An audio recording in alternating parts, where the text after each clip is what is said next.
Preface. In retrospect, my years aboard the destroyer USS Sterett marked the most privileged period of my Navy career. The assignment occurred at a critical time historically and personally. No other span of service proved to be as valuable in helping me to mature. It was exciting, inspirational, and gratifying. As the war in the Pacific progressed, the Sterett never hesitated to wade in with flag flying and guns blazing to engage the enemy, whatever the odds.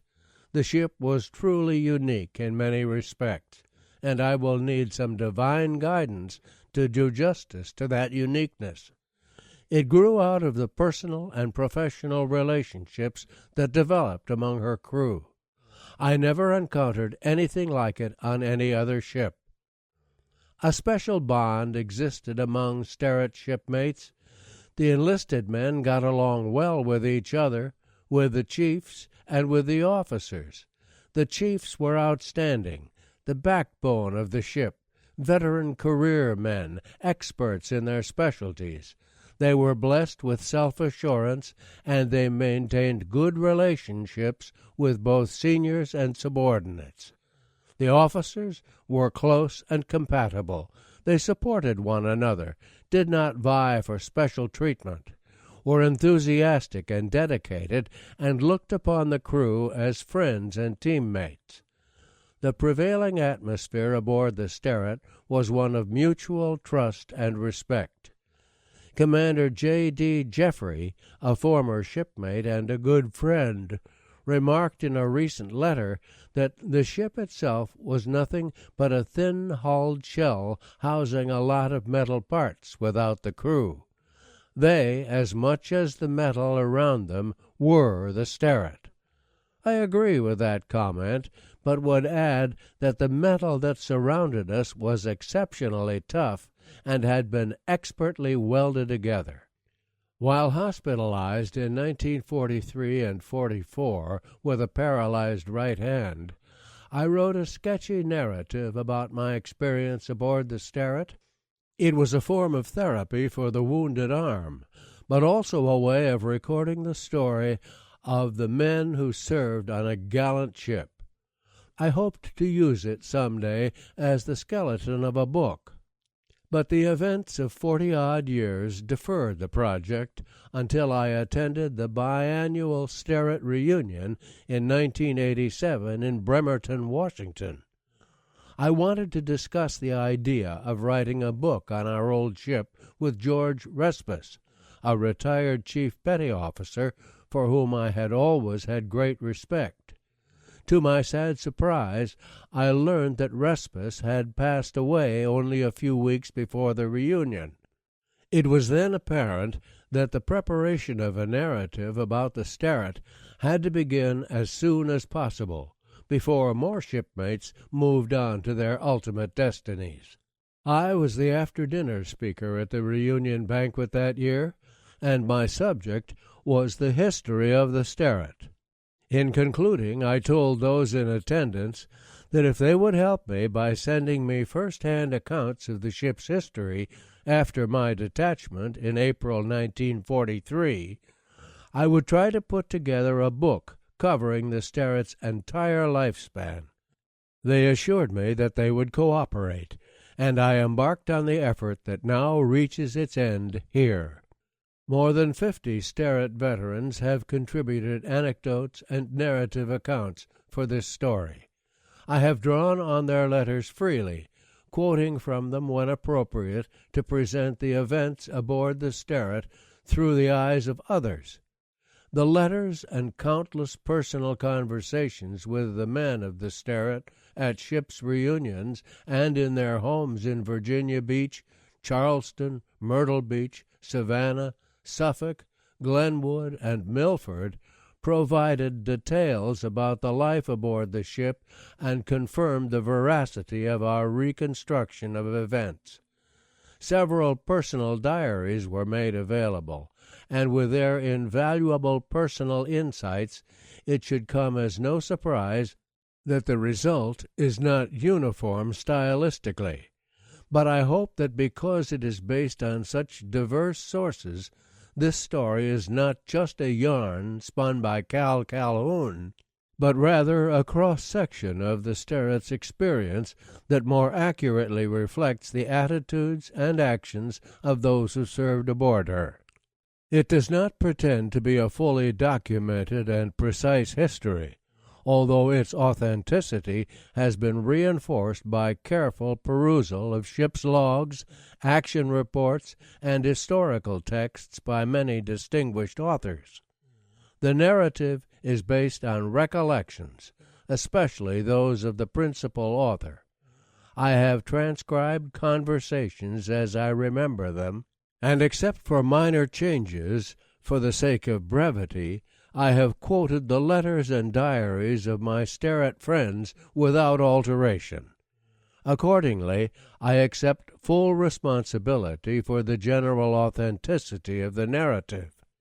But any errors aside, this is an accurate first-person account of life aboard the Sterrett from her commissioning in August 1939 until she was stricken from the Navy Register in November 1945. Much has been written about the Guadalcanal campaign and the critical role played in it by U.S. naval forces. A common thread in all of these accounts is the issue of conflicting or unconfirmed claims of damage done to the enemy. This book cannot resolve this issue, but it does state the facts about the damage inflicted by the Sterrett during the night action of 13 November 1942 as they appeared to those who were in the gun director and on the bridge. The account of the Third Battle of Savo Island, presented in this book, reflects countless personal conversations with the principal participants over the half-century since 13 November 1942. What is described here is what the captain, executive officer, gunnery officer, assistant gunnery officer, torpedo officer, assistant damage control officer, rangefinder operator, director trainer, bridge telephone talker, and chief gunner's mate all agree that they saw in the course of their battle. Their observations confirm that the Sterrett damaged its Japanese battleship target in the bridge structure with some 36 5-inch shell hits, and in the area of her engineering spaces with 2 torpedo hits. Our cruiser target was hit by 42 5-inch shells in the forecastle and forward gun mounts, and our destroyer target was hit by 8 5-inch shells, 4 in the bridge structure and 4 in the after gun mounts, which apparently detonated at the same time as 2 Sterrett torpedoes, resulting in a huge explosion. All of us believed that we had destroyed it. Although she was awarded a Presidential Unit Citation for outstanding performance in the Third Battle of Savo Island, that was by no means the ship's only starring role. The Sterrett was a key participant in the victorious surface engagement at Vela Gulf in August 1943, came under heavy sustained air attacks countless times during the next 2 years, and distinguished herself by heroic conduct while on radar picket station at Okinawa in April 1945. Not many destroyers managed to place themselves in harm's way more often than the USS Sterrett. One of my main concerns was to give full credit to the officers and men who served aboard the Sterrett after my detachment in April 1943. That task was made easier by the valuable contributions of many of those who served during that period. The true measure of success in my task, however, will be whether one finishes this book with the conviction that the Sterrett's performance was consistent with the highest traditions of the U.S. Navy throughout her lifetime. Accordingly, I close with a special salute to Frank Gould, Champ Bluin, and Gordy Williams, who commanded this magnificent little destroyer through the multitude of actions in which she participated from 10 April 1943 until the war's end. Chapter 1. Shakedown. The searchlight from the Japanese battleship swept down our column from the Cushing to the San Francisco, where it came to rest. Every ship ahead of the San Francisco had been disclosed to the enemy in that one rapid sweep of blinding blue-white light. Everyone opened fire at once. In the waters of Iron Bottom Sound, the world exploded. Tracers whistled overhead so close that I felt I could touch them if I raised my hand. The noise and concussion were deafening. But even in that din, I recognized the sound of the Helena's 6-inch guns as she blasted a salvo straight into the Japanese searchlight. It was extinguished in an instant, but her guns kept firing. They seemed to stutter as they went off. Ba-ba-boom, ba-ba-boom. We saw them hit their mark repeatedly. Enemy shells splashed on both sides of the Sterret. Our own tracers hit squarely on the forecastle of our target. It was illuminated by a most unique way. The Sterret's guns had been loaded with star shells for our first salvo, and we had fired them to hit rather than to illuminate. Hit they did, and when they detonated, the stars inside broke out of their casings and burned brightly on the deck of the target. She soon caught fire in the vicinity of her No. 2 turret. We hit her again and again, and could have done more damage had the O'Bannon not overtaken us and obstructed our line of fire. Seeing her move up rapidly on our starboard quarter, we checked fire and swung our guns up ahead, looking for another target. The short lull gave me a chance to look around at the terrific fight that was underway. In every direction, ships were shooting, burning, or exploding, and some were doing all three. On our starboard quarter, the Atlanta was almost completely enveloped in red flames. I wondered how anyone could survive that inferno. One enemy salvo crashed down her port side, hitting her 5-inch gun mounts and causing spectacular explosions. But still, she fought furiously, sending a constant stream of tracers out toward the enemy. Ahead of us, a destroyer was on fire. I thought it was the Laffey, while another unidentified friend burned to our rear. But several Japanese ships were also blazing brightly. Overhead were star shells and aircraft flares galore, all exceptionally bright and long-burning. There seemed to be at least one of their pyrotechnic parachutes hanging in the sky above us at all times. The fires and the explosions all around us also cast a brilliant light over the whole area. Tracers still zipped past my head, some from the port side and some from up ahead. I watched several of them approach. Each looked as though it would hit us squarely in the gun director until, in an instant, it thundered or whistled past. It was a damned uncomfortable thing to watch. I turned away and looked for a new target. From the rangefinder station, Jack Shelton observed that both the Cushing and the Laffey appeared to be severely damaged and out of action. That placed the Sterret in the van of the formation, if indeed there was a formation left. I pressed my chest-set telephone contact button and began to describe the scene to the gun captains as best I could. Seconds later, there came a sudden blinding flash. The whole gun director shook, and we were showered with shell fragments. I could hear them and feel them bounce off my padded talker's helmet. One of them neatly clipped the telephone button out from under my finger, leaving me just the stub of a pin to press in order to keep my microphone open. In the moment of comparative silence that followed, I asked whether anyone in the director crew had been hit. They responded quietly and calmly. First Byers, seated only inches to my left, then Jeff, who was a foot or so in front of me, and then Shelton from the very front of the director. "Yes, I am." "Yeah, I think so." "Yes, in the back." "Anyone in bad shape?" was my next question. Jeff and Shelton both thought they were okay, but Byers said he had been hit in the neck, and that really concerned me. I reached out with my left hand and touched the back of his neck.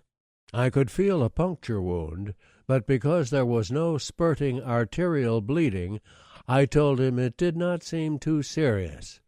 I asked if anyone felt he needed immediate treatment. Instantly, all three answered with a loud and definite no.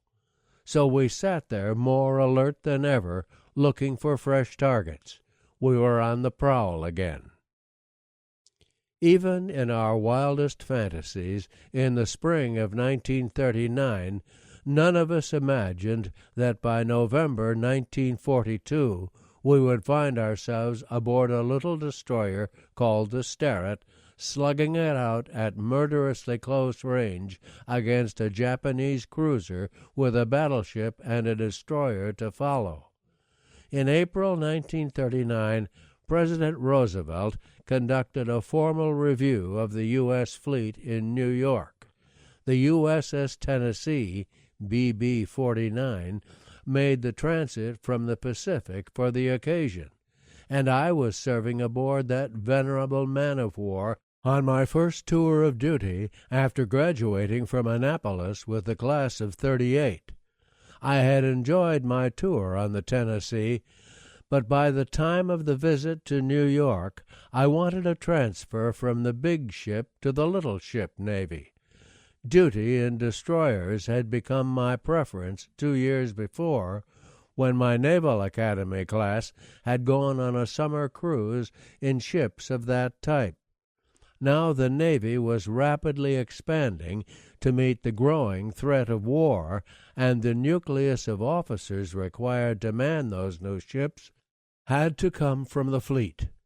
I hoped to be reassigned to one of the brand-new destroyers that were just coming off the building ways. The orders arrived and fulfilled my hopes. I was to proceed to Charleston, South Carolina, and report to the Commandant, 6th Naval District, for duty in connection with the fitting out of the USS Starrett at the Navy Yard, and on board that vessel when commissioned. On 1 May, I left the Tennessee and took a train to Charleston. The next day, a Sunday, I took a cab to the Navy Yard to look at this new destroyer that was soon to become my home. The Starrett's appearance was a far cry from that of the Tennessee. The latter's gleaming bright work, fresh light gray paint, smartly uniformed quarter-deck watch, and spotless white teakwood decks marked her as a proud man-of-war. Looking at this lifeless ship, I felt a twinge of regret. My mind's eye had envisioned a sleek craft, with perhaps a clipper bow and rakish mast and stacks. After all, this was one of the new class of destroyers with state-of-the-art design features, and I had expected something more compatible with the Greyhound of the Sea image of the tin can Navy. This ship was definitely not attractive. She had a stubby stack and a high, straight, ungraceful bow. The large white numerals 407 painted on each side of the bow just aft of her housed anchors did nothing to enhance her appearance. Steam hoses, electrical leads, water lines, and an array of tools and pumps cluttered her topside. Finally, my gaze shifted to her squat stern, where the black letters STERETT disclosed her name. Whatever her good qualities, beauty was not one of them. I wondered what life would be like on this new destroyer. Always an optimist, I told myself that appearances are superficial. At least she looked rugged and seaworthy. The first Sterret officer I met was Lieutenant Junior Grade James Clute, Naval Academy class of '34, and the Sterret's first lieutenant. Jim was a 6'1" former varsity pitcher with a droll sense of humor. He called me at the hotel that evening, having guessed that I might have arrived. We had dinner together, and he filled me in on the other officers who had already reported. The commanding officer was Lieutenant Commander Atherton McCondray, U.S. Naval Academy 21, a Virginia gentleman. The executive officer was Lieutenant Watson T. Singer, U.S. Naval Academy 25, a tall, square-shouldered, gruff veteran of the China Station. The gunnery officer was Lieutenant Frank Wynant, U.S. Naval Academy 30, blond, short, and slight, a graduate of the Navy's postgraduate school in naval ordnance. The chief engineer was Frank P. Luongo, U.S. Naval Academy 30, a graduate of the Navy's postgraduate course in marine engineering. And the communications officer was Ensign Richard Hughes, U.S. Naval Academy 37. I was the assistant engineer, and because I was the junior officer, I also served as the George, handling all of the additional duties, mess treasurer, welfare officer, and officer in charge of the landing party, that no one else wanted. All of the officers from the captain to Dick Hughes, whom I had known and liked at the academy, were friendly and helpful. The common background of Annapolis provided a strong bond among us, and we soon became a closely knit team. As the junior ensign, I was the butt of some good-natured ribbing, but the attitudes and actions of my messmates conveyed a sense of trust and acceptance. The most outstanding character among the officers belonged to Watso Singer. He was a great teller of sea stories, a fine seaman and ship handler, and a tough disciplinarian. He was also a self-professed black sheep, who often entertained us with tales of his escapades as a bachelor ensign in China. Watso possessed great courage and an uncanny capacity for common sense. In the 2 years that we spent as shipmates aboard the Sterret, I never knew him to be unfair. The men loved him. He was exacting in his insistence on top-flight performance and industrious in his role as executive officer. More important, he was the kind of stern and uncompromising mentor I needed at that time. I was intent on performing my best while aboard, but just as intent on raising hell when I went ashore. Watso must have seen something in me that reminded him of his own wild days. When I needed tough discipline, he willingly supplied it. In only a few months he managed to convince me that I was on the road to disaster and turned me completely around. For the first 3 months we were kept busy checking the installation of equipment and loading of supplies and the organization of personnel, who arrived in increasing numbers every day. Within a couple of weeks, all of our chief petty officers and the majority of our first and second-class petty officers had arrived and were hard at work, checking their department inventories. Frank Wynant supervised the gunnery installation, inspected the fuse-setting mechanisms in the shell hoists, ran tests on the fire control circuitry, and assessed the operation of the main battery director. Jimmy Clute was engrossed in the acquisition of our deck force equipment, including a full suit of manila lines for mooring, zinc chromate, red lead, paint, brushes, brooms, cleaning gear, tools, foul-weather clothing, and 1,000 other items. Dick Hughes supervised the placement of our radio and sonar equipment. I worked with Frank Luongo, tracing out steam, oil, and water lines and preparing sketches of their as-is installation. We also checked on the installation of pumps, valves, boiler tubes, reduction gears, and myriad other details to ensure that everything in the engineering department was properly hooked up and ready for operation. Meanwhile, Captain McCondray made it clear to us that our Sterret, DD-407, would begin her naval service under the banner of a proud name and a heroic tradition.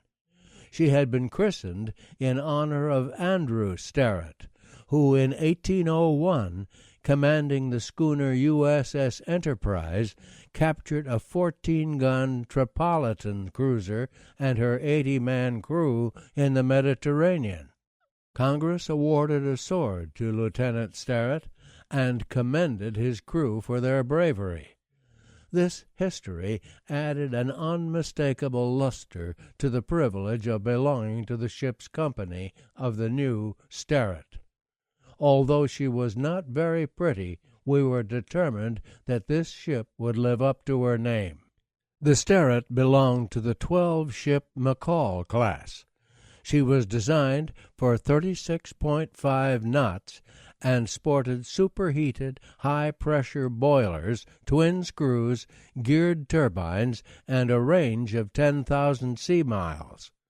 Her armament at commissioning would comprise 16 21-inch torpedo tubes in 4 quadruple mounts, the most ever mounted in destroyers, 4 5-inch 38-caliber dual-purpose guns, and 4 1.1-inch anti-aircraft mounts.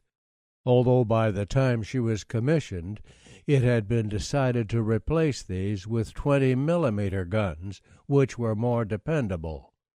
She displaced 1,500 tons, was 341 feet long and 34 feet 10 inches in the beam, drew 9 feet 10 inches, and had a rated horsepower of 42,800.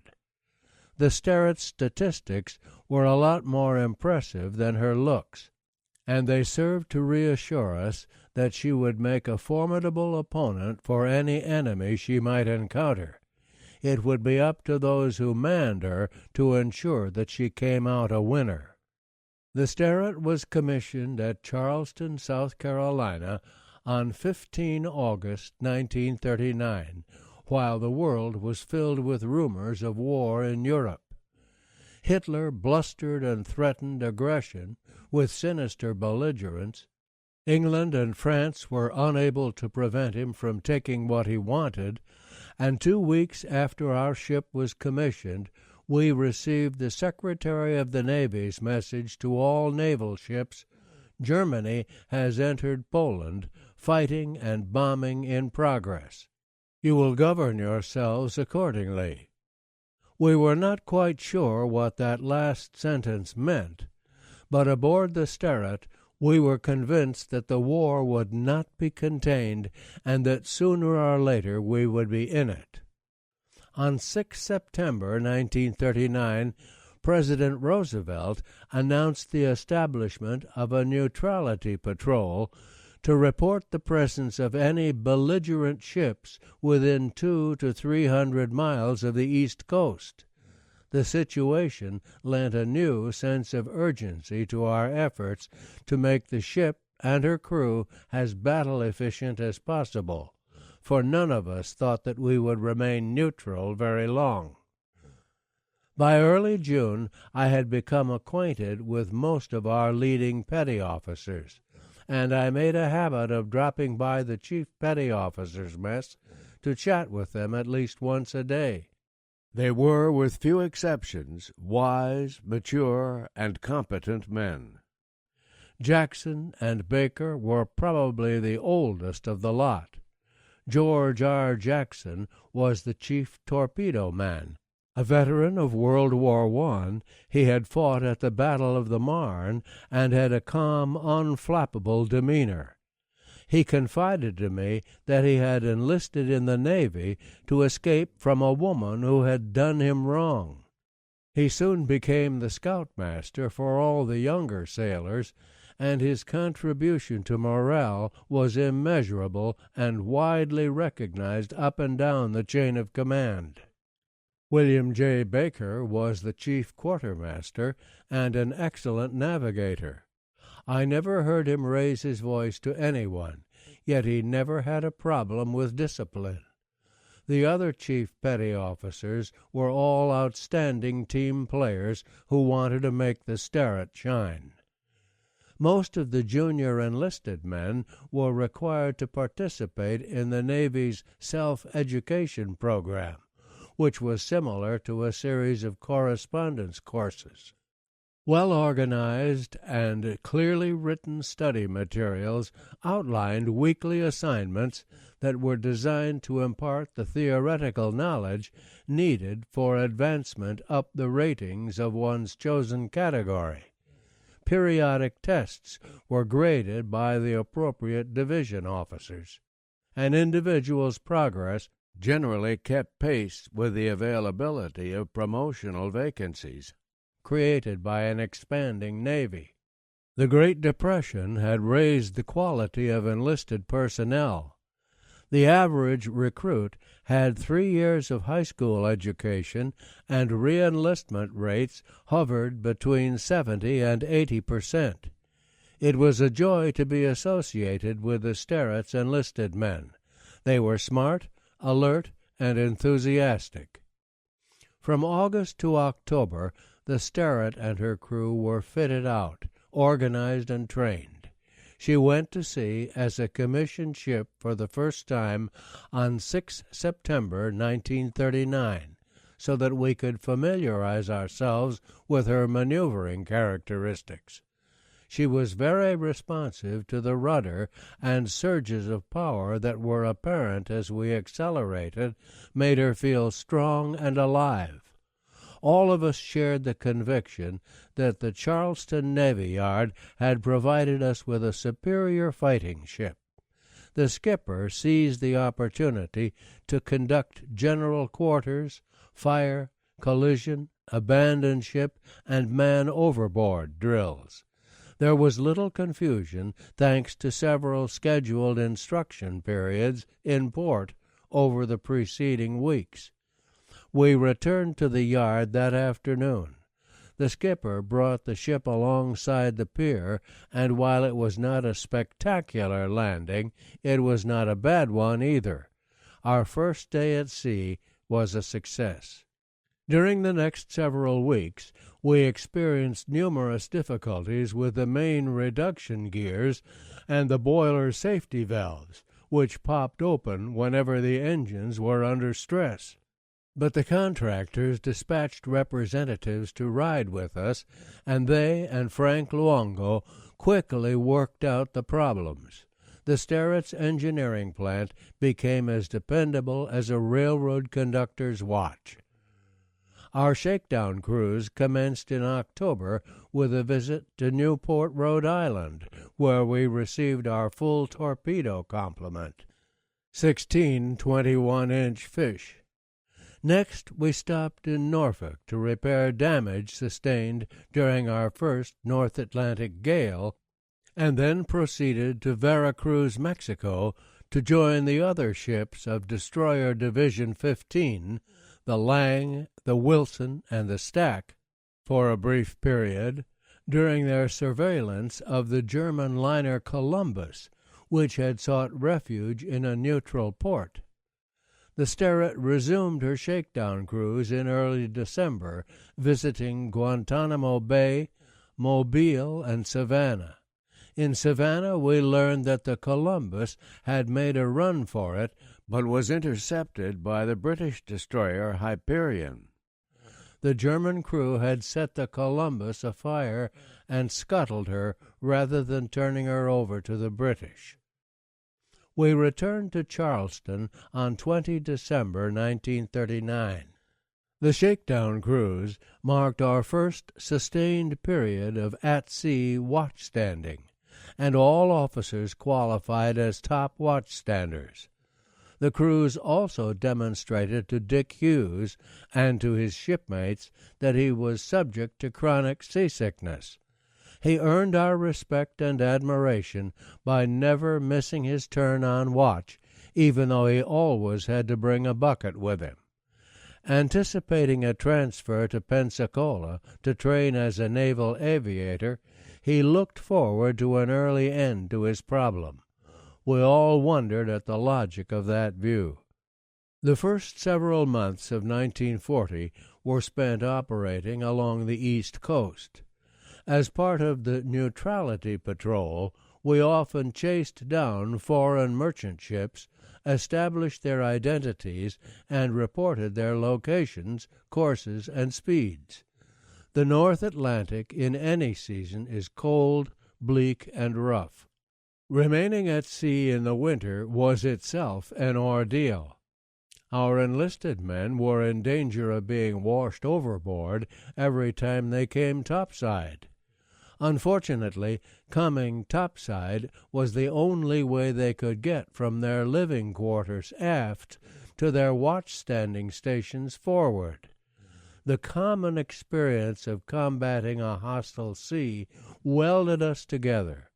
There were countless times when the entire bridge watch consisted of a lone officer, the officer of the deck, and 5 sailors, quartermaster, signalman, helmsman, engine order telegraph operator, and telephone talker, who held the fate of the ship in their hands.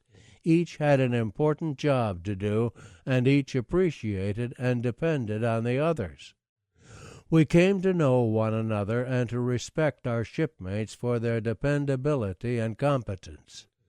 To be out on the wing of a destroyer's bridge in a blinding snowstorm with a sturdy sailor standing next to you, both of you straining to see through a swirl of white into the inky darkness, such shared experiences built a level of camaraderie unique to life aboard a destroyer. Several times during a watch like that, one of your companions would bring out a cup of steaming coffee. "How about a cup of Joe, Mr. Calhoun?" And later you would return the favor. When conditions were exceptionally bad, Watso or the skipper would join us. No wonder we felt close to one another. In the spring, the High Command ordered the Sterret to deploy to Pearl Harbor. On 12 May 1940, our Panama Canal pilot took us into the Gatun locks in company with the Hamon, DD-412, another new destroyer. We made the transit from Gatun to the Miraflores locks, and thence to Balboa and the Pacific without incident. The weather was sunny and warm, and I thought how wonderful it was to leave the bleak North Atlantic behind. As we steamed north from Panama to San Diego, we passed through thousands of miles of calm aquamarine waters with gentle swells and hundreds of huge sea turtles. It was like moving into another world. And the peace of the Pacific seemed to have an impact on the human relationships aboard ship. We now considered ourselves veteran sailors. On 2 July 1940, the Sterret arrived at Pearl Harbor for duty as a unit of the Pacific Fleet. As we approached the channel buoys, I could see Aloha Tower, which issued the traffic control instructions for the busy harbor of Honolulu. We anchored in one of Pearl Harbor's little bays near Pearl City, and the captain spent the rest of the day making courtesy calls on the senior officers in our chain of command. I was impressed with the number and variety of ships in that huge base. Battleships, carriers, cruisers, destroyers, submarines, oilers, and supply ships, and other auxiliaries. Ships' boats flitted about like a swarm of water bugs. We had joined the Navy at last, and we felt the pride of belonging. Within a few weeks of our arrival, Waikiki, with its Royal Hawaiian and Moana hotels, Aloha Tower, the Section Base, Ford Island, Battleship Row, the Navy Yard, West Loch, and Diamond Head all became familiar names and sights to us. From my viewpoint, the most important development was the departure of Dick Hughes, who was bound for Pensacola. I moved up to the post of communications officer, and Ensign Hugh B. Sanders, U.S. Naval Academy 39, relieved me as assistant engineer. We cruised down to the vicinity of Jarvis Island, crossing the equator for the first time on 23 July 1940. All of us became shellbacks. Our initiation was memorable. All polywogs were subjected to the same ordeal, officer and enlisted alike. First we were tried for a variety of offenses. After the inevitable guilty verdict, we were sentenced to a shave and a haircut by the royal barber, which involved a fuel oil shampoo and some especially nasty-looking, foul-smelling shaving cream, a swimming lesson in Neptune's pool with 2 or 3 of the biggest, toughest instructors who proceeded to half-drown the victims, and finally a trip on our hands and knees through a gauntlet of paddle-wielding sailors who appeared to consider it a matter of honor to deliver a bell-ringer with every swat. It was legalized mayhem, but I never knew anyone to be really hurt by it, and it always was accompanied by a spirit of fun and good sportsmanship. When we returned to Pearl Harbor a short time later, our operating schedule took on a predictable pattern. We would get under way on Monday morning, proceed to a designated area, conduct assigned operations until Friday evening, and return to Pearl Harbor on Saturday morning. Sometimes we went in company with our division mates, the Lang, the Wilson, and the Stack. We conducted individual ship exercises, ISE, for a couple of days, air and surface gunnery shoots, ship handling tests, man overboard drills, and damage control exercises. After a full program of ISE, we spent the next several days operating with the division as a technical unit, steaming in column 300 yards apart, often at night at speeds of 20 knots or more, with the ships darkened. We learned how to judge the distance to the ship ahead by the size of the image in the field of our binoculars. It was more of an art than a science, and we took pride in our ability to maintain station accurately. It called for heads-up ball, and there was certainly nothing boring about it. The first deployment also drew the wardroom officers closer together. We got to know each other aboard ship as well as ashore, where we often had dinner together or went to a show. Only Jim Clute and I were bachelors, but because none of the wardroom wives had come to Honolulu, one or more of the remaining officers would accompany us on shore leave from time to time. Usually we went ashore on Saturday afternoon, spent a couple of hours on the beach, ate dinner at the Moana or the Royal Hawaiian, gathered with friends from other ships in the lounge, and took part in bull sessions until the wee hours of the morning before returning to the ship. Sundays were perfect for quiet trips around the island, picnics, beach parties, or just for basking in the glorious sunshine for which Waikiki is so famous. Our operating schedule moved us around to other islands in the Hawaiian chain. The island of Hawaii, with its awe-inspiring volcano, was my favorite port of call. On one trip to the summit, Jim Clute and I watched nervously as Watso, with the kind of nonchalance engendered by one too many martinis, walked to within inches of the crater to peer down inside. I refused to go closer than 3 or 4 feet. Eventually it came time for our Navy Yard refit. The Sterret returned to San Diego on 8 December 1940 for a brief but extensive overhaul. This gave me just enough time to return to Charleston and marry Virginia Taylor of Winston-Salem, North Carolina, the wisest move of my entire Navy career. The ship returned to Pearl Harbor on 27 January 1941. For the next 4 months, we concentrated on destroyer operations, focusing on anti-submarine warfare against our own target sub, and on air defense training, in which our target was a towed sleeve. We also engaged in torpedo firing exercises, but we rarely fired the fish for fear that we might lose one. They occasionally sank instead of surfacing at the end of their run. The loss of a torpedo usually resulted in a letter of reprimand for the torpedo officer and unfavorable comments on the skipper's report of fitness. The Navy's High Command tended to blame any damage to expensive weaponry on personnel error. Consequently, the preparation and maintenance of such equipment were accorded the greatest concentration and care. Our highest priority in torpedo firing exercises was not hitting the target, but rather recovering the torpedo.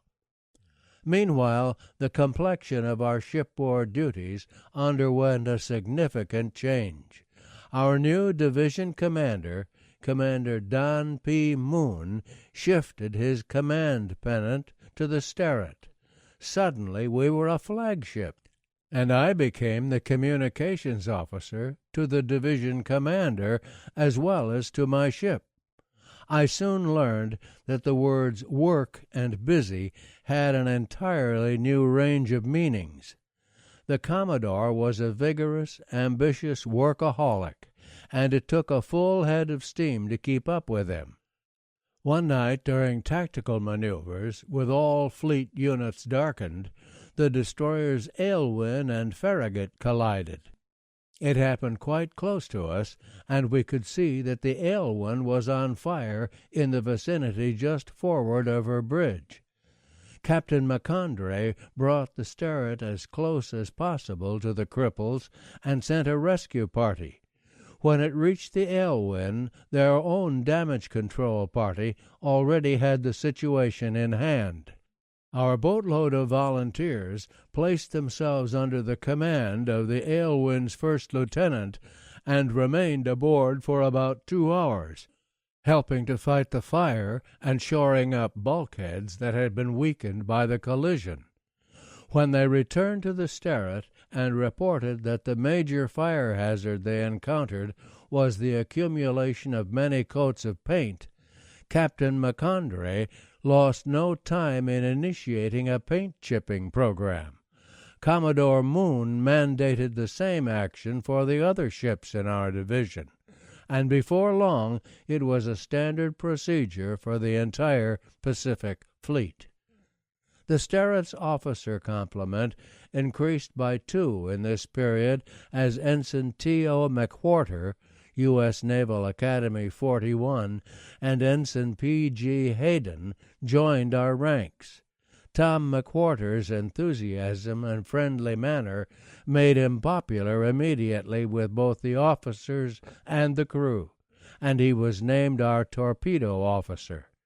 Gardy Hayden, a handsome reserve officer from Appleton, Wisconsin, conveyed a sense of quiet competence. He became the assistant first lieutenant under Jim Clute.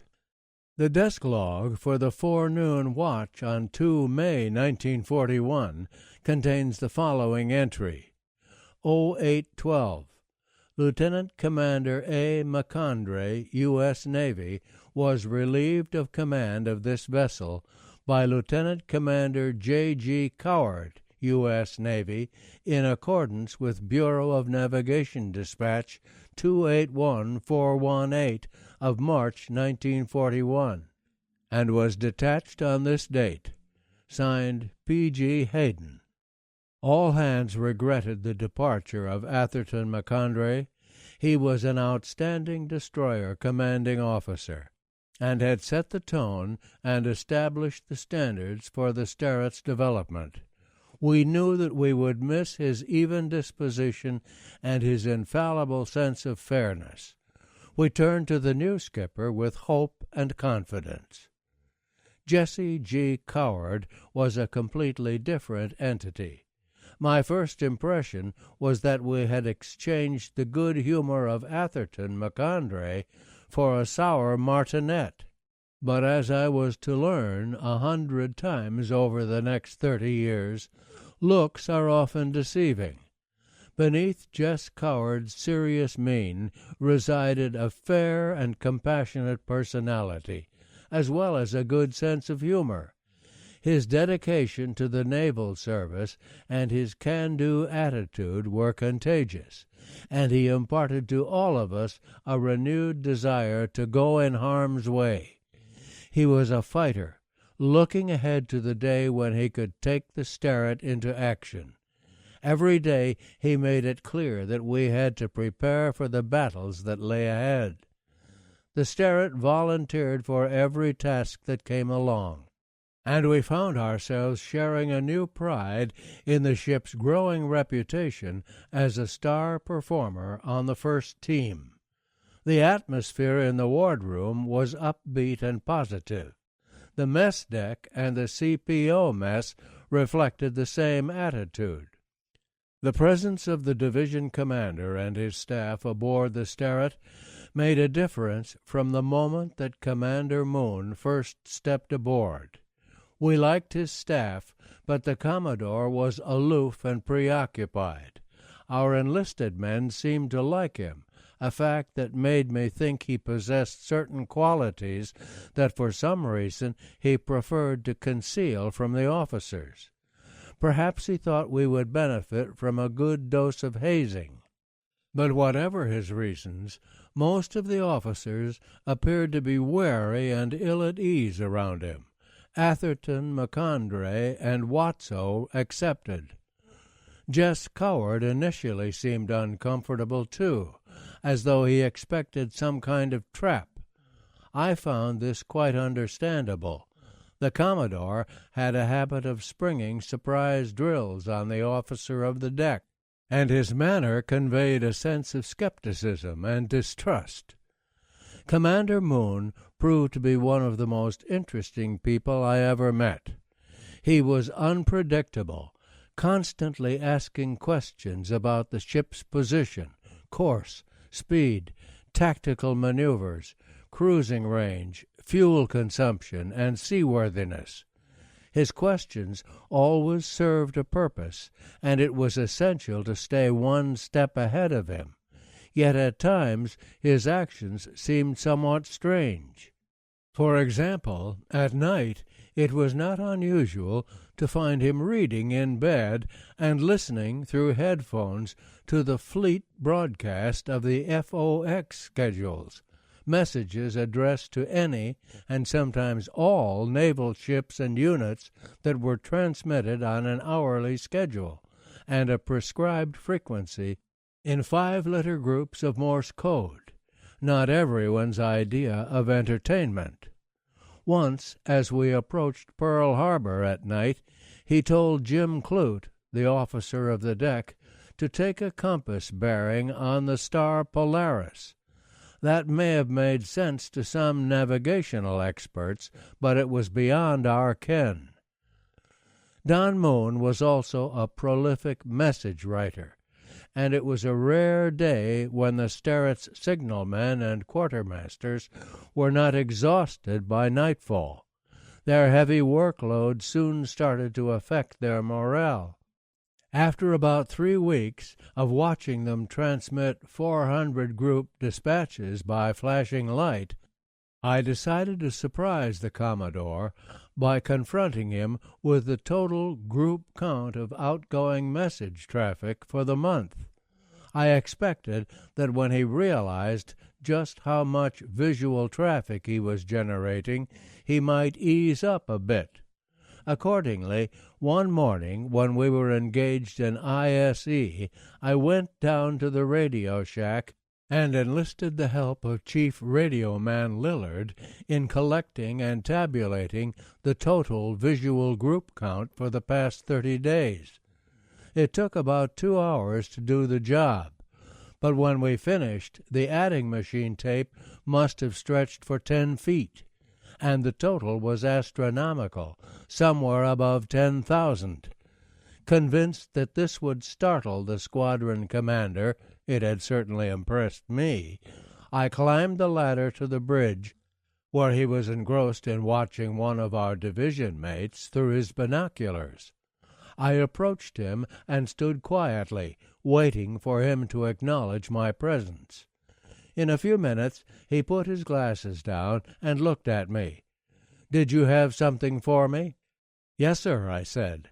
"I thought you might be interested to know how many groups of visual traffic have been handled by the Sterrett Signal Gang in the past 30 days.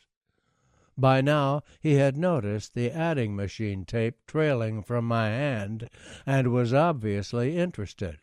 "All right. How many?"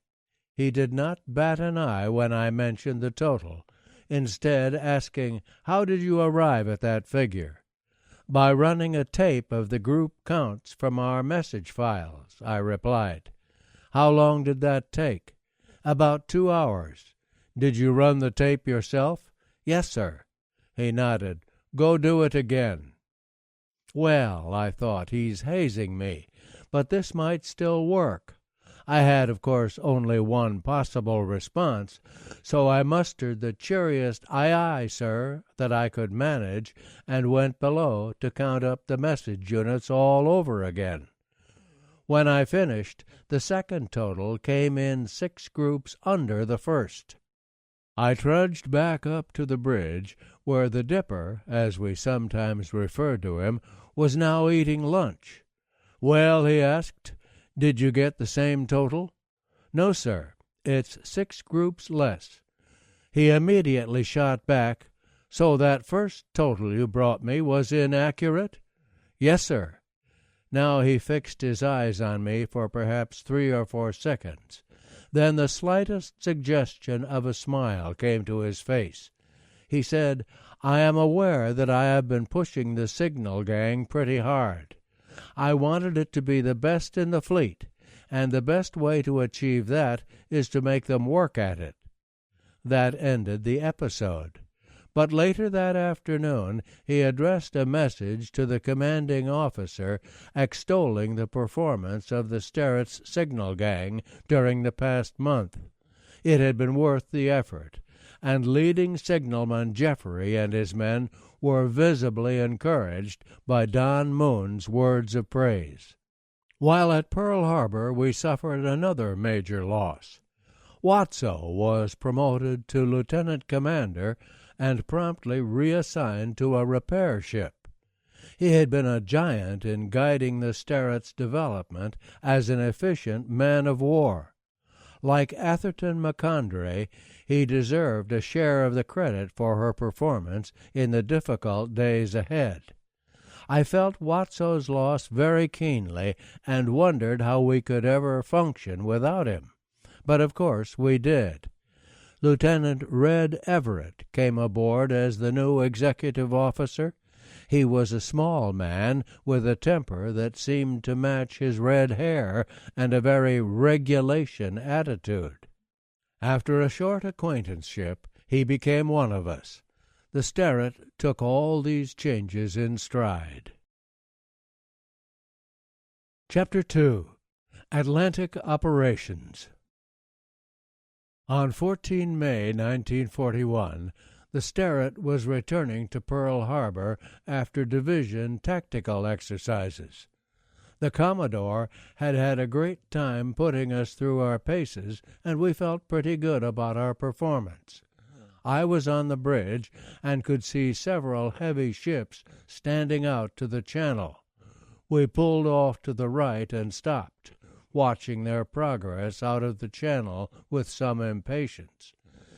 In the lead was the battleship Mississippi, and pretty soon one of her signalmen trained a light in our direction and began to flash our call, DD 407.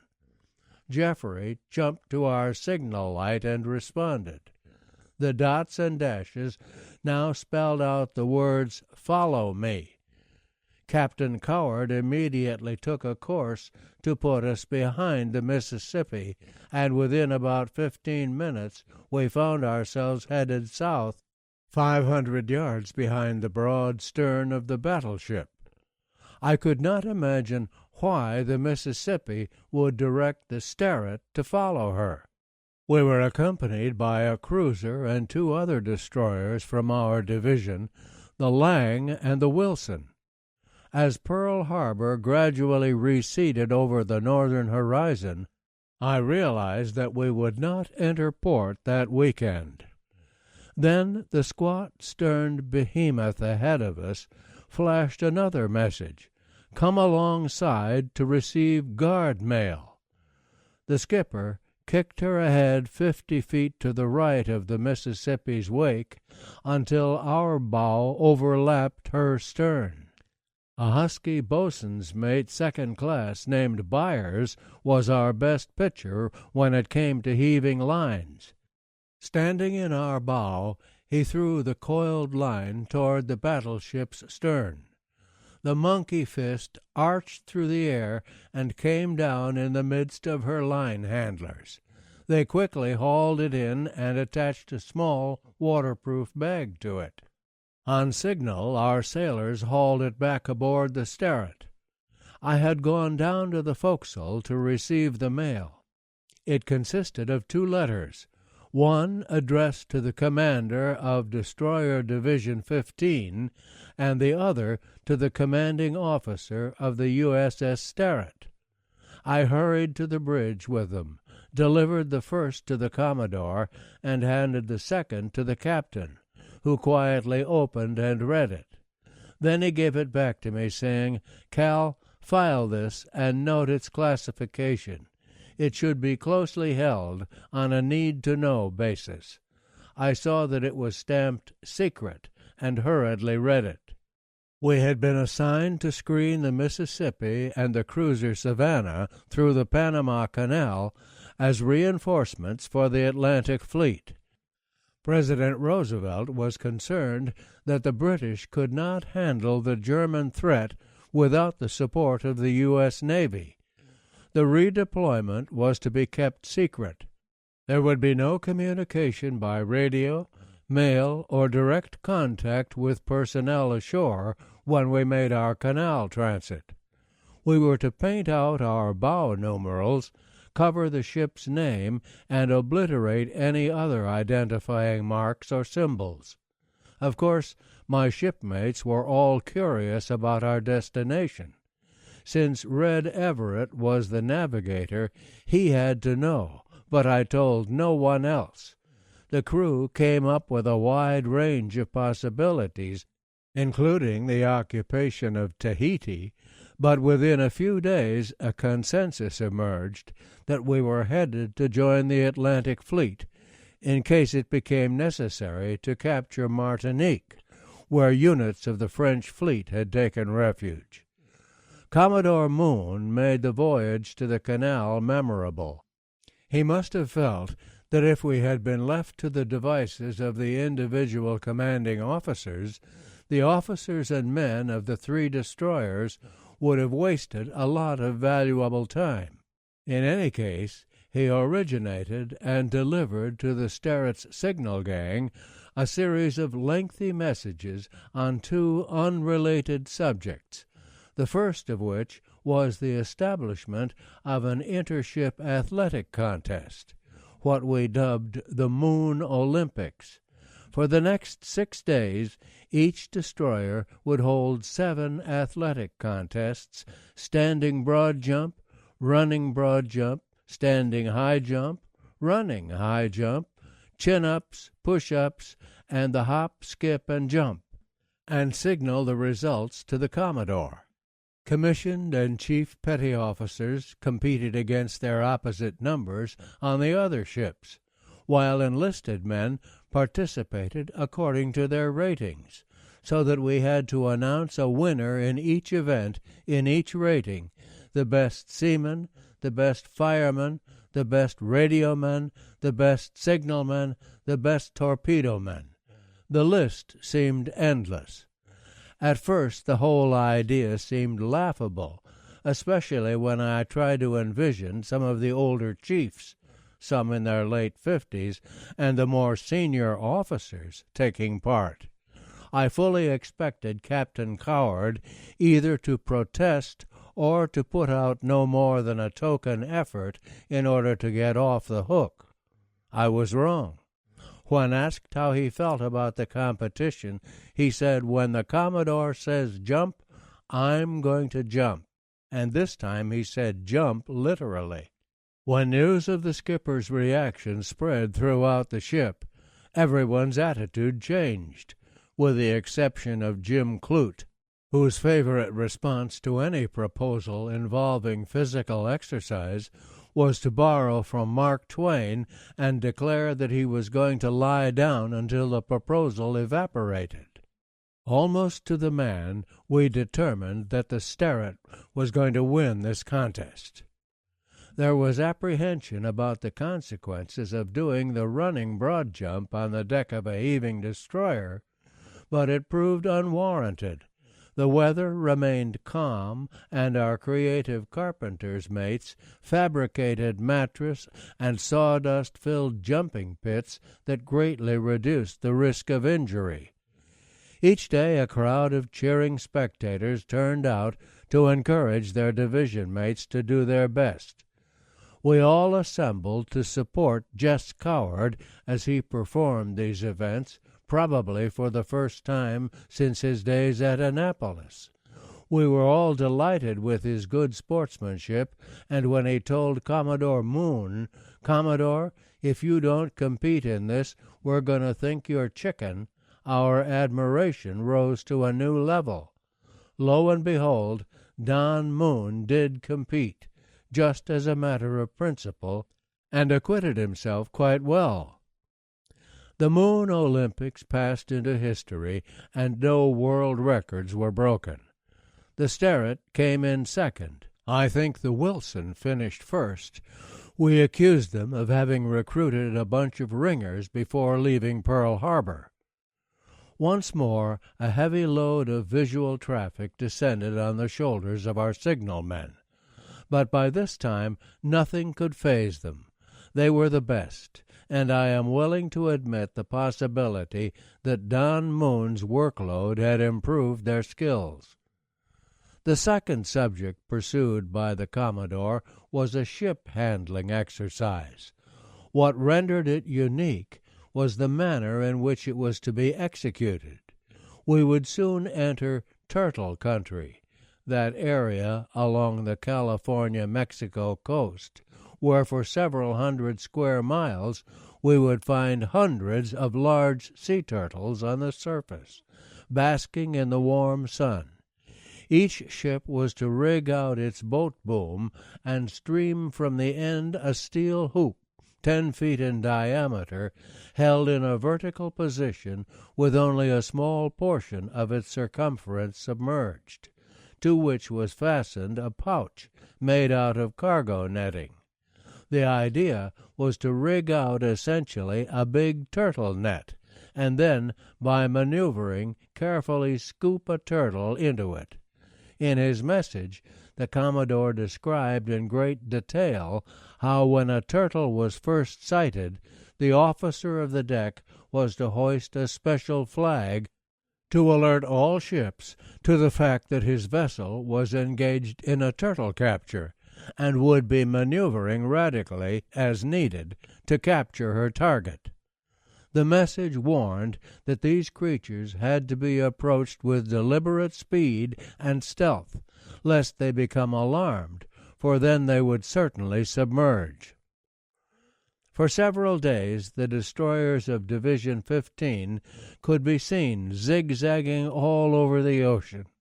The problem was not finding a target, but rather deciding which one to pursue. Nonetheless, the Turtles' early warning systems proved absolutely infallible. We did not catch a single one. Commodore Moon was not pleased. His critique of the exercise made that point clear, and his opinion of our ship-handling skills was not enhanced by our performance.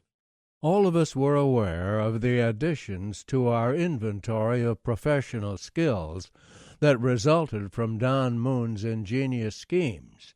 It was just that sometimes his creativity seemed to border on the bizarre. The Moon Olympics certainly made every member of our ship's company more aware of his own physical condition and the need to improve it.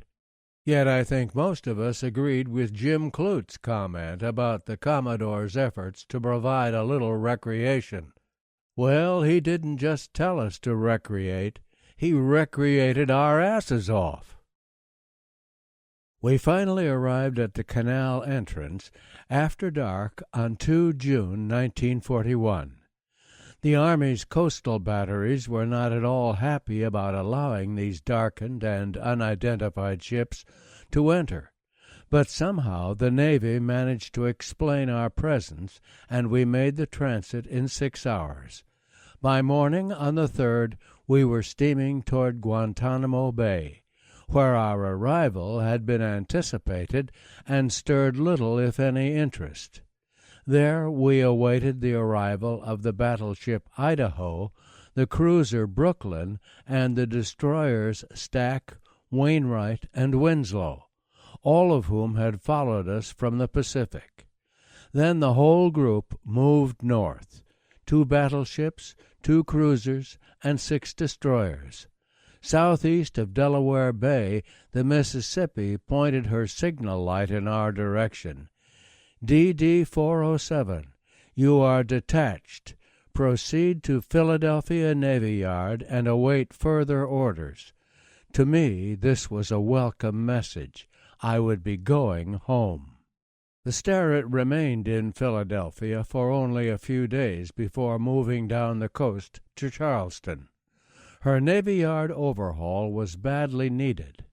The technicians there fixed a number of mechanical problems that were beyond the abilities of the ship's personnel, and also updated our weapons. We received improved sonar gear, new Y and K gun depth charge launchers, and 20-millimeter machine guns. 2 of our 4 torpedo tube mounts were removed to compensate for the additional weight of our new ASW/AAW armament. In the meantime, the situation in Europe continued to worsen. Hitler invaded Russia, and the Germans appeared to be almost invincible in their conquests. Their U-boats took an increasingly heavy toll on Allied shipping on the other side of the Atlantic. Tom McWhorter was sent off for a month of instruction at the torpedo school at Newport, and Dr. McGinnis reported aboard as our first ship's doctor.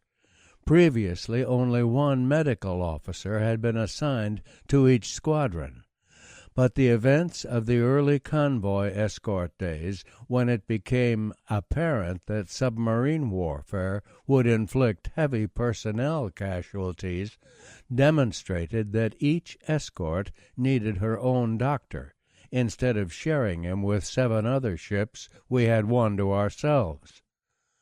When the Starrett arrived in Casco Bay in mid-August 1941, Tom McWhorter returned aboard to learn that his Naval Academy roommate, Craig Spowers, was in port aboard the Reuben James, an old 4-stack destroyer of World War I vintage. Although the Sterret was on 4-hour readiness status, Jess Coward seemed pleased to allow Tom to visit the Reuben James as Craig's guest, and to remain aboard for dinner. Tom returned in a pensive but cheerful mood. He was appalled at the condition of the old ship, which was rusting away and, in Tom's words, held together with baling wire and chewing gum. His obvious concern for his friend's safety was a measure of Tom's deep sense of compassion. For the next few months we performed escort duties in the cold North Atlantic, where the sea and the weather are always the other enemies. The U.S. Navy had just transferred 50 old 4-stack destroyers to the Royal Navy, and in return acquired base rights to Argentia, Newfoundland, and to British facilities in Bermuda and Trinidad for escort of convoy operations. The Sterret became a frequent visitor to that northern anchorage, and most of us came to believe that there was no such thing as fair weather in Argentia. By October, the tempo of convoy operations had accelerated considerably. Eastbound ships were formed into convoy units in Argentia and escorted by a mixture of Canadian and U.S. destroyers and corvettes for the first several hundred miles of their eastward journey until they arrived at a predesignated mid-ocean meeting point where they were turned over to British escorts. In a move intended to release the British garrison there for deployment to the Mediterranean, our Marines had occupied Iceland on 8 July 1941. That rugged outpost then served as a haven for U.S. naval forces. But in October, a large eastbound convoy, escorted by Canadian corvettes, was attacked by submarines about 400 miles south of Iceland. A group of 5 U.S. destroyers, including the USS Carney, which had departed Iceland a few days earlier on another assignment, was ordered to the aid of the ships under attack. In the ensuing melee, the Carney was torpedoed and 7 men were lost. Aboard the Sterret, we heard about the Carney's fate and realized more keenly than ever that we were at war. This was no game, but rather a life-and-death struggle that the people of the United States did not even realize was in progress. The Carney incident was broadcast to the world, and President Roosevelt took the opportunity to remind everyone that we had resolved to help our British friends by delivering the supplies they needed to defend themselves. German attacks were not about to stop us. The American people took the news in stride, and aboard the Sterret we accepted it as an inevitable development. The Carney was hit on 17 October. In the early hours of the 29th, the Reuben James was sunk. Like the Carney, she had been engaged in escorting a convoy, doing her best despite inadequate and antiquated armament and detection equipment to protect her charges against a wily enemy equipped with the most devastating naval weapons system then known. For the German U-boat commanders, attacks on the convoys represented a low-risk, high-profit exercise. To Tom McWhorter, the Reuben James was a great personal loss.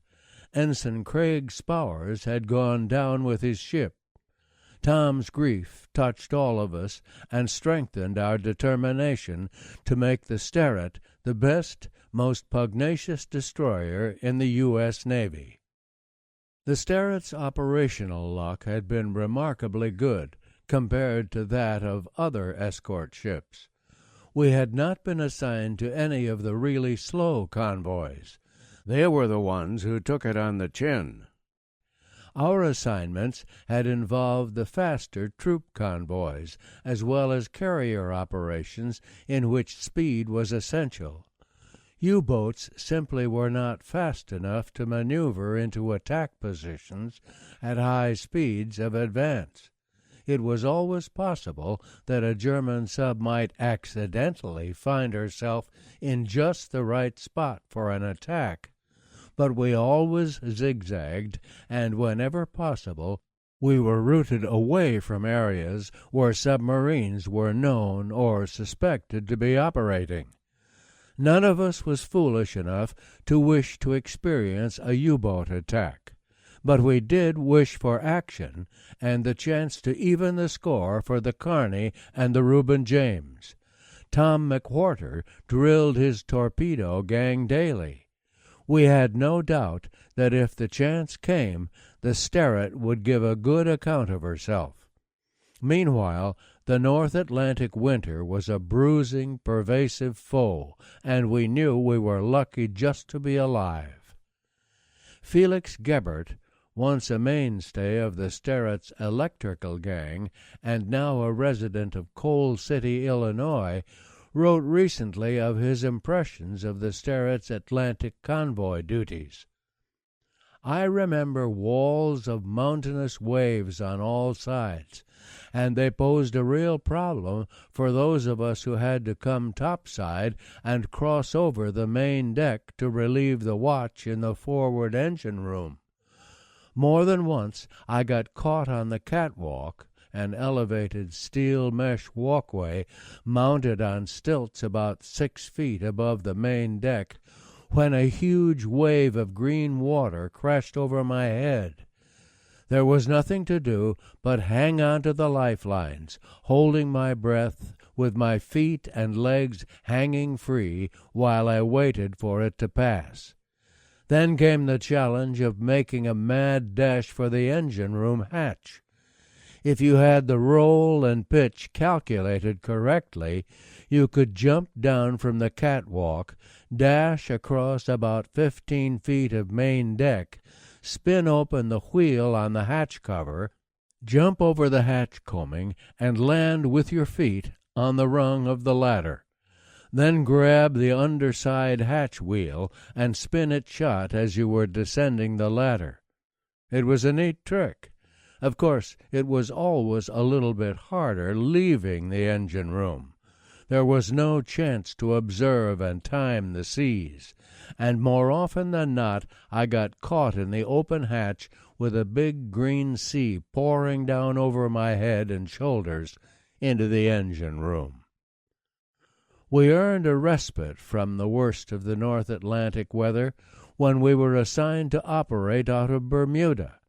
We were to screen and act as plane guard for the USS Long Island during her initial training and flight operations. The first of the CVEs, the Long Island, was a converted Moore-McCormick freighter, and her class of vessel offered a quick and inexpensive solution to the problem of providing close ASW air cover for convoy escorts. Working with her was a definite change of pace from fast carrier operations and would not have been our preference as a permanent assignment, but it gave us a welcome breather. We arrived at Port Royal Bay, Bermuda, on 21 November 1941, and I still recall the pleasant panorama we saw as we pulled into our anchorage. All of the houses were white or pastel with terracotta roofs, and they looked delightfully clean in the bright sunlight. Red Everett was ill during most of our Bermuda duty, so Frank Luongo filled in as navigator. Red was soon detached for hospitalization, and Frank became our new executive officer. Hugh Sanders moved up to become chief engineer. The Sterret's deck log for 7 December 1941 reads, 04, moored starboard side to USS Wilson, port side to USS Stack, in division nest less USS Lang, alongside USS Altair. Order of ships, USS Altair, USS Lang, USS Sterett, USS Stack in Port Royal Bay, Bermuda Islands.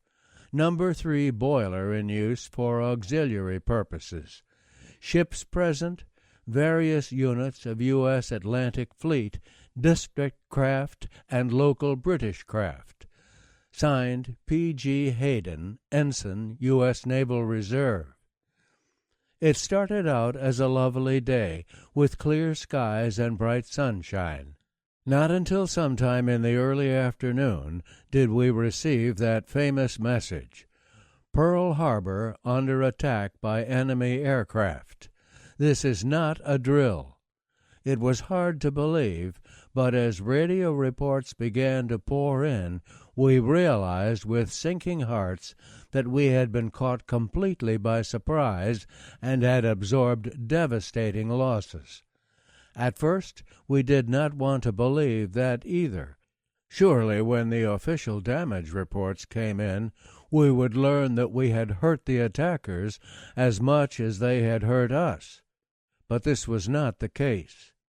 As the gravity of our losses became apparent, we wondered where the enemy would strike next.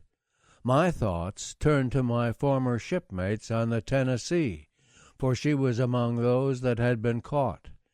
Hugh Sanders had similar concerns for his friends on the West Virginia. We all wondered how it could have happened, and were shocked by the apparent failure of our ships to defend themselves adequately. Above all else came the realization that we were at war. Our lives and our country's survival were now in constant jeopardy. The flow of radio traffic during the next 24 hours was overwhelming, and I was up all night decoding urgent and priority messages. Some were addressed to us, but most were not. We broke many of the latter out of curiosity about what was happening. Classmate Charlie Pond, the communicator on the USS Wilson, helped to supplement the Sterett's radio surveillance, and between us we were able to piece together a good summary. Of course, Commodore Moon expected to be kept as well informed as any fleet commander, and to the extent that it was possible, I believe he was. Now all of us wished to be back in the Pacific. We were outraged at the deliberate deception of the Japanese, at the manner in which they had attacked without warning when we were supposedly at peace with them, and at the attitude of the American media, who clamored for full disclosure of the damage done to our ships. Did they not understand that disclosing the extent of our losses would serve the enemy's interests? We were sad, disgusted, and angry. More than anything else, we wanted to fight. By 10 December, we were on the way to carry out our first wartime mission. Several major units of the French fleet had been bottled up in the harbor of Martinique. The carrier Béarn, the light cruiser Émile Bertin, and the training cruiser Jeanne d'Arc had been at Guadeloupe since mid-1940. Concerned that the French might turn these ships over to their German conquerors, Admiral Greenslade had convinced Admiral Roberts of the French fleet to give the United States 96 hours' notice of any intended ship movement and to allow U.S. Navy surface and air patrols to maintain surveillance within French territorial limits. But amid the confusion resulting from the Japanese attack on Pearl Harbor, reports were received that a French cruiser, the Barfleur, had eluded our patrols and left Martinique. In the afternoon of 10 December, the carrier Wasp, the cruisers Brooklyn, Nashville, and Savannah, and the destroyers Lang, Stack, Sterett, and Wilson, Destroyer Division 15, got under way and headed south at high speed for Martinique. The entire ship's company was keyed up. We knew that the French ships were no match for our task group, but they could give us a pretty fair scrap, and we looked forward to the chance to retaliate. We would rather have fought the Japanese, but since they were not at hand, we were perfectly happy to tangle with any available foe. We stripped the Sterret of practically every comfort, and heaved overboard anything that could conceivably become a fire hazard. We worked over our guns and fire control equipment, checked our ammunition, positioned it for easy access, prepared the wardroom as a dressing station for the wounded, and briefed our damage control parties one last time. Then we waited. The night before our arrival, we were told to prepare to intercept a breakout by the French ships in the morning. Long before dawn, we stood at our battle stations ready for anything. But daylight brought only serenity. There was no thundering gunfire, no sign of the French ships, just the splendid beauty of Martinique, a lush green island in a turquoise sea. We waited, we steamed in a giant square, we patrolled the coast, blocking all exits. Finally, a message from the Wasp reported that her planes had spotted our quarry, still safe and sound at anchor. I wondered if they had all had a good night's sleep while we scurried across the Caribbean. We remained near Martinique for a couple of days, and very little information filtered down to our level. We concluded that our authorities were at work negotiating some kind of deal with the French. At last an agreement was reached. They would demilitarize their ships and hold them at Martinique for the duration of the war. I thought of those French sailors who would be stuck there away from home for all that time. Then it occurred to me that at least they were still alive, and that was a hell of a lot better than the fate of the more than 2,000 bluejackets who had been killed at Pearl Harbor. I wasted no more sympathy on the French.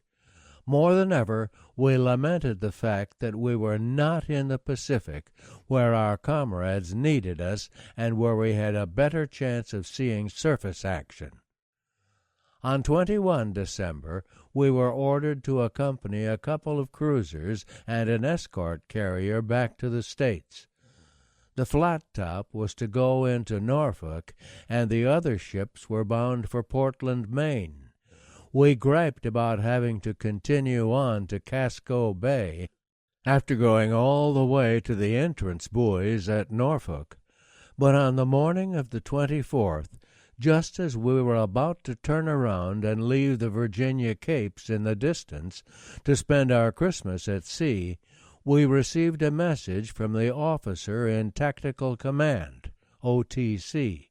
He wanted us to proceed to Norfolk with him and remain until 26 December. It was the most wonderful Christmas present possible. We left Norfolk on the 26th for Casco Bay and Argentia. On 10 January 1942, we departed again in company with the carrier Wasp, the old battleship Texas, the cruisers Tuscaloosa and Wichita, and our division mates Lang, Stack, and Wilson, to escort 4 transports carrying the first contingent of American troops to the United Kingdom. The OTC in this case was Rear Admiral Ike Giffen, one of our scrappiest flag officers, and the father of Skip Giffen, an immensely popular and highly respected classmate. We fully expected that the U-boats would be deployed to ambush such a critical convoy because the potential propaganda value of a successful attack on our first attempt to send troops to England was tremendous.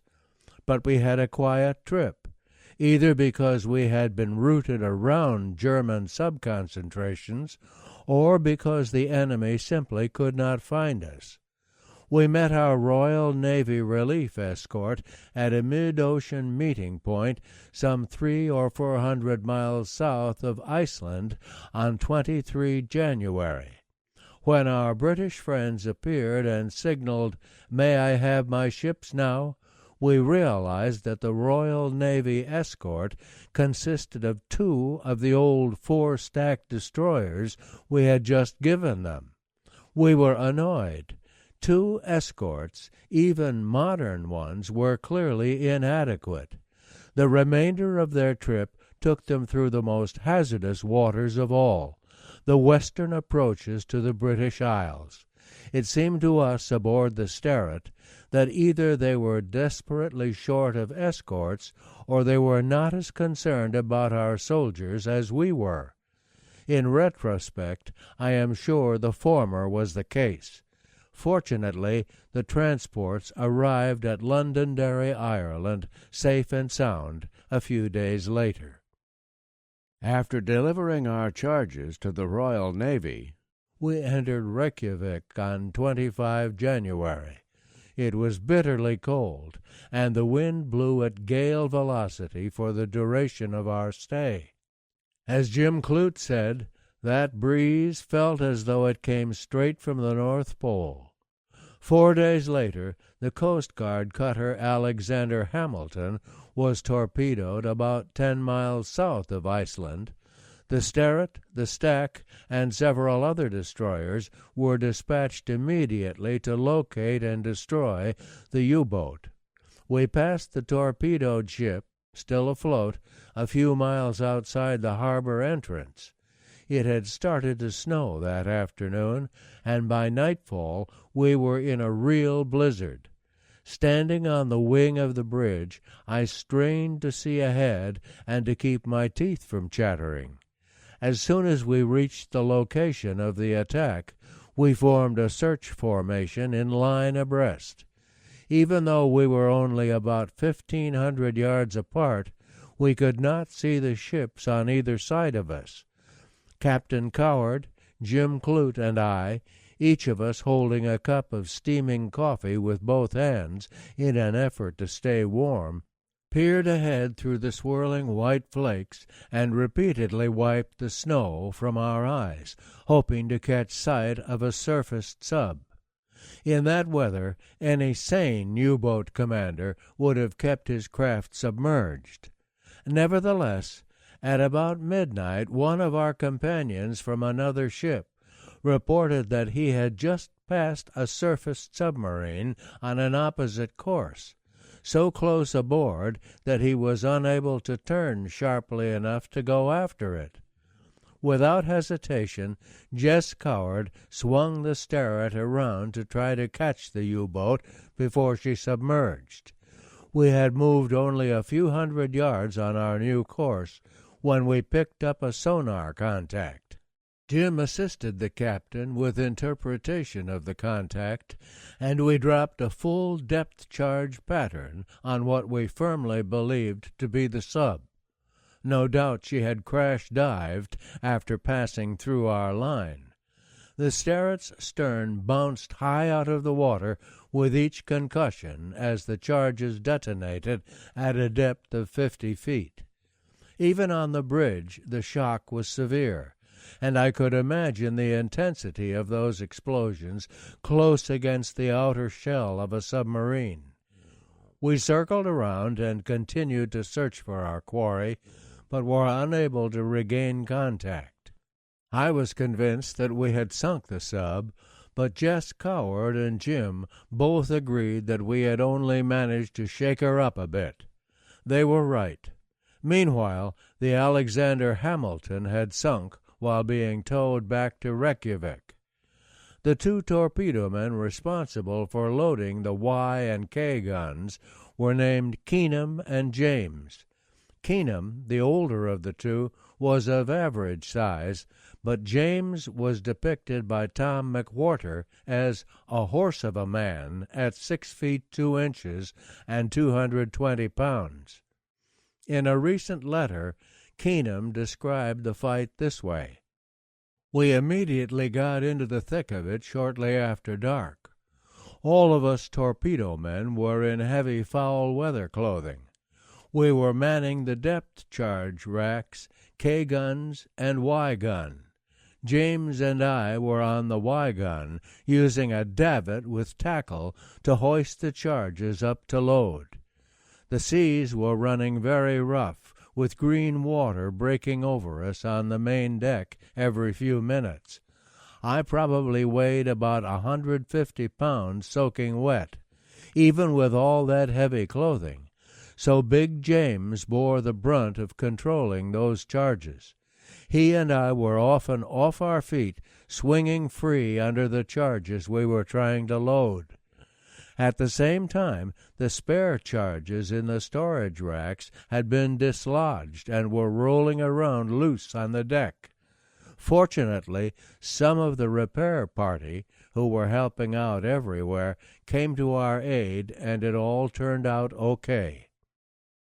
Tom McWhorter's recollections also make it clear that these were brave, tough men who had repeatedly risked their lives to deliver their depth charge attack. We were all proud of their actions, Jess Coward included. After we had expended our depth charges, he directed the torpedo gang to report to sick bay, where the doctor issued each man a welcome dose of medicinal whiskey.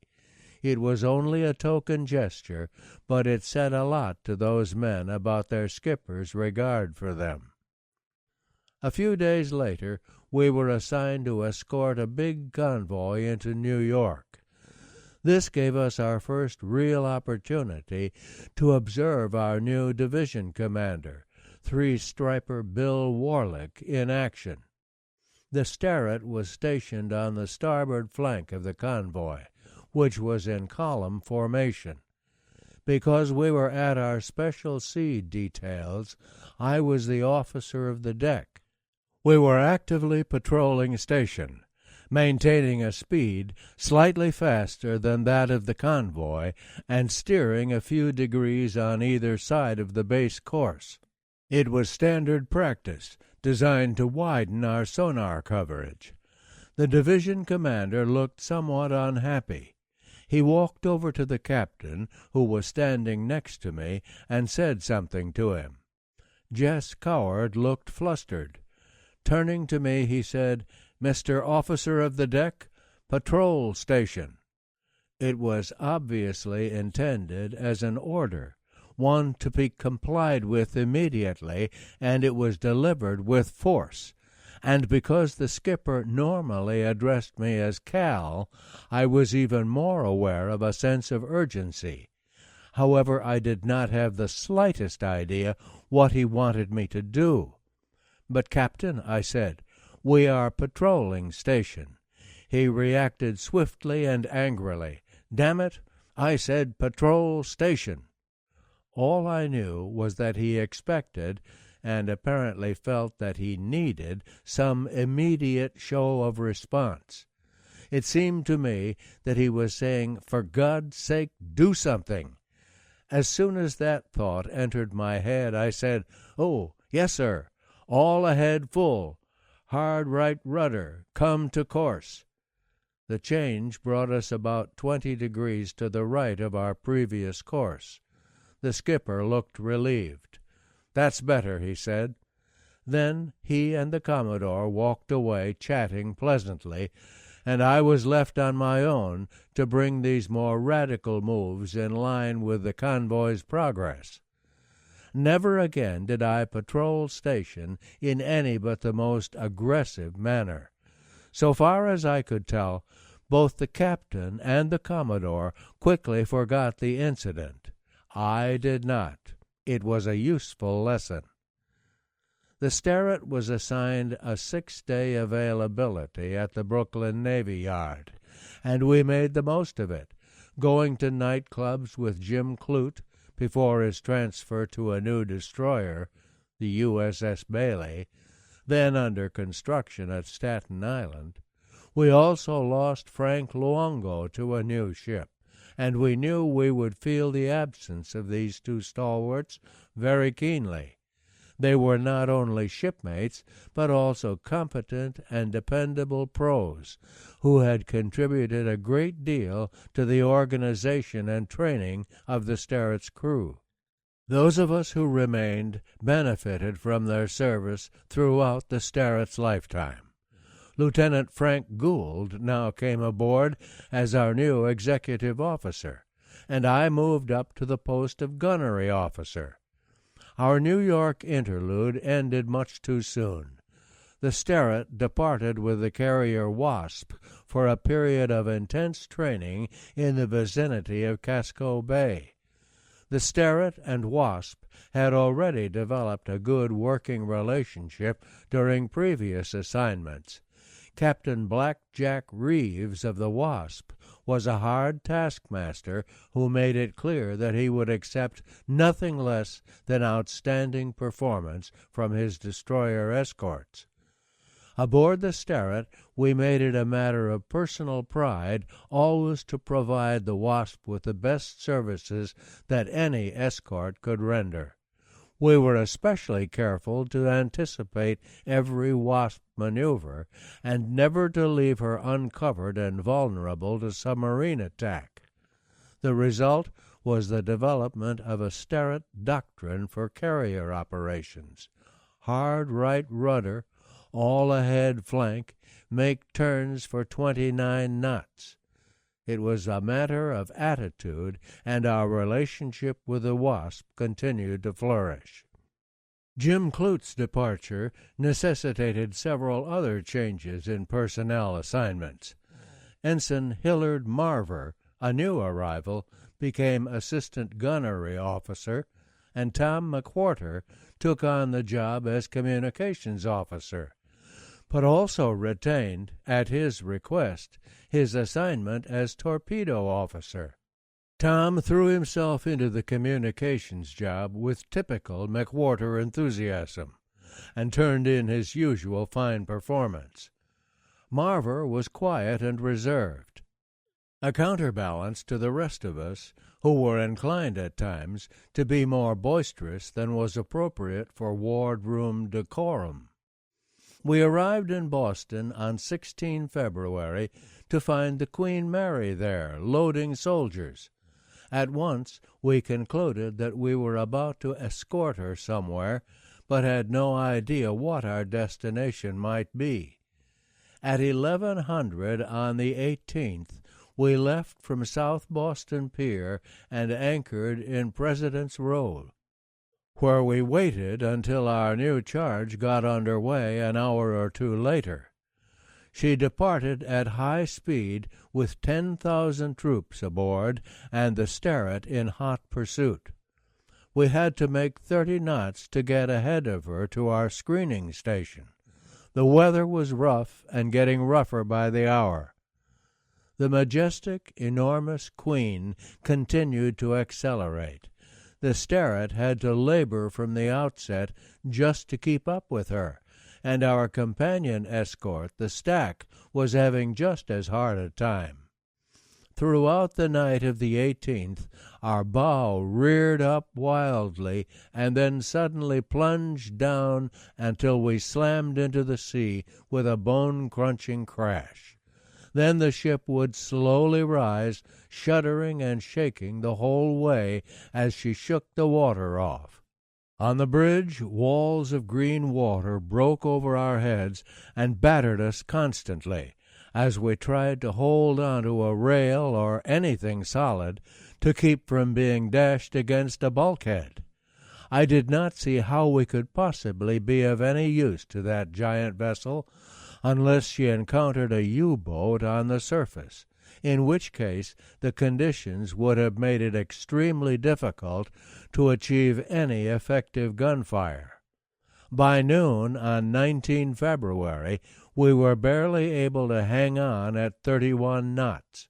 Perhaps because she realized the futility of our situation, and just when it looked like we would have to cry uncle, the Queen released us. As she disappeared over the horizon, she sent a very nice message to thank us for our services. All of us wished her well and prayed for her safe arrival, whatever her destination.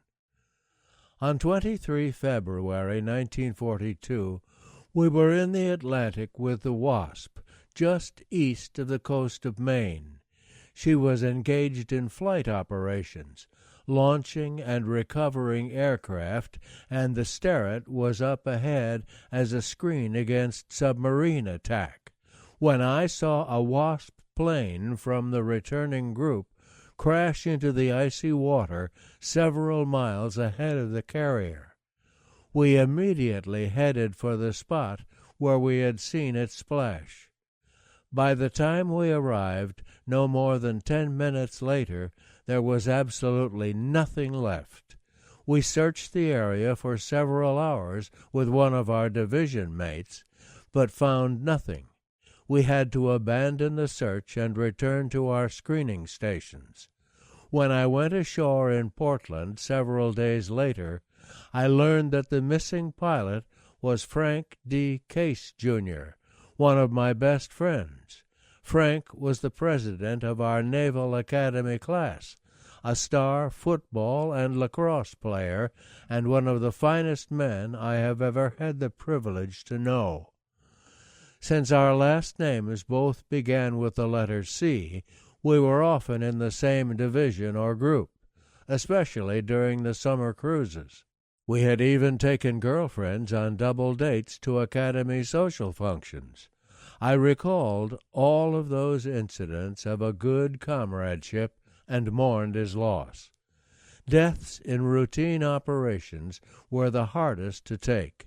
Those in combat were no less sad, but they seemed easier to rationalize. While we were still at sea with the Wasp, the skipper called me into his cabin. "Cal," he said, "we have to send an officer to gunnery school. You'll leave for Norfolk as soon as we get in this afternoon."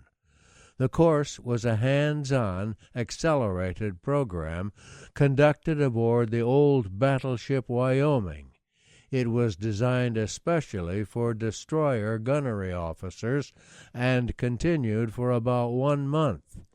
The students were rotated through each of the stations on the gun director, so that they could better appreciate the duties performed by each member of the director crew. We took part in a series of concentrated firing exercises at both air and surface targets under the close supervision of expert instructors, who critiqued each student's performance immediately after each practice. On 18 March, the Wyoming was in the Chesapeake conducting gunnery exercises. My class had just been dismissed for lunch when a Navy PBY landed nearby, and the pilot signaled that he had come to pick up an officer named Calhoun. I hurried to the quarterdeck, where a boat awaited me. I jumped in, and in a few minutes was hauled by the seat of my pants into the gently bobbing PBY. Half an hour later, I was at the Norfolk Naval Air Station. The Sterret had arrived that morning for a 3-day availability at Portsmouth Navy Yard in advance of an extended period away from home. The PBY delivery was Jess Coward's way of giving me an extra day with my bride. It was typical of the consideration he demonstrated constantly for his Sterret shipmates. During the next 3 days, we accomplished some structural repairs and received a few minor alterations. On 23 March, we left Norfolk and proceeded to Casco Bay with our old friend the Wasp.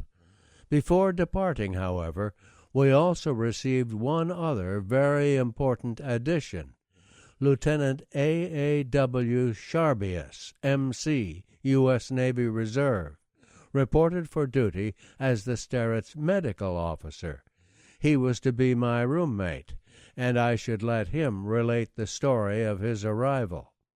I remember I reported aboard our destroyer after chasing her up to Casco Bay, then finally down to Norfolk, where she was undergoing an overhaul in March 1942. I had just 10 days of active duty behind me as I scrambled up the gangway, barely remembering to make the proper salutes, which was about the only thing I knew. I was directed to the wardroom, where I presented myself to Captain Coward. His first question was, "Do you get seasick, Doctor?" Apparently, I was relieving their previous medical officer, McGinnis, I think his name was, who, though immensely popular, had the misfortune to suffer from chronic mal de mer, and could hardly make a sick call, let alone chow down. I gulped and answered with supreme, if totally uncertain confidence, that I was immune. This was based on a bit of sailing on small boats as a youngster and several Atlantic crossings on the old SS Leviathan, on which I worked during summer vacations while at college, which probably never rolled more than 3 degrees while I sailed on her. That night, lying in the upper berth, I was lifted right up against the overhead at 2 a.m. by a riveting machine that some idiot was suddenly inspired to operate on the deck immediately above me. Worse, I came into intimate contact with some lightly insulated steam pipes right over my bare belly. I had been looking forward eagerly to sea duty up to this time. Some weeks later, plowing through a mid-Atlantic storm, I began to wonder what the hell I was doing out here, and I was a volunteer reservist. Bill Sharbius would have made a welcome addition to any wardroom, and he quickly adapted to the life of a destroyer-man. Chapter 3. The British Home Fleet. On 26 March 1942, the Sterret left Casco Bay for Scapa Flow, the base for the British Home Fleet, along with the Wasp, the new battleship Washington, the cruisers Wichita and Tuscaloosa, and the destroyers Wainwright, Plunkett, Madison, Lang, and Wilson. It was a strong force provided to help the British prevent a breakout of German heavy ships into the Atlantic. No longer was the U.S. Atlantic Fleet to be restricted to escort of convoy operations. We were going into harm's way, ready to take on the enemy's biggest and best. The Atlantic was its usual bleak and miserable self. Just one day out, we received a stern reminder of the constant threat of the sea. Aboard the Sterret, the first indication of trouble came in the form of a voice radio message from the flagship, the USS Washington, reporting a man overboard. The seas were very rough. It would have been difficult to keep a swimmer in sight, let alone recover him. Despite extra lookouts, no one was able to spot the victim, and it began to appear that the original report was in error. All ships then were asked to muster their crews and report whether anyone was missing. With negative reports in hand from every ship, the Chief of Staff sent a messenger to tell Admiral Wilcox that all hands were accounted for. When the Marine orderly entered the Admiral's cabin to inform him of the messenger's presence, the Admiral was not there. Only then did it become clear the man overboard was the Admiral himself. Search planes were launched from the Wasp despite the poor conditions, and one of them was also lost. Rear Admiral Ike Geffen now became our task group commander, and we continued our journey to Scapa Flow. On 3 April, the British cruiser HMS Edinburgh met us shortly after daybreak and escorted us into Scapa Flow the next day.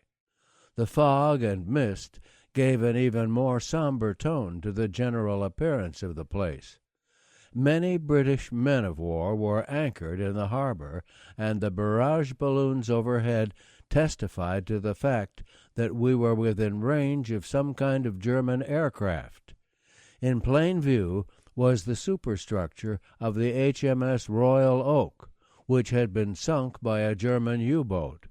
We all felt a certain admiration for that submarine skipper, for he had penetrated a dense anti-sub net in the middle of the entire fleet, conducted a successful attack, and escaped. As we proceeded to our assigned berth, we received a visit from a home fleet boarding officer. Straddling our lifelines, a young lieutenant commander of the Royal Navy saluted smartly and requested permission to come aboard. His uniform was of Gives quality and fit perfectly, but was very salty. The gold braid was tarnished, and the cuffs and elbows were reinforced with black glove leather. He wore full Wellington boots, and carried under his arm a brass telescope wrapped in leather and engraved with the words, "To Viscount Kilbourne," and the royal seal of King George. He gave a nice little speech of welcome to Captain Coward, and it appeared that our Royal Navy comrades were happy to see us. Scapa Flow was the main base of operations for the entire British home fleet. It was packed with warships of every description, all flying the white ensign.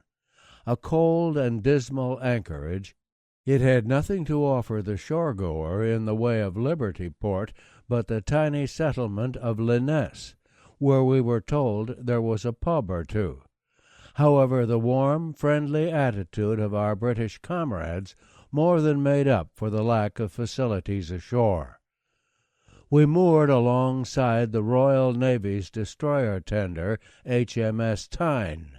We had just secured to her when a disreputable-looking Royal Canadian Navy trawler came alongside our starboard quarter and secured her lines to us. Her young skipper, bearded and looking very seamanlike, came aboard. I met him as he walked forward on the Sterret's main deck. "Good morning," he called, coming up to me with his hand extended and with a disarming smile. "I looked over and saw you standing in a little while ago, and asked my quartermaster, 'Do I see the stars and stripes flying on that destroyer over there?' When he confirmed that you were Yanks, I couldn't wait to get over here to welcome you on behalf of the Royal Canadian Navy. You can't imagine how wonderful it is to see these beautiful U.S. destroyers joining us over here." I took him up to meet Captain Coward, who immediately asked if he and his crew would like to remain alongside the Sterret until their scheduled departure 2 days later, and in the meantime to make full use of our washrooms and eat their meals in our general mess. His gratitude was both genuine and touching. He and his men had not had either a fresh-water shower or a decent meal in weeks, so the Sterret's sailors adopted the Canadians and became good friends. In the process, we learned how lucky we were by comparison. That little trawler had served as a convoy escort for 2 years in the North Atlantic, destroying one U-boat and discouraging many others from attacking. We were impressed with her mettle, and when she shoved off 2 days later, we assured her skipper that whenever he found himself in port with the USS Sterret, he was welcome to moor alongside for as long as he liked. Meanwhile, the officers and men of the HMS Tyne treated us to a superb brand of hospitality. We spent the first week alongside her, and every afternoon one of her officers came aboard the Sterret, rounded up all the officers who were not on duty, and took them aboard the Tyne for drinks. Despite the fact that their drinks were served without ice, the Scotch whiskey was excellent, and our little afternoon gatherings were tremendous fun. Usually they involved a lot of singing, not very good but loud, and good-natured ribbing. One day, perhaps a week after our arrival, Commodore Moon, now reassigned as our squadron commander, embarked in the Wainwright DD 419, assembled all of our squadron officers on deck. He told us that he had noticed the heavy flow of U.S. naval officers to the Tyne every afternoon, and he told us that he did not want to see any more of us going aboard with a thirsty look on our face. We all complied with his directive. We continued to go aboard, but we made certain that we did not look thirsty. Occasionally a movie was shown on the Tyne or the HMS Dunluce Castle, an old tub that was used as a barracks and station vessel. We also attended a British USO show featuring English stage stars. I remember that a Royal Navy Rear Admiral volunteered to go on stage and allowed himself to be used as a buffoon, to the delight of the mostly enlisted audience. It was the kind of performance that, although attended by hilarious and undignified behavior, produced respect for the Admiral's good humor and stage presence. But we also had work to do at Scapa Flow. Our ships were to be assimilated into whatever home fleet operations best suited our armament and capabilities. Thus we had to learn their way of doing things, a process that our hosts seemed eager to facilitate.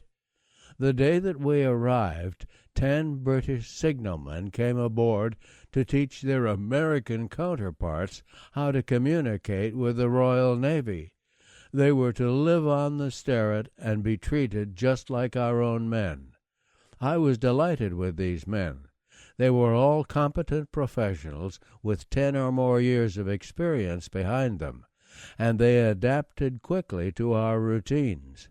Our sailors liked them and admired their proficiency. Their training enabled them not only to read and translate tactical signals, but also to understand the tactical maneuvers required to execute the commands received. On ships of the U.S. Navy at that time, only the officers had to learn what the ship needed to do in order to execute a signal command. Suddenly, we had a team of signalmen who could advise the officer of the deck on specific tactical responses. This was a boon to us, and it demonstrated how our Navy could more fully utilize the capacities of our bluejackets. Without question, the British tars found much about our ships for which to be thankful. The food was perhaps the most welcome of these advantages. Thumbing through Quartermaster Clear's diary recently, I came across this passage. The 10 English sailors aboard are really enjoying the quantity, quality, and variety of food they are eating. I guess it is no joke that food is not too plentiful in England. One limey said they were eating like the lords and ladies of London, and it's probably true. Combined British-U.S. operations out of Scapa Flow began on 7 April. With several British destroyers, we practiced screening the HMS Duke of York and the USS Washington. For communication purposes, we were referred to as the HMS Steadfast, to hide the fact that elements of the U.S. Navy were present at Scapa Flow. Steadfast was a good alias, denoting a sense of dependability of which I hoped we would prove worthy. While the ship engaged in daytime tactical maneuvers, we put the crew through all kinds of drills. Gunnery practice received a lot of attention, and at least once a day I managed to exercise the 5-inch crews at the loading machine for about a half hour. The home fleet had one neat arrangement that I envied. A few miles from the harbor entrance was stationed a small tug with a target sled in tow. Every ship that went past that tug was free to shoot its guns at the target. The tug would then mark the fall of shot and signal the results to the ship. There was no weight and no voluminous report to be made. The Sterret fired her 5-inch guns whenever she went past that corner, and the practice allowed the crew to develop self-confidence and familiarity with the process of gunfire, including the noise and concussion. It prepared us for what lay ahead.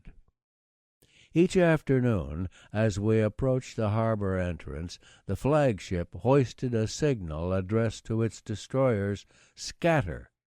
At that moment, all the destroyers in the screen, often as many as 20, headed hell-bent and at flank speed for the opening in the anti-submarine net, which was held open just long enough for the returning ships to enter.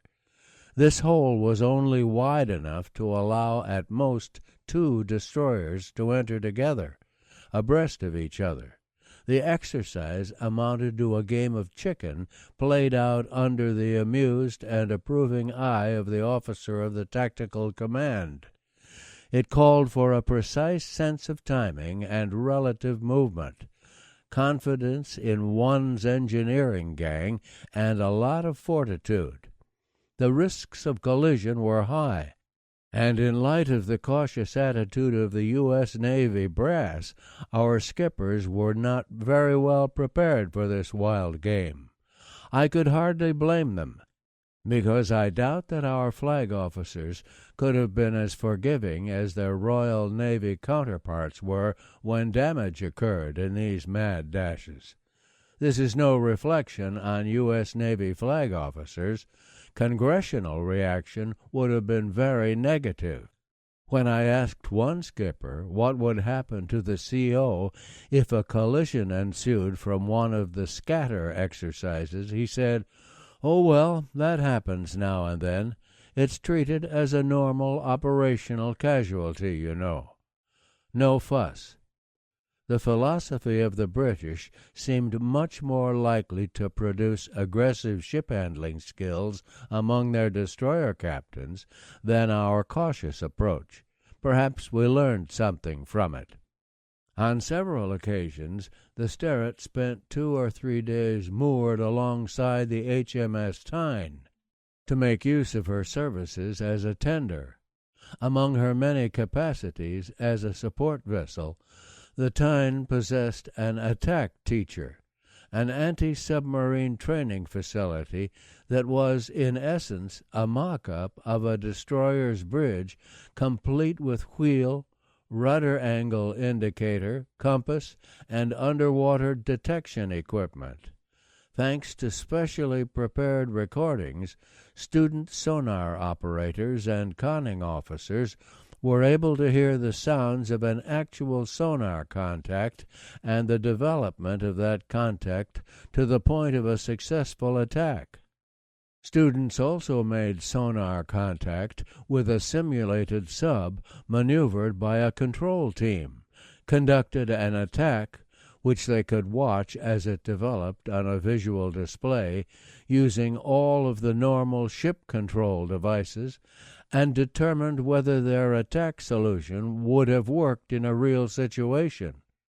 It was the next best thing to training with a live submarine, and we made maximum use of it.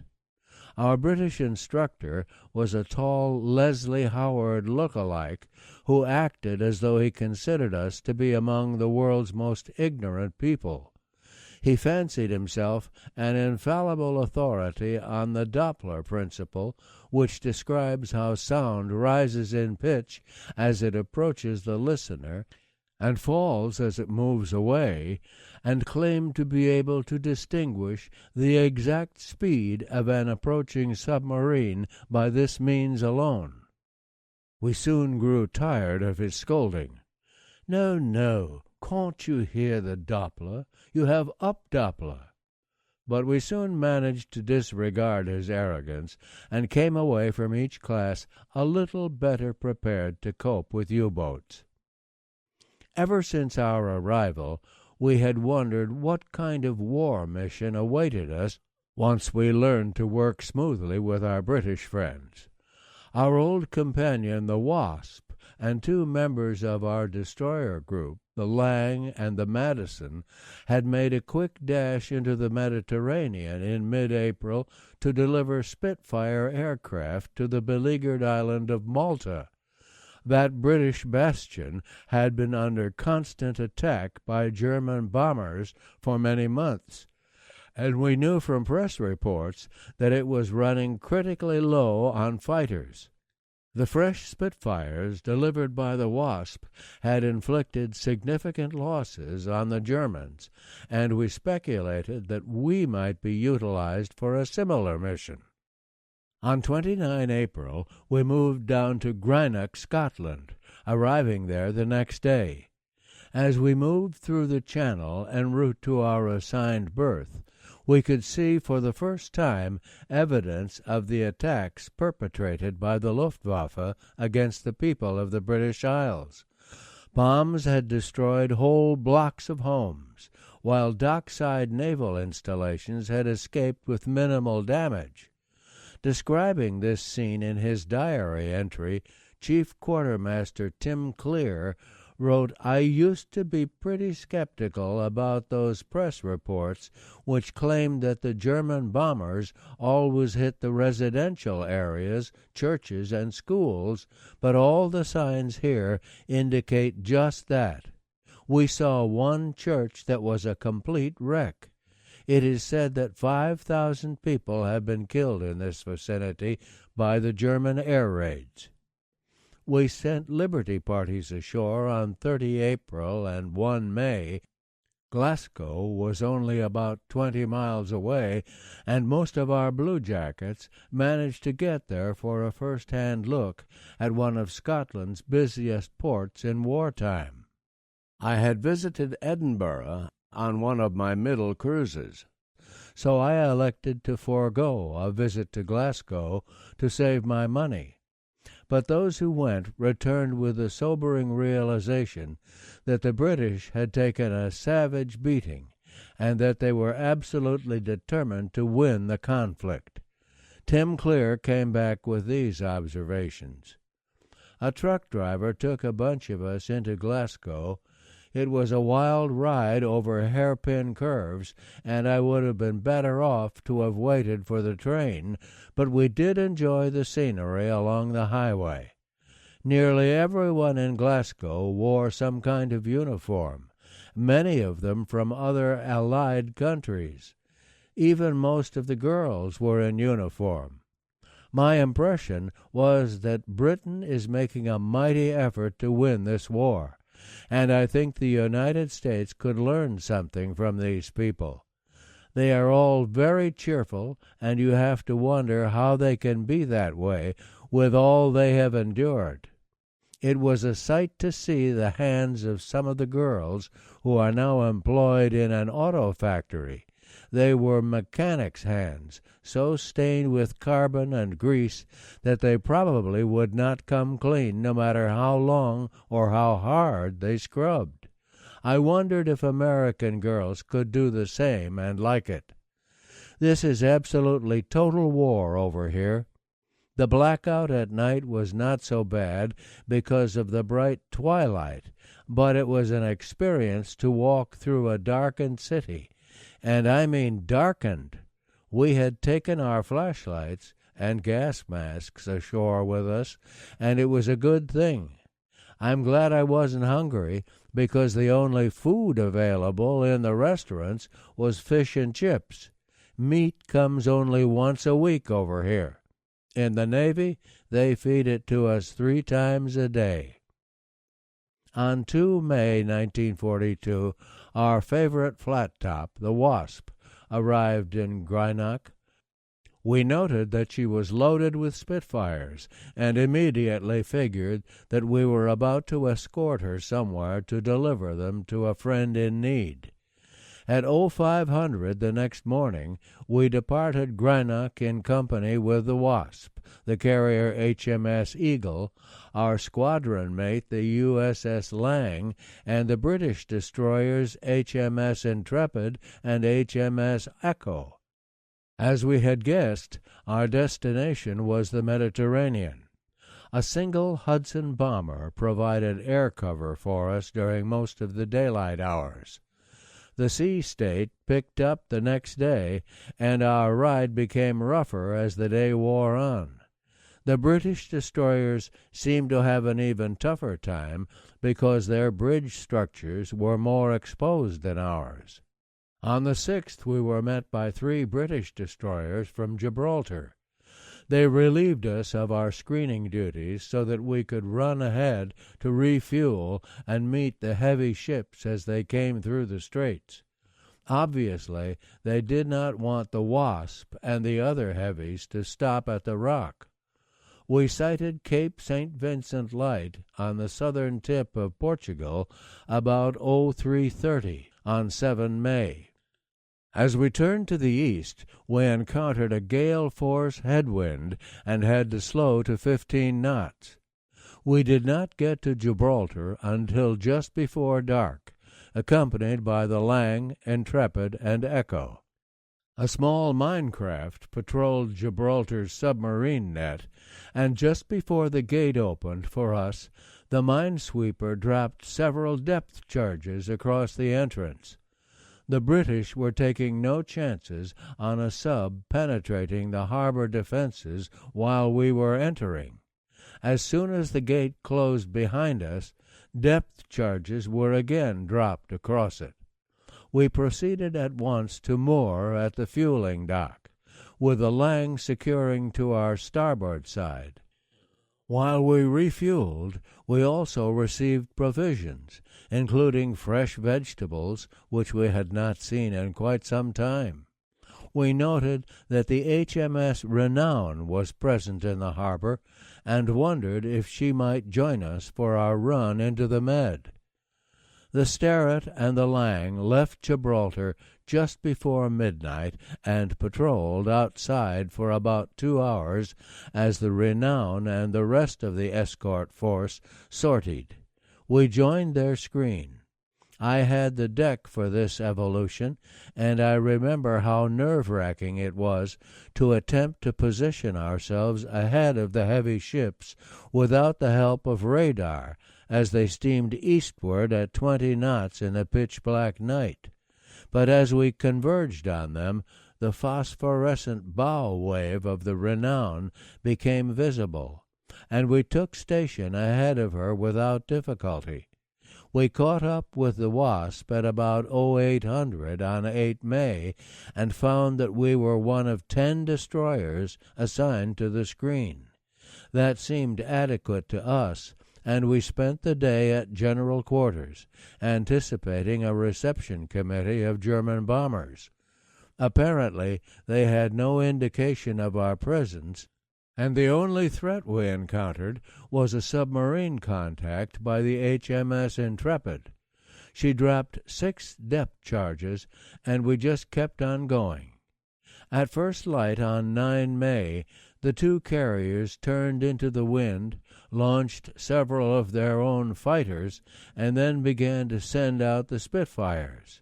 I was on the bridge as officer of the deck, and found myself imagining how those young RAF pilots must have felt as they took off from a carrier flight deck for the first time, a fact that in itself warranted some concern. As they left the carriers, they were still some 300 to 400 miles west of Malta, and there was a good chance that they would have to fight their way to the landing field. In their new role on that island, they would be called upon to fly up and defend it from attack every day. Everyone aboard the Sterret saluted them for their courage and their flying skill that morning. The Wasp and the Eagle launched 63 Spitfires. One crashed into the sea shortly after takeoff. It sank immediately, leaving only a few small pieces of wreckage on the surface. The pilot was not recovered. Another developed engine trouble and had to turn back. He landed safely on the Wasp. No small feat, considering that the plane was not configured for carrier landings and that the pilot probably had never made one before.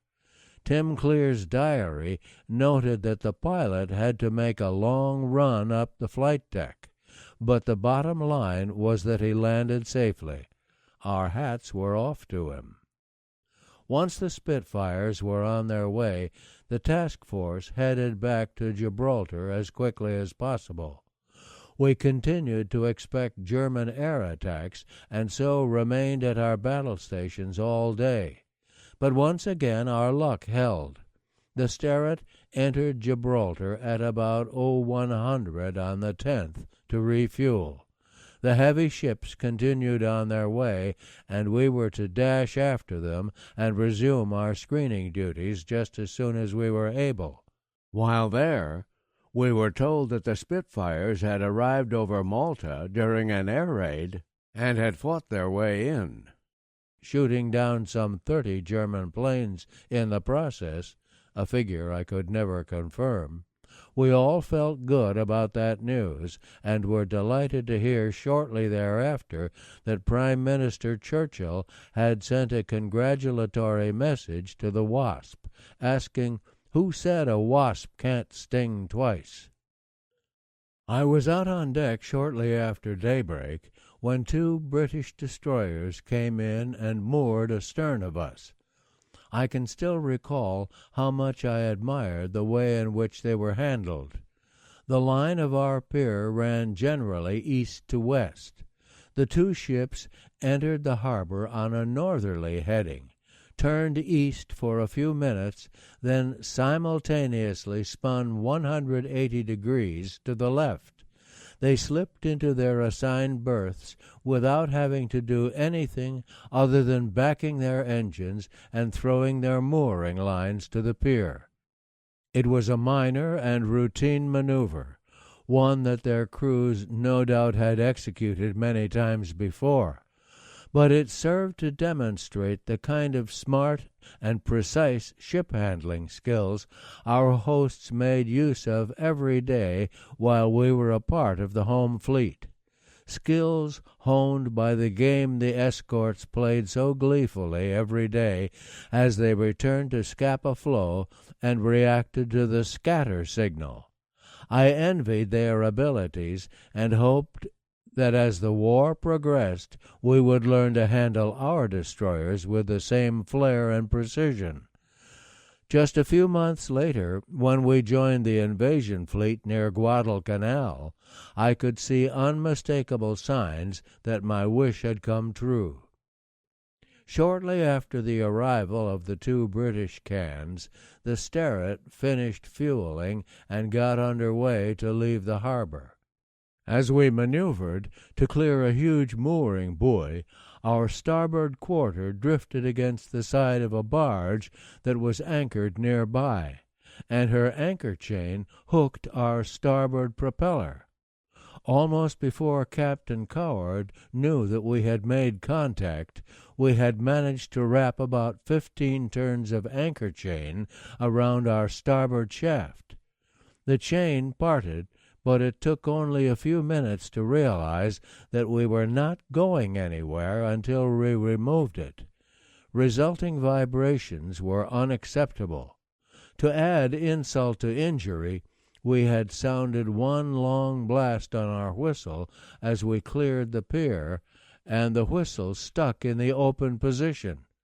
We must have awakened every soldier and sailor on the Rock, and perhaps a fair number of the citizens of neighboring Spain, before we managed to shut it off. To make this Chinese fire drill, as J.D. Jeffrey called it, complete, we almost collided with a 4-engine flying boat that taxied across our path as we struggled back to our berth. After several hours of feverish work, a British diver removed the chain.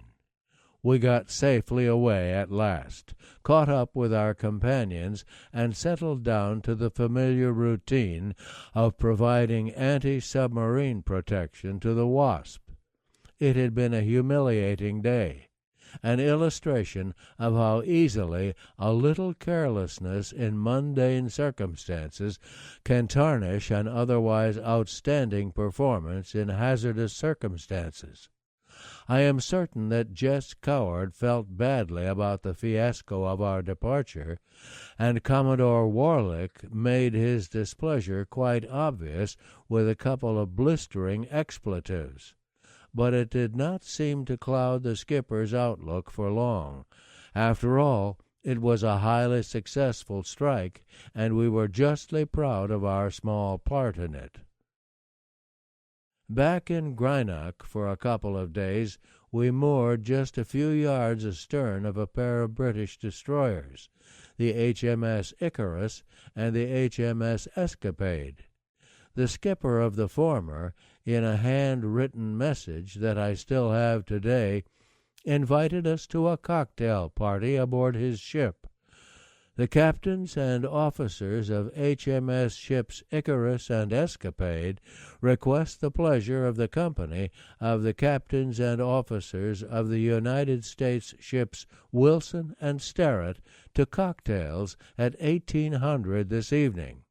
It is suggested that numbers may be signaled so that suitable arrangements can be made for your comfort.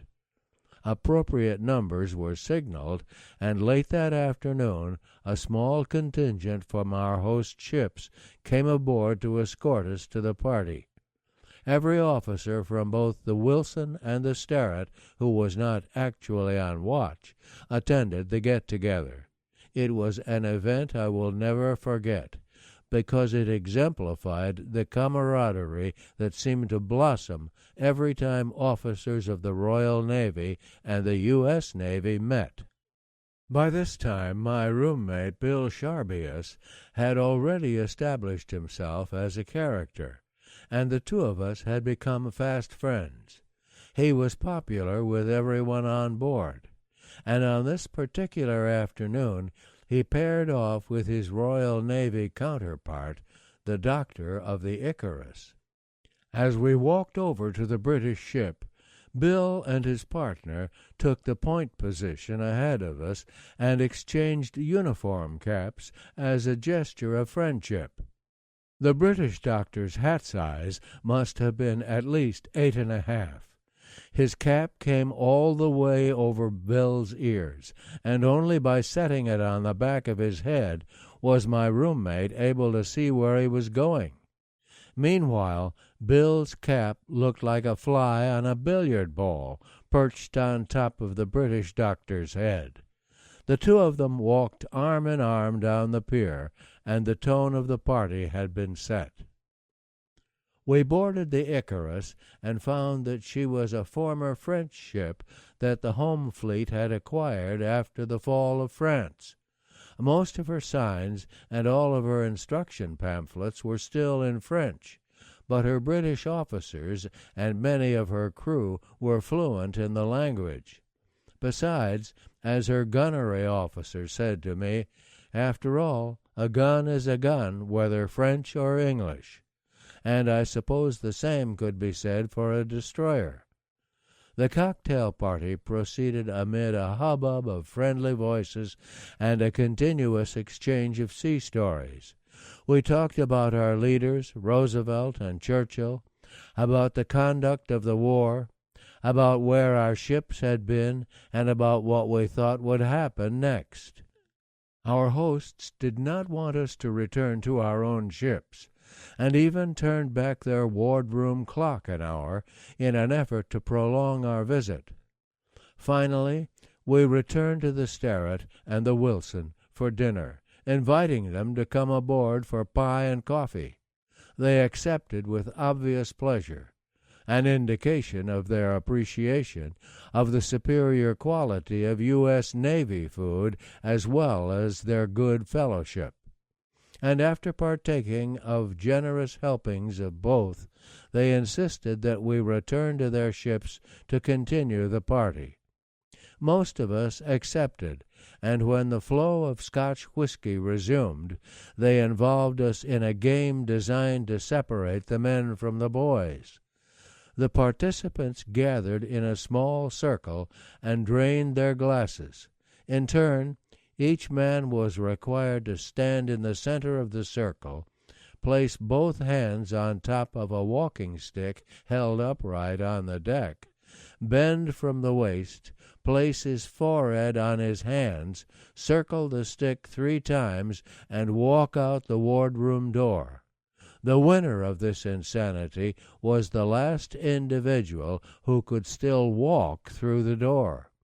When one of our hosts had to drop to his knees and crawl to get through the door, Jess Coward wisely declared them to be the winners of the Battle of Greenock, and we retired to the safety of our own flag and our own bunks. Our British brothers in arms certainly played as hard as they fought, and as we departed we felt a closer kinship with them. Bill Sharbius was already much more than the ship's doctor, although that role was large enough on any ship, let alone a destroyer. He was an early Tom Selleck in appearance, with black hair and a bushy mustache. His medical ministries earned him the sobriquet "one shot," because it appeared that 1 shot of whatever elixir he dispensed from his little sick bay always cured the common cold, which was the most common malady aboard the Sterret at that time. He interested himself with every facet of shipboard life, and frequently stood deck watches with me.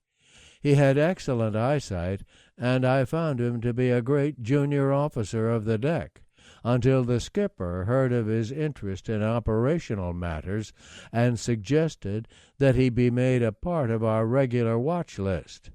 Then Doc took refuge behind the Geneva Convention, which exempted medical personnel from military duties. Most important, he was a very creative individual with a completely independent and innovative viewpoint, and he did not hesitate to question old procedures and traditional attitudes, all positive attributes that the wartime influx of reserve officers contributed to the Navy. At dinner in the wardroom one evening, Doc addressed the skipper. "Captain, why is it that the other ships in our squadron are making 10,000 gallons of fresh water a day, while we are only able to make 8,000? I thought, for example, that the Stack was a sister ship." "Well, sir, she's making over 10,000 gallons a day, and as I look at our crew, I see that they need that extra water. They really aren't keeping themselves as clean as they should, and when I complain to them about their poor personal hygiene, they tell me that they're on water hours and can't take baths except at very odd and inconvenient times. I'm really concerned about their welfare, Captain, and I wonder if there is anything we can do about it." The skipper turned to the chief engineer and said, "Chief, that's a question for you, and I'd also like to know how the Stack makes more fresh water than we do." Clearly embarrassed and annoyed, the chief replied, "Well, I can assure you that the Stack is not making more water than we are, and the doctor is wrong about our rated evaporator capacity. Our plant is designed to make 8,000 gallons a day, and we're doing consistently better than that."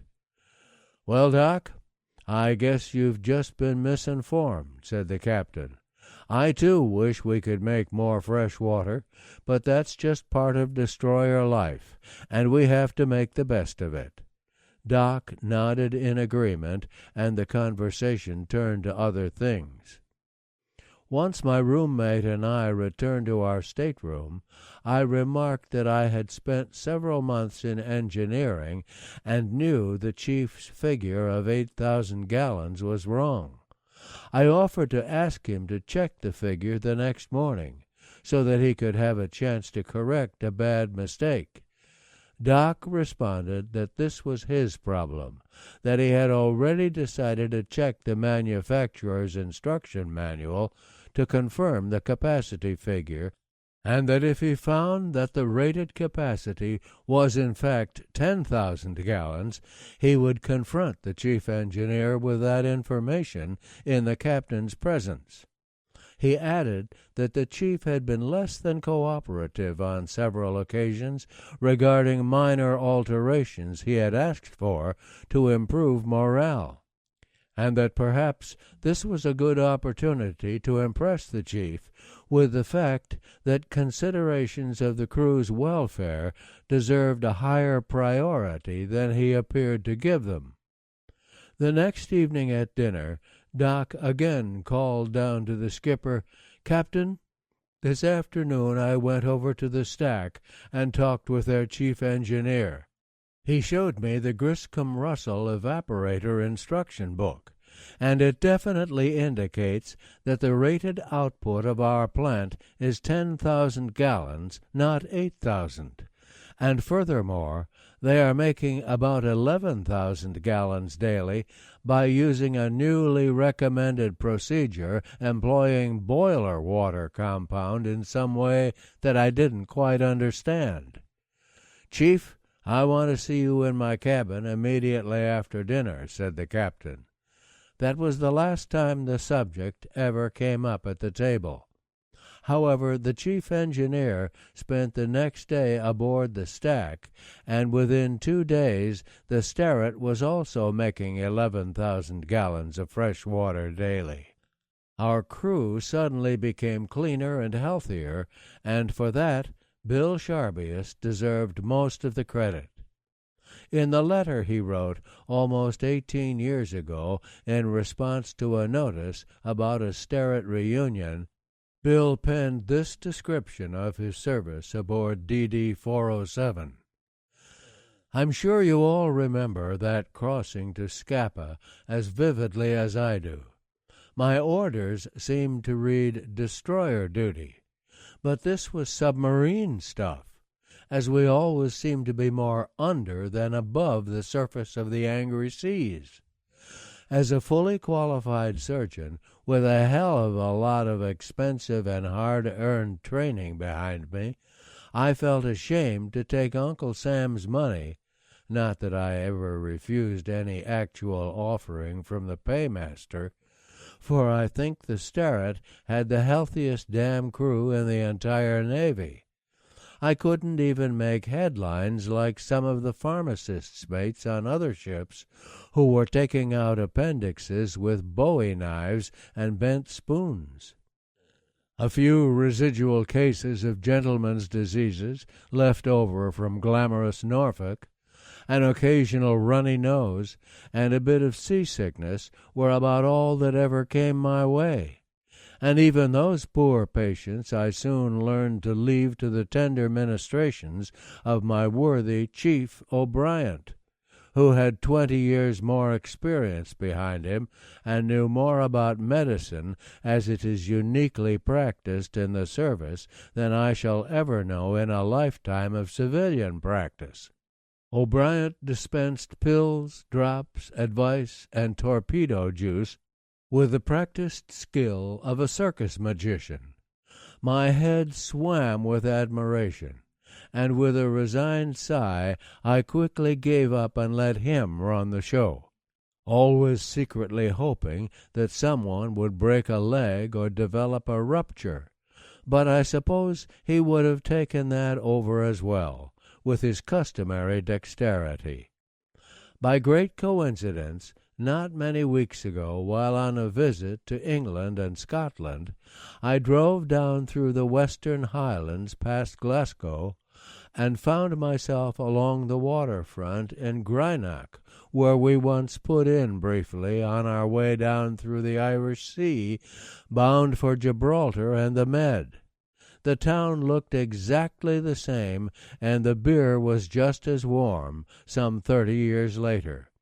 But I thought of our old ship, and here I am, for some crazy reason, writing about a few of my old reminiscences. Maybe I've forgotten the bad parts, as one does with time, but I loved that old ship. Most of you guys are just a blur now, though a few faces and a few names stand out.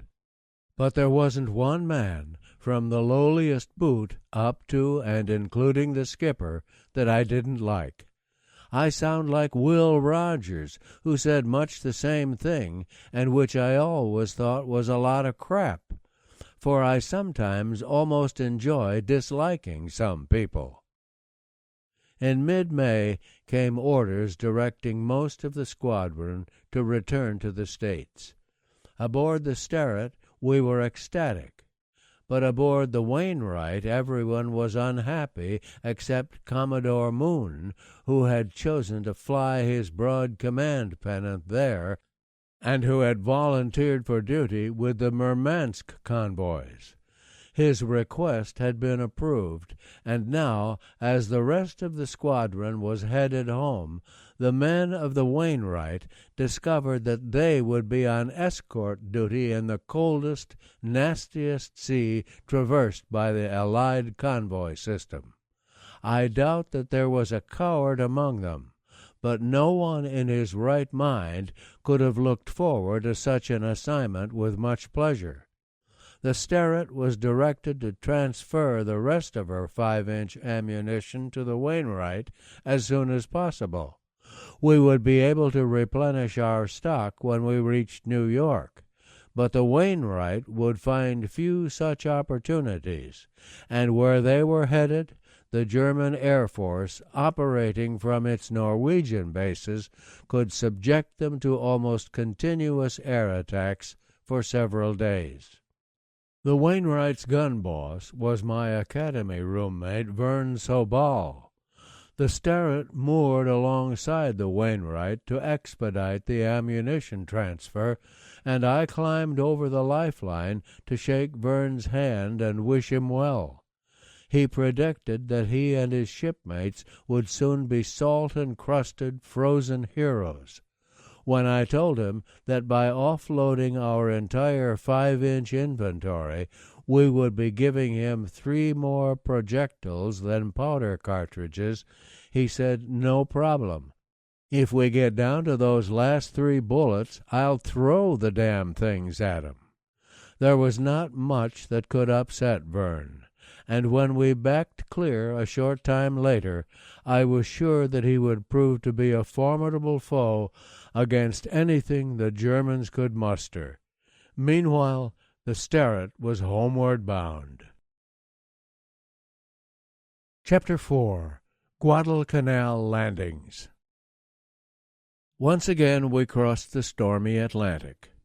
Our companions on the way back were the Wasp, the cruiser Brooklyn, and the destroyers Lang, Nicholson, Tripp, and Ingraham.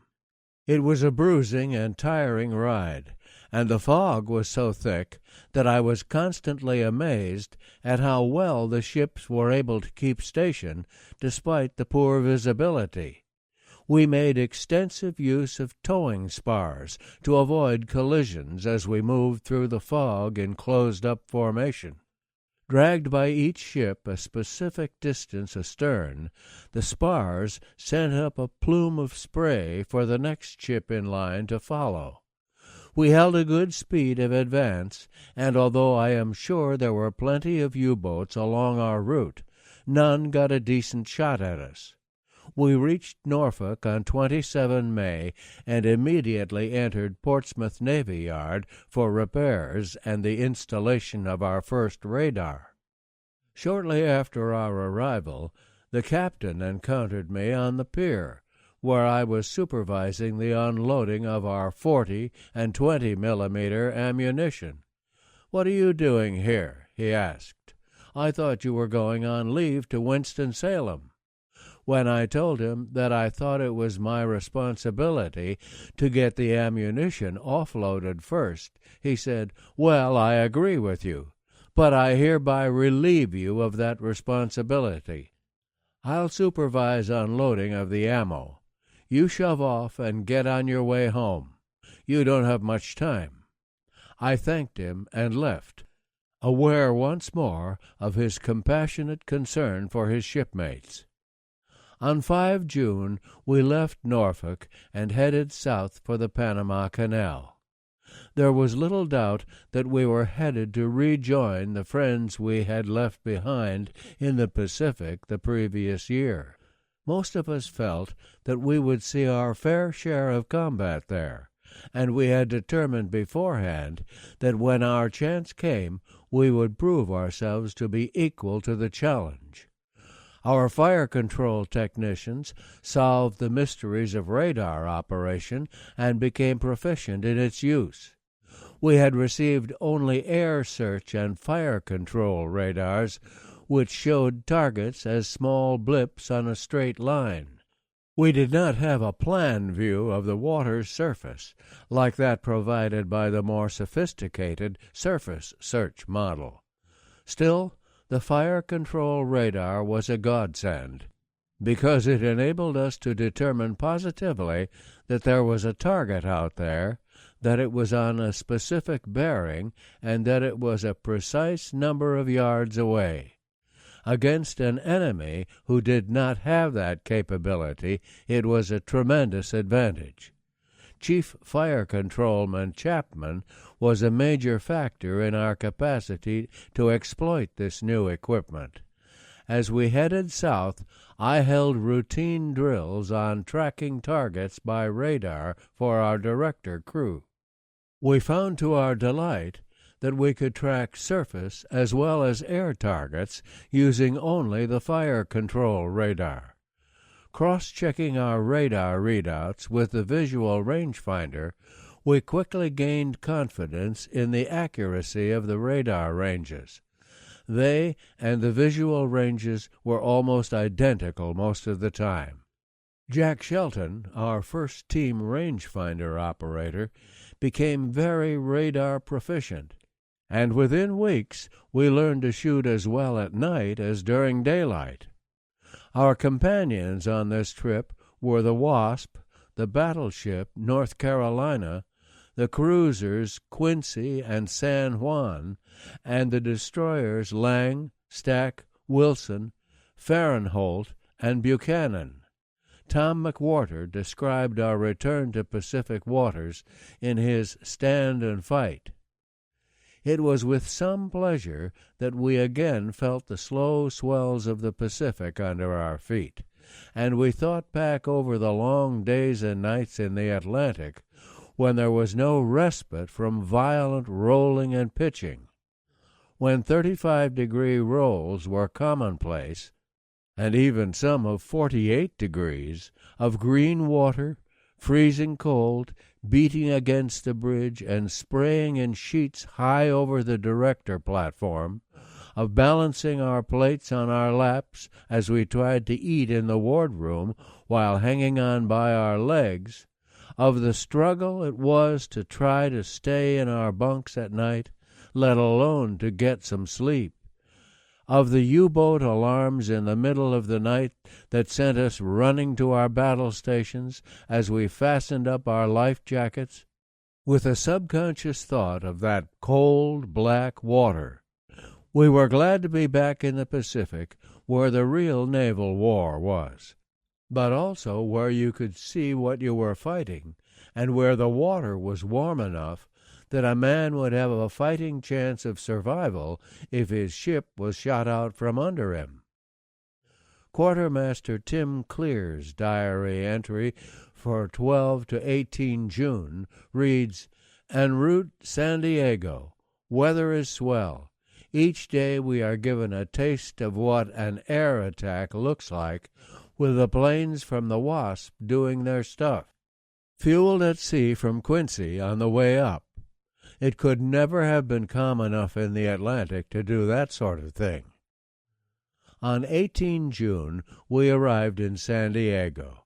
Several former U.S. President Line ships were at the piers.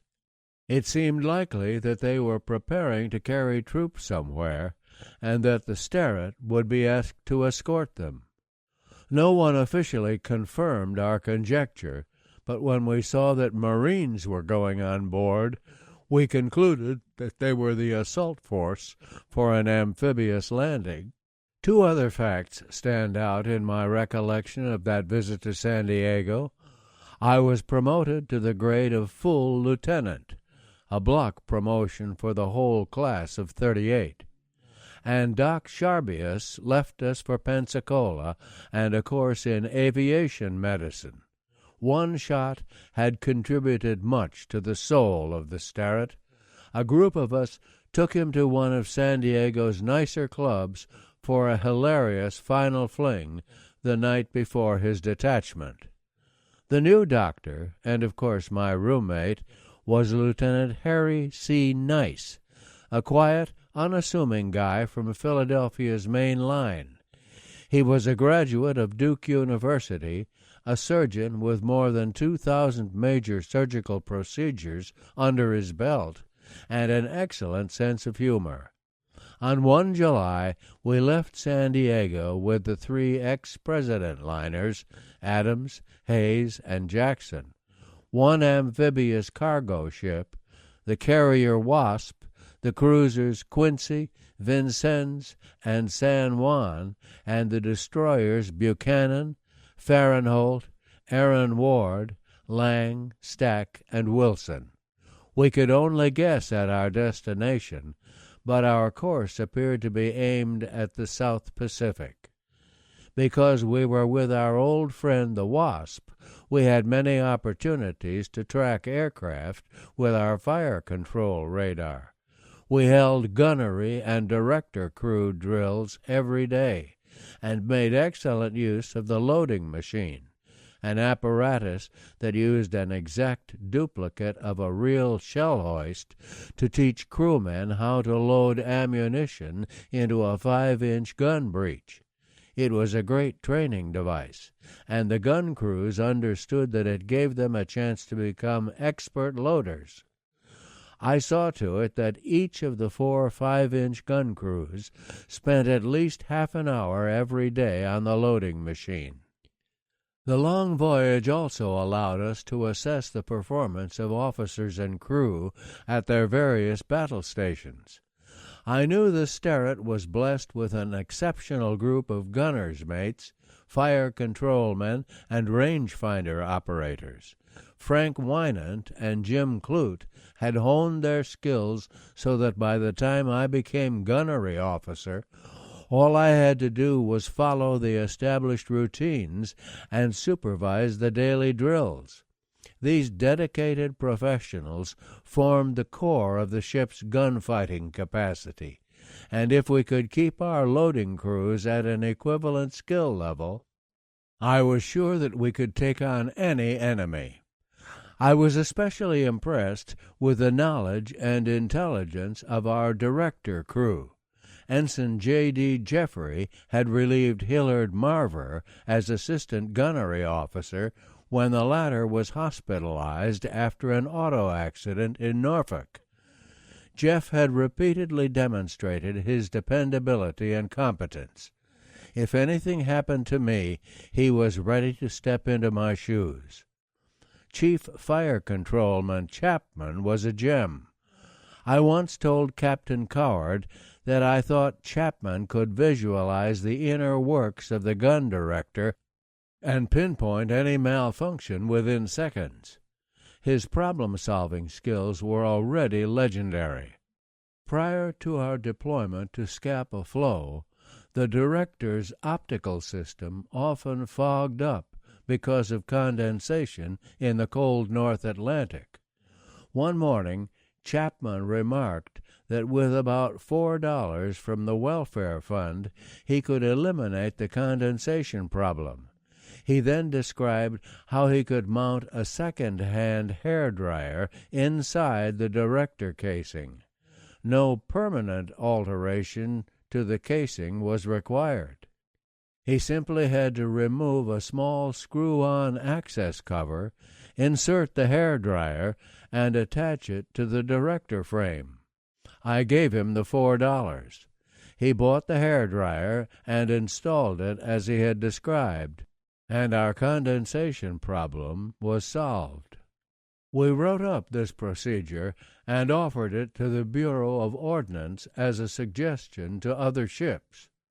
Bu-Ord responded that they had their best minds working on the problem and expected to have a solution soon. About a year later, a package arrived from Bue Ord containing their solution. It was a hairdryer painted gray. At the rangefinder was Jack Shelton, a youngster who had come aboard with the original crew in 1939 as a seaman second class. By the time we left San Diego, he was probably a fire controlman second class. He was infallible in his capacity to identify ships and aircraft. He studied and practiced constantly, and his ranges, taken optically in the days before radar with the stereoscopic rangefinder, were always precise. The director pointer and trainer were Donald J. Starr, fire controlman second class, and Robert O. Byers, bosun's mate first class, respectively. Both had steady nerves and excellent visual acuity, and were, as far as I could tell, completely unflappable. The director crew was tops. The gunner's mates were headed by newly promoted chief gunner's mate Hiram Hodge. They formed a dedicated team and maintained the guns in apple pie order. We were ready to shoot at a moment's notice, always. An excellent leader, Hodge was everywhere, turning up when least expected to observe some maintenance procedure or to supervise a drill. Gunner's mates Vernon J. Arnold, Vernon R. E. Martin, Clarence M. Simmons, and Charles L. Solch were also the gun captains and were responsible for the training and individual supervision of their gun crews. As we worked to perfect our gun loading performance, the roles played by the first loaders were critical. These were the sailors who placed the 5-inch projectiles in the tray of the gun and positioned them for the hydraulic ram that pushed them into the barrel. Because the shells weighed about 55 pounds apiece, it took a strong individual to throw one into the tray every 5 seconds and to sustain that pace for a protracted period. The half hour that the gun crews spent on the loading machine every day gave them a pretty good workout. But as we steamed across the broad Pacific, a spirit of competition developed among the members of the 4 crews. They were all good, but of course some were better than others. The first loader of gun number 2 was Big Willie, the well-built mess attendant. He was certainly one of the best. The first loader of gun number 4 was a young seaman second class named Jim Gran, who appeared to belong in the same category as Big Willie. I fostered the sense of rivalry and began a series of weekly loading contests, timing the crews to see which could consistently load 100 rounds in the fastest time over the course of a week. The prize was usually a carton of cigarettes for each member of the winning crew. I was delighted with their performance and their attitude. I promised them that we would soon tangle with the Japanese Navy and that contest would decide whose gunners were the best in the world. As we sailed westward, our priorities shifted. The main focus, dictated by Jess Coward, was on battle readiness. The uniform requirements in the Pacific were far less formal, and the efforts normally devoted to spit and polish projects were now turned toward preparations for combat. It affected everything. Matters of appearance became relatively unimportant. The attitude was more relaxed, and the fact that we had dropped our division commander in Norfolk seemed to lift a burden from Captain Coward's shoulders. His new independence was a boon to him and to us. We also seemed to have a guardian angel in Washington. Before we sailed for the South Pacific, we were afraid that the Bureau of Personnel would strip us of most of our veterans in order to man the many new ships then entering the fleet. It did not happen, and our cohesiveness had a great deal to do with our performance in combat over the next 4 months. We owed a debt of gratitude to someone. I was content to attribute it to God. On 18 July, we sighted Ava Island, one of the Tonga group south of Samoa, and our first landfall since leaving San Diego. We entered the harbor and anchored off the town of Nuku'alofa on the island of Tongatabu. For the next 3 days our sailors were to be seen on shore, happy to feel terra firma under their feet again. With typical American curiosity and ingenuity, they rented horses for the purpose of touring the island. In one case, a sailor bargained with the owner of a horse, paid the $5 fee he demanded, and when he tried to return the steed to his owner, discovered that he had purchased the animal. With the Liberty boat waiting, the sailor had no choice but to turn the horse loose to graze, saddle and all. Sterrett sailors claimed for months afterward to be the owners of a horse on Tongatabu. Tim Clear's diary entry about the visit seemed very appropriate. Haven't seen Dorothy Lamour yet, but she ought to be along any moment now. 3 days after our arrival, all commanding officers, plus their gunnery and communications officers, were summoned to a conference on board the cruiser San Juan. We assumed that we were about to participate in an invasion, but we had no idea where. The conference provided the answer. We were to rehearse a shore bombardment in the next day on one of the uninhabited islands in the Tonga chain. Our ultimate target was somewhere in the Coral Sea. We received more specific instructions shortly after we returned to the Sterrett. We were part of a task force assigned to conduct the first U.S. offensive operation of the war by seizing and occupying Guadalcanal in the Solomons. The bombardment rehearsal went off without incident, and we avidly read every scrap of intelligence material we could find about Guadalcanal. Tom McWhorter summarized what we learned. This area constituted one of high strategic importance. Its naval possibilities long recognized, it had once been referred to by the German Admiral Scheer as the finest natural fleet base in the world. The Japanese, very receptive to such advice, recognized this fact, and it was from Tulagi, Florida Island, across from Guadalcanal, that they had fought the ill-fated Battle of the Coral Sea. The Japs had advanced down from the north and had taken Rabaul, New Britain, the northern coast of New Guinea, and all of the Solomons. They were smugly and confidently building an airstrip on Guadalcanal, the progress of which we had been receiving in daily reports.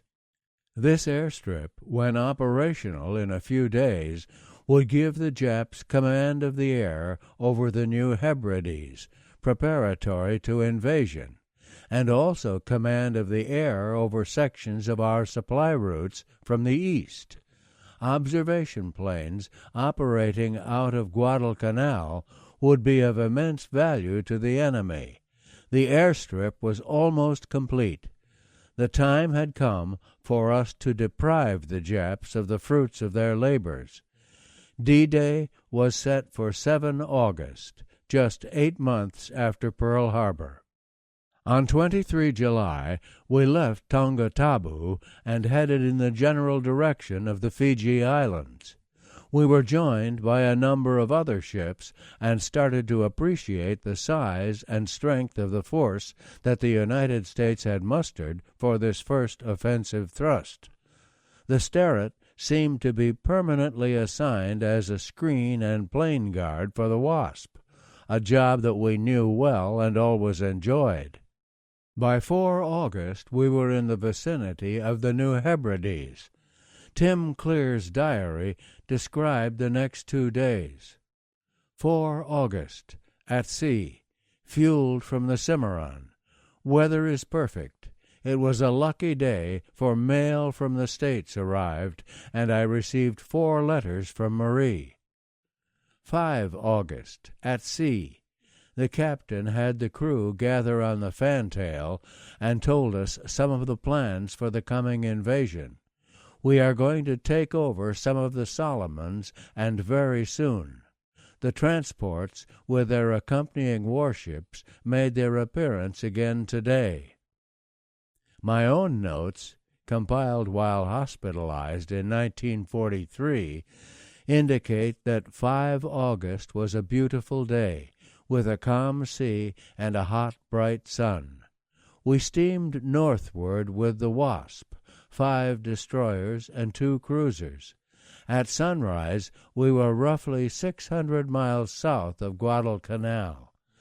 Shortly after noon, I walked back to our midship machine gun station to have a talk with Chief Torpedoman Jackson. He had an excellent sense of humor, and as we joked with Doc Nice, we began to spot other U.S. warships.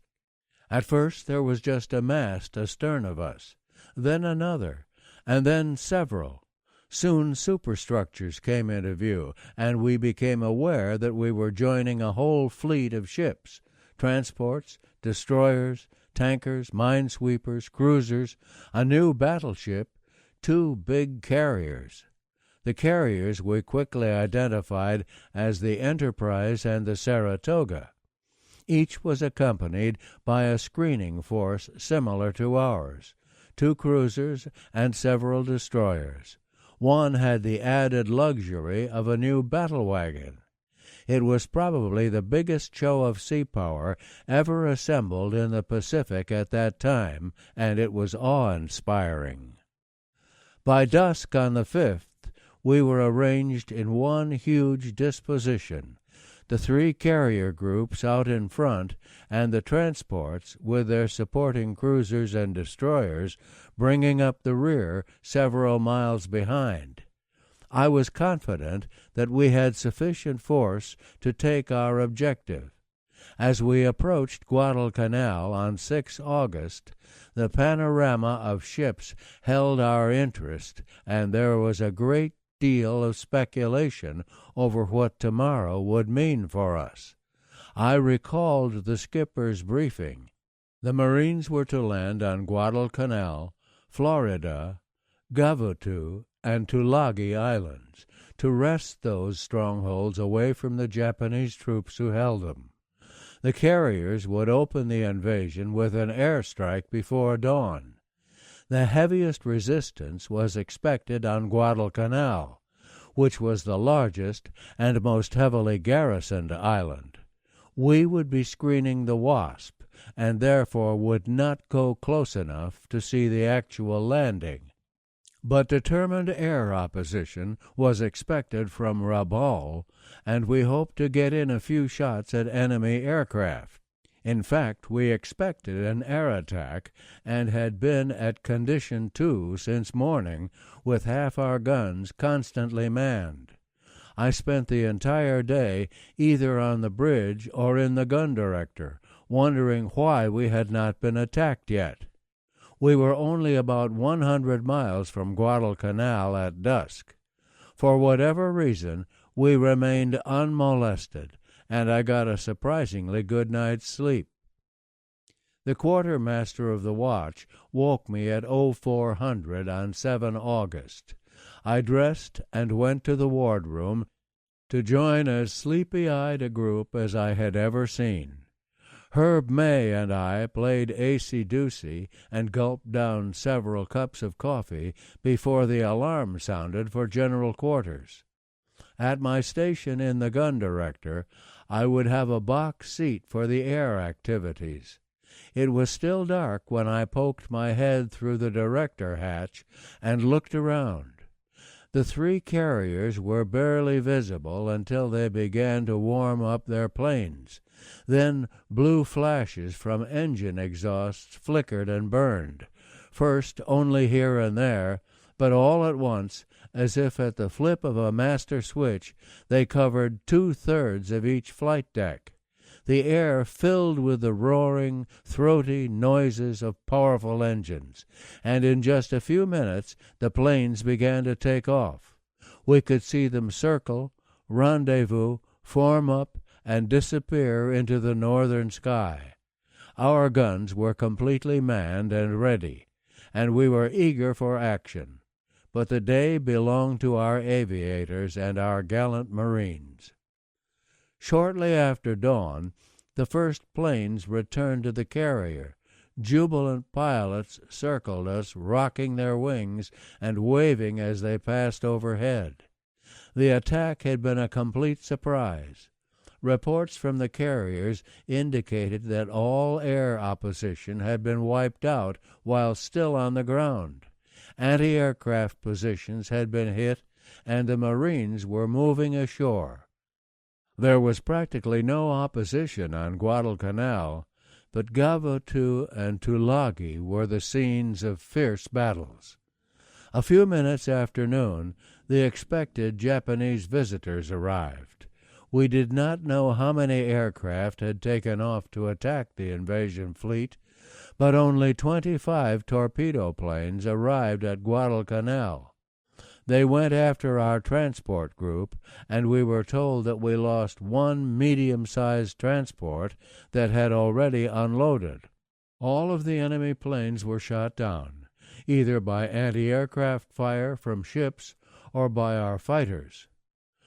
To those of us aboard the destroyers accompanying the carriers, it was a keen disappointment to be able to see so little.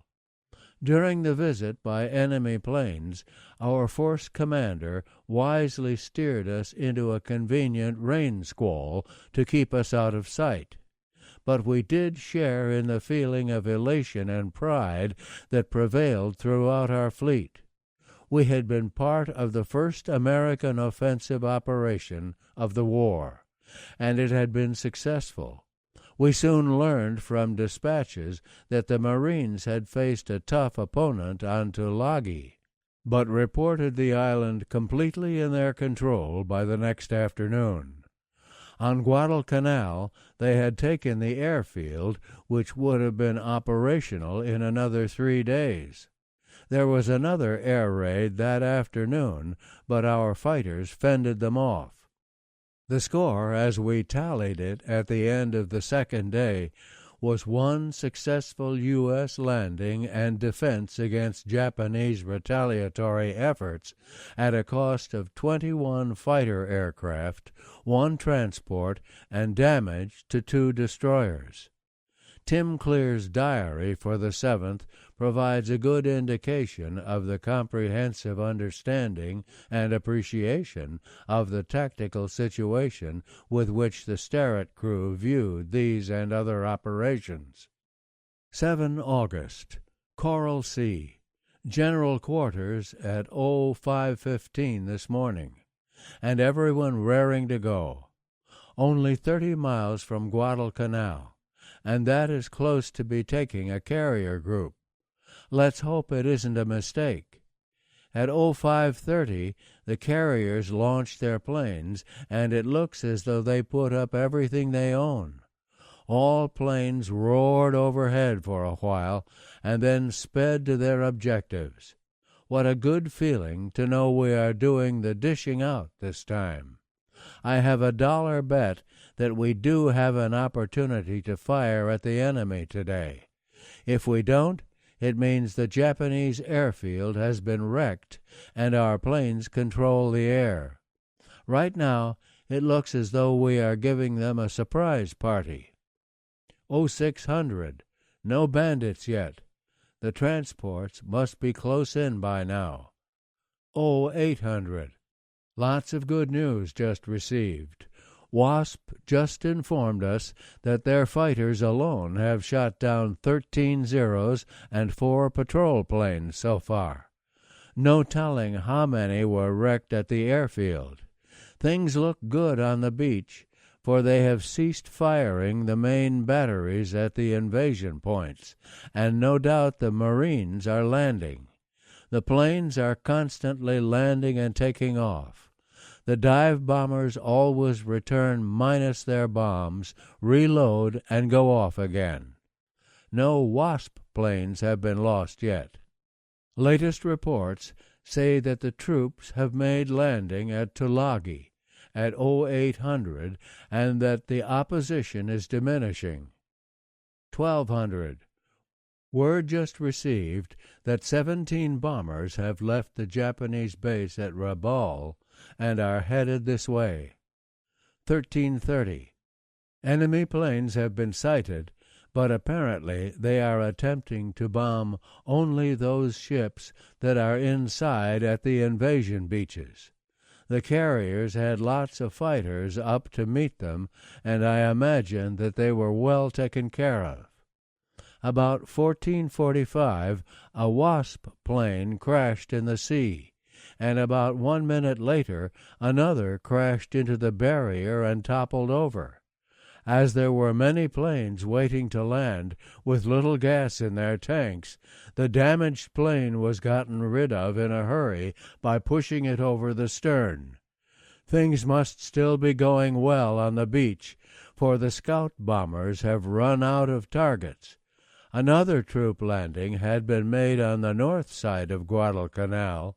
At 1830, we secured from general quarters. Everyone is tired and disappointed at not getting a chance to shoot at the enemy, and I have lost $1. By 9 August, the carrier groups had all moved south to reduce their vulnerability to air attack. This gave us a welcome opportunity to refuel. The bad news on the 9th was the message from the Wasp informing us that the Japanese had destroyed the cruisers Vincennes and Quincy and the Australian cruiser Canberra during a major surface engagement the night before. The cruiser Astoria had sustained severe damage and might also be lost. The message concluded, enemy losses not known, but hope they are heavy. We were shocked and puzzled. We had many friends on those ships, and we wondered how many of them had survived. It was sobering news indeed, and it brought home the realization that, success at Guadalcanal notwithstanding, the Japanese Navy was still a formidable foe. Now we wanted more than ever to get a crack at the enemy. For the next several weeks we operated south of Guadalcanal, rendering escort and plane guard services to the Wasp, while she provided air support to the Marines, who were having no easy time of it. According to General Vandegrift, they whipped the Japanese ashore, but took a nightly pounding from Japanese Navy surface units, including battleships. Aboard the Sterret, we wondered why our own surface units were not sent in to oppose them. On 23 August, we received word from the Saratoga and Enterprise groups that Japanese carriers and transports were on their way down from Rabaul. A nice fight was about to happen, and our group headed north at 25 knots in an effort to join the fray. We did not make it in time to see the enemy, but reports from the Wasp said that Enterprise and Saratoga planes had damaged a carrier, a battleship, 5 cruisers, 3 destroyers, and 1 transport, as well as shooting down 81 enemy planes. Unfortunately, in the exchange, the Enterprise had taken a 1,000-pound bomb on her flight deck. Obviously, the Big E would have to return to some repair facility and get herself patched up, and we did not have any carriers to spare. Meanwhile, day-to-day life aboard the Sterret drew us closer together as we learned more about one another. Harry Nice proved to be a dedicated medical officer with foresight and administrative capacity, One of his pet projects was the creation of a team of first aid experts who could help him deal with a large number of casualties. He recruited about 15 sailors of all rates who, in his opinion, had the steady composure, intelligence, and compassion necessary to handle traumatic injuries on a large scale. He conducted training sessions, and when the inevitable accident occurred, he delegated first aid treatment to these individuals, always under his careful supervision. Harry also performed daily rituals to hone his own surgical skills, and I frequently walked into our stateroom to find him tying knots in a short piece of fishing line inside a matchbox, an effort to maintain his manual dexterity. In addition, he interested himself in all phases of shipboard life, and, like Bill Sharbius, he often stood bridge watches with me to gain a better understanding of the operational aspects of destroyer duty. Lieutenant Tiny Hanna and I became fast friends. A William and Mary graduate and former varsity football player, Tiny was our popular first lieutenant. Like most reserve officers, he was eager to serve in whatever way the situation demanded. We seemed to share many of the same values, and I found him to be a real asset to the ship. When he first came aboard in August 1942, he was delivered to us at sea by highline from a tanker. It was understandably not his favorite mode of travel. To effect a highline transfer at sea, two ships steamed on parallel courses at the same speed. Gradually, one converged on the other until they were only about 50 feet apart. Then the transferring ship rigged a highline from its superstructure to a lower point on the receiving ship. The person to be transferred sat in a bosun's chair suspended from the high line by a pulley wheel, and the crew of the receiving ship pulled the chair across the intervening water by means of a small line attached to the chair. The line handlers had to keep the high line taut to prevent the occupant of the chair from being dunked in the water. On this occasion I watched with some amusement as the new arrival rowed across the heaving ocean. When he arrived safely aboard the Sterret, and I saw exactly how big he was, I called down from the bridge, "Welcome aboard, Tiny." The nickname stuck. Lieutenant Commander Frank Gould, U.S. Navy, class of '31, came aboard as executive officer and navigator in February 1942. I first met him in Charleston, where he was one of the shipyard's most knowledgeable specialists. He was the Navy Yard's ordnance officer, and he was instrumental in setting up the Sterret's trouble-free gunnery installation. As our exec, he went by the book, but was always fair. He was a source of wise counsel regarding regulations and the legal aspects of personnel disciplinary problems. During our deployment with the British Home Fleet, Frank proved to be an excellent navigator, and Jess Coward trusted his judgment. He was also a good-humored messmate, but an aggravating acey-deucey opponent. The way he jiggled the dice in the palm of his hand and then abruptly dropped them resulted in an unusually high percentage of winners. I usually protested that technique, to no avail. Ensign Herb May, U.S. Navy Reserve, was another mainstay on the Sterret's team. He came aboard in Norfolk in March 1942. Just before we deployed to Scapa Flow, and I recall that on the day he reported, I asked him to round up a supply of new battle helmets. I did not think that he would be able to cut through the Navy's red tape in time to accomplish his mission. Furthermore, he was new to the base. He did not even know where the supply depot was, and had no means of transportation, and certainly no rank to throw around.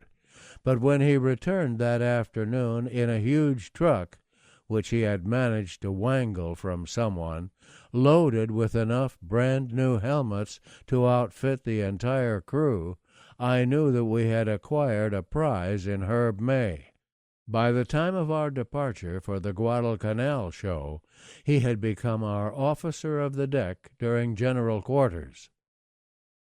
The 5-inch loading crews became increasingly competitive during these weeks in the vicinity of Guadalcanal.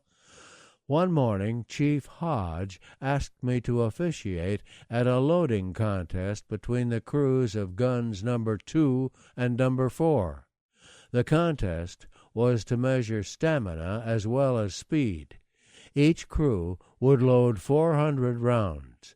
The winner would be the one that completed the task in the shortest time. This race was a matter of intense interest to the entire ship's company, and a considerable sum of money was riding on it, $4,000 to be exact. I became the custodian of the pot and scheduled the contest to begin at 1400. At the appointed hour, everyone who was not on watch was at the loading machine. The gun captains drew lots, and gun number 2 picked the lead-off spot. This was Big Willie's crew, and as first shellman he was without question the key man on that team. With stopwatch in hand, I shouted, "Go!" Big Willie attacked each shell as it came up in the shell hoist, handling them as if they weighed 5 pounds instead of 55. His movements were fluid and graceful, and there was no wasted motion. The noise of the loading machine took on a cadence of its own as one after another the shells came out of the hoist, were put in the tray, and went into the breech. Big Willie averaged about 4 seconds per load at first, and I waited for the pace to slow as he grew tired. But it did not slow. It continued for 5, 10, even 20 minutes, and within 30 minutes the crew of gun number 2 had loaded 400 rounds. Big Willie and his teammates looked as fresh as when they had started. Now came Jim Grand's turn. He was younger and an inch or 2 taller than Big Willie, but not quite as muscular. He started out like a sprinter. Again the shells landed in the tray with a regular cadence. But after 20 minutes the pace slowed, and after 30 minutes, still short of the 400 rounds, Gran was very tired and had trouble moving the shells. Gun number 2 had won hands down. I presented the $4,000 to Big Willie for distribution to his mates and congratulated both crews. This performance assured us all that when our time came to fight, we would acquit ourselves well. On 10 September, our unit, Destroyer Division 15, was relieved of its duties with the Wasp Group, Task Force 18, and replaced by Destroyer Division 24. We hated to leave our old friend, and Tom McWhorter expressed our feelings well.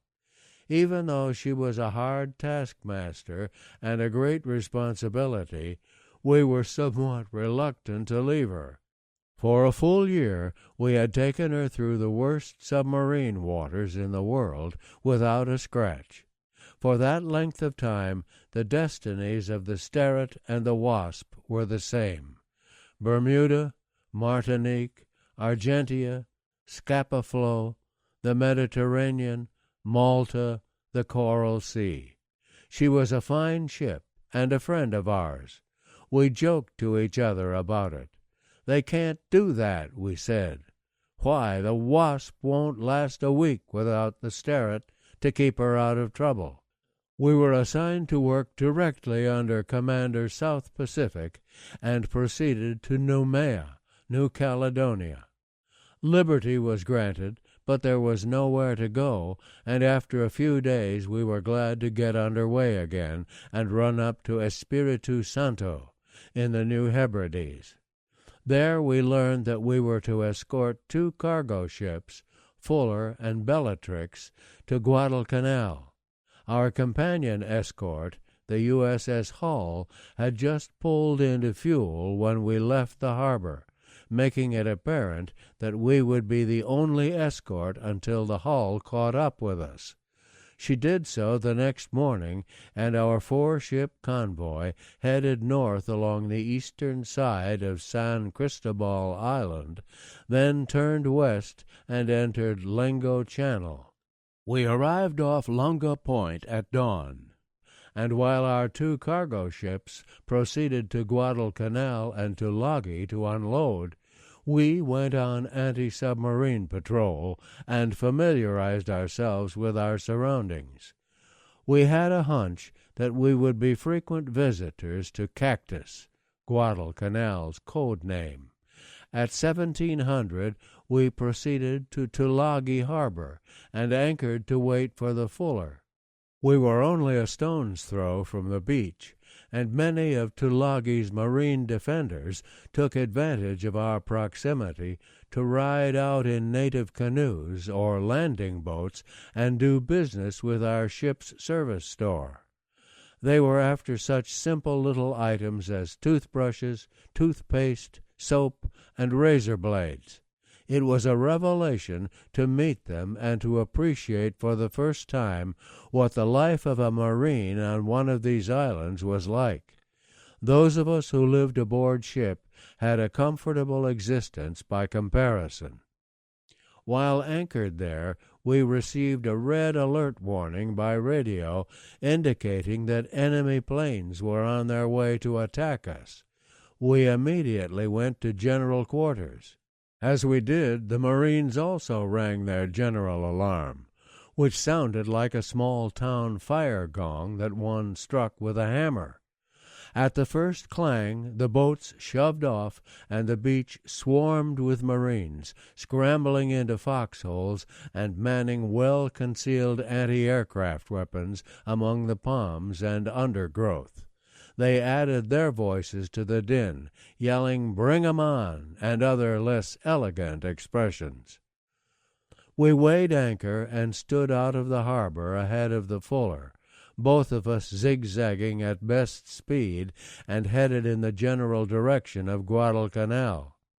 When we were halfway across, about 8 miles away, we saw the Hull and the Bellatrix on our starboard bow, also standing out into open water. By this time the sun was close to the horizon, and the entire western sky was ablaze with the red glow of a beautiful South Pacific sunset. Ahead was the flat beach and mountainous interior of Guadalcanal, the peaks of which were hidden by dark, low-hanging thunderheads. It was from this tranquil scene that the planes emerged. About 15 in all, they hopped over the hills and swooped down on the marine shore installations. They were float planes of cruiser type, and in no time at all, a group of our fighters from Henderson Field took them on. Tracers filled the dusky sky. In short order, 2 of our fighters scored kills. Their victims burst into balls of brilliant orange-red fire and fell into the water, where they continued to burn with a heavy black smoke. Tracers continued to pour out of one of them even after he hit the surface. I could not help thinking of the scorched and blackened bit of humanity inside that inferno.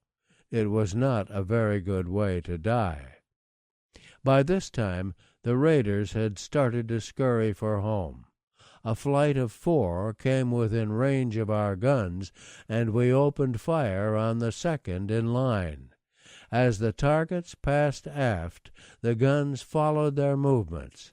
I could almost see down the muzzle of the No. 2 5-inch.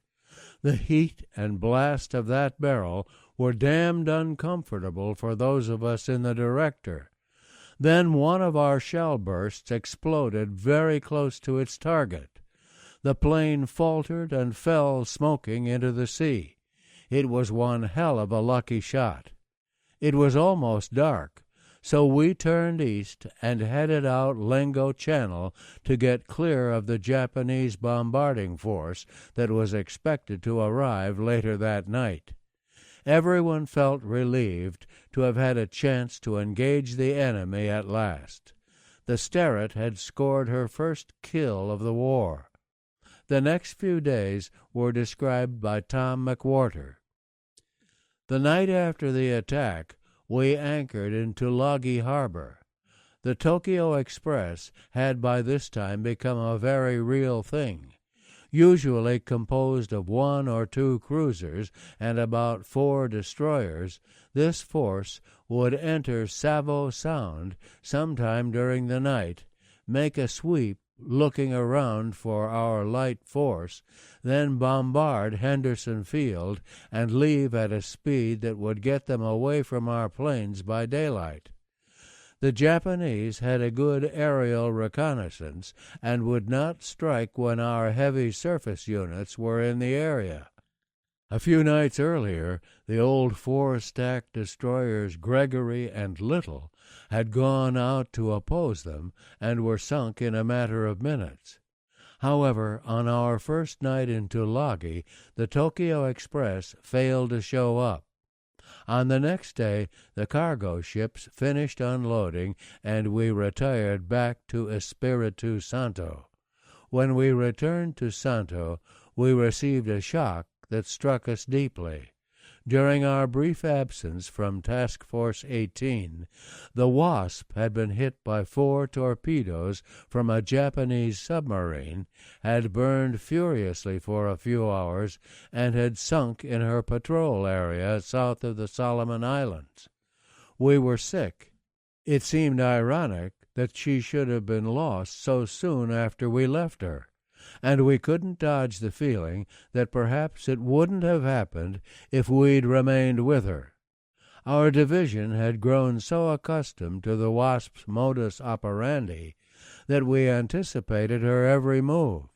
That knowledge, or lack of it on the part of those good destroyermen who had relieved us, could well have made the difference. In any case, it was a sobering and depressing piece of news. Again, we had reason to hope that we could tangle with the Jap Navy. Chapter 5. Guadalcanal Support. On 15 October 1942, Vice Admiral Gormley was relieved as commander in the South Pacific by Vice Admiral William F. Halsey. We learned of this shake-up in the High Command when the new Com-So Pac sent a short message to all ships in his command. "Strike! Repeat, strike! Halsey sends." It was typical of the new commander, and it conveyed the posture of U.S. Navy operations from that day forward. By this time, life aboard the Sterret had become rather predictable. There seemed to be 3 operational modes: the low-risk wait at Espiritu Santo to pick up transport ships bound for Guadalcanal, the moderate-risk escort phase, and the high-risk wait in the Guadalcanal-Tulagi area while the transports unloaded. We spent our time at either battle stations or Condition 2 with half our guns manned. It was often boring, but we realized that vigilance was essential to our survival. We did not intend to be caught flat-footed by Japanese aircraft or a lurking submarine, and certainly not by an enemy surface ship. The crew adapted to the routine easily. Our cooks kept a cauldron of soup on the stove, always adding the leftovers from our meals until it became a real gourmet treat. When we had to stay at our guns all day, the soup was delivered to every man at his battle station. We were called to general quarters for dawn alert, every day no matter where we were, so the days were long. Lacking anything better to do, Harry Nice often visited the gun director. On one such occasion, we entertained ourselves by imagining that we were at Bookbinder's Restaurant in Philadelphia deciding what to order. There was no one in the director crew I would have replaced, even if given the pick of the entire Navy. Assistant Gunnery Officer J.D. Jeffries' station was about 2 feet to my right, while Boatswain's Mate Byers, the director trainer, sat next to me to the left. Byers was a quiet but strong and intelligent individual, the kind of man you would want next to you if you were ambushed by a gang of thugs. We all got to know one another quite well in those months of watchfulness, and an atmosphere of mutual respect developed. There could hardly have been a more compatible ship's company. This translated into high morale and a high state of battle readiness. There were also plenty of activities and personalities aboard to provide a daily touch of humor. For example, Chief Gunner's Mate Hodge was a great poker player, and once admitted to me that he sent home more than $1,000 a month in winnings. I reminded him that gambling was against Navy regulations, and that if he were caught, he could lose his rating. Not long afterward, the skipper told me that he knew there was a big poker game somewhere on the ship, and that Hodge was one of the consistent winners. He was determined to break it up, and if Hodge was part of it, he would be demoted immediately from chief gunner's mate to first class. When I repeated Jess Coward's warning to Hodge, he smiled and said that he was sure the skipper would never find the game. As I expected, Hodge had underestimated the captain's intuition and experience. No more than a week later, the game was raided by the skipper and the chief master-at-arms. The culprits were apprehended in the galley at about 0200 while we were en route to Santo from Guadalcanal. York, ship's cook and one of the game's veteran players, made a narrow escape. When the captain opened the door to the galley, he activated the darken ship switch, which shut off the lights in the galley until the door was closed. In those few moments, York, a diminutive man, climbed into an empty soup cauldron and was never caught. As Captain Coward promised, Hodge was quickly knocked down to first class, but he took it in good humor, saying with a shrug, "The skipper sure is a wise old coot, isn't he? Well, I'll just have to make my rate again." One day in mid-October, while we were in Santo, I went aboard a destroyer tender to arrange for their help in repairing a shell hoist. When I arrived, I came alongside a PT boat that was intrigued by the young skipper and his exec, both in worn and faded khakis, who were waiting for their crew to take freshwater showers aboard the tender. The next day, aboard the Sterret, we received a request, in a message addressed to all destroyers present, for a volunteer officer, rank of lieutenant, for duty with that PT boat squadron. I immediately wrote to the skipper to ask for reassignment. Jess Coward called me to his cabin and asked me what I was unhappy about. I told him I was not unhappy with my duty on the Sterret, but just did not think we would ever see action. He smiled and said, "First, let me say that you aren't going to PT boats if I have anything to do with it, and I do. Second, I can guarantee that if you wait just a little while, you're going to get all the action you could possibly want. Request denied." On the morning of 5 October 1942, the Sterret was off the entrance to Noumea, New Caledonia, returning to the anchorage there after an escort run with the supply ship Betelgeuse to Guadalcanal. It was a beautiful day, and the calm sea changed color as it neared the encircling reefs from deep blue to blue-green, blending smoothly into the lush green of the dense island undergrowth. The scent of wild honeysuckle seemed to follow us everywhere in the South Pacific, and here it seemed to promise peace and quiet in a safe harbor. Ensign Perry Hall was the junior officer of the deck, and he glanced at the navigational chart to note the course he would have to steer to avoid the defensive minefield. Satisfied that he understood the entrance pattern, he turned his attention to two new 2,100-ton destroyers ahead, which were about to negotiate the channel. An exchange of call signals identified them as the USS Fletcher and the USS O'Bannon. Hall looked at them with a touch of envy. They were cleaner and sleeker in line than the Sterret, with her stubby one-stack configuration, and they boasted 5-inch gun mounts instead of our 4. These ships were new arrivals, welcome additions to the small force of destroyers that provided close gunfire support for the Marines, anti-submarine and anti-aircraft escort services for troop transports and supply ships, and harbor approach patrols for fleet anchorages like Efate, Espiritu Santo, and Noumea. As Ensign Hall watched, the two destroyers cleared the reef and at once turned left, heading directly for the harbor entrance.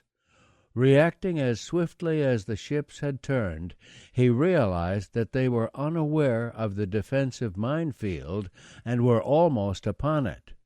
Once apprised of the crisis, Jess Coward seized the TBS handset and called to the O'Bannon, "Reverse your engines. You are standing into danger." Within a minute or two, it was apparent that they had backed full and were now stopped. The Sterret rushed to the scene and offered to lead the new arrivals safely into the anchorage. We concluded, in light of the momentous events of the next 6 weeks, that Perry Hall's alertness and quick response were significant factors in the attainment of U.S. naval superiority in the region. The balance of naval power was at that point very delicate, and the loss of those two destroyers would have made a difference. On the night of 11 to 12 October, Rear Admiral Norman Scott's task force, the cruisers San Francisco, Salt Lake City, Boise, and Helena, and the destroyers Buchanan, Laffey, Duncan, and McCalla, engaged 3 Japanese cruisers and 2 destroyers. Both sides lost a destroyer and had 2 cruisers damaged, one seriously. In addition, the Japanese lost a cruiser and had 1 destroyer nearly wrecked because the enemy force had intended to bombard Marine positions at Lunga Point. The engagement was a success from the U.S. point of view. We received word of the battle aboard the Sterret on the 12th as we neared Guadalcanal. Settling into anti-submarine patrol off Lunga Point at dawn. Only a few minutes after our arrival, search planes from Henderson Field reported seeing about 100 survivors in the water near Savo Island. 2 World War I-era destroyers were dispatched to the scene to rescue them. Shortly before noon, the old destroyers returned with many forlorn figures wrapped in blankets on the forecastle decks. They were all survivors from the gallant little Duncan, among them my academy classmate Herb Cabot. Around noon, we received news of approaching enemy aircraft. The cargo ships got under way so as not to be sitting ducks, and we headed northwest into open water. We were, of course, at general quarters. We had not left our battle stations since our arrival, and every eye was straining skyward in the direction of Savo Island. Suddenly Herb May saw the planes through a break in the clouds. They were almost overhead. He grabbed the skipper by the shoulder and, pointing to a group of 23 twin-engine Mitsubishis, yelled, "Christ, Captain, look, there's millions of 'em." We opened fire with our 5-inch battery. The planes were high, and although our bursts came close enough to bounce them around a couple of times, the pilots exhibited excellent discipline. They kept tight formation and never wavered from their course. Their aim was excellent, and we watched a perfect pattern fall smack on Henderson Field. Once the attackers departed, the cargo ships returned to their anchorage and continued unloading. We resumed our anti-submarine patrol and took advantage of the lull to feed the crew. At about 1500, the assault was repeated, this time with 24 planes from the southeast. Again our bursts came close, but not close enough to deter the Japanese from their mission. Again a well-placed pattern fell on Henderson Field. The transports continued to unload after the raid, but because of the interruptions, they were still in the harbor after sunset. We were on patrol 5 miles offshore at 2000 when we saw flashes from the Japanese shore batteries near Point Cruz. Their tracers arched their way eastward to Henderson Field, where we could see shells exploding. We were almost directly opposite the Japanese stronghold and needed no invitation from the Marines ashore, although we received one anyway, to put the heat on against those batteries. In a few minutes we opened fire on those flashes of light with our 5-inch guns. From up in the gun director it was beautiful to watch the 4 tracers of each salvo sail gracefully through the dark, converging as they traveled until they landed together at the target. As each shell hit, there came a bright flash and a sudden cloud of smoke and debris. After the 10th or 11th shell landed, I could no longer see the enemy gun flashes. With no exact target to shoot at, we walked our salvos out to the beach until we could see them splash in the water, then moved back inland in 100-yard increments to the maximum range. After expending some 300 rounds, we stopped firing. We had covered Point Cruz with shells, and could see nothing there now but a few small fires. Suddenly, everything around us was illuminated brilliantly by a flare that seemed to be directly over our heads. We realized before the Marine radio report reached us that enemy aircraft had arrived on the scene. We searched the sky for a glimpse of the plane that had spotted us. As I looked out from the gun director, I knew that we were clearly visible to any ship within 15 miles and wished we had some way to put out that damn light. Next we were brought to attention by a radio report that blared from our bridge speaker. "Stand by to repel enemy surface units approaching from the west." I did not know who had sent the message, but it did not matter much. We were about to become the target of the entire Tokyo Express. The captain, in a calm voice, radioed the task force commander. "This is Sterrett. Unless otherwise directed, I am proceeding to intercept. Over." I found myself wondering how many heavy ships we would face and whether we would get a chance to fire our torpedoes before they hit us. There was no way we could surprise them, and we had just expended 3/4 of our 5-inch ammunition. Fortunately, we received an immediate reply. "Do not, repeat, do not intercept. Retire to the east through Lengo Channel. Your friends are getting under way now and will follow you out. Over." I breathed a sigh of relief and thought, looks like we'll live to fight another day. As we passed through Lengo Channel, we could see the gun flashes of the Japanese bombarding force. They were too close for comfort. Then I thought of our Marines. There was no place to which they could retire. They had to sit there and take the punishment. We remained at general quarters throughout the night. General Vandegrift's morning report confirmed that the bombardment had been very effective and had done significant damage to Henderson Field. He also noted that his men were tired, hungry, and in desperate need of aviation fuel. That was the bad news. The good news was that his patrols had discovered about 200 dead Japanese soldiers in the area we had shelled. We felt that we had contributed to that body count, but we remained keenly aware that those brave Marines desperately needed naval support beyond what we were able to render. Our admiration for them grew daily. Tom McWhorter described these times in his own inimitable fashion. Things were tough on Guadalcanal. The Japs were continually putting reinforcements ashore at night from destroyers.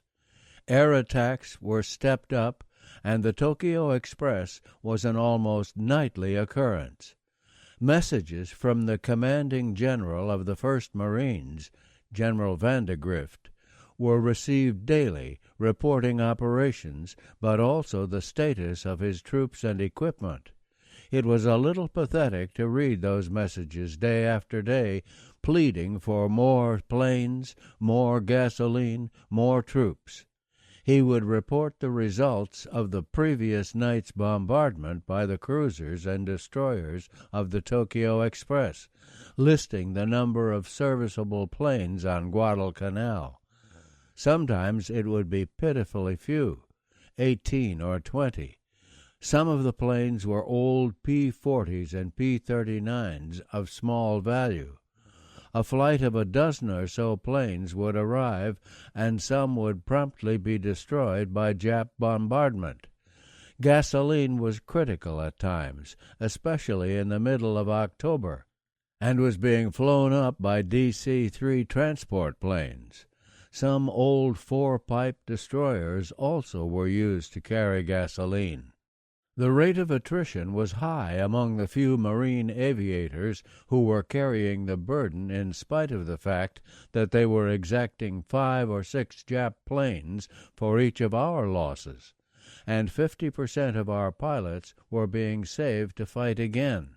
General Vandegrift begged for one more division in order that offensive action may be initiated. He stated that excellent though his 1st Marine Division was, the troops were constantly fatigued by strenuous operations during the day and bombardment at night. The last remark made us grit our teeth, because the Navy was not yet in position to stop the Tokyo Express. During this time, the Sterret was getting not a moment's rest. It had come to be a very personal war. The Guadalcanal shuttle was in full operation. Every trip to the objective area brought about a quick turnaround. It was never ending, escorting cargo ships one time and assault transports with reinforcements the next. During our time under Com So Pak, the Sterret escorted every group of reinforcements the Marines received. It seemed that after every successful trip to Guadalcanal, Tokyo Radio would send out a friendly, patronizing broadcast to our Marines, saying, "Marines on Guadalcanal, you are doomed if you insist on waging this losing fight in the Solomons. You are now cut off from all supplies and reinforcements by the big guns of the Imperial Japanese Navy. You will get no more food, and you will starve. Lay down your arms. Think of your loved ones back home." Listening to Tokyo Radio was always good for a laugh. They understood our fighting men less than we understood theirs. Tokyo Rose ran the most popular radio show in the Pacific at that time. She would open by saying in her cheery voice, "Hello, you honorable boneheads in the Solomons. This is your favorite enemy, Anne." Then she would play some good old American records intended to make us homesick and quit. It was a good morale builder. In our numerous trips up the slot, we found that Japanese tactics followed a set, unaltered pattern. Air attacks on Henderson Field were regularly at 11:45 and 1500 by high-altitude bombers, then at dusk by dive bombers and Zeros. The high-altitude bombers were beautiful planes, trim and silvery as they came in from the northwest in perfect formation, dropped their bombs, and veered south over Guadalcanal, and then back toward Buca and Rabaul, from whence they had come. We would shoot at them, but they were too high and wide for accurate fire from us. The Japs never learned. Every time they pulled a high-level raid, always on schedule, they would come in at 25,000 feet. The Marines would be waiting for them with their F-4F Wildcats at 30,000 feet, dive down on them through their fighter cover, if they had any, and send a large percentage of them to join their ancestors. Japanese losses were high, but they kept coming. We had our set routines also, dictated by necessity. On our runs to Guadalcanal, our task groups would be timed to enter Lengo Channel at about 0500 and arrive off Lunga Point at daylight. We were always at general quarters during these approaches, as we were most of the time in the objective area. It was rather pleasant up on the bridge when steaming through Lengo Channel, though. The channel was about 3,000 yards from the beach, and the morning air just before dawn was cool and refreshing and carried a heavy fragrance from the wild honeysuckle and vegetation on the beach. Once at the anchorage, the transports and cargo ships would make great haste in unloading, while we patrolled and searched for the Jap submarine that was usually in the area. The ships got under way during air attacks, with attendant loss of time. Then they returned to the anchorage to unload until the next raid. At dusk, the ships retired out Lengo Channel and on to the south of San Cristobal Island to return at dawn. As soon as we left, the Tokyo Express moved in. Often they were so close on our heels that we could see their guns' flashes as they bombarded the Marines and the airfield. It was a strange setup. The Japs had control at night, and we had it in the daytime. It was a bitter pill to run out and submit to letting the Japs bomb with impunity. Our PT boats were on the job in the absence of any of our surface forces, and they would damage a Jap destroyer every once in a while. They even sank a couple of them. Events moved in rapid succession in the month of October. The Guadalcanal campaign was already 2 months old.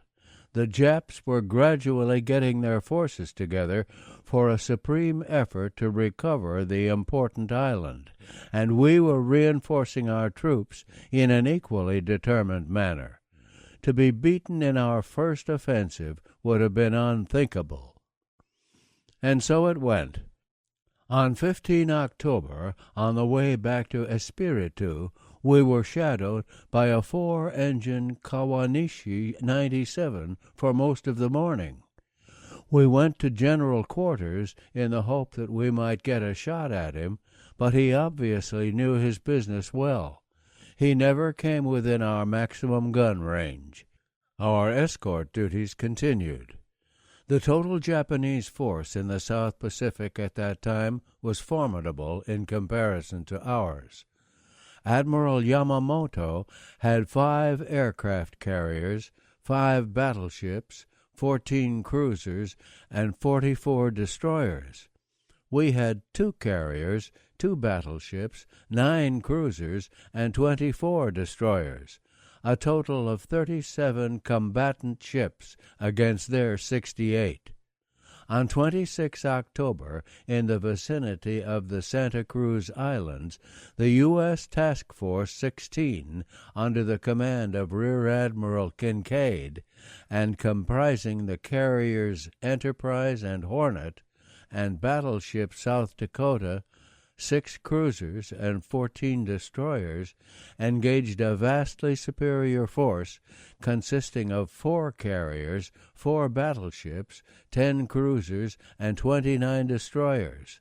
The action was fought entirely in the air, with the ships remaining about 250 miles apart. When the smoke cleared, we had lost the Hornet and the destroyer Porter, and had sustained damage to the Enterprise, the South Dakota, the cruiser San Juan, and the destroyer Smith. The Japanese retired with damage to 2 carriers, a cruiser, and 2 destroyers. The aircraft tally was 100 Japanese planes lost to 74 of our own. Despite the box score, the enemy had failed to achieve his objective, to deliver a strong force of carrier-based aircraft to Guadalcanal. Ashore, the Japanese army had been ordered to capture the airfield. In a fierce battle, the Marines defeated the assault on Henderson Field, and our carrier pilots destroyed most of the planes bound for the new Japanese air squadron on Guadalcanal. We continued to hold our own. In the jargon of the active combat zone, Guadalcanal now became known as Cactus, and Tulagi was Ringbolt. Cactus seemed to be an especially appropriate name. Our forces on that island were prickly, tough, and highly durable. Our milk runs continued, and when we heard about the action at Santa Cruz, we all wished we had been there instead of shepherding the transports. On 4 November 1942, we arrived in the Cactus Ringbolt area once more, this time with a large force of transports and cargo vessels carrying Army reinforcements. We covered their landing on the eastern tip of Guadalcanal at daybreak, and then joined the cruisers San Francisco and Helena to bombard Japanese positions at Kali Point, where the enemy had landed reinforcements during the previous 2 nights. Joe Jeffrey recently sent me these Starrett log entries from that day. 08:15. Ship at General Quarters, maneuvering with USS San Francisco off Cocombona Point, Guadalcanal Island. 08:37. USS San Francisco commenced firing main battery on Japanese concentration on beach. 10:08. Form 18, in column behind the San Francisco, off Coley Point, making eastern firing run on Japanese-held shore concentrations. 10:10. Commenced firing on Japanese shore concentrations as designated by spotting plane. 10:22. Ceased firing. 10:25. Commenced firing on western run. 10:32. Ceased firing. 10:43. Commenced firing on second eastern run. 10:48. Ceased firing. Total rounds expended, 506. No casualties. This modest bombardment effort marked our first attempt to use aerial spotting to guide surface gunfire. As soon as we formed up behind the San Francisco, the air spotter, Lieutenant Red Johnson, came aboard the Starrett to outline communication procedures. We discussed every contingency and agreed on a plan of action. First, we tagged along behind the San Francisco and the Helena while they blasted away at Cocombona. Then we steamed down to a position opposite Collie Point. The beach near the new target area was still littered with small landing craft. A few hundred yards inland, and hidden from our view, was a native village in which the Japanese had established defensive positions. We opened fire. Each salvo was spotted by Red Johnson, who circled about 1,000 feet above our target area in a little cruiser floatplane. He used the radiophone to communicate with Jeffrey in the gun director, and because Jeffrey was the one who normally applied spots, corrections to the firing solution, no time was lost. If Red said, "Okay, small boy, let's get that gun emplacement over there, spot up 200, left 10, Joe would make the correction with the appropriate knobs. As soon as that was accomplished, I gave the order to fire, and off went another 5-inch salvo. As soon as it landed, Red reported back, "That got him, good shooting," or "Didn't quite do it that time, try up another 100, in which case we corrected our coordinates and sent off another round. This system gave us perfectly coordinated control over our gunnery. Johnson also spotted for the cruisers, and they really hit the Japanese positions hard. Our gunfire support mission completed, we returned to the eastern end of the island and continued to cover the Army landing operations.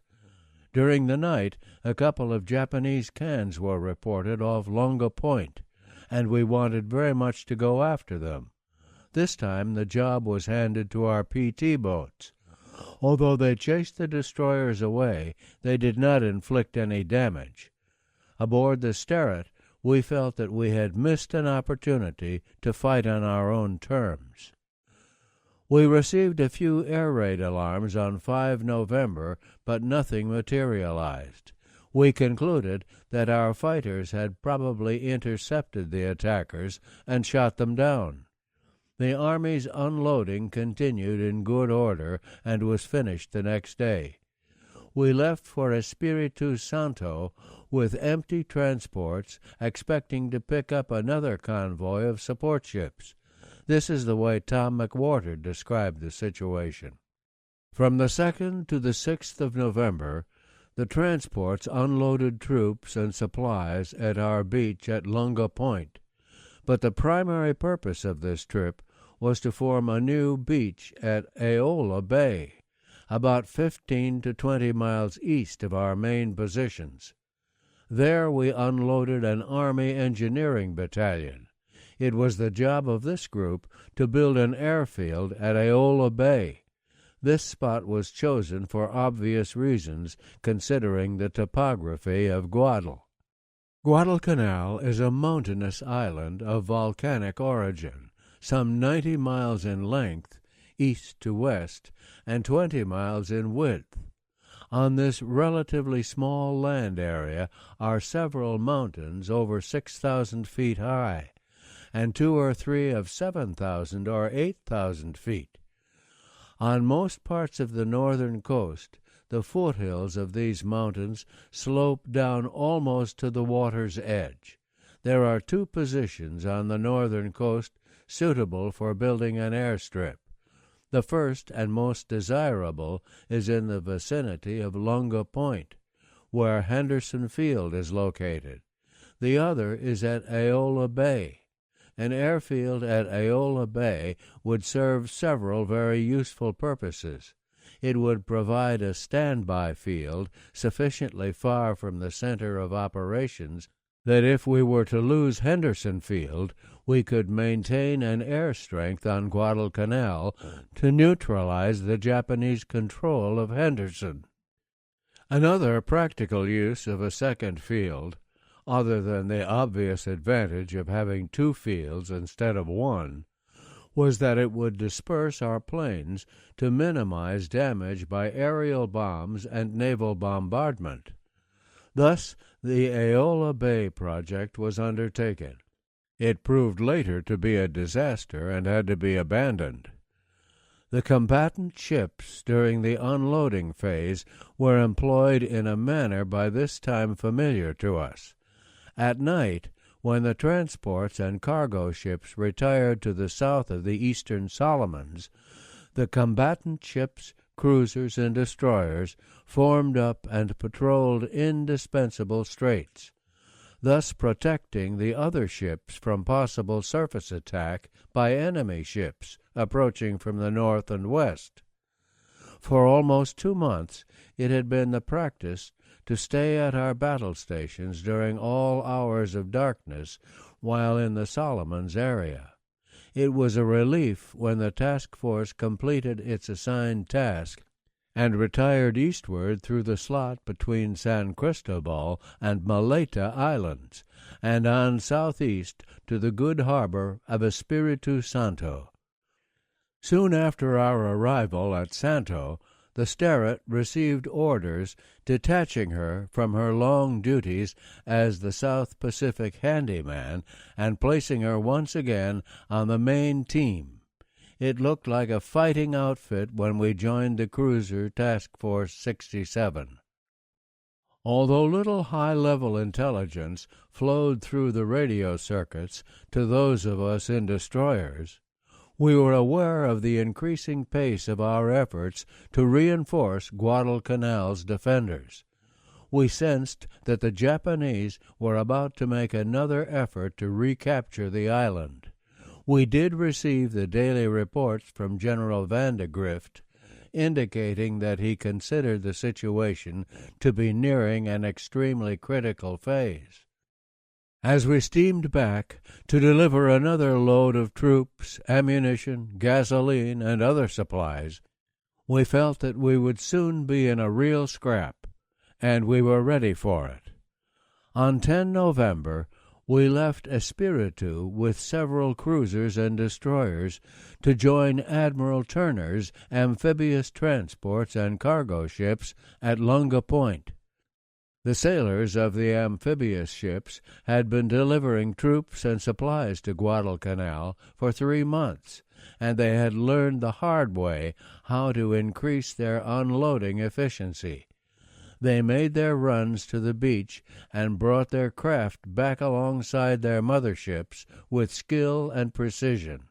Meanwhile, the Sterret and the other destroyers established an anti-submarine patrol around the anchored amphibious ships. The operation proceeded throughout the day without interruption. That afternoon, the cruiser Portland sent her observation planes back to Espiritu Santo. It was a significant move. Obviously, her skipper wanted to clear the decks for action. After escorting the transports out of the objective area that evening, we returned with the cruisers to make a sweep of Iron Bottom Bay in search of the Tokyo Express. Seeking out the enemy instead of running away from him was good for morale.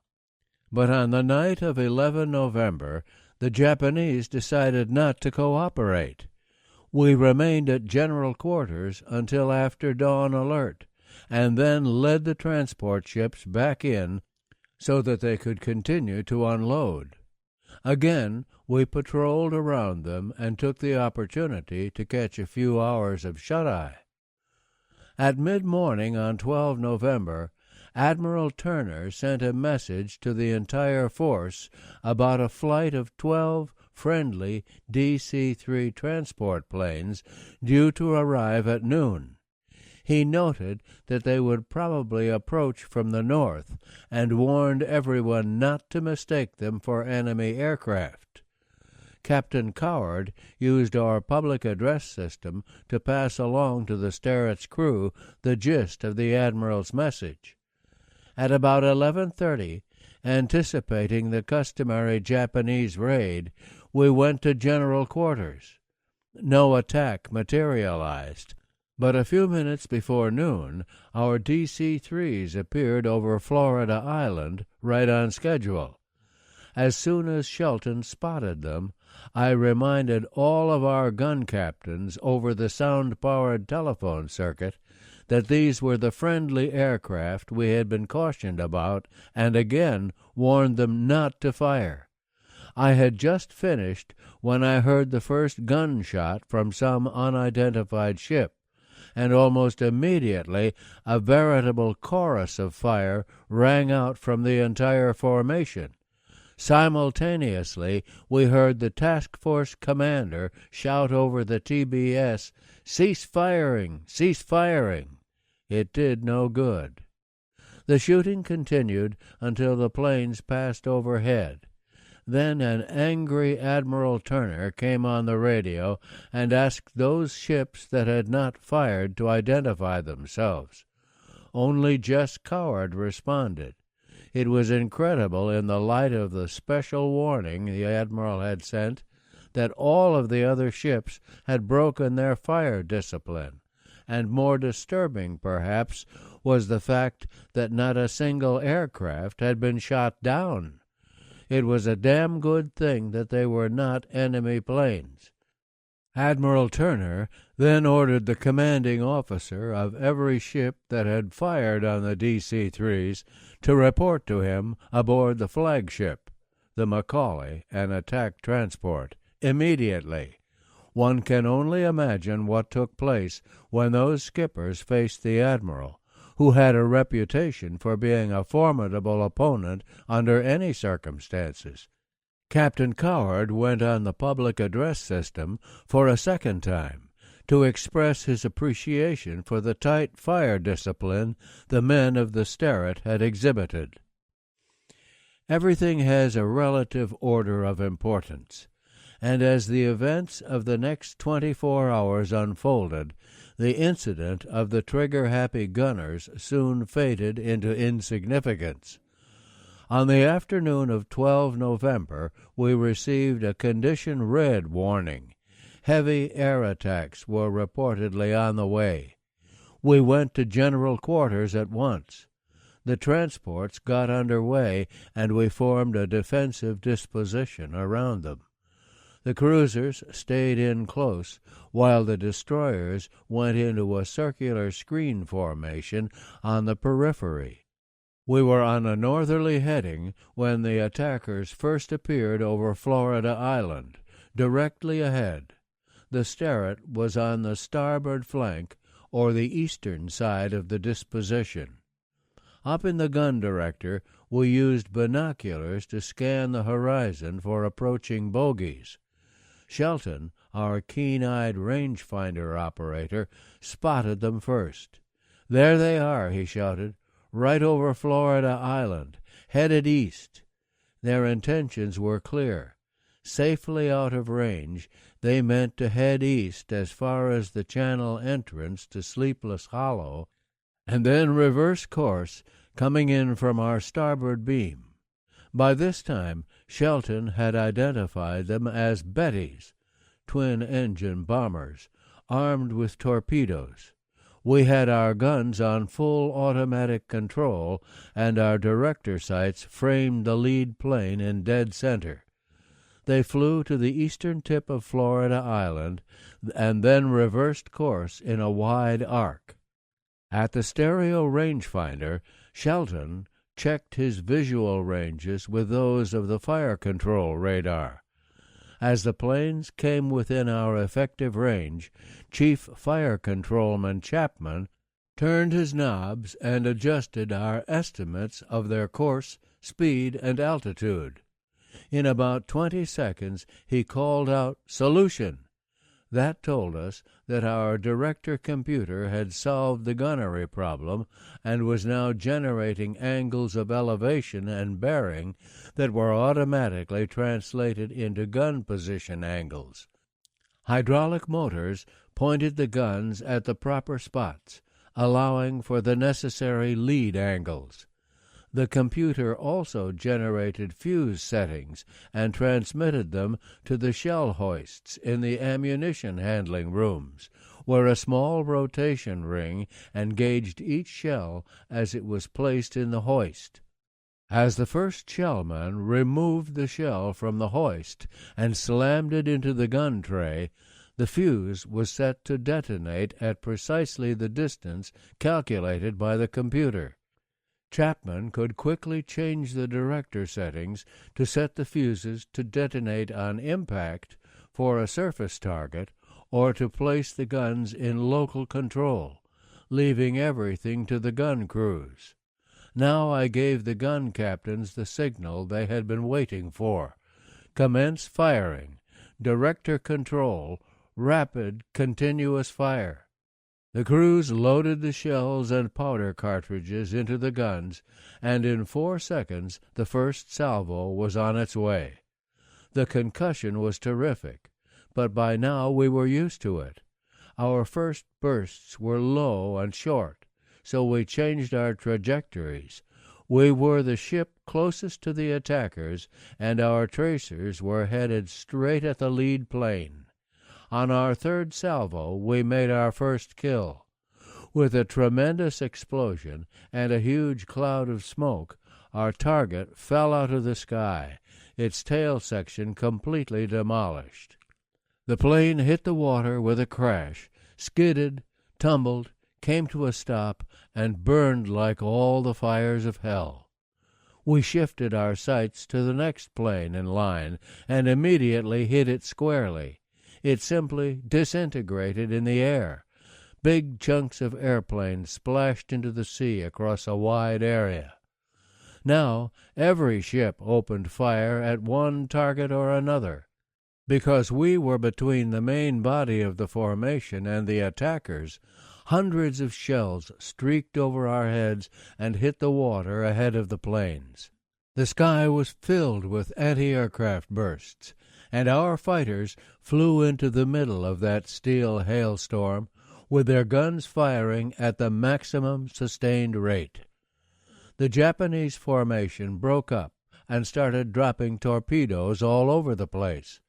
Some fell at such a high speed that they somersaulted, while others ran true but wide. 2 passed close astern of us. 2 planes that we had hit fell into the water after they had flown directly over us. Our 40 and 20 millimeter shells made contact with engine nacelles and fuselages. Our automatic weapons gunners were terrific. Kelly, James, Keenum, and Grimm had nursed these guns, firing short bursts every day, and had sometimes slept by them, just waiting for a chance like this. The steady stream of tracers pouring out of those gun barrels was a beautiful sight.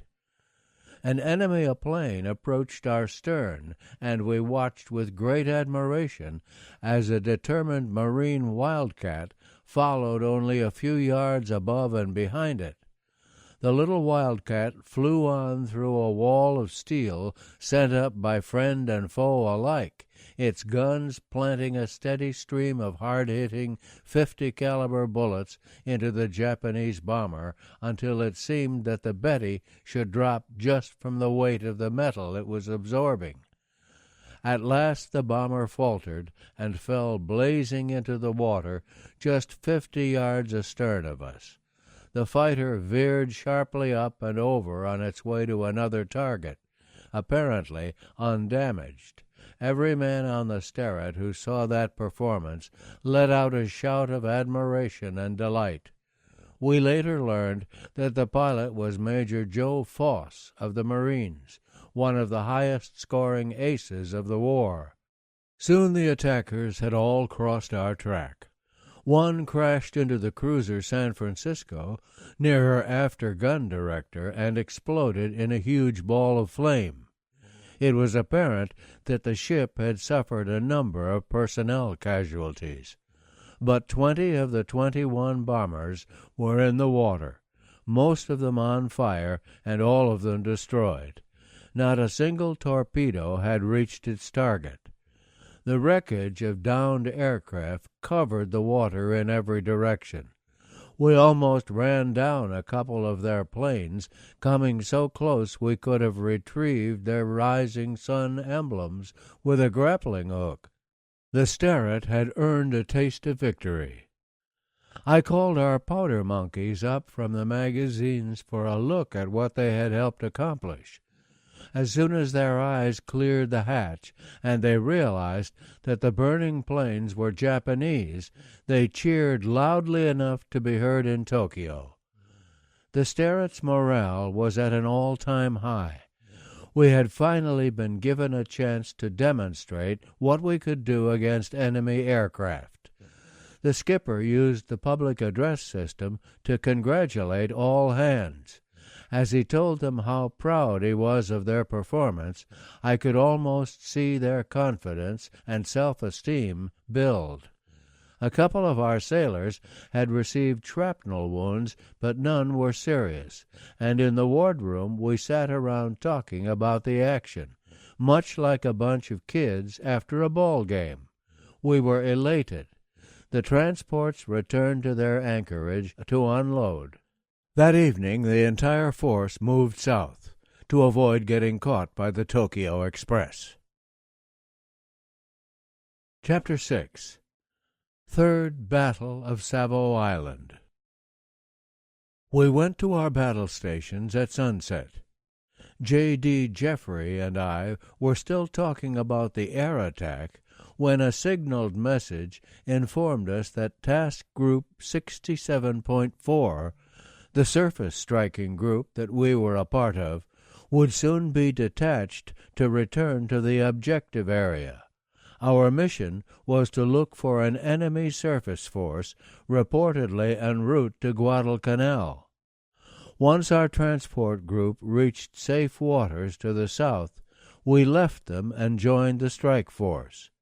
The new group consisted of 5 cruisers and 8 destroyers in a single column, with the ships in the following order from van to rear: the destroyers Cushing, Laffey, Sterrett, and O'Bannon, the cruisers Atlanta, Helena, San Francisco, Portland, and Juneau, and the destroyers Aaron Ward, Barton, Monson, and Fletcher. At high speed we headed north, swept quickly past the island's eastern tip, and then turned west into Lengo Channel. From my vantage point in the gun director, I could see the dim shapes of the 2 destroyers ahead, their white wakes boiling back toward us in the darkness, and the almost indiscernible forms of the long column astern. It was a dark night with scattered rain squalls, but we could still recognize the vague silhouette of Guadalcanal on our left. From the flashes of gunfire and tracers flying back and forth along the beach, it appeared that our Marines and the Japanese were in a firefight. I was glad to be riding my comfortable little ship, where no one was shooting at me out of the darkness. Jeff remarked on how difficult it must be for the skipper and Herb May on the bridge below to keep station in that tight formation. The interval between ships was only 500 yards, and we steamed at 20 knots, about 650 yards per minute. That interval had to be maintained by seaman's eye, and the 2 of them were giving an excellent performance. We were mindful of the fact that the Tokyo Express had comprised a battleship or 2 during recent bombardments, but we had not been told what kind of enemy force we might expect to encounter on this run. Although our adrenaline was flowing, there was no particular apprehension about what lay ahead. The talk in the director focused on the events of the last day and reminiscences about our days at the Naval Academy. We steamed westward along the northern shore of Guadalcanal toward Savo Island. Soon we could see its vague outline ahead in the darkness, and then things began to happen. J.D. clapped his hands to his radio headset and tilted his head to listen. A voice from the flagship calmly reported enemy aircraft overhead. We stretched our necks and strained our eyes, trying to see the planes in the inky night sky, but they were invisible. The next message was electrifying. 7 enemy surface targets on the port bow, bearing 312 true, range 27,100 yards. It was Friday, 13 November 1942. The time was 0124. The contact report had come from the Helena. The Juno and the Helena were the only cruisers equipped with surface search radar. The director and the guns swung around to the announced bearing. The men in the director concentrated on their assigned tasks as though this was just one of our morning drills, expertly turning the little knobs that generated estimates of the enemy's course and speed. Since the maximum effective range of our gun battery was a little over 18,000 yards, we had about 10 minutes to wait before we would be in position to commence firing. We were there almost before we knew it. 2 large targets in the formation, Shelton reported.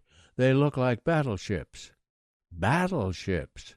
And we had 2 heavy cruisers to match them. Fortunately, there was no time for that sort of thinking. "Solution," Chapman called out. "Enemy course 107, speed 23 knots.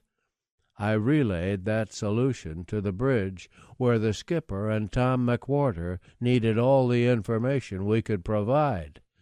Meanwhile, an unidentified voice on the TBS announced that there was a second enemy force to the right of the first one.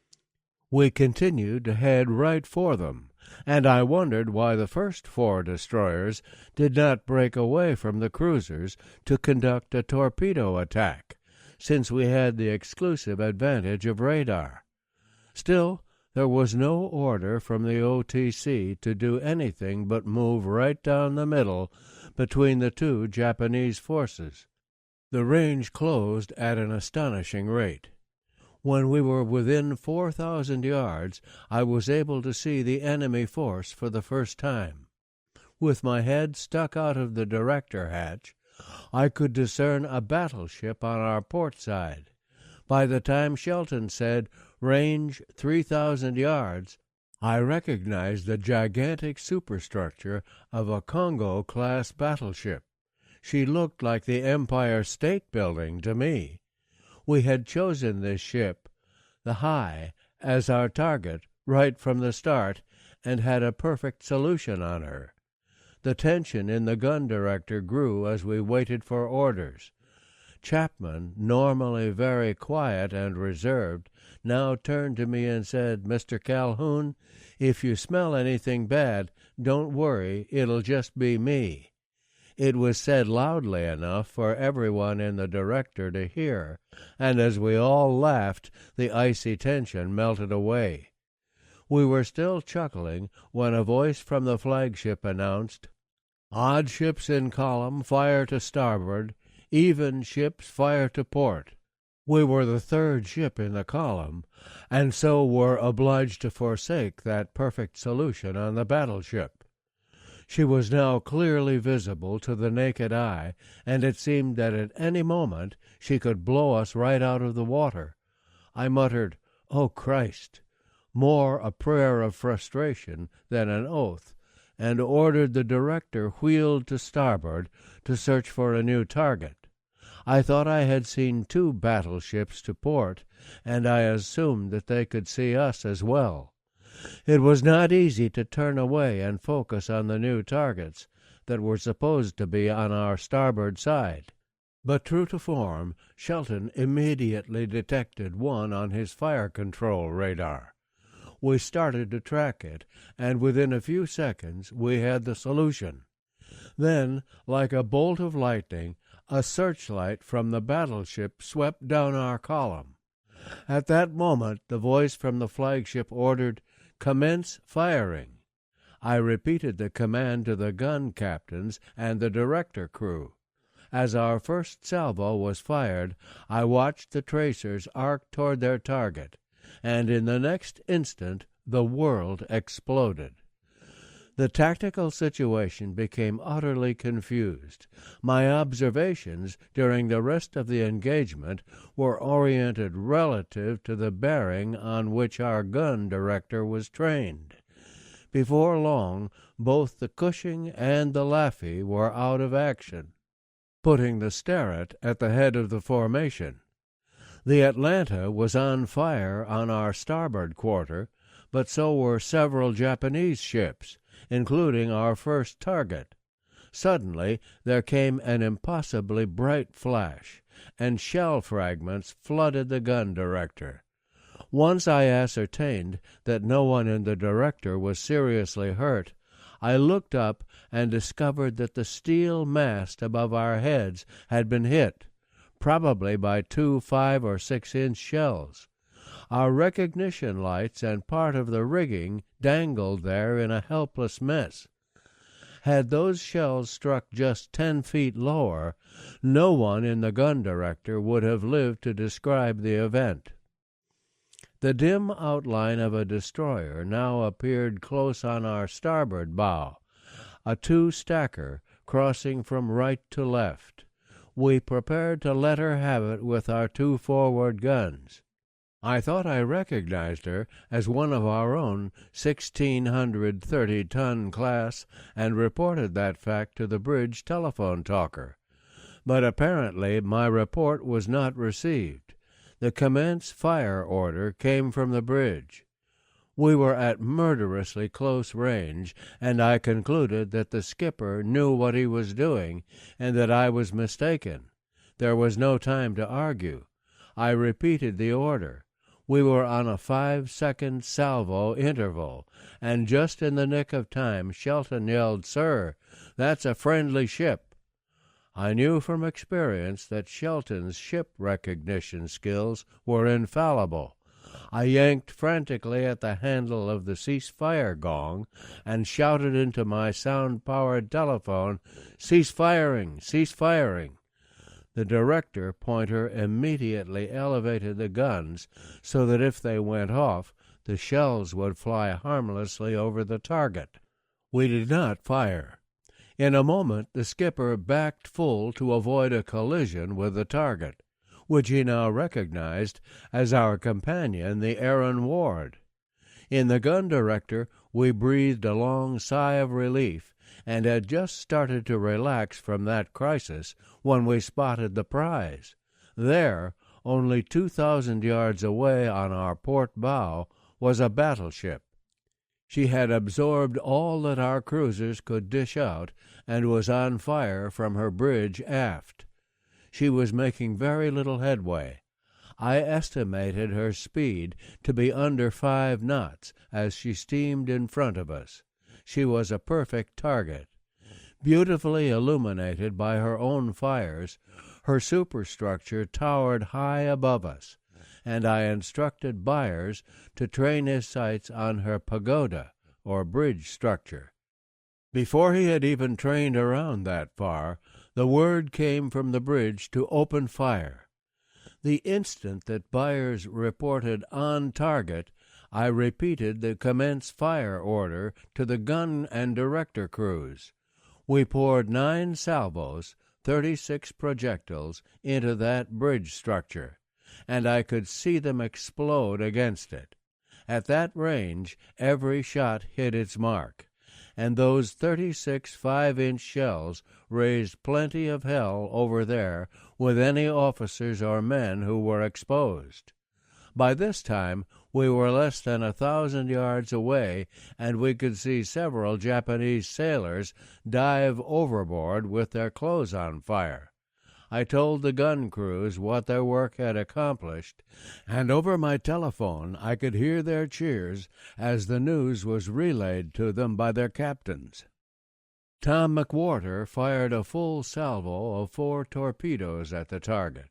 I saw 2 red explosions in the water a couple of minutes after hearing the fish leave their tubes. Other Sterret observers also reported seeing them. It appeared that we had scored 2 hits in the engineering spaces, although subsequent assessments did not give the Sterret credit for them. The fire's topside seemed to flare up, and once more I saw crew members running along her main deck and jumping overboard. She was dead in the water and burning fiercely when we left her. We crossed her bow no more than 500 yards ahead of her, so close that she could not lower her guns far enough to hit us. The action now reminded me of a no-holds-barred barroom brawl, in which someone turned out the lights and everyone started swinging in every direction. Only this was 10,000 times worse. Shells continued to drop all around us. Star shells and flares hung overhead. Tracers whizzed past from various directions, and everywhere we looked, ships burned and exploded against the backdrop of the night sky. I could not tell where our forces were. We seemed to be in the midst of about 10 Japanese ships without a friend in sight. But we were the Sterret, and most of us believed that we were invincible. To my mind, our skipper was the best in the fleet. I knew we would find a way out somehow. But my reverie was short-lived. I could not believe what I now saw. It was nearly a perfect set-up. Broad on the starboard bow, and only about 1,000 yards away, was a large Japanese destroyer of the Fubuki class. With 2 twin gun mounts aft, the 4 guns on her stern were a match for all of ours. But both the ship and her guns were pointed away from us.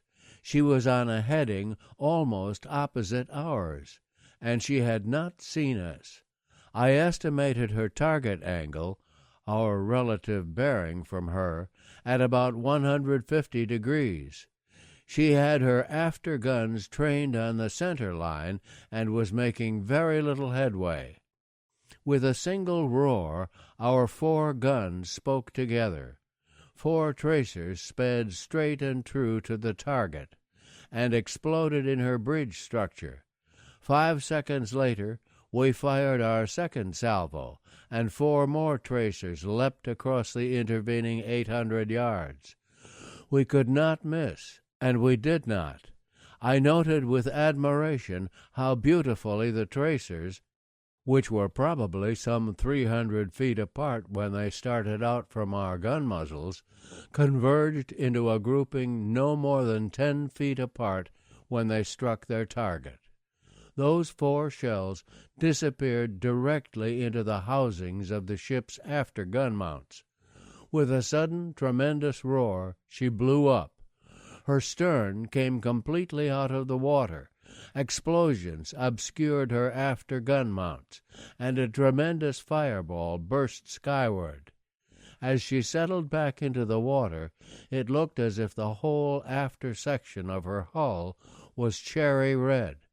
Involuntarily, I cried out, "Oh, you poor son of a bitch!" The water around her seemed to boil, and her hull threw off steam with a hiss that we could hear aboard the Sterret. I described the scene to the gun captains and told them to send their powder monkeys up the ladder to the main deck so they could see what they had just done. A few seconds later, I heard their shouts and cheers as they viewed their vanquished foe. She burned brilliantly for a few minutes while we steamed past her. Then there was total darkness. Frank Gould remarked in a recent letter that he saw our destroyer target with her well deck awash after we fired torpedoes and steamed past her, distant about 200 feet on our starboard hand. It appeared to many eyewitnesses that she had gone down. There was little doubt about that in my mind. I did not know until later that Tom had also fired 2 fish into her. They must have struck at the same moment as our second salvo of gunfire. Soon I learned that the shell hits we had absorbed in the vicinity of the after gun mounts had done considerable damage. I heard confused background noises on my telephone, and someone who did not identify himself reported, "Sir, There's a bad fire in gun number 4. I ordered him to use the sprinkling and flooding systems wherever necessary and received an acknowledgment. Then I lost communication with both of the after guns.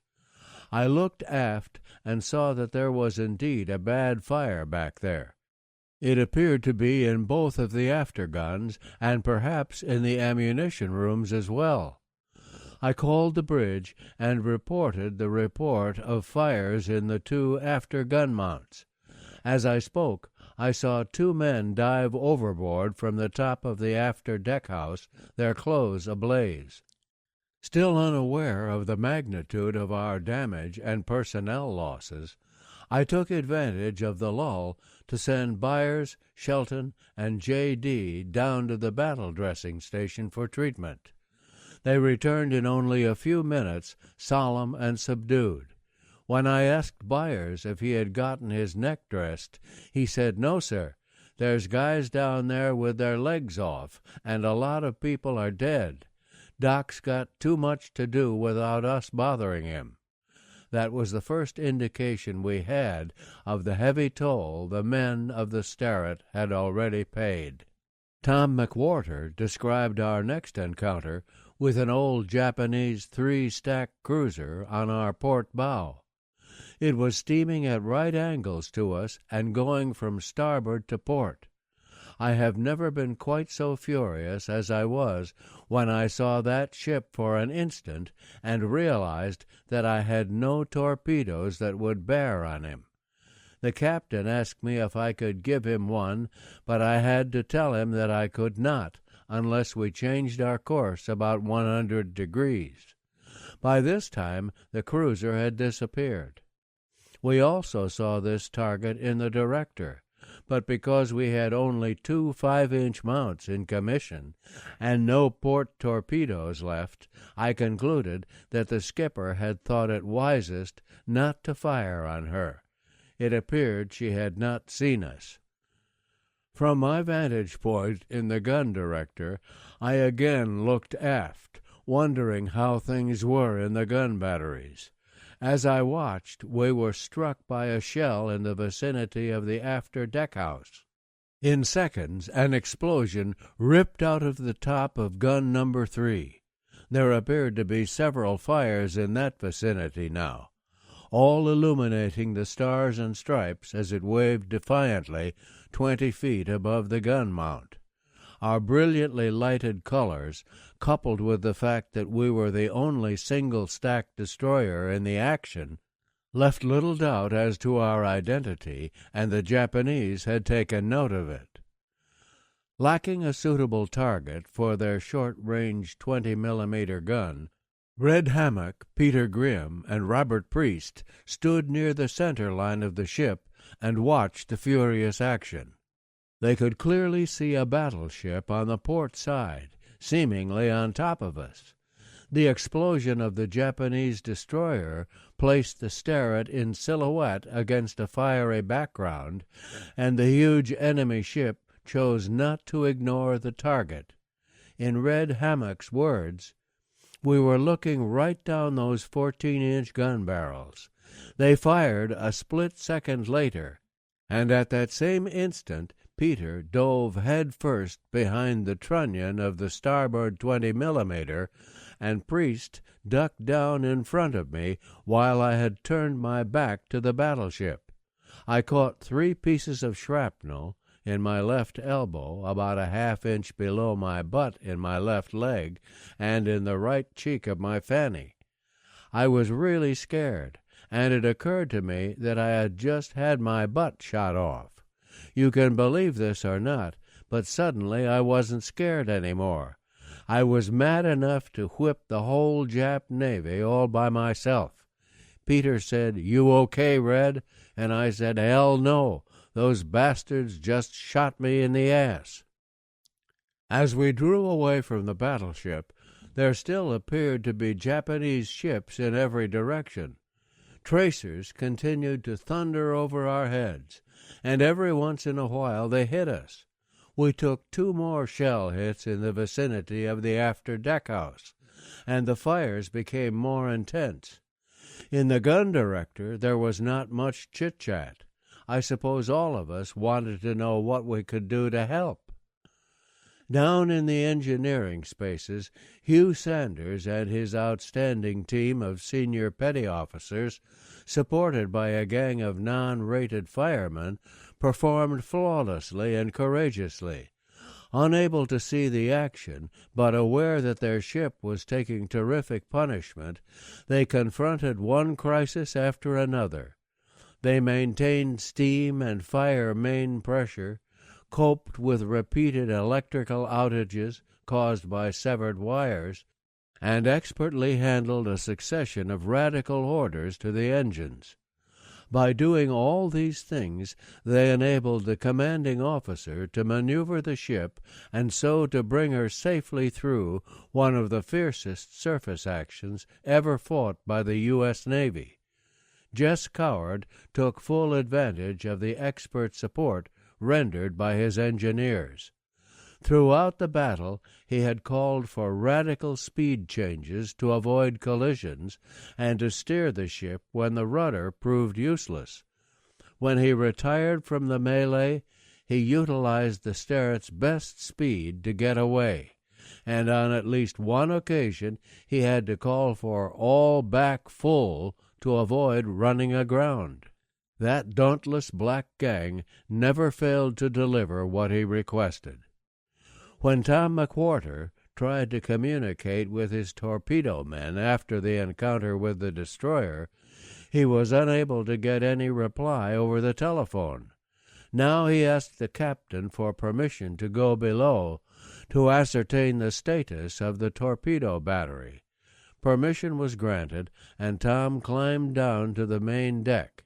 He later wrote, "When I got down to the tubes on the main deck amidships, the first thing I noticed was a complete lack of activity. There was a pungent stench about the area. My feet slipped on the deck, and I almost lost my footing. As my eyes became accustomed to the darkness, I could make out 2 or 3 bodies on the deck, prone and silent. Then I realized that the entire deck was slippery with human blood and pieces of human flesh. But no time for that now. They, the torpedo tubes, were not manned. I got up on the starboard tube, the one with the 2 remaining torpedoes, and trained it out. It trained out a few degrees, and then grated to a stop. It was damaged and useless. Then I returned to the bridge and reported to the captain that the remaining torpedoes could not be fired. In addition to this, both of the after guns were disabled, leaving only the 2 forward guns as our total offensive armament and protection. I heard the captain say, 'We will fight her until we sink.' This captain of ours was a fighter, no mistake about it, and as long as we could contribute any appreciable amount of firepower to the melee, in which every gun counted, we would fight. Actually, it amounted to just that. The odds were so heavy against us that one torpedo or one gun was of unprecedented importance." During Tom's absence, Herb May asked the skipper if he planned to retire, and he had bristled at the suggestion. He replied, "Hell no, we've still got 2 torpedoes left." But once Tom reported that those 2 fish were out of commission, he changed his mind. Turning to Frank Gould, he said, "Okay, Frank, let's get out of here." That was a tall order. The gyro compass was out of whack. The steering cable was cut on one side. We were steering with the trick wheel and the engines. The ventilation system was damaged. The SC radar antenna was demolished. The emergency recognition lights were destroyed. The emergency power cable to the steering motor was severed, and the after magazines were flooded. Frank pointed us in a generally northerly direction. Our only armaments were the 2 forward 5-inch guns. There was nothing behind us but blazing ships, and nothing ahead but the dim outline of Florida Island. We had not seen an American ship for a long time, and I began to wonder if we were the only one left. I called down to the bridge to ask to be put to use in some way during the lull in the fighting. Word came back that the captain wanted to see me. Turning over what was left of our gun battery to Jeff, I climbed over the side of the director and down the small ladder to the wing of the bridge. The skipper stood with Herb on the starboard side of the bridge, looking calm and unruffled. I walked over to him. "Did you want me to do something, Captain?" "Yes, Cal. I want you to go back aft. Do whatever you can to help them back there, but don't stay. Inspect our damage, and then come back up here and let me know what action is necessary to save the ship." "Aye, aye, sir." As I turned to go to the ladder, he put his hand on my shoulder. "Good luck." The flames that had been shooting out of the top of our No. 3 mount had subsided, and the top side of the ship was dark. I groped my way down to the main deck and went aft along the starboard side. At the torpedo mount I encountered the first evidence of shell damage. The 5-inch hits near our torpedo tubes had done only superficial structural damage, but they had inflicted severe personnel casualties. I was able to recognize little Willie Walker, one of our best-liked mess attendants, George Jackson, the veteran chief torpedo man, and Smitty, one of his strikers, still lying where they fell. All were dead. Crossing over to the port side, I continued aft. The upper handling room for 5-inch mount No. 3 was a shambles. 3 14-inch shells had struck the port side bulkhead and detonated on impact. Thousands of shrapnel fragments had made a sieve of the compartment, killing everyone inside, ignited bins of 5-inch ready service powder, and deflected upward through the gun mount itself, killing all but 2 of the gun's crew. Hodge and Keenum were removing the remaining cans of powder from the room when I arrived. Hodge entered through one of the holes gouged by the 14-inch projectiles, holes that measured 22 inches across and 15 inches vertically, scooped up the hot powder cans in his arms, and hurried through the washroom door to dump them overboard. Keenum played a fire hose on him during the early part of this procedure, but eventually gave this up and joined in the unloading process. Several cans of powder actually detonated in the air with low-order explosions after Hodge tossed them overboard. Keenum also operated the magazine's sprinkler system on his first trip into the compartment. A single 5-inch hit had also penetrated the mount of gun No. 3 without detonating. It mortally wounded V.R.E. Martin, gunner's mate 2nd class, the gun captain, who insisted that the doctor attend to others because he was sure he would die anyway. I found what was left of this crew dead at their battle stations. Gran, the young first shellman of gun No. 4, had dived overboard with his clothing on fire. No doubt he was one of the 2 men I had seen from the gun director. He was never recovered. Hodge and I moved aft on the main deck, leaving Keenum to fight the fire. Opening the hatch to the ladder, the 2 of us descended into the No. 4 upper handling room. Here also casualties were heavy. The scene was similar to what we had encountered on the deck above. Shrapnel fragments had ignited ready service powder and started searing fires. The crew's quarters forward of the handling room were still ablaze. Ensign Perry Hall was single-handedly fighting the fire with a hose and appeared to have the situation under control. He exuded confidence and calmly assured me that he needed no assistance. Electrical, steering, and degaussing cables had been severed by the shell hits. Gun mounts, ammunition hoists, bulkheads, and frames were twisted and distorted. But our watertight integrity was intact, and no machinery was damaged other than instruments and electrical steering control devices. I marveled at the ship's ability to take punishment. I left Hodge to assist with the fire fighting and made my way back up to the bridge to make my report to the skipper. Perry Hall was the junior officer of the deck when the engagement started. Sensing that he could be of greater help at his damage control station on the main deck, he asked for and was granted permission to go below.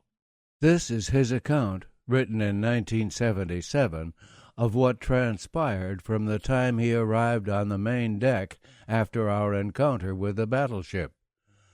First I checked my 20-millimeter crew, who were watching intently the havoc around them. As we stood there, the starboard torpedo tubes released 2 torpedoes at a ship only 1,000 yards away.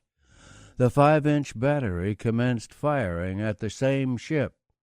Then what had been a ghostly gray shape became a brilliant orange ship from stem to stern. It was as if a huge star shell had burst and illuminated the sea. It was like noon on a bright sunny day. The next thing I knew, I was thrown to the deck violently, landing in a sitting position and momentarily blacking out. I got up, dazed, but with no apparent physical damage except cuts and bruises. I realized that we had been hit. There were fires aft of the torpedo tubes. The No. 3 gun had been hit, and I could see men jumping over the side with their clothes ablaze. I dashed forward to the wardroom, looking for the first lieutenant, Tiny Hanna. Tiny was assisting Doc Nice with the wounded. I asked him what he wanted me to do. "Take charge of the after repair party," he ordered. As I turned to leave, he noticed that I had been cut and asked if I needed attention. It was only minor compared to the carnage around us, so I just left. By the time I got out on deck, the repair party had hoses playing on the fires. Unfortunately, shrapnel had pierced a number of the hoses topside, and pressure wasn't all it should be. The decks were slippery with blood, and potatoes were scattered about. Plus the ship was turning to avoid gunfire and other ships, so maintaining footing was a problem. The screams of the wounded pierced the night and mingled with the orders directing the firefighting. I continued aft. The No. 4 handling room was a near holocaust. Bits of burning bedding smoldered on the bunks. Burned bodies were scattered about the deck, and water poured into a shell hole just above the water line. Whenever the ship heeled over, a 4 or 5-inch shell had passed through the ship and miraculously had not exploded. But the stench of burning flesh and powder made breathing difficult. Men appeared, and we started to stuff mattresses into the holes and used shoring to hold them in place. A fire hose was put into action to extinguish the burning materials that had fallen into the powder room and to cool the 5-inch powder cans. By this time water was streaming over the hatch combing and helping to flood the magazine. Bodies, mattresses, and other debris sloshed back and forth with the movement of the ship. Footing was difficult, and battle lanterns provided the only light. I had no idea what time it was or where the ship was. I knew we were maneuvering with the screws because I couldn't hear the rudder. Finally the fires were out and the holes were plugged. I made my way topside. The sudden burst of fresh air into my lungs made me feel almost faint. I suddenly realized the battle was over and I was still alive. The horror of the last hour hit me like a punch in the stomach, and I retched. As the luminous water rushed along the side of the ship, I glanced up and looked aft to the scene of the battle.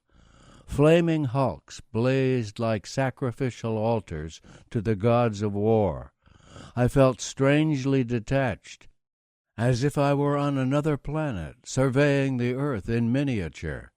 I stumbled forward to the bridge and made my report to the captain. I arrived back in the pilot house at 03:45, in time to relieve Tom McWhorter as OOD. He had relieved Herb May shortly after we retreated from the battle. We had made our way up to Florida Island, skirted its shoreline, steamed south toward Guadalcanal, and were about to turn to the east into Lengo Channel, when I said, "I relieve you." Tom immediately went below.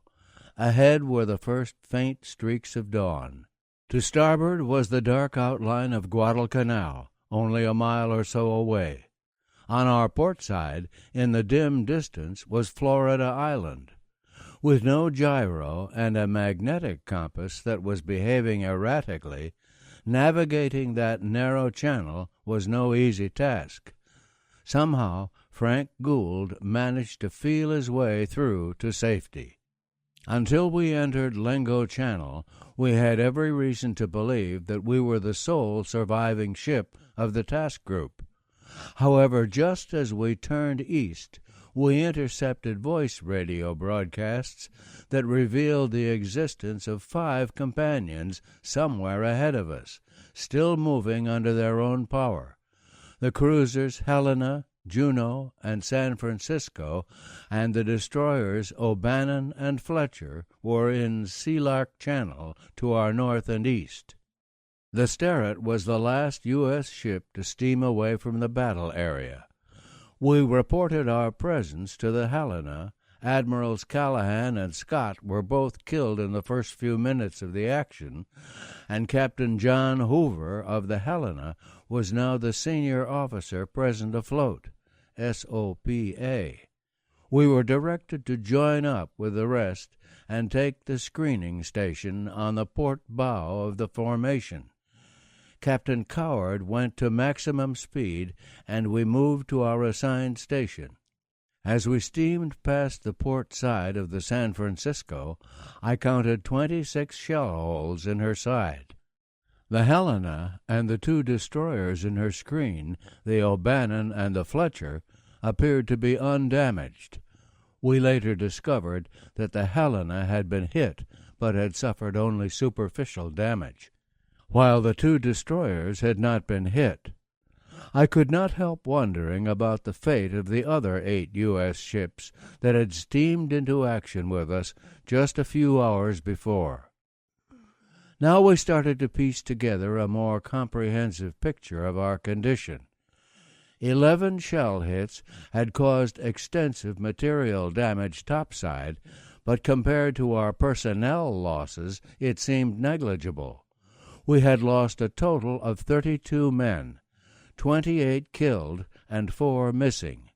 14 more lay critically injured with severe shrapnel wounds and third-degree burns.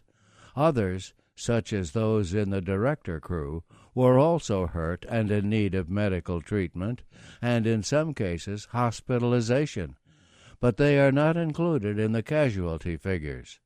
The loss of shipmates who had become close friends over the past 3 years tempered any elation we might have felt over the damage we inflicted on the enemy. We were a somber crew. After Red Hammock was shot in the seat of the pants, he followed Peter Grimm's instructions and reported to the wardroom. He was the first of the wounded to arrive there. Doc Nice asked, "Where are you hit, Red?" When Hammock told him, Harry responded, "Drop your pants." As Red loosened his belt, someone, probably Tiny Hannah, came through the wardroom door carrying Hawkins, a young torpedo man second class, in his arms. One of his legs hung from his knee by a shred of flesh, and he was bleeding profusely. As soon as Red saw Hawkins, he pulled up his dungarees and decided he had better do something else, like help with the firefighting. Harry Nice sensed Red's reaction at once and said, "Hold it, Red. I need you here more than they do back aft. They have plenty of people to help with the fires, and I'm real short-handed here."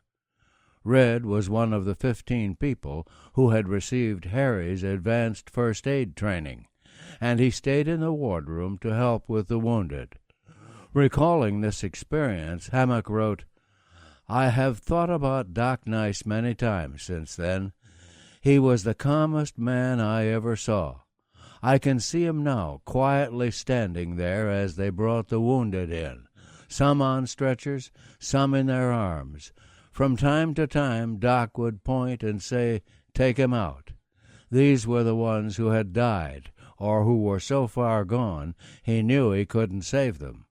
I remember J.E. Robinson from Dallas lying in a wire stretcher. I said, 'Robbie, what are you doing down there, gold bricking?' He smiled and said, 'Yes, but don't tell Stu,' the chief commissary steward who was his boss. I said, 'Okay, I'll give you just 5 minutes.' Robbie smiled again.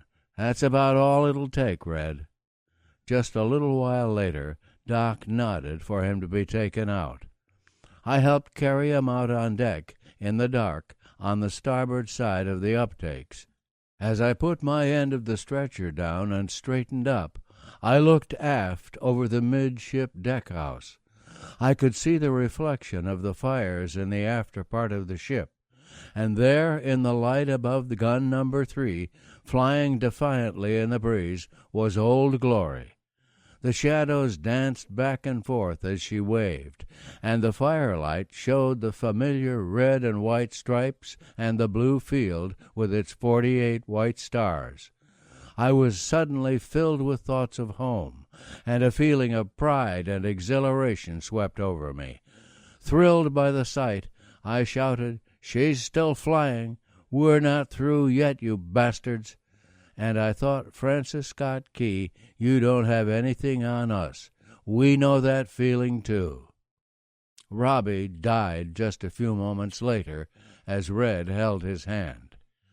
Hammock returned to the wardroom and found a whole bunch of guys in stretchers, on the deck, or just sitting and waiting until Doc Nice could get to them.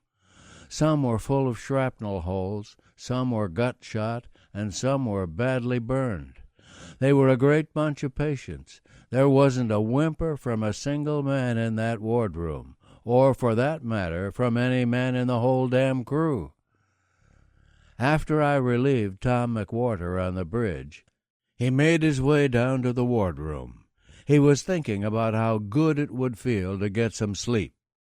Then he opened the wardroom door and saw the bloody assemblage of the wounded. Tom was aghast. In the stress of the moment, he had forgotten the casualties. His gaze came to rest on 3 members of his torpedo gang, who only minutes ago had performed so well in striking the enemy. All 3 were seriously wounded. They lay on the deck, seemingly in high spirits. Rhodes called out to him, "There's that man from Texas." Shreve said, "We sure gave 'em hell, didn't we? Did you see us get that tin can?" Rhodes added, "Yeah, and we sure knocked the hell out of that battleship." But Hawkins was ominously silent. Tom replied, "You guys were wonderful." Then he asked Harry Nice how he could help. Doc handed him a jar of sulfathiazole paste and told him to use it. Tom's first patient was a youngster with multiple shrapnel wounds. This is his description of what followed. "I managed to get him to my bunk by some means, laid him out, and started cleaning his wounds with warm water, spreading sulfathiazole over them and bandaging them up. A radio man came in to help me, a man named Jansen. When we got that man fixed up, we went back into the wardroom and got another. Some were suffering from shock, some from burns, and they had horrible wounds of all descriptions. There was not a whimper out of one of them. While giving first aid, I told Harry Nice that if he needed me, I would be available, and then went about my work. I met Soloway in the passageway, and he told me that Jackson, Smitty, M.E. Smith, V.R.E. Martin, and most of the entire crew of the after guns had been killed. This was the first indication I had of the extent of our casualties. After a while, Harry sent word for me to come back to sick bay. I finished up the man I was working on and hurried back. It was the first time I had been back near the heaviest damage, and because the sick bay was within 10 feet of the number 4 handling room, there was a putrid odor all about, the result of a combination of fire, burned flesh, blood, and death. It was unbearably hot. In sick bay, standing by the operating table, was the doctor stripped down to his shorts for the heat. I followed suit. Hawkins was brought in and laid out on the operating table. His right leg had to be amputated. Doc stuck a hypodermic needle into Hawkins's wrist, then gave it to me. If he starts to pull out of it before we finish, give him another cc, Mac. Hawkins quickly passed out as the sodium pentothal entered his bloodstream. He also had been hit by a metal fragment in his left eye, which had seemingly pierced the cornea. He had a deep wound at his left cheekbone and numerous other wounds all over his body. The doctor patched him up as best he could and called for the next patient. We were very apprehensive about Hawkins. He could well have died, but some spirit held him. Next came Shreves, with a shattered leg, but still in good humor. "You're not going to have to cut it off, are you, Doc?" he asked anxiously. "I don't know, old man," Harry said. "I'll do all I can to save it."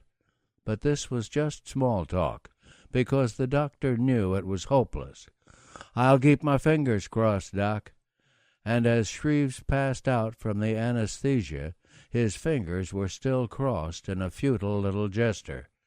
They remained crossed throughout the operation. His leg had to be amputated. Shreves had just fired his torpedoes at the Jap destroyer when 2 5-inch shells struck the port torpedo tube and exploded. Large fragments were thrown across to the starboard side, shattering the metal seats that he and Hawkins were sitting on.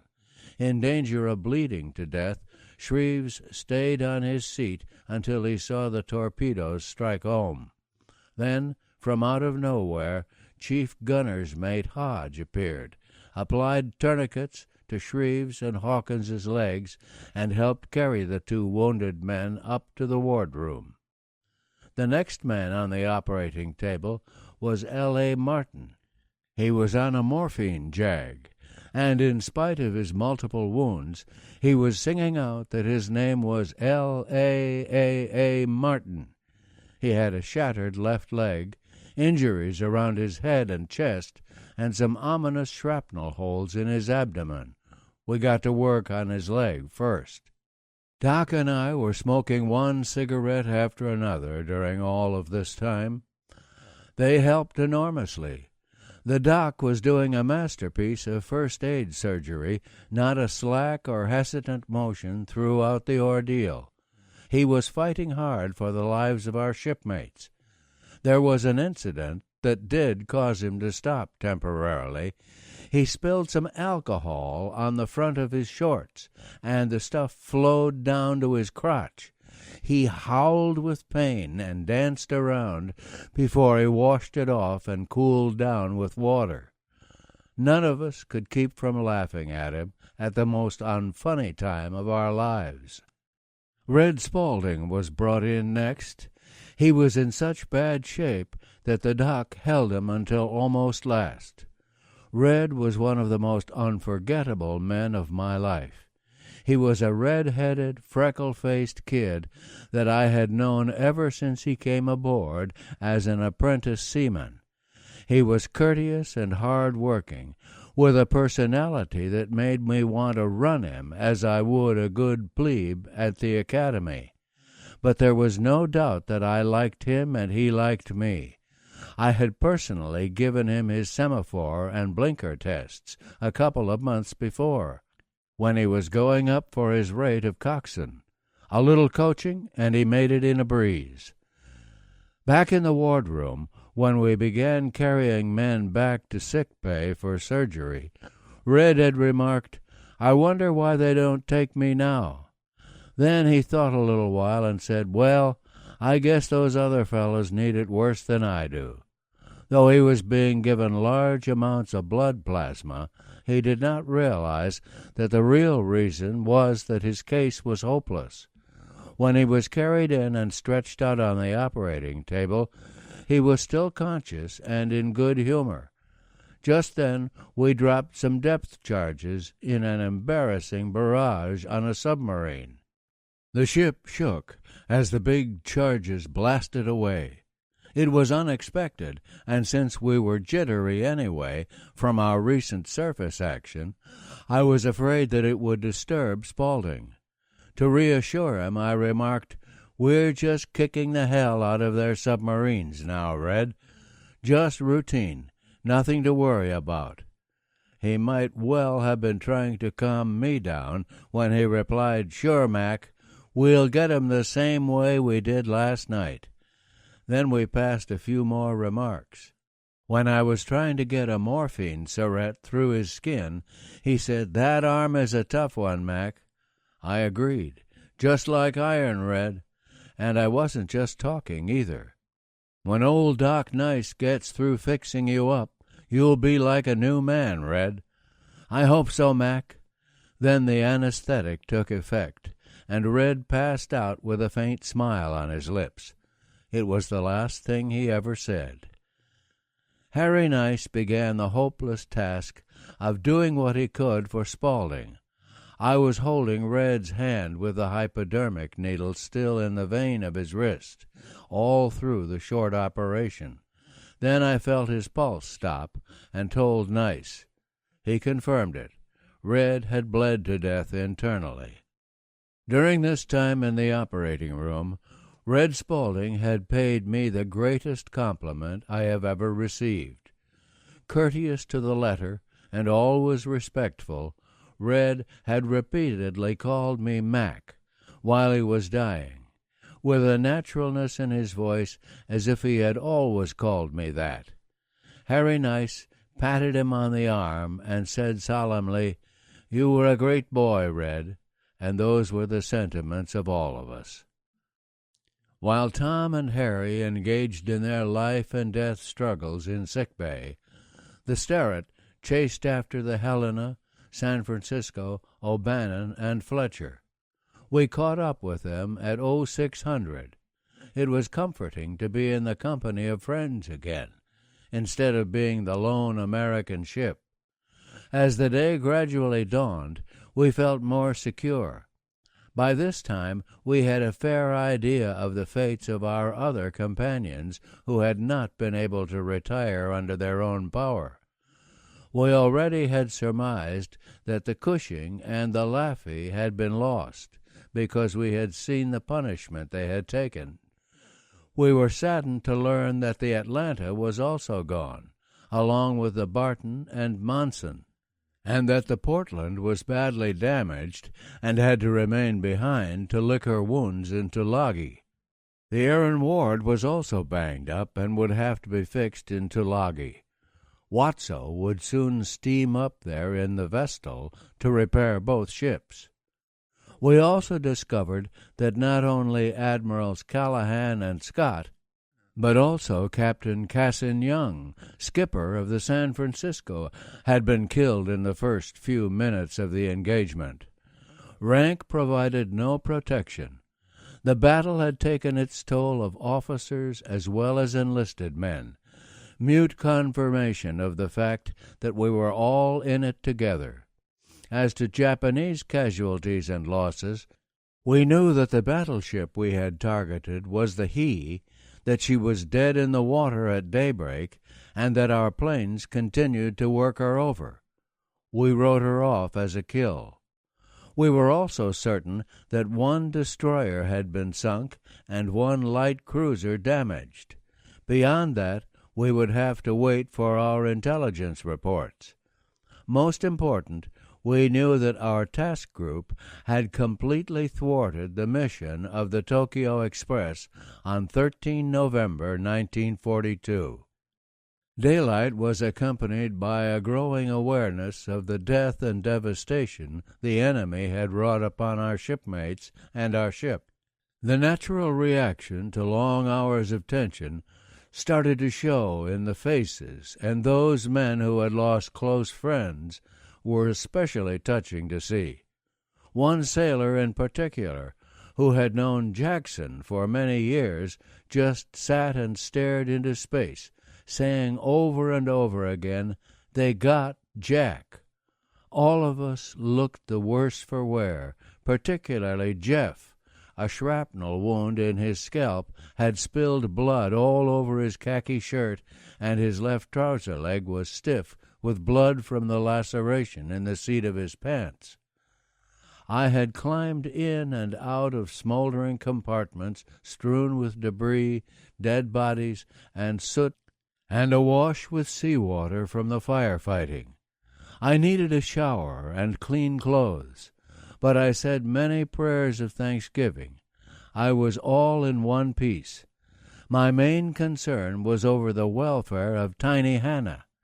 He was the only officer, with the exception of Harry Nice, who I knew was all right, whom I had not seen since the action started. Viewing the two after gun mounts from the bridge, I recalled how they had looked up close when I inspected them earlier. I knew that Tiny's battle station was in that general vicinity, and I did not see how he could have escaped injury. Yet I could not bring myself to ask specifically about him. I was afraid the reply would be that he had been killed, so I just kept quiet and waited. At about 09:30, I heard someone climbing the ladder to the bridge, and when I turned around, there was Tiny, big as life, which was plenty big. He smiled and took my hand in his big paw.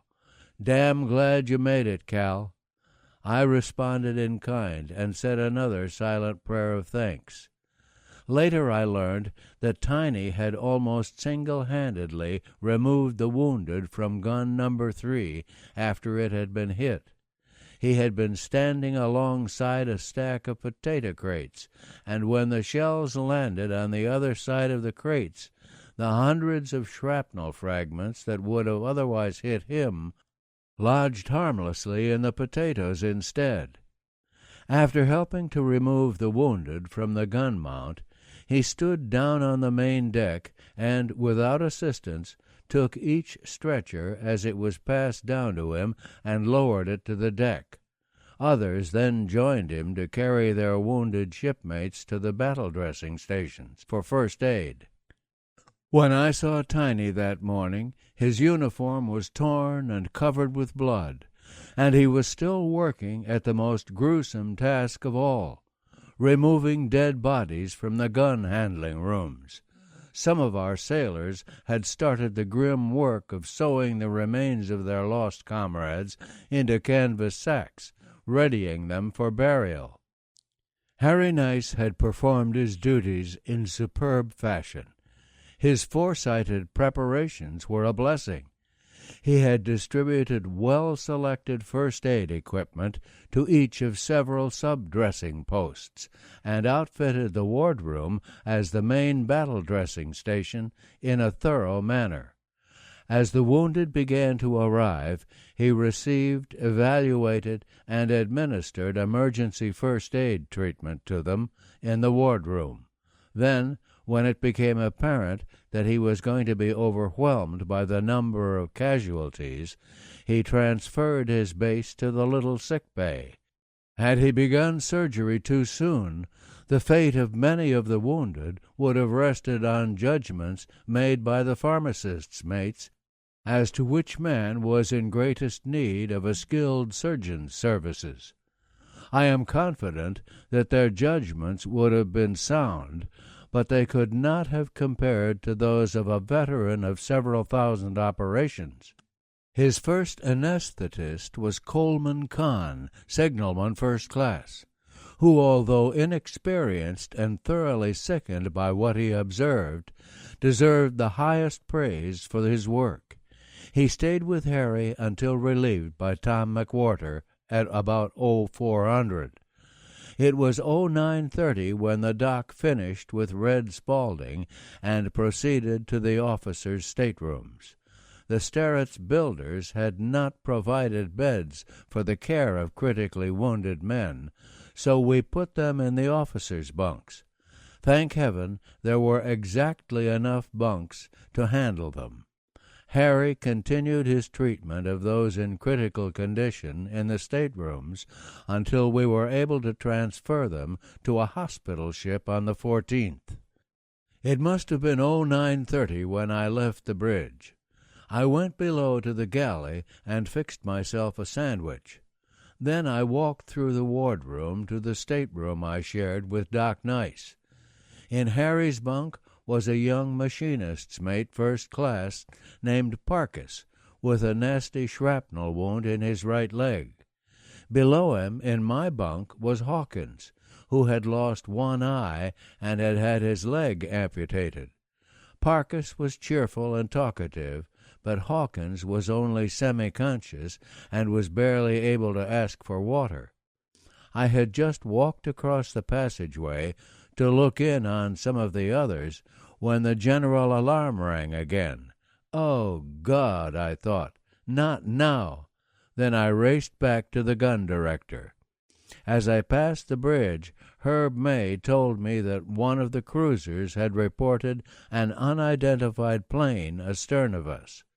We all remembered that 2 Japanese carriers were reported to be somewhere in the vicinity, and enemy aircraft were especially unwelcome at that point. We had no fighter cover and would barely be able to defend ourselves with our damaged guns. The director crew all reported at their stations despite their wounds, and there we waited. I perched on top of the director and scanned the northern sky for approaching aircraft. Through my binoculars, I could see the crews of the 3 cruisers at their gun stations. The Helena was 2,000 yards away on our starboard quarter, and behind her were the San Francisco and the Juneau, each about 700 yards apart. A few scattered clouds did little to block the hot sun. On our port side, some 20 miles away, but looking much closer, was the large island of San Cristobal. Behind us, and still clearly visible, was Guadalcanal, some 50 or 60 miles distant. I noted that the O'Bannon was absent from the screen, and remembered that she had been dispatched to take a position sufficiently removed from the formation so that she could send a summary of the previous night's action without the Japanese plotting her location, and thus ours, by radio direction finder. That left only the Fletcher and the Sterrett to provide anti-submarine protection, and the Sterrett was little help because our sonar control circuits had been damaged.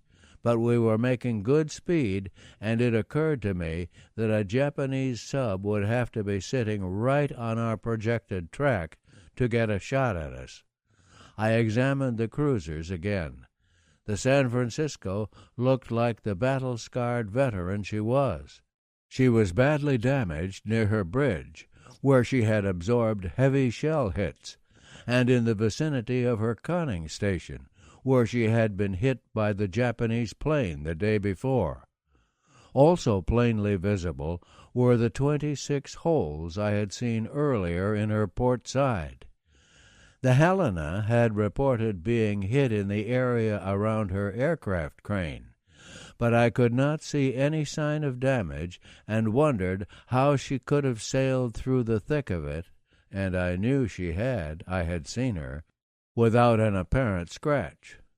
Then I turned my glasses to look at the Juno. I knew that she had reported being hit with a torpedo just a few hours before. Again, I could discern no visible sign of damage. She kept up with formation speed, and I watched admiringly as she steamed along with a bone in her teeth, looking very much like an overgrown destroyer. I examined her bristling armament, her multitude of 5-inch guns, and thought, she's beautiful.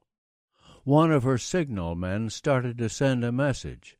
I put my binoculars down and continued to stare her way. Without the slightest warning, she exploded, disintegrated in a tremendously violent blast. I watched with horror as whole 5-inch gun barrels flew hundreds of feet into the air. Huge pieces of ship's superstructure were hurled sky-high in lazy parabolic curves. A gigantic column of black and gray smoke went up for thousands of feet. Yellow and orange flames flashed at the center of the explosion for the first few seconds, but soon there was only an immense cloud of smoke, which seemed to hang motionless for minutes. Slowly, the bottom of the cloud started to rise off the water's surface. I put my binoculars to my eyes, anxious to see what was left. Nothing appeared in the space the Juno had occupied only a few minutes before. There was not a stick or a spar or a boat or a life buoy, nor was a single man visible. I strained to see a head or a body, but as the smoke cleared, I could see absolutely nothing. Only then did I look at Jeff, and both of us mouthed the words simultaneously, Jesus Christ. No words, then or now, could possibly express the shock and the despair that we felt over the loss of the gallant Juno. It was the most horrendous tragedy I have ever witnessed. Still utterly incapable of comprehending what we had just seen, those of us in the director simply looked at one another, speechless, for several minutes. The Juno was gone, completely and entirely, within the space of a few seconds. As far as we could determine, she had taken every one of her heroic sailors with her when she went. A submarine attack seemed like the most logical explanation, but I began to wonder if the cause of the explosion could have been aboard the ship. I knew that she had been torpedoed during the night engagement, and I thought of our own damage and our severed electrical lines. I wondered if the Juno had suffered similar damage to a magazine, which then exploded due to a short circuit. I turned the director over to J.D. and, after a stop at the bridge to get Jess Coward's concurrence, went below to order our ship fitter to reflood the magazine. I had told him to pump it out an hour or two earlier, but now I countermanded that order. I did not want the Sterret to risk a similar explosion. By the time I returned to the director, our lookouts had seen 2 explosions on the starboard horizon. We concluded that they were the self-destruct detonations of 2 or more fish from the same submarine that had fired on the Juno. Obviously, that sub had been at the right place at the right time, or the wrong time from our perspective. We had probably gone right over her. Still, we left the after magazine flooded. The formation was zigzagging radically now, and a B-17 showed up to cover us. Even that one flying fortress proved a much-needed sense of protection. We secured from general quarters, and I went below once more to visit the wounded. All were in critical condition, but their spirit and determination were inspiring to us all. In the stateroom next to ours were 3 casualties. As I walked through the doorway, the first one I encountered was Shreves, who had lost a leg. He turned his head to see who had come in. "Hello, Shreves," I said. "How do you feel?" His face was pale, the result of shock and loss of blood. He smiled and said, "Pretty good now. The only trouble is that damned fly that keeps walking around on my foot," pointing to his stump, "and tickling me. Chase him away, will you?" I patted his shoulder and walked over to the lower bunk to check on Richard Scutely, seaman first class, who had suffered severe burns on his face, shoulders, arms, and hands. Scoot was one of the most likable youngsters on the ship, and one of the most capable seamen. I leaned over and spoke to him, and although he could not see through his swollen eyes, he recognized my voice and said, "Mr. Calhoun? Oh, I feel swell. We sure did give those bastards hell, didn't we?" I assured him we had, and went on to look at the others. Many were still unconscious, but without exception, those who could speak voiced concern over nothing but the ship, their shipmates, and how much damage we had inflicted on the enemy. I knew that the Sterret could not take full credit for anything but the destroyer, but I vowed that when these kids went over the side in their stretchers, they would see the painted silhouettes of a battleship and a cruiser on our bridge, as well as the destroyer that had already been put up there as our legitimate kill. We could erase the other 2 later. The Sterret had only 2 pharmacists' mates, and would have experienced a sad shortage of trained first-aid personnel if not for the far-sighted program started by Doc Charbius while we were in the Atlantic. Harry Nice kept it going, not only giving general instructions to the entire crew, but also conducting the special advanced course for 15 particularly well-qualified men that was mentioned earlier. Their long months of training paid handsome dividends. In addition to their invaluable first-aid work during the battle, these men administered continuously to the needs of the critically wounded for the 72 hours when their lives hung in the balance. One of these specialists was a youngster named Seymour. Stationed in the No. 4 5-inch gun mount, Seymour received severe burns on his hands and arms when ready service ammunition caught fire. Despite this, he was able to train a hose on the fire, minimizing the damage. Not satisfied with that performance, he devoted himself to the care of his wounded shipmates.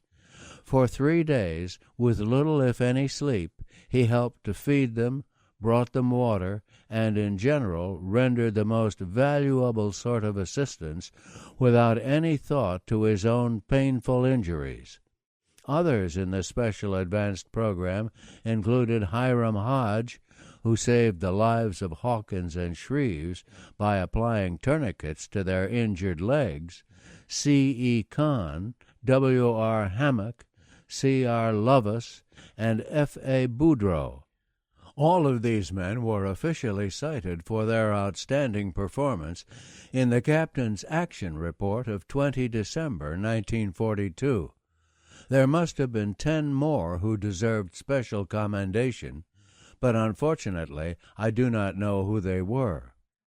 After the loss of the Juno, we noted that the SOPA, Captain Hoover of the Helena, did not detach a ship to return to the scene and search for possible survivors. From Captain Coward on down the line, we all felt that Hoover's decision was sound. In fact, it seemed like the only logical course. Most of us were sure that there were no survivors and that any ship sent back for rescue purposes would also be lost. The Japanese sub that got the Juno was no doubt waiting there, hoping to get a shot at the rescue destroyer. After lunch, Captain Coward, Frank Gould, and I gathered in the wardroom to begin the task of compiling a meaningful action report. The first thing we discovered, though it came as no surprise to us, was that no member of the bridge watch had recorded the times of events as they occurred. If one imagines for a moment what the Sterett Bridge was like during the battle, shells flying in every direction, the ship darkened, our own guns firing just a few feet in front of the bridge windows, and the torpedo gang scurrying from one side to the other to reach first one target and then another, it becomes apparent that keeping an accurate log was an impossibility. As a result, the log and the action report were constructed later. We tried to make reasonable estimates of precisely when things happened, but I am certain that we achieved only a modicum of accuracy and completeness. The three of us agreed on the sequence of events that is laid out in this narrative. We were also in agreement on what we saw when we encountered the battleship, the cruiser, and the Fubuki-class destroyer. All of us were absolutely sure that we had observed the Sterett's 5-inch gun shells hit the cruiser, the battleship, and the destroyer with telling effect. The many fires in the He's superstructure, enemy shells strike the Cushing, Laffey, Atlanta, and San Francisco, sailors dive overboard from the battleship, the violent explosion of the enemy destroyer, and 2 huge red underwater explosions in the vicinity of the battleship's after and midship areas at the time when we expected our torpedoes to hit. Our action report reflected the careful consideration that took place in the post-mortem session. I assume it was the best summary Captain Coward could put together in the time that was available to him.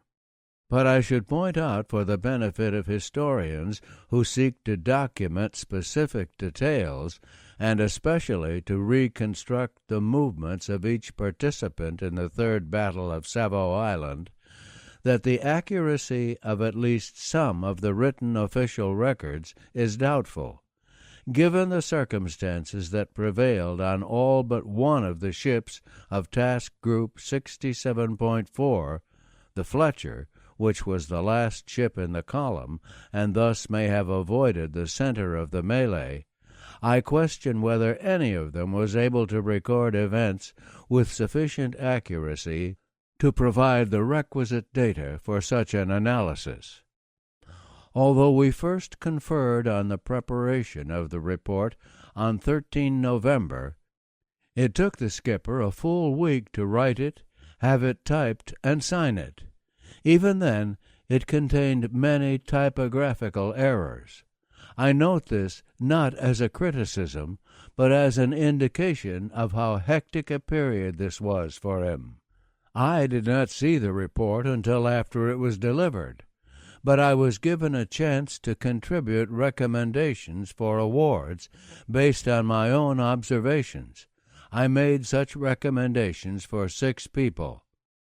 Jeffrey J.D., Lieutenant, U.S. Navy, for his cool and efficient performance of duty as Assistant Gunnery Officer when, after being struck in the back and head by shrapnel, he remained at his post until relieved by the Gunnery Officer during a lull in the action. Silver Star. Hall Perry, Ensign, U.S. Navy, for his courage in personally supervising and engaging in the firefighting below decks. Silver Star. Hodge, H.J., Chief Gunner's Mate, for his immediate, courageous, and efficient action after the ship was hit by enemy shells. He assessed the damage, took charge in the vicinity of the No. 3 and No. 4 handling rooms, fought the fire, removed the wounded, and personally removed ready service ammunition that was on the point of exploding. Navy Cross. Keenum, L.G., Chief Torpedoman's Mate. For his assistance in fighting the fire on gun No. 3 and in the No. 3 handling room, and for his heroic action in entering the flames from this handling room in order to operate the magazine flooding valves, an action that may well have saved the ship. Navy Cross. Shelton, J.W., Fire Controlman, First Class. For his cool and efficient performance of duty as rangefinder operator when, after being painfully wounded by shrapnel, he calmly identified silhouettes as they appeared, gave target angles and speeds, and ranged under the most trying conditions. Silver Star. Byers, R.O., Boatswain's Mate, First Class. For his cool and efficient performance of duty as director-trainer, when, after being wounded by shrapnel, he stuck to his post until ordered by the gunnery officer to leave during a lull in the action. Silver Star. Captain Coward did not initially recommend specific awards for any of those cited. We were unaware of these details until many months later. But it did not really matter. Our own knowledge of the Sterrett's performance, coupled with the comments made by the Navy's most admired combat leaders, was enough to make us all proud. After the meeting with the skipper and Frank Gould, Harry Nice asked me to accompany him to survey the remains of our dead shipmates and make positive identifications. It was a request that I could not refuse, especially since I knew our crew as well as anyone aboard.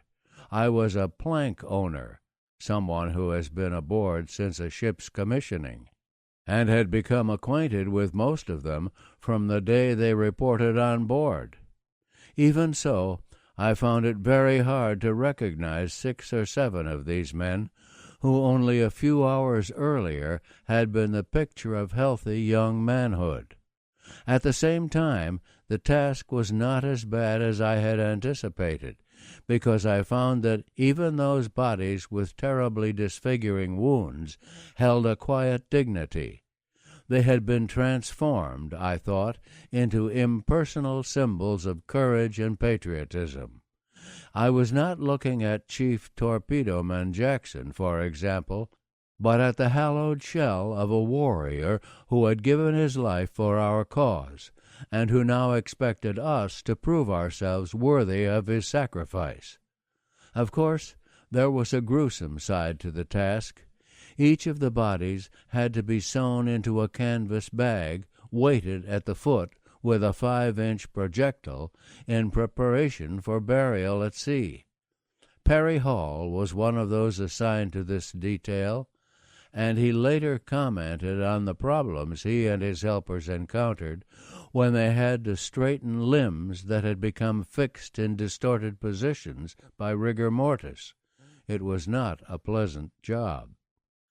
Late in the afternoon, all was finally ready. The bodies of 28 of our shipmates were laid out on the main deck aft in one long row.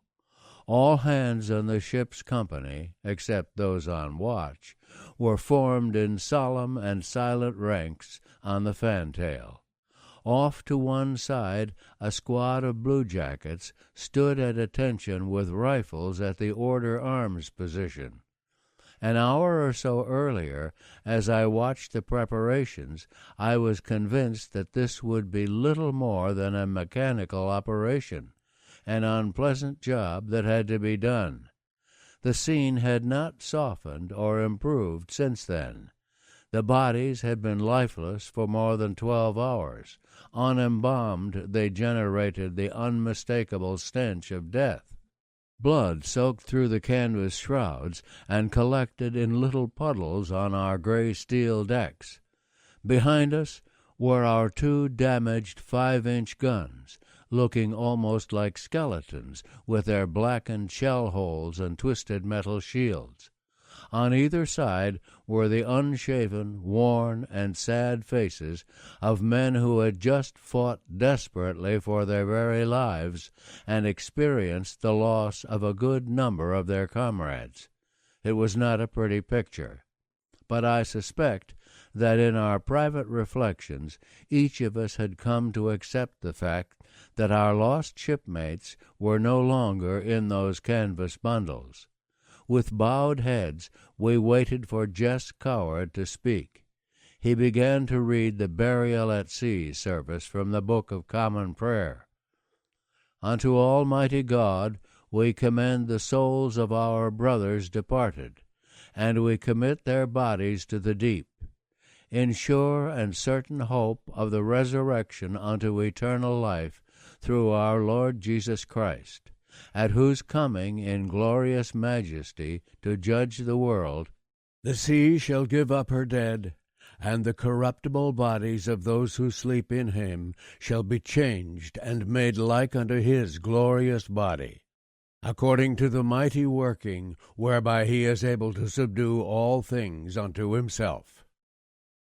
Then in a quiet voice he spoke with pride and admiration of the way our shipmates had served their country and given their lives so that others might be free. In a low tone that was only slightly unsteady, he said, "We will never forget our departed shipmates." I could not hold back the tears that welled up in my eyes, and I was aware that most of us were having the same reaction. Tom McWhorter described the ceremony in these words: "The guard of riflemen fired 3 volleys, and as the names were called out one by one, the mute bags of canvas were lifted and slid over the stern, disappearing in the wake of the ship. Jackson, Walker, Kula, Klepacki, Perry, Martin, Smith, M.E., Robinson, the names droned on. Smith, Joseph, Krylik, Stapleton, Spaulding, Tynan. Each name meant a great deal to us. It seemed that the ceremony would never end. When the last of our departed shipmates had slid into the blue waters of the Coral Sea, the crew slowly and silently walked away. Darkness soon set in. We were safe from air attack for the day. The Sterret had paid a terrible price for victory. Finally, there is this poignant recollection by J.D. Jeffrey. All action finally over, the scene shifts to afternoon. The final climactic event of the Sterret's most heroic, bittersweet day occurs with Burial at Sea. I vaguely recall Captain Coward reading the service, but my vivid, lasting memory is of Seaman George Burris, a Georgia boy and probably the youngest sailor on the ship. He stands next to the wooden slide down which the canvas-encased bodies will leave the ship on their final journey. In one of Burris's hands is a pot of grease, in the other is a paintbrush. The captain's words are completed. Burris looks questioningly at the veteran chief, Hodge, standing next to him, in effect asking, "Shall I grease the slide now?" Hodge nods. Burris has the honor of performing the final rite for our 28 fallen shipmates. He does it with dignity. Somehow his simple act seems the appropriate ultimate tribute, a valorous deed in itself, on a day when so many valorous deeds were performed. We arrived at Espiritu Santo on the morning of 14 November. As soon as we came within signaling range, Admiral Kelly Turner flashed the following message from his flagship: "In dissolving Task Force 67, I express the wish that the number 67 in the future be reserved for groups of ships ready for as high a patriotic endeavor as you have been. Although well aware of the odds which might be against you, I felt that the impending Jap night attack on 12 to 13 November was the time when fine ships and brave men should be called upon to do their utmost. For your magnificent support of the project of reinforcing our brave troops on Guadalcanal, and your eagerness to be the keen edge of the sword that is cutting the throat of the enemy, I thank you. In taking from the enemy a toll of strength far greater than that which you have expended, you have more than justified my expectations. For our lost ships, whose names will be enshrined in history, and for cherished comrades who will be with us no more, I grieve with you. No medals, however high, can ever possibly give you the reward you deserve. With all my heart I say, God bless the courage of our men, dead and alive, of Task Force 67. Turner. Chapter 7. Battle Repairs. Once we arrived at Espiritu Santo, we had little time to reflect on the battle. Our first priority was to get the critically wounded to the hospital. Hawkins and L.A. Martin, in particular, needed immediate care. Before we even dropped the hook, our whaleboat was in the water, and we transferred Hawkins and Martin to Mobile Base Hospital, MOB-3. Because that facility was relatively small, we kept the rest of our wounded shipmates on board until the hospital ship Solace arrived that afternoon. She had received word of the Sterrett's casualties by radio, and soon her motor launch, staffed by a team of doctors and nurses, was at our accommodation ladder, taking our shipmates aboard with great care and affection. As we had planned, the torpedo men were able to look up at the bridge as they left the Sterrett and see the painted silhouettes of the enemy battleship, cruiser, and destroyer. They noticed them and were cheered by those symbols of their outstanding performance. All hands gathered at the rail to see them off and convey our wishes for a speedy recovery. Harry Nice was greatly distressed by the knowledge that, had he had access to the trained personnel and the facilities of a hospital surgery, he would not have had to amputate in at least 2 instances. I noticed that he seemed depressed, and when I asked him why, he responded that what he had done was more like butchery than the expert surgery of which he was capable. I reassured him that without his courage, as well as his skill as a doctor and a surgeon, many of our wounded would not have survived. But it was many weeks before he seemed to come to terms with himself. Finally, he accepted the fact that aboard a destroyer, the lack of medical facilities was unavoidable. His frustration with this aspect of his role was probably the real reason he applied for a transfer to Pensacola for a course in aviation medicine. After we had transferred our patients to the Solace, we pulled up to a tanker to fuel. As soon as we moored to her, she caught fire.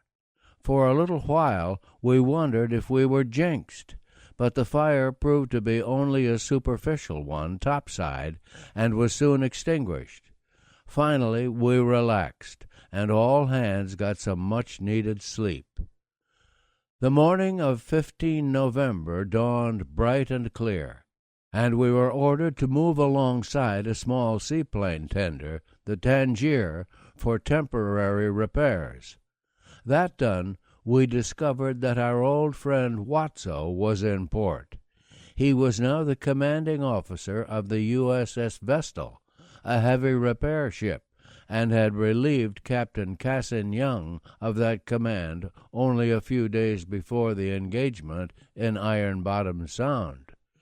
With Jess Coward's blessing, I went aboard the Vestal for a visit. My host knew a great deal about our night action. He told me how proud he was that his old ship had distinguished herself. He also noted that he was about to send special equipment and expert personnel to Tulagi to assess the damage and to assist with the repair of the Portland and the Erin Ward. He spoke of Captain Young with the highest praise, and obviously felt his loss personally.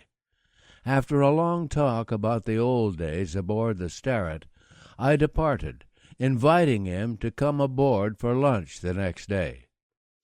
Watso arrived for lunch as scheduled and seemed to enjoy his visit as much as we did. We took him on a tour of our damage, and he was visibly moved. As he left, he promised that when we returned after our repairs, he would join us ashore for a drink. He was certain that we would be sent to the States, and of course we hoped that he would be right.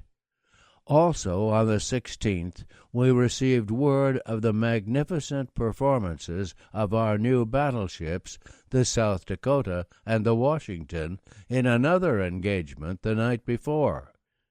It appeared certain that a last-ditch effort by the Japanese to retake Cactus had been crushed. We felt that at last the Navy had rendered to the Marines the kind of support we would have liked to provide months before, but could not because we lacked the necessary resources.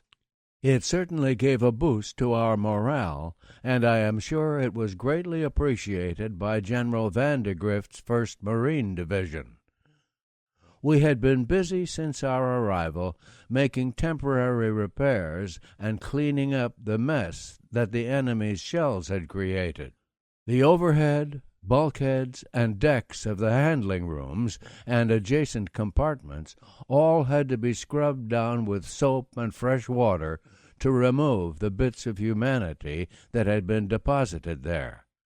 The waterlogged ammunition had to be offloaded, debris, wreckage, and dirt had to be cleaned out. I will skip the gruesome details of how we disposed of the pieces of our dead comrades, but daily reminders of their loss only served to make us more determined than ever to beat the hell out of the hated enemy. The actions of 12 to 15 November seemed to settle the issue of Guadalcanal.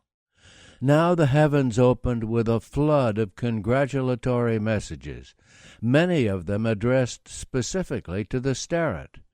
When the cruiser Pensacola arrived, she sent this greeting to the San Francisco, Helena, Sterret, O'Bannon, and Fletcher.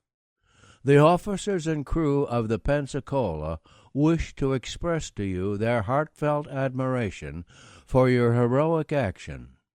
We were surprised and pleased to receive the Pensacola's message, but shortly thereafter came the one that touched all of us more deeply than any other.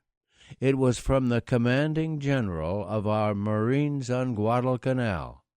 Addressed to Task Force 67, it read, "It is our belief that the enemy has suffered a crushing defeat. Our thanks for the sturdy efforts of Lee last night, and to Kincaid for his pounding of the foe by our aircraft has been grand.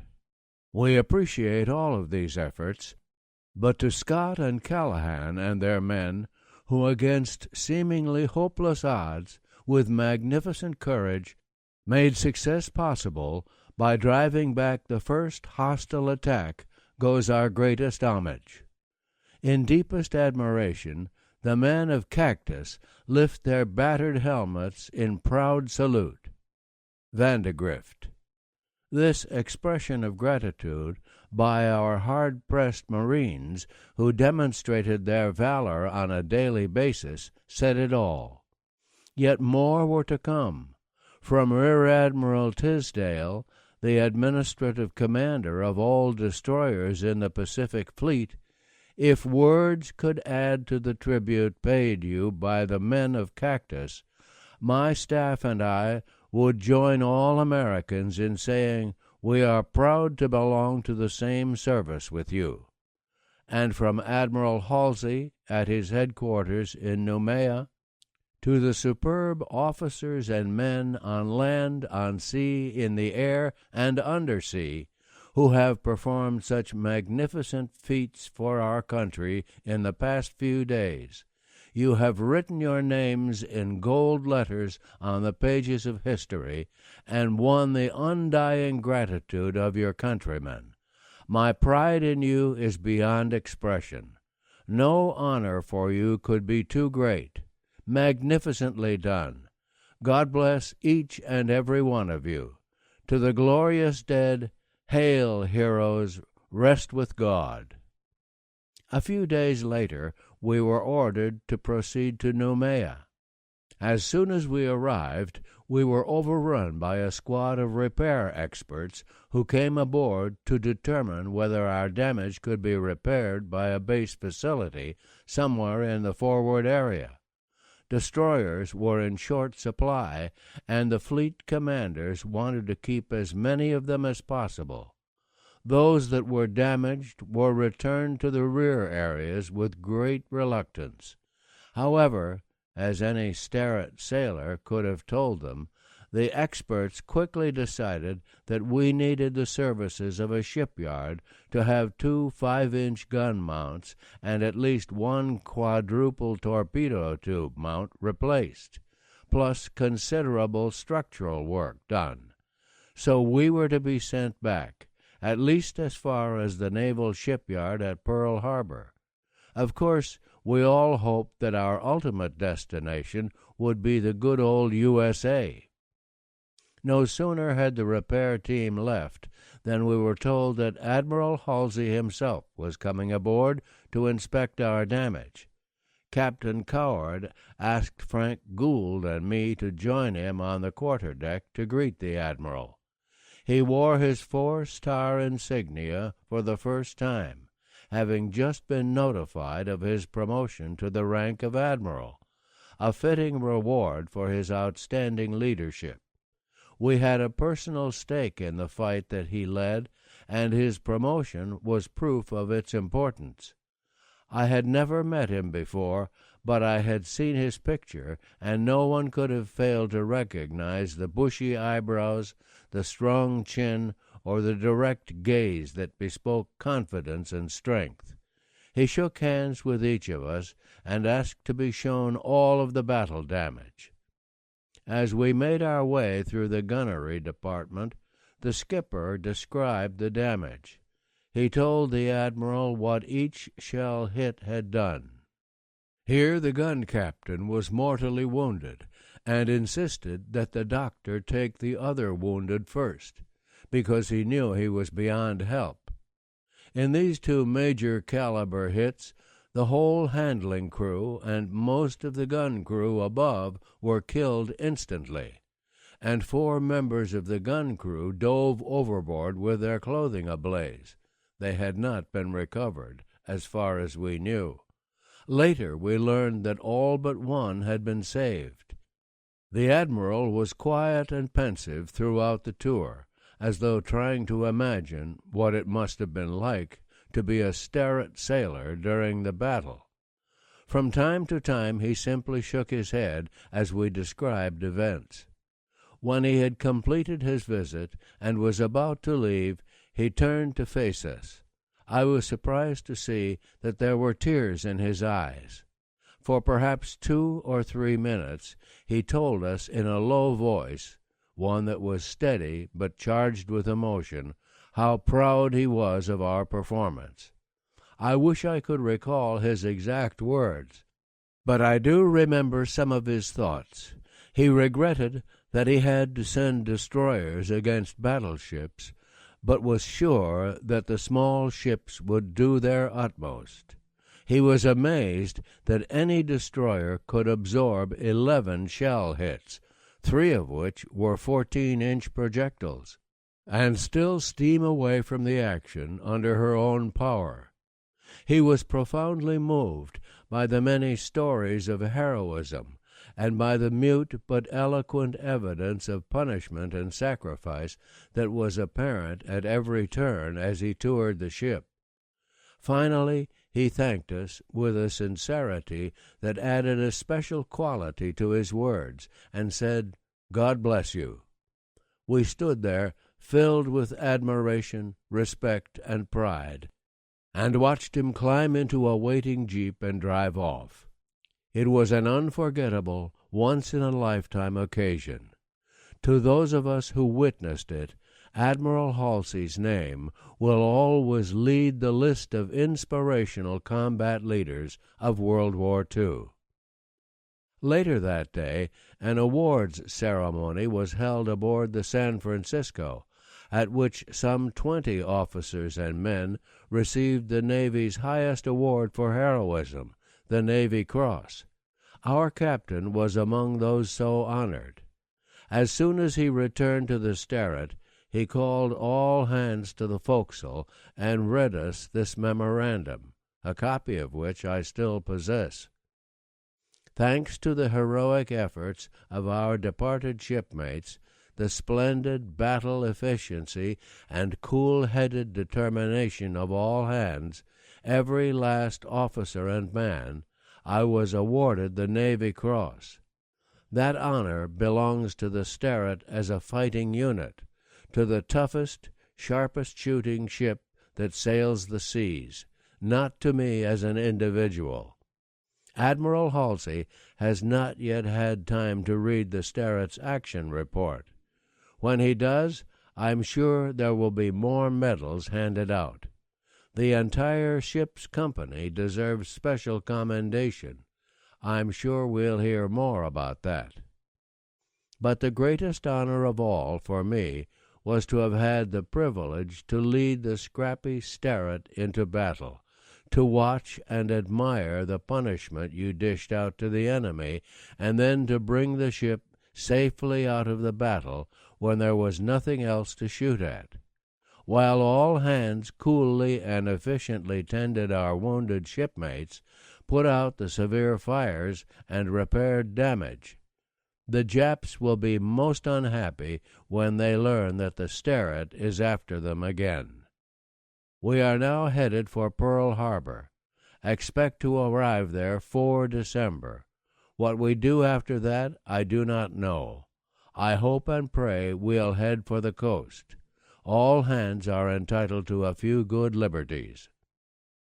We departed that afternoon in company with the cruiser San Francisco, but not before the communications office delivered the following telegram, sent on 29 September and mailed on 3 October, from Winston-Salem, North Carolina, to Lieutenant C.R. Calhoun, USS Sterret, care of Bureau of Navigation, Navy Department, Washington, D.C. Your son arrived today. Congratulations. All's well. Virginia sends love. Dad. The long voyage across the Pacific was uneventful, and gave us all time to reflect. Harry Nice and I had long talks about life's values and where we fit in the scheme of things. He seemed to have come to terms with his performance in battle. I found myself in possession of a renewed faith in God and a sense of inner peace. Ginny and I had been blessed by the arrival of a new life entrusted to our care. I was convinced that nothing could be worse than the ordeal I had just gone through. If I could make it through that, I could make it through anything. A certain feeling of indestructibility came over me, and I knew I was not alone in that feeling. For some reason, I had emerged without a scratch, while all around me others had been injured or killed. I had accumulated a huge debt of gratitude, one I could never repay in full. As we approached the entrance to the channel at Pearl Harbor on 4 December, I recalled that the last time we had looked on that scene, the Mississippi was heading out to sea and signaled for us to follow her. That was June 1941. A lot had happened in that year and a half, but here I was on the bridge once more, about to get my first look at the site of Japan's act of treachery. I peered through my binoculars, trying to locate signs of damage from the attack. There were many ships in the harbor, and it was obvious that something unusual was taking place.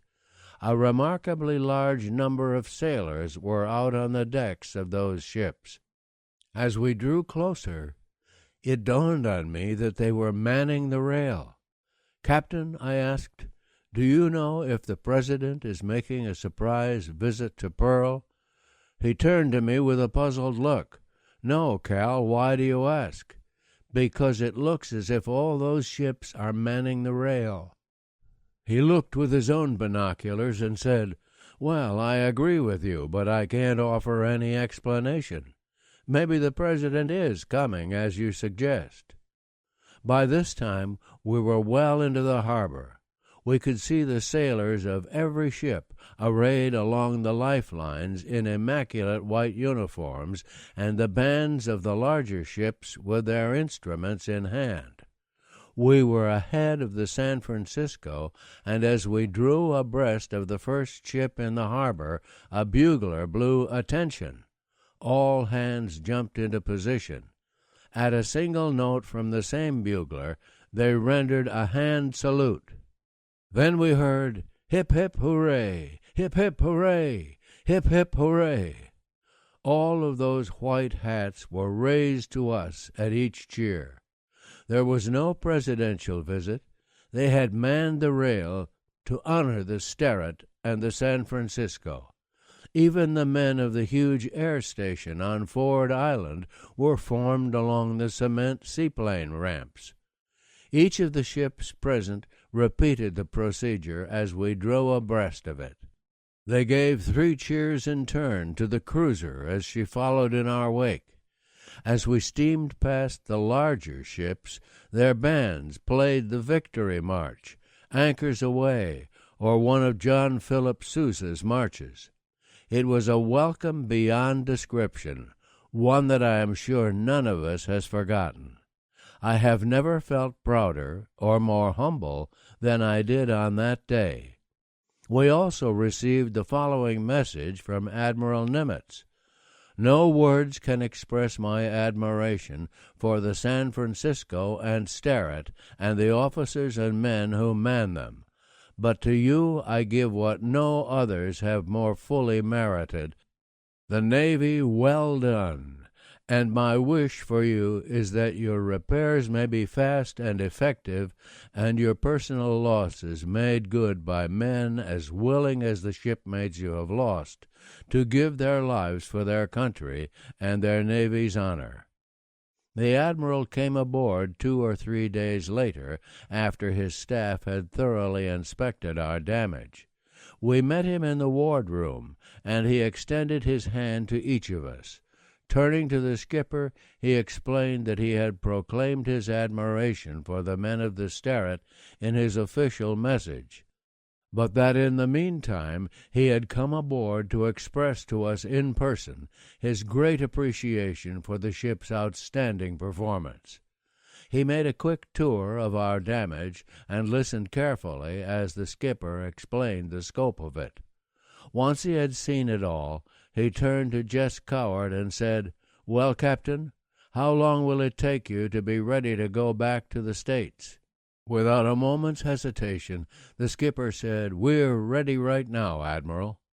Admiral Nimitz just smiled and said that he was ordering us to accompany the San Francisco back to Mare Island for repairs, adding that he suspected we would consider that to be the most important news he could give us.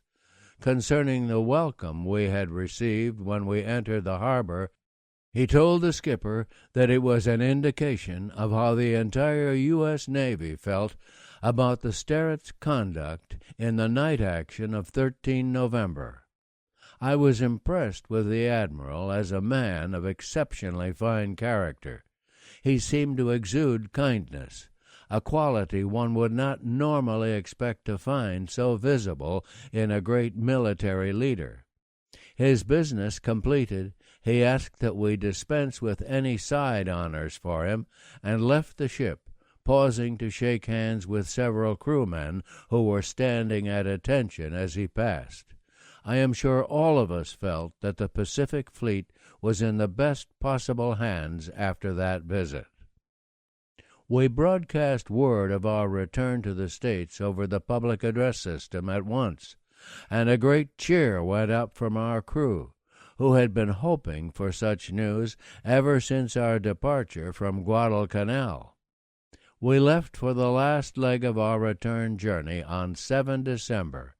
It seemed an appropriate way to mark Pearl Harbor Day. As we approached the Golden Gate on the 11th, the weather thickened, and we found ourselves in a pea-soup fog. Captain Coward anchored until it cleared. Meanwhile, the radio blared out all sorts of jubilant greetings to the hero of the Third Battle of Savo Island, the USS San Francisco, as she returned in triumph to the great city for which she was named. Every able-bodied citizen was urged to participate in the gigantic waterfront welcome that had been planned. The cruiser dutifully entered the harbor, and, despite the fog, slowly steamed up and down in the vicinity of the piers to let herself be seen, finally mooring at her assigned pier, where she was instantly overwhelmed with a crowd of well-wishers. We felt sorry for her men, who would be delayed in departing on leave to see the loved ones from whom they had been separated for many months. While the city of San Francisco turned itself inside out to welcome its cruiser, the Sterret proceeded quietly to the Mare Island Navy Yard, where we moored and promptly sent out leave and liberty parties ashore. My request for 23 days of leave had been approved. Herb May, H.E. Jervey, our assistant engineer from Columbia, South Carolina, and I went directly to the office of the captain of the yard and arranged for a free ride to Washington, D.C. the next morning aboard a Navy transport plane. It was a miserable trip insofar as comfort was concerned. The plane did not have heat, so we ran up and down the center aisle to keep warm, and had a member of the air crew wake us up whenever we fell asleep. But we were homeward bound, and nothing could diminish our joy over that fact. We would have made the trip by ox cart or dog sled if necessary. Herb May left us in Pittsburgh. From there on we encountered exceptionally rough weather, but even this had amusing consequences. With the exception of one Navy nurse and 2 sailors, Jerv and I were the only Navy passengers. All of the others were Army officers, and most of them were ferry pilots. Every last one of them got airsick, while not a single Navy representative so much as looked pale. Our nurse especially seemed to appreciate the humor of the situation. In Washington, I boarded a Piedmont Airlines flight to Winston-Salem and soon arrived home. My 3 weeks of leave were, as always, wonderful, but there was bad news along with the good. Our little boy was not well. Something was seriously wrong with his kidneys, and he also experienced projectile vomiting.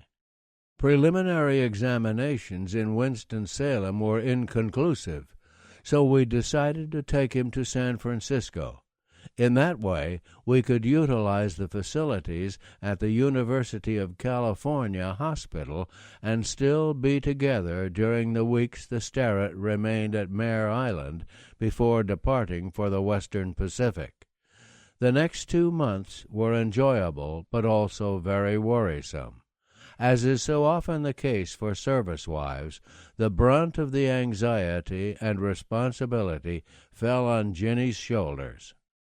One Saturday night in early January, the Sterret was asked to provide a senior lieutenant, a chief petty officer, and 10 additional petty officers for shore patrol duty in the town of Vallejo. I went, together with Hodge and 10 petty officers hand-picked for their leadership abilities and physical toughness. During the weeks of liberty in San Francisco, our sailors and those of the cruiser San Francisco frequently got into altercations over which ship had single-handedly won the war. For the most part, these fights were harmless, seldom involving damage or injury to civilians, and usually resulting in only black eyes or fat lips. During the early hours of our shore patrol duty, we were called to break up 3 fights of that kind, and had very little trouble re-establishing order once we separated the combatants and returned them to their ships under escort. At 0100, we were called to a reported riot at a bar in Vallejo. I took Hodge and 5 men in the patrol van. What we saw when we arrived was a scene from a Mack Sennett comedy. 4 sailors with their backs to the bar were slugging it out with 7 or 8 other sailors in what seemed to be the central event of the disturbance. The local police had responded with about 6 officers who were all involved in scattered individual fights. Hodge and I agreed that the ringleader of the 8 aggressors was a small sailor whose pugilistic style suggested that he may have been a Golden Gloves champ. When he saw Hodge and his team move in, he broke off the neck of a bottle and thrust it toward the chief's face. Hodge cracked the sailor's knuckles with his nightstick, and he immediately dropped the bottle. Then the chief grabbed him by the collar and, holding him at arm's length, started for the paddy wagon. The culprit continued to yell at the top of his lungs and swung wildly at Hodge. A quick glance at his companions showed them to be in the firm grip of our other shore patrolmen. The police got their assailants under control, and we all made our way to the street, where we lined up the prisoners to load them in the patrol wagon. Hodge's prisoner had not stopped shouting and struggling, but fortunately the chief's reach was long enough to keep the wildcat at a safe distance. As we waited in line, Hodge remarked, "Mr. Calhoun, I think I should let this guy have one." "No, Hodge, he's drunk," I said. "Don't hit him if you don't have to." A few seconds later, the sailor grabbed Hodge's nightstick from his belt and brought it down on the side of his head. The blow would have knocked out most men, but Hodge just shook his head and looked at me. "Now?" he asked. I nodded. "Yes, now." Hodge's right fist caught the sailor on the point of his jaw. The young man's feet left the ground, and he sailed head first through the open door of the paddy wagon. That ended the riot. All of our prisoners suddenly became very cooperative. We had no trouble returning them to their ships, complete with written shore patrol reports that detailed the behavior for which they had been apprehended. All of them faced captain's mast the next day, with appropriate disciplinary measures. I was secretly pleased to note that only 3 were Sterret men, against 8 from the cruiser San Francisco and other ships. It appeared that the Sterret sailors had acquitted themselves well. Hodge had a sprained thumb and a lump on his head, but otherwise suffered no ill effects. I am sure he remembered for a long time the coup de grace that he had administered so effectively. We referred to the incident as the Battle of Vallejo. No battle star was awarded for it, but it was woven into the fabric of the Sterrett's reputation and became a favorite topic of conversation. On 18 January 1943, Lieutenant Commander F.G. Gould relieved Commander J.G. Coward as the commanding officer of the USS Sterrett. We were all very sorry to lose Jess Coward, but we had expected it, and we liked Frank Gould. We vowed that we would give him our complete loyalty and work closely with him to help keep the Sterrett a happy and efficient ship. Frank was delighted with his new assignment. He threw himself into the job of supervising our repairs with typical painstaking thoroughness. We were fascinated with some of the new equipment and armament that was put aboard. New torpedo mounts replaced the damaged ones, and new 5-inch gun mounts were installed aft. We were fitted with new 40mm anti-aircraft guns and a beautiful surface search radar with a PPI scope that enabled us to see every contact on a large visual display. It placed our ship at the center of the picture and showed every other ship within range in the appropriate position relative to us. It left little to the imagination and made me wonder how any task force commander could select a ship that did not have SG radar as his flagship. Like every other veteran ship that returned to the States for overhaul, the Sterrett was vulnerable to the personal rearrangers in Washington. Before we could leave Mare Island, we also lost Hugh Sanders and Tom McWhorter. I was especially sorry to see Tom go because he had given so much of himself to the men of the Sterrett. Losses by transfer were also costly in the enlisted ratings. The list of those transferred to new construction or shore duty included Ed Coppola and C.C. Landers, both chief machinists' mates, Hilbert Jensen, chief torpedoman, C.R. Reese, chief boatswain's mate, Harry Stensley and W.W. Talbot, chief electrician's mates, and 12 other petty officers. Still, we counted ourselves lucky, for we retained people like Byers, Chapman, Keenum, Hodge, Plecker, and Shelton. In my view, the Sterrett still had the best crew of any destroyer in the Navy. On 10 February 1943, we left Mare Island, passed under the Golden Gate Bridge, and headed west for Pearl Harbor. The old routine of drills and practices started over again, but this time we had a veteran crew, one that had seen it all, and it was relatively easy to break in the new arrivals. By the time we reached Pearl, we were running pretty smoothly and became anxious to get back under the Southern Cross, where we knew we were needed. We played musical chairs on the bridge after the skipper left. I moved up to the post of executive officer, and J.D. Jeffrey took my place as gunnery officer. Each of us welcomed our new assignments, and the business of the ship continued on an even keel.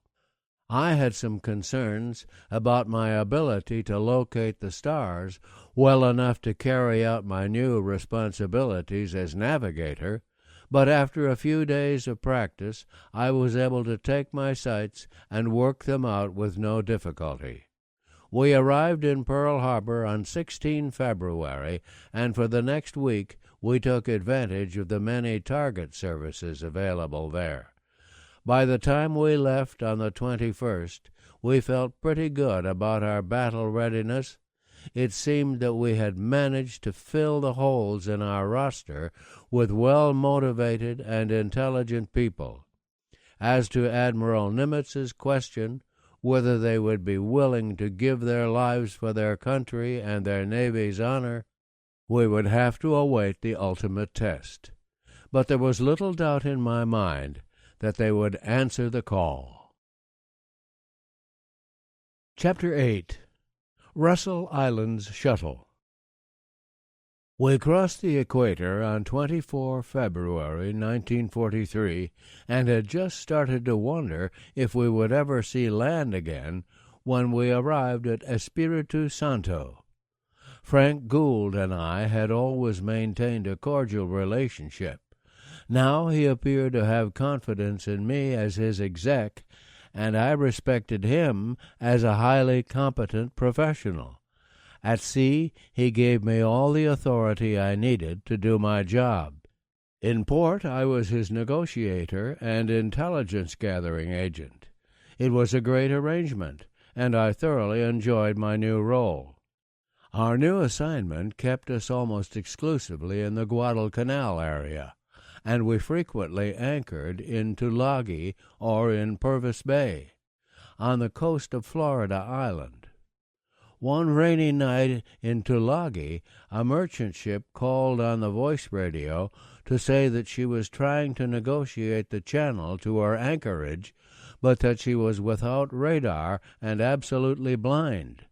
Frank plotted her on our navigation chart, and by taking continuous ranges and bearings on her with our new surface search radar, directed her to her exact anchorage location. This was an early demonstration of the innovative possibilities of radar. At this time, ComSo PAC decided to augment the existing airstrip facilities at Guadalcanal by building a new landing field in the Russell Islands, 60 miles west of Tulagi. Transport of the necessary materials and equipment was to take place under the cover of darkness. The job was assigned to several small to medium-sized amphibious craft, and our task was to shepherd them to their destination over a period of several weeks. When we were first ordered to perform this mission, I discovered that one of our old four-stack destroyers had already visited the small harbor where the new base was to be established. Her commanding officer was Lieutenant Commander Punchy Shea, a 1936 graduate of Annapolis who, like me, had been a member of the 4th Battalion. I went to see him aboard his ship, the Trevor, DMS-16, a converted World War I destroyer. It was an inspiration to go aboard a truly heroic element of the Navy. The ship was ancient and, like her sisters, was barely holding together. Ships such as the Trevor and the Reuben James performed some of the most hazardous tasks of the war. I had observed the Southard carrying aviation gas to Guadalcanal in 50-gallon drums stored on deck, and unloading them onto the beach in the face of an imminent air attack. Many difficult escort duties were performed quietly and efficiently by these four pipers. They were pitifully ill-equipped to oppose any Japanese force, surface, air, or submarine. Yet they accepted every assignment without complaint, and in most cases delivered the goods. They deserved our admiration, and Punchy Shea seemed to exemplify their spirit. Asked how to enter the Russell Islands base at night, he sat down at his wardroom table and explained how he had done it. There were no navigational aids on which to obtain a fix, but he mapped out how we could proceed on a westerly course until the higher of two small peaks was on a specific northwesterly bearing, and then turn to that course and proceed until we were within a certain distance of the beach. At that point, we could safely anchor and wait for our amphibious craft to unload. With luck, they would complete their unloading before daybreak, and we could be well on our way back to Florida Island by sunrise. We made our first run to the Russell Islands on the basis of Punchy Shea's advice, and it worked like a charm. We formed our small charges in a column astern of us at twilight and were a few miles east of Savo Island by dark. We traveled with all units darkened, and as we drew near our destination, we could see the Twin Peaks. We lined up the Polaris on the higher of the two, and when it reached the prescribed bearing, we changed to that course. Within half an hour we were at anchor, waiting for the transports to unload. These short trips were usually without incident, and we derived a measure of satisfaction from the knowledge that we were helping to expand our air defense capabilities. One evening, shortly after we had cleared the harbor with our little convoy, our sonar operator obtained a contact. Captain Gould immediately developed an approach strategy, and within minutes we were on our way to conduct a depth charge attack. Out on the starboard wing of the bridge, as we closed on the contact, I heard the sound of an airplane. Looking up and aft, I saw a twin-engine aircraft flying directly up our wake. I stepped into the pilot-house and told the skipper in a quiet voice that there was a low-flying enemy plane overtaking us. The words were hardly out of my mouth when we heard the aircraft pass overhead. The captain fired his depth-charge barrage, and seconds later a stick of bombs fell harmlessly in our wake about 100 yards astern. We had been lucky. It is hard to understand how the pilot could have missed at that altitude, but somehow he did. I was chagrined that neither the air search nor the surface search radar had picked up the attacker, and from that night on we routinely went to general quarters as soon as we started out. The incident was never repeated, but it served to demonstrate that although Guadalcanal was presumed to be relatively secure, the enemy could still strike without warning. On several occasions we witnessed dogfights directly over our heads as we returned from these trips in the early morning. Once we saw the pilot of a Japanese plane bail out. Tiny Hannah and I were about to propose to pick him up in the whaleboat when 3 more Japanese planes appeared.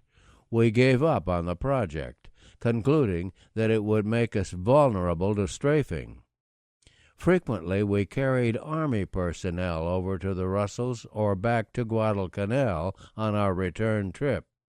On one occasion a young Army major rode back with us, and he elected to remain on the bridge and chat. I was happy to have the company.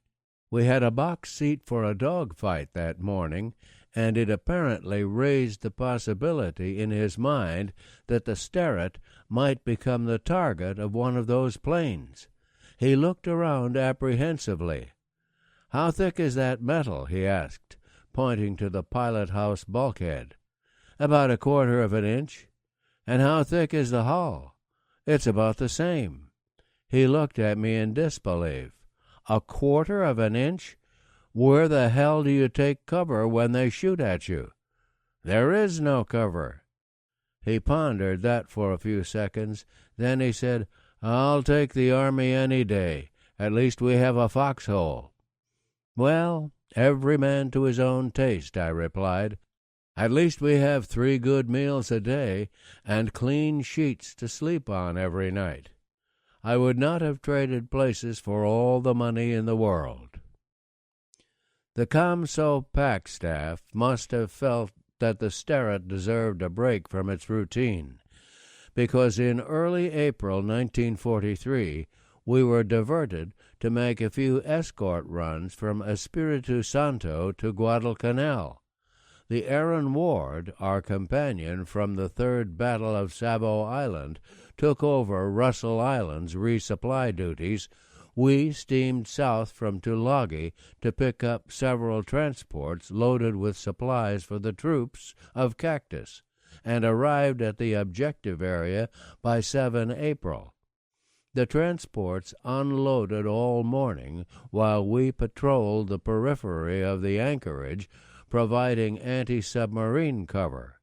The Aaron Ward had traveled to and from the Russells that morning, She herded her 3 LCTs as far as Savo Island, then broke away to pick up the LST-449 off Lunga Roads and escort her out of the area. Intelligence reports indicated that the Japanese planned a big aerial offensive against Guadalcanal. That morning, we received a message telling us to expect a heavy air attack of at least 100 planes. It was a warm and sunny day, and I was on the bridge with the skipper discussing the warning. We passed the word to the crew over the public address system. At about noon, Rear Admiral Pug Ainsworth's cruiser-destroyer force departed on its way to bombard Munda. A few minutes later, we received a red alert and went to general quarters. The transports immediately got under way and headed east, and because we were northeast of them, we turned to a southeasterly course to close. We were just north of the eastern tip of Guadalcanal and pretty well in the clear when the enemy planes first came into sight. At first they were behind us, diving on unidentified ships that had apparently been caught close to the anchorage. Using the public address system, I gave the crew a blow-by-blow account. The microphone was on the starboard side of the pilot house, and by standing just inside the door to the bridge, I could watch the attack as it took shape. The planes dove on their targets and scored at least one hit. Black smoke billowed skyward from the damaged ship. I could not tell which one it was. From Guadalcanal, we received word that some 60 enemy planes were directly over the eastern tip of the island. It was clear that they had seen and were about to attack the formation of merchant ships we were escorting. I walked onto the starboard wing of the bridge in time to see the first Val dive bomber break through a cloud headed toward the lead merchantman in the starboard column of the formation. My battle station was at the secondary con atop the after deckhouse, where I could take control of the ship in the event of a casualty to the bridge. I decided that I had better get back there and went down the ladder 2 steps at a time. Before I reached the bottom, the first bomb fell with a loud crump close to its target, and the plane that had delivered it flew slowly up our starboard side, only 100 yards away and very close to the surface. The pilot obviously wanted to draw our fire away from his squadron mates. We obliged him with all our starboard side automatic weapons. Many of our tracers slammed into the after portion of his fuselage, but none did serious damage. He flew merrily on his way, despite the added efforts of Chief Torpedoman Keenum, who stood on the main deck and determinedly fired a Tommy gun at the plane in hopes of scoring a lucky hit. At the starboard midship 20mm gun, Red Hammock was having a difficult time. His loader seemed to be so fascinated by the attacking planes that he was slow to replace the magazines. Hammock solved that problem by shouting a string of expletives and directing his fire at those planes that had not yet released their bombs. The port side gunner also focused on such high-priority targets, but at the moment they were all on the starboard side. Red opened fire on a plane that was just starting its dive, and I watched as his tracers arched toward their target, and were joined by another stream of tracers coming from somewhere behind me. My first instinct was that these were from Japanese planes that were now on our port side. But soon it was clear that this line of bullets was directed at the same target that Red Hammock had selected. As the target descended, so did the tracers. They had to be from our own port side gun. I had the sudden feeling that if I did not duck at once, they were going to hit me in the back. I ducked down and to the left, and within a fraction of a second something walloped me in the right arm. It felt like a hard-hit baseball, and it knocked me off my feet. I landed on the deck in a sitting position. The telephone talker at the midship 20mm guns was Ron Giffen, yeoman second class and the captain's writer. He was at my side in an instant, tearing off my shirt sleeve for use as a tourniquet. The air raid continued for perhaps 5 more minutes, with our gunners shooting at one target after another until at last the Japanese aircraft retired. Our Marine fighters gave chase and scored several kills. At this point, I got back on my feet and found Harry Nice at my side. He took me by the arm and led me forward to the wardroom. I reclined on the starboard transom while he examined my wound. He assured me that there was no bone damage, but said that there was a hole about the size of a .45 caliber slug in the underside of my right upper arm. I felt no pain and asked him to dress the wound so that I could get back out on deck. He told me to wait until he had taken care of 3 other wounded men, and said that when he returned he would take me to sick bay and try to remove the bullet. Then he poured me a tumbler of his best medicinal whiskey and told me to work on it until he returned. The tumbler was empty by the time he reappeared about half an hour later. In sick bay, he opened the wound and probed with his scalpel for another 30 minutes, searching for the slug. Finally he said, "Cal, I'm doing more harm than good. I haven't been able to find any fragments." He thought there were as many as 3, "so I'm going to close this up and wait until we can get you to a hospital." He walked me back to the wardroom and examined my hand and the surface of my arm with a pin to determine the extent of any loss of feeling. It was quickly apparent that I was insensitive to pain from the tips of my fingers on my right hand all the way up to the site of the wound. "Well, old man," Doc said, "how would you like to go home?" I thought he was kidding. "Come on, Harry, for a little thing like this." "It isn't just a little thing. You've severed the radial nerve, and unless you can get to a neurosurgeon very quickly, you could lose the use of your right hand. I'm going to transfer you to MOB 3. They have an excellent neurosurgeon there. They can repair the nerve, and then they'll send you home, because this will take at least a year to regenerate." It was hard to believe that I would be sent home. While I was pleased with the prospect of being reunited with my family again, the thought of leaving the Sterret and my shipmates really distressed me. That afternoon we learned that the air attack had caught and sunk the old oiler USS Kanawha, and our friend the USS Aaron Ward. The Kanawha had to be abandoned almost immediately, while the Aaron Ward stayed afloat for several hours. Both ships suffered heavy casualties, and we were all concerned about the welfare of our friends aboard. The Sterret returned to Tulagi that night and made another run to the Russell Islands base, again witnessing a dogfight on the way back. On 9 April, we left for Espiritu. I had tried to collect and organize my belongings in preparation for my transfer, and when I left the ship the next afternoon, Harry Nice, Tiny Hannah, and Harold Jervey accompanied me and helped me carry my sea bag, which contained all of my worldly possessions. Tiny delivered it to the hospital's master-at-arms. I never saw it again. It was hard to say goodbye, and as I watched their boat pull away from the landing, I silently prayed that they would survive the war. They all did. Now I was on my own.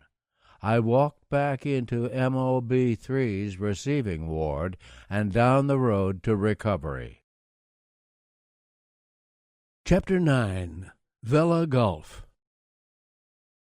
Just before I left the Sterret, I told Frank Gould that I thought Herb May could do a good job as executive officer. He was next in line in seniority, extremely popular, a natural leader, mature and industrious, and I knew Frank Gould liked him. Within the hour he moved into my now vacant stateroom. When Harry Nice, Tiny Hannah, and Harold Jervey returned to the ship after dropping me off at MOB-3, they found the new Gould-May leadership team in charge. It was apparent that the operational style and routine administration of the ship would not change much because of my departure. J.D. Jeffrey was by this time quite comfortable in his role as gunnery officer, and since the Sterret's departure from the States he had shared a room with Doc Nice. They saw eye to eye on most aspects of shipboard life and were a positive force on wardroom morale. J.D. counted on the same nucleus of star performers that had rendered such outstanding support in the past. Chiefs Hodge and Chapman, Byers, Gibson, and the other veterans of the Guadalcanal campaign all continued to turn in the kind of sterling performances that had become their trademark.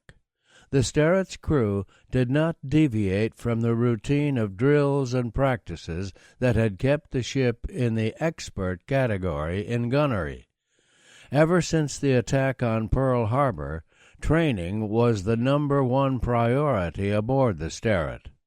Meanwhile, she took on some of the least glamorous assignments in the theater, escorting the logistic supply line to our troops on Guadalcanal and the Russells.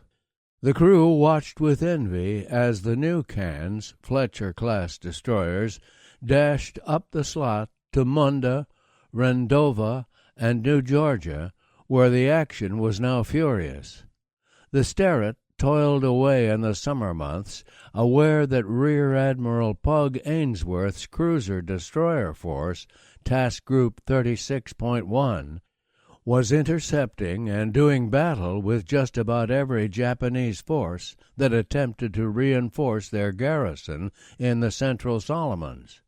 These actions included the Battle of Kolombangara, in which we lost the cruiser Helena, and the destroyer Gwyn, and suffered damage to the cruisers Honolulu, St. Louis, and Leander, a New Zealand ship. In exchange for these losses, the Japanese cruiser Jinsu was sunk, sending Admiral Azaki and some 483 of his shipmates to join their ancestors. 4 facts were clear to Frank Gould and his crew of veterans. Japan's desperate efforts to bolster its strength in the Solomons chain continued without pause. They were parried successfully by Ainsworth's cruisers and destroyers. The cost in lost and damaged ships and American lives mounted steadily, and there was still plenty of fighting to be done. The crew of the Sterret wanted badly to get into the game. Everyone on board believed that she could take whatever the enemy could throw at her. Consequently, no one put in for transfers to newer ships. J.D. questioned several of his petty officers on that point, and they made it clear that they did not want to transfer anywhere.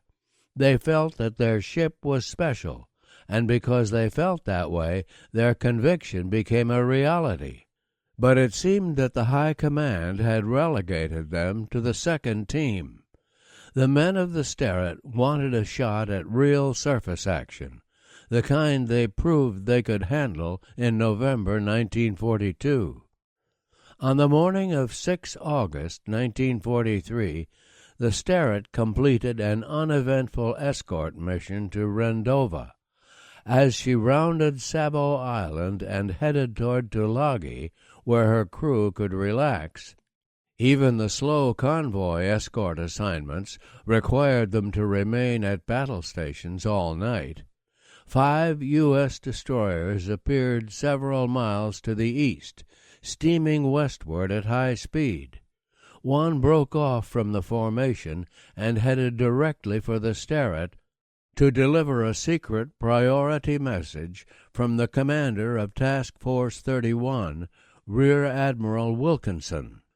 Commander Moosbrugger in Dunlap, with Division Able 1 and Able 2, less Gridley and Wilson, depart Tulagi at 12:30 on the 6th and proceed Vela Gulf via route south of Russell's and Rendova Island to arrive Gidso Strait at 2200 same date.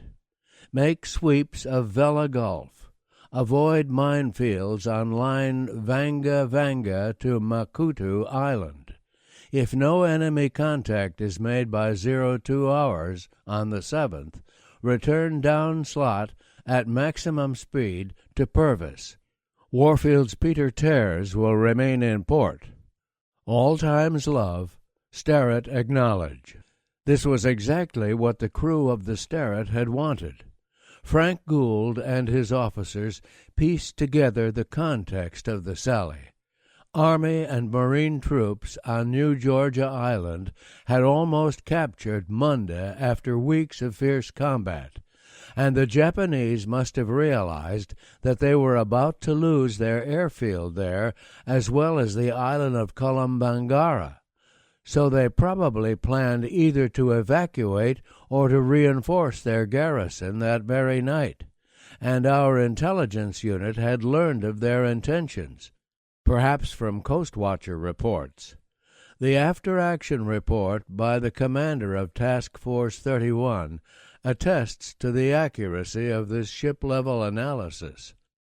From contact reports of vessels in the Rabaul area and from other indication, it appeared that a Tokyo Express might run on the night of 6 August, presumably to reinforce the Kolombangara garrison with men and supplies. These indications became apparent on 5 August. At that time, there were 8 destroyers available to Commander Task Force 31 in the Guadalcanal area. Of these, 2 were obligated on escort duty, but the remaining 6 were free for use to intercept the suspected enemy. There was not adequate time for a cruiser task force to reach the area, and no request for additional forces was therefore made by CTF-31, particularly since, unless the enemy appeared in great strength, 6 destroyers were believed adequate for the purpose.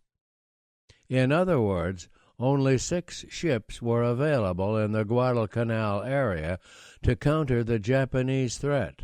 They were all destroyers, and the good old Sterret was one of them. Now that the chips were down, it did not matter that she was not brand new, that she had only 1 stack and 4 5-inch guns, that she was slightly smaller than the more modern Fletcher-class ships. She was there. More important, she was commanded by a highly competent naval officer, and he and his executive officer, gunnery officer, first lieutenant, chief engineer, communications officer, medical officer, key chief petty officers, their principal assistants, and at least half of the seamen and firemen in the crew were veterans of the Third Battle of Savo Island. They were anxious to prove that they were up to any challenge. The Sterret could still be counted on to take her place in the first-team lineup and to perform like a pro. American ground forces actually took Munda on 5 August. In the terse language of the secret message quoted earlier, Rear Admiral T.S. Wilkinson, who had relieved Rear Admiral Kelly Turner as commander of amphibious forces in the South Pacific on 15 July 1943, handed a tough task to Commander Frederick Moosbrugger, commander of Destroyer Division 12 and a new arrival in the Tulagi area. Stop the Tokyo Express in the Vela Gulf. but tough tasks were routine for Freddie Moosbrugger, a former destroyer skipper, the McCall, who had seen plenty of action against the enemy and had performed with distinction. He was soon to write his name in the pages of naval history as a brilliant and heroic tactician. Moosbrugger was told what to do, but how to do it was left entirely to him. Daylight fighter cover would be provided, and the small force of American PT boats, Warfield's Peter Tears, in the Blackett Strait area, had been ordered to remain in port, so as to stay out of the way of Moosbrugger's destroyers. These included his own division, consisting of the Dunlap, Craven, and Maury, plus Destroyer Division 15, less the Wilson, the Lang flying the pennant of Commander R.W. Simpson, Sterrett, and Stack. Moosbrugger's division had operated as a unit since May 1941 and had made night torpedo attacks, using radar control, its specialty. Simpson's ships were very well acquainted with each other and had often worked together in peacetime and in the Atlantic, but for the most part they had pursued independent assignments in the Pacific. Moosbrugger informed his skippers that he intended to steam up the Gulf with his two divisions in separate columns 4,000 yards apart, Destroyer Division 12 slightly in the lead, and that his three ships would open fire first using only torpedoes. If they encountered personnel barges, Destroyer Division 15 was to train its gun on them. Aboard the Sterrett, J.D. explained the battle plan to his officers, the director crew, and the gun captains. It was understood that if all went well, they would open fire once the torpedoes of their companion division exploded. If by some quirk of fate Destroyer Division 12 failed to hit anything, then the Sterrett and her cohorts would let loose with all their weapons. I asked Commander J.D. Jeffrey, now retired and living in Chevy Chase, Maryland, to write about the Battle of Vella Gulf so as to include a first-hand account of the engagement in this book. I have edited his narrative only slightly and consider it one of the best chronicles ever written about this particular action. With little trepidation, I told Captain Gould that the gunnery department was as ready as it ever would be. He looked at me knowingly. Training drills never gave one practice at dodging enemy shells. Half our crew had only the haziest notion of what went on in a night engagement. The ship took position on the left flank of the close formation as it headed west past Savo. It always gave me a queasy feeling to pass Savo going west. In November 1942, the waters between Savo and Guadalcanal marked the gateway to hell, and even to get within sight of them could mean a shooting match like the one the Sterrett encountered on 13 November 1942. Referring to the ship after that engagement, one of our sailors told an anonymous reporter, "She's some baby," and with wartime censorship, her name became the Baby. As we steamed past Savo 9 months later, everyone on the Baby felt akin to Columbus starting west on an unknown ocean with uncharted dangers waiting to strike. The 6 ships were a beautiful sight in their high-speed formation.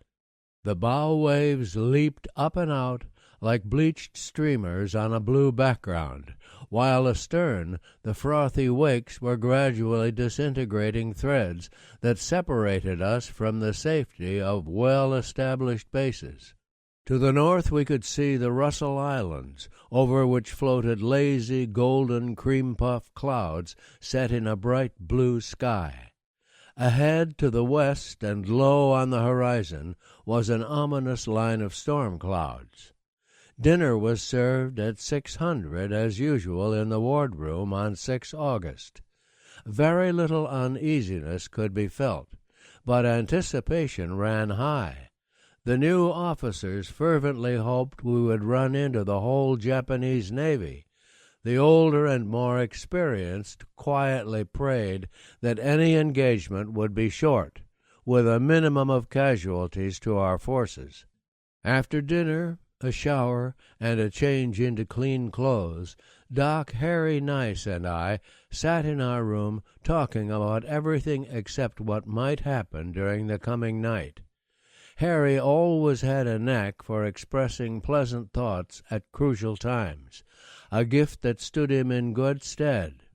Destroyer doctors had an unenviable position.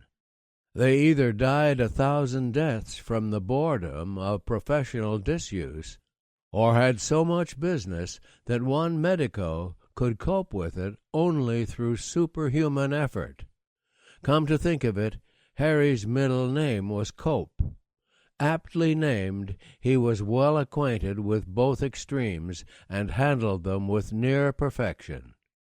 After Doc left to inspect sick bay and first aid equipment around the ship for the 100th time since noon, I picked up a book with the vague feeling that something remained to be done. Naturally, an all-night session meant that food on station would be in order along toward midnight. Varner, the wardroom steward's mate, who was always ready, willing, and able to provide a short-notice snack, soon produced a cheese sandwich and an apple, which with my one remaining candy bar would take care of that need. At 8:30, 20:30 Navy time, the general alarm startled me right out of my chair. To me, and I suspect to most of the crew as well, it was the most fearfully respected sound in the Navy, an angry tocsin reaching every remote corner of the ship, an incessant and ominous clanging announcing that anything, or maybe everything, was about to happen. All men were being summoned to come forth and do battle. Strapping on my .45 and my life jacket, I stepped out on deck into the blackest night I ever saw. Through the opaque void I groped upward, more by familiarity than by sight, to the gun director, the highest battle station on the ship, located directly over the bridge. The director was a metal shell, a cube of perhaps 15 feet, that swiveled in a complete circle and housed the computers, radar, optical rangefinder, communication circuits, and controls that were the electrical-mechanical brain directing the fire of the 5-inch main battery. It took perhaps 30 minutes for our eyes to adapt to that gloom. There was no way of marking precisely the passage of time. After 30 minutes, it was just as black as when we had first come out. The feeling of claustrophobia that settled on us became understandable when we realized the clouds were not much higher than the mast. On schedule, at about 10 o'clock, we cleared Gidzo Strait, the narrow opening between Vella La Vella and Kolombangara Islands, and entered Vella Gulf on a northeasterly course. The charts showed that the Gulf did not provide much more operating room than its restrictive entrances. The director crew settled down to the indeterminate wait with which they were so familiar. I speculated for a brief moment, as I had many times before, on the ship's good fortune in having this crew. There was not one man I would have wanted to replace.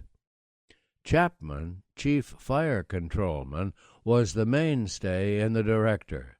His fire control gear generated the many computations that automatically aimed the guns with precisely the right amount of lead space to compensate for the target's motion.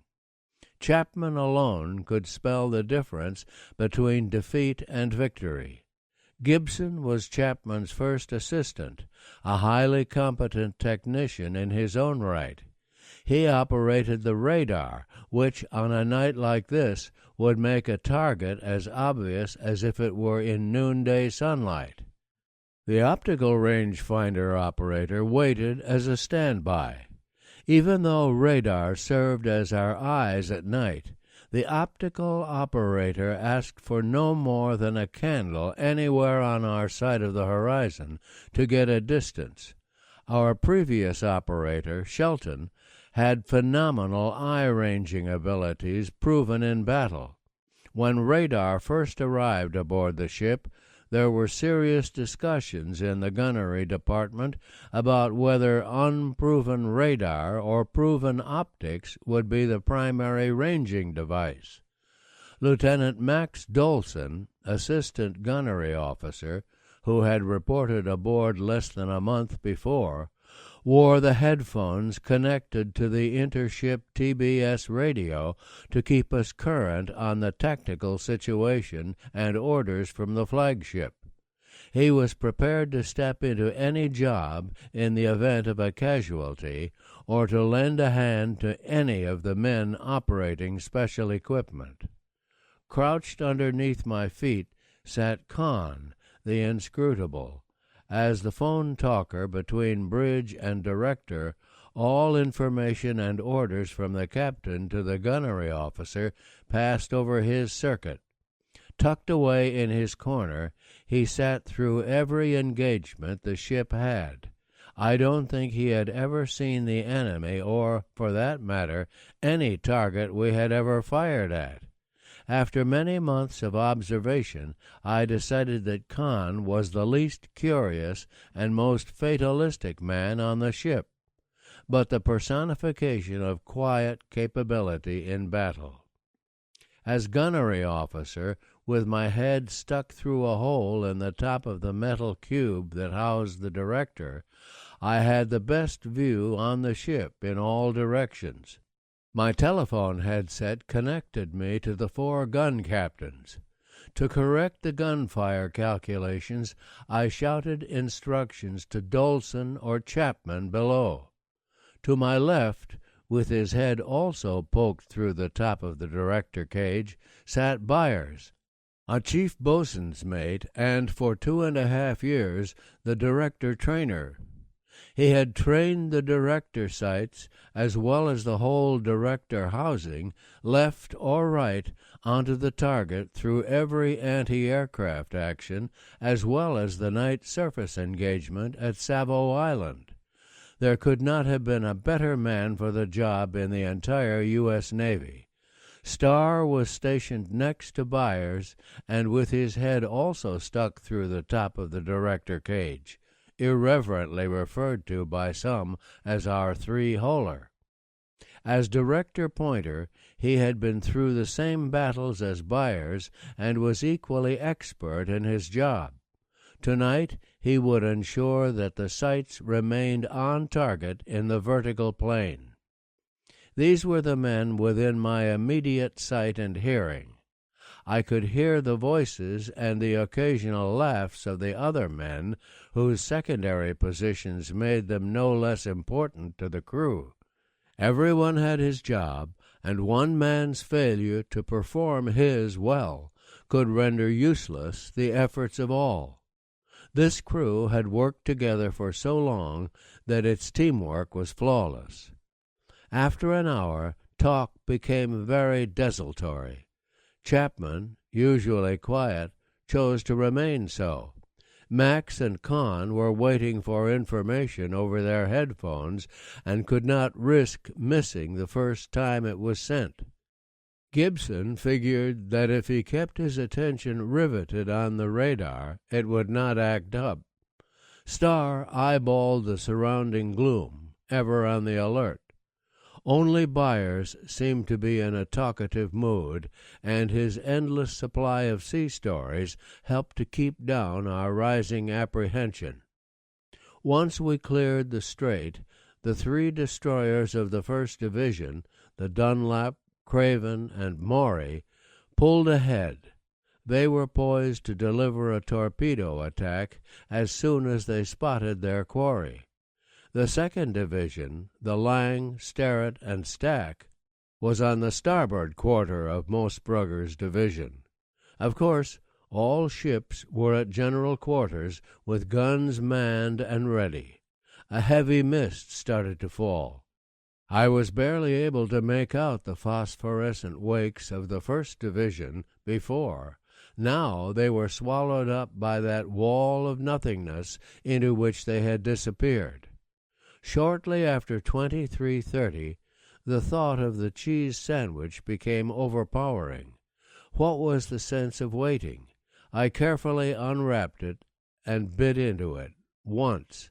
That must have been the signal, the news that came over all the phone circuits almost simultaneously made food extraneous. 4 targets appearing around point of land, range 22,000 yards. I tossed the remainder of the sandwich over the side. All eyes strained into the night. The rain and mist made binoculars useless, but without them the wind and moisture lashed our eyes with just as detrimental an effect. We were blind in the inky blackness, blind physically, but not electronically, thanks to radar. With our guns trained out, we could open fire with every assurance of hitting our target as soon as Chapman reported ready. The rapidity with which 2 groups of ships can close on each other head-on at 30 knots is phenomenal. 1st Division preparing to fire torpedoes, Tolson reported, and then in the next breath, 1st Division has fired torpedoes. No one could describe how slowly time elapsed after those fish were fired. How much longer must it have seemed to the men who fired them? After what was probably only a minute, I was sure they had missed. But still we waited. Why didn't the captain give the word to open fire? Finally, our guns ready and locked on target, I requested permission to open fire. The request was not answered. It did not have to be. After what we later learned was only 4 minutes, the torpedoes struck home. 2 simultaneous red flashes tore into the night. The lead enemy ship, a destroyer, sank almost immediately. The second was a cruiser that burst into brilliant flame. How to describe the feeling? It was not a feeling at all, but rather a lack of feeling. I stood there paralyzed, unable to move or speak or even think. My eyes were hypnotized by the sight. Time had lost all meaning. How many seconds the paralysis lasted made no difference. Everyone was affected in the same way. Then reality asserted itself, and we awoke completely. It seemed as if we had all been injected with some stimulant that gave us unlimited energy and confidence. Our guns roared. At fairly close range, we poured perhaps 15 salvos into the hulk of that second ship. Each salvo caused further damage and started new fires. When it seemed that the target could no longer stay afloat, we checked fire to catch our breath. 2 targets were accounted for. Byers and I spotted the third at the same time, but he coupled perception with action and swung the director sights around. It was a destroyer, very foolishly hugging the flames of the burning target. Obviously, there was never a more bewildered or confused destroyer in any navy at any time. She was traveling at about 5 knots with all guns still trained in and no signs of damage. She was not just silhouetted, she was lit up like a Christmas tree under a dozen spotlights. Our first ranging salvo, fired in seconds, fell slightly ahead of the target, but the second caught her squarely amidships. I gasped. The ship virtually disintegrated before our eyes as a gigantic column of flame rose into the air. There was only one explosion. A part of her stern, the last visible trace of the ship, went under as a subsequent salvo exploded above it. We checked fire. An exultant feeling pervaded the ship. In not more than 15 seconds, the remotest snipe buried in the depths of the engine spaces heard about our destroyer. The engineers went through hell, submerged in their small hot spaces, hearing the reverberation of guns high above, but never seeing where the shots landed, never watching the shots aimed at us, and never knowing when a shell would burst upon them and scatter its steel fragments, break deadly steam pipes, or let in a rush of sea-water that might trap them inescapably. Now it all seemed worthwhile. Dolson started to chuckle. Obviously some amusing messages were coming over the intership radio. He relayed them in snatches. The division commander, Commander Simpson, aboard the Lang, compliments us on the shooting. Now he's telling the stack to get hot and start shooting at something. The stack says that they were getting ready to shoot at that can, but before they could get their sights on it, we'd sunk it. Even Chapman loosened up after that one.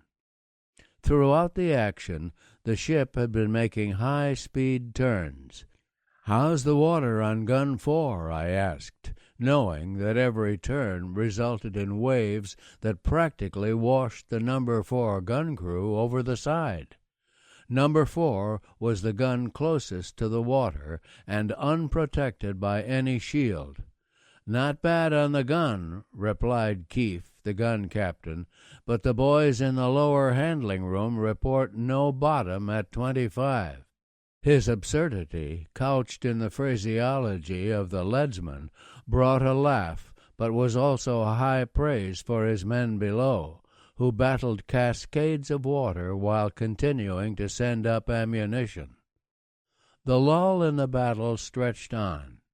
The information coming over the intership radio was vague, but we gathered that the 1st Division had accounted for the 4th ship, another destroyer. The 4th ship, the Japanese destroyer Shigura, turned tail and outran her pursuers to Bougainville. Standing precariously on an exposed exterior ladder, Chief Gunner's Mate Hodge stuck his head over the side of the gun director to report that the No. 1 gun had jammed and would be out of action indefinitely. The No. 3 gun had also jammed during the shooting, but it was now operable. Scarcely had Hodge disappeared down the ladder when an unrecognizable target appeared. Silhouetted against the burning oil, it looked like a barge with a barn-like structure on it. This target was never explained or identified, but it was clearly an enemy craft. We opened fire, and it exploded almost instantly. Perhaps it had carried ammunition. Burning oil floated on the water and cast a flickering orange glow through the drizzle onto our companion ships. As we edged toward the flames, an uneasy feeling slowly invaded my consciousness. Almost inaudible at first, there came a sound that soon grew louder. The cries of what must have been hundreds of men in the water will always haunt me and everyone who heard them. We passed through a large group before we were ordered to stop, but as we cautiously backed down to where they were, silence prevailed. Undoubtedly they had recognized our ships as enemies. Their silence may have been an act of fanatical harakiri or just common sense, but clearly they had no wish to be picked up. The division commander issued orders to take prisoners no matter how long it might take. Not one was taken. We were all uncomfortable about lying dead in the water, an easy target for any lurking sub. After about 20 minutes, he realized the futility of attempting to take prisoners, and we rejoined the 1st Division. The story ran rampant that while we were dead in the water, some men had thrown over lines to which they attached flashlights for luring the Japanese. After subsequent research, I was able to discount completely the rumor that any such atrocities were committed. The 6 ships retired in column at 30 knots. Turning southward after we rounded the northern tip of Kolombangara Island, we secured from general quarters. For 7 hours we had been at battle stations, but no one seemed tired. Smiles of jubilation lit the faces of all. Men slapped each other on the back. I descended to the bridge, where Captain Gould and I congratulated each other briefly. It was surely one of the most satisfying moments of his naval career. A few minutes later, I sat in the wardroom with the best-tasting cup of coffee ever poured, when Harry Nice came in, wearing the original mile-wide grin. "Well, Jay, you did it." Any time he congratulated the gunnery department, it was high praise indeed. I laughed, remembering a less than successful target practice session the previous spring, when Harry, with great tact, referred to our inability to hit the side of a barn. The next morning, under gray skies, 6 destroyers entered Tulagi Harbor. They seemed a little wet and bedraggled, but on every masthead was a 2-blocked broom, symbol of a clean sweep of Vela Gulf. Thus ended the Sterret's second nighttime surface battle, but what a difference there was between the two. At the 3rd Battle of Savo Island, the ship was hit by 11 shells, including 3 14-inch projectiles, and suffered 55 casualties. 28 crew members were killed, 4 were reported missing, 13 were critically wounded, and 10 received minor injuries. At Vela Gulf, the Sterret was not even scratched.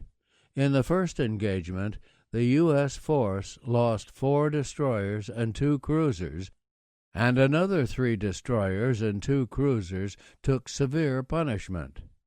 In the second, no harm came to any U.S. ship.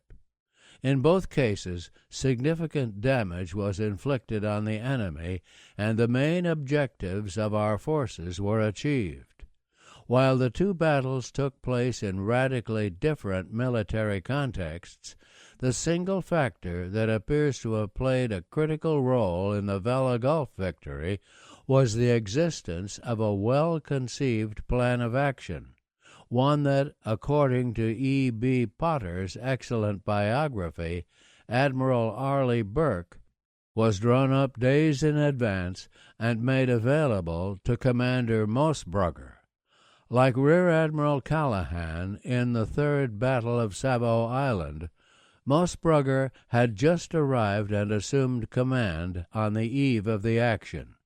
If there was a plan at Savo, it certainly was not apparent to us in the critical opening stages of the battle, and I have seen no evidence in the 50 years since to indicate that one did in fact exist.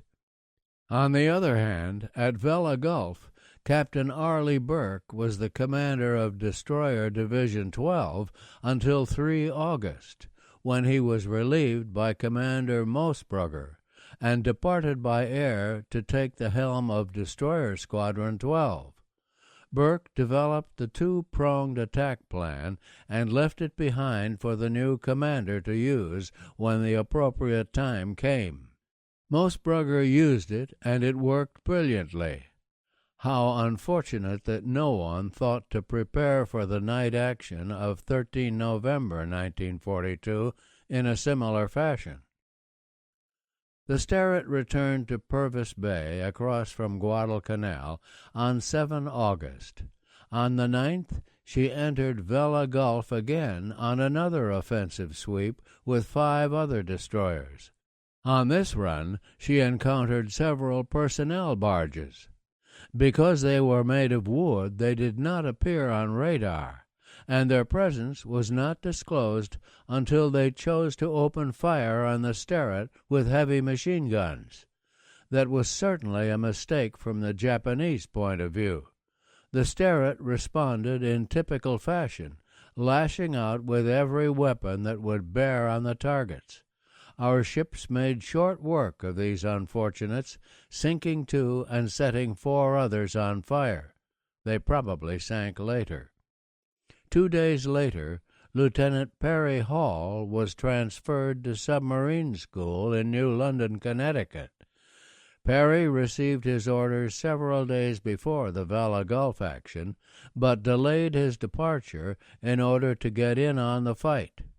He was frustrated by the fact that Destroyer Division 12 got to fire its torpedoes first, but even so he managed to fire one of his fish into a burning enemy vessel, helping to finish it off. He had made a significant contribution to the Sterret legend and would be missed by everyone on board. After the Vela Gulf engagement, the men of the Sterret enjoyed a brief period of justifiable pride and satisfaction, but it lasted for only a few short weeks. In that time, they became more aware of the influx of new Fletcher-class destroyers. The production pipeline delivered these new ships to the South Pacific at a steady pace. The Sterret sailors welcomed the evidence of America's industrial strength because it confirmed what they had always believed. If they held the line against the Japanese Navy during the critical phase, reinforcements would arrive and make victory inevitable. The downside of this scenario was that the most challenging assignments went to the new destroyers. They were bigger, more heavily armed, and better equipped to do the job. As a result, the Sterret and her pre-war sisters, veterans who had won the right to play on the first team, were assigned to less glamorous, less exciting roles. Life became a routine series of escort duties between the Solomons, Espiritu Santo, and Noumea, and morale started to erode. Then the High Command demonstrated that, contrary to popular view, someone on the staff, perhaps Admiral Halsey himself, understood the needs and concerns of its sailors. In early October, the Sterret was ordered to Sydney, Australia, along with the Cleveland CL-55 for 10 days of rest and rehabilitation. The news came as a wonderful surprise. With the exception of the 3 months spent at Mare Island in early 1943, the war had occupied practically every minute of the Sterret's time since her departure from San Diego in June 1942. The reaction of her crew members was predictable. The mood of boredom and frustration quickly became one of anticipation and excitement. Sydney was world famous as a liberty port, and the Sterret sailors planned to make the most of their opportunity. Some planned sightseeing excursions to various places of interest, while others imagined new conquests in the arena of romance. Doc Lee repeatedly warned the men about the risks of the latter activity. During a brief stop in Noumea, a few high rollers purloined a 50-gallon drum of gasoline in case a car materialized for their use in Sydney. This was optimism at its highest level, and it suggests the kind of imaginative planning that went on in some sailors' minds. The executive officer at this time was Lieutenant Commander David C. Miller, U.S. Navy Reserve, a Naval Academy graduate, class of '34, Dave had gone into the Merchant Marine after graduation and returned to the Navy after the attack on Pearl Harbor. He relieved Herb May, who was the acting exec after my detachment in June. Seeking to improve his professional skills, Dave took the opportunity offered by the Sterrett's trip to Sydney to attend a special training course somewhere in the area. J.D. Jeffrey recalls that Dave's temporary absence left an interesting situation aboard ship. Herb May and I were the next senior officers, very close in rank.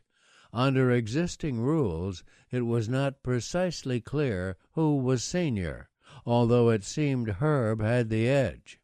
Some months earlier, when the exec's job was vacant for a short time because of Cal's departure, Herb had very ably filled in. Now, in Dave's absence, Herb insisted that I have the opportunity. Of course, it was not Herb's decision or mine. Very obligingly, Captain Frank decided it was time I got my feet wet, figuratively, and I was delighted. Navigation, with its precision, had always interested me, and although I had previously worked out navigation problems alongside the exec and chief quartermaster, I now got the job for real, temporary though it was. But the new navigator found the heavens to be uncooperative. Australia's barrier reef demanded special navigational care, but the sky remained cloudy day after day. Celestial navigation was simply impossible. The Cleveland was no better off than her escort in this respect, and each day she asked the Sterrett for her best estimated position. J.D. was worried. He knew that Frank Gould, who had done so much of the Sterrett's navigating while he was exec, was concerned about their inability to obtain a fix. But on the last day of the voyage, the sun broke through the overcast for a few minutes. J.D. was ready for it, and he was able to get a sight. That single sun line indicated that the Sterrett's dead reckoning position was accurate, and landfall occurred precisely as planned. A day or two later, J.D. learned that the Cleveland's navigator had missed the site and used the Sterrett's data for his entry. Frank Gould must have been pleased. Once in Sydney, J.D. had to shift gears and concentrate on his role as executive officer, specifically his responsibility for maintaining discipline and order. He knew that his sailors had been under stress for many months, with no chance to relax or blow off steam. Now they had arrived in one of the most sophisticated liberty ports in the world, and he waited for some sort of explosion. But it never came. Only relatively minor infractions were reported. There was one instance of a Sterrett sailor really losing his self-control, getting into a fight, and returning to the ship late. J.D. figured that a hard-line response would send the right signal to the rest of the crew, so the sailor was deprived of his liberty for the remainder of the visit, a punishment that, as J.D. put it, would seem the substantial equivalent of a year in jail ashore. But the acting exec's hard line came unglued when Doc Tex Lee took an interest in the case. Lieutenant Austin W. Lee, U.S. Navy Reserve, reported aboard the Sterrett a month before her visit to Sydney. He took a broad view of his responsibility for the welfare of the crew, playing the combined role of physician, chaplain, and defender of the helpless with a prevailing philosophy of fairness and compassion. Now he interceded on behalf of the sailor who had fallen from grace. he pleaded his case in the privacy of the acting exec's stateroom, pointing out that forgiveness in this case would have a salutary effect not only on the culprit, but on the entire crew. J.D. bought Doc's argument and allowed the accused to go ashore during the rest of the visit. He behaved himself, and the impact of the decision on the crew appeared to be positive. The leadership of the Sterret had demonstrated that in return for their dedicated service, they would receive fair and compassionate treatment. When the ship left Sydney on 18 October, the men of the Sterret were relaxed, refreshed, and ready to get back to the grim business of the war.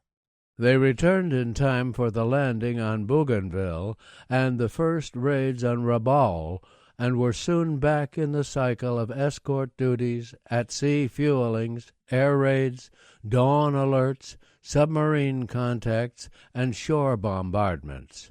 From an unidentified Sterret history, marked only as Enclosure B, comes the following account. On 1 November 1943, the Sterret escorted the Saratoga on her memorable raid when her air group stopped the Japanese from making a counterattack on our beachhead at Bougainville.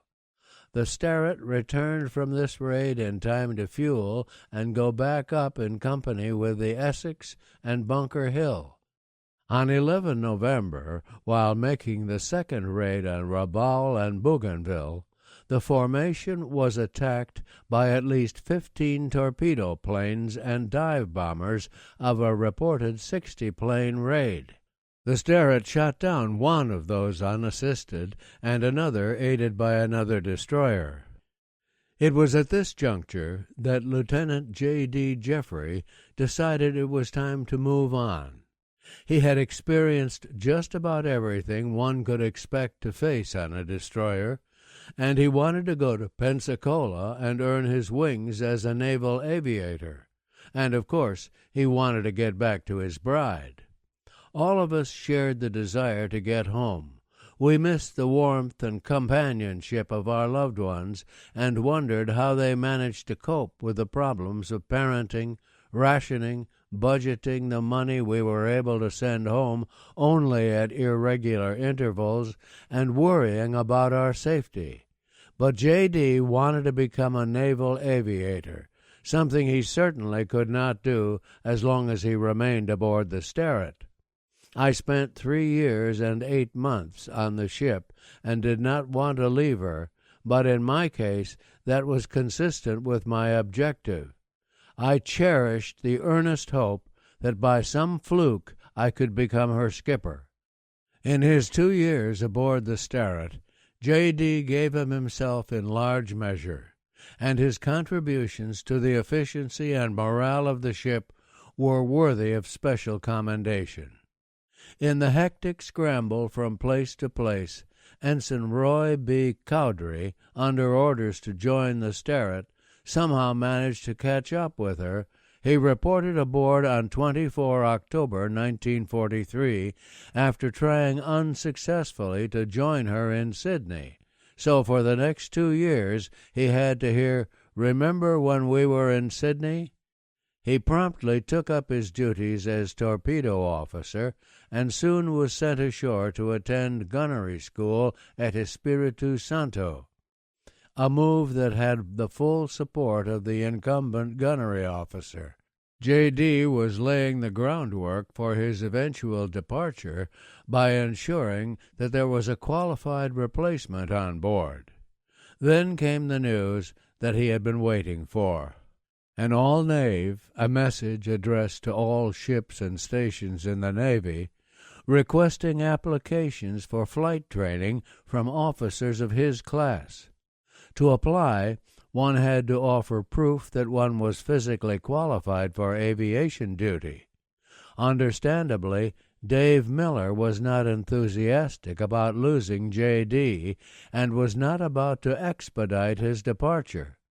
However, during a brief stop in Espiritu a few days later, Jeffrey noticed a seaplane tender in port on which he could get the necessary flight physical.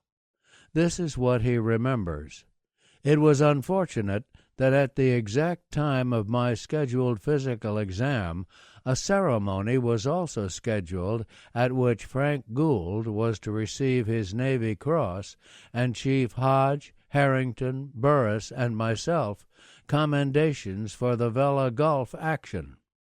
Dave was militantly insistent that I attend the ceremony, but I was not to be denied. Frank and I had been through Vela Gulf. This ceremony, though important and impressive, was the pale aftermath. So it is clear that Jeffrey's battle performance, as well as that of Hodge and the others, was duly noted by Frank Gould. To quote again from the Sterrett history, shortly after the Rabaul raids came the invasion of the Gilberts, which was relatively uneventful from a naval point of view, despite bloody Tarawa. The Sterrett operated with Task Force 58 during this invasion, and for the next 10 months continued to screen Task Force 58, picking up pilots, driving off air attacks, and doing the various jobs that come a destroyer's way. On 9 December, the Sterrett participated in the first neutralization of Nauru, one of the many to come. During the Marshall Campaign, the Sterrett continued to operate with Task Force 58. Preliminary to the main bombardment of Roy Island, the Sterrett, Lang, and North Carolina were directed to conduct intermittent bombardment the night before the landing in order to harass personnel and to prevent repair of damage inflicted on the airfield by airstrikes conducted the previous day. This bombardment was most effective and accomplished the purpose intended. The next day, the Sterrett supported the landings with a bombardment along with the battleships of Task Force 58. The Sterrett spent Christmas anchored in Efate, where there was a large mansion set on a hill and surrounded by lush tropical foliage. It looked like the planter's plantation in South Pacific, and the Navy, with its typical good sense, had converted it into a very nice officers' club. It was here that Jeffrey and Max Dolson, the assistant gunnery officer, chose to spend Christmas Day.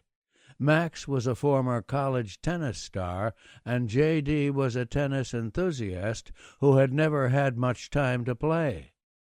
Despite the disparity in their skills, they spent an enjoyable day on the court that adjoined the club.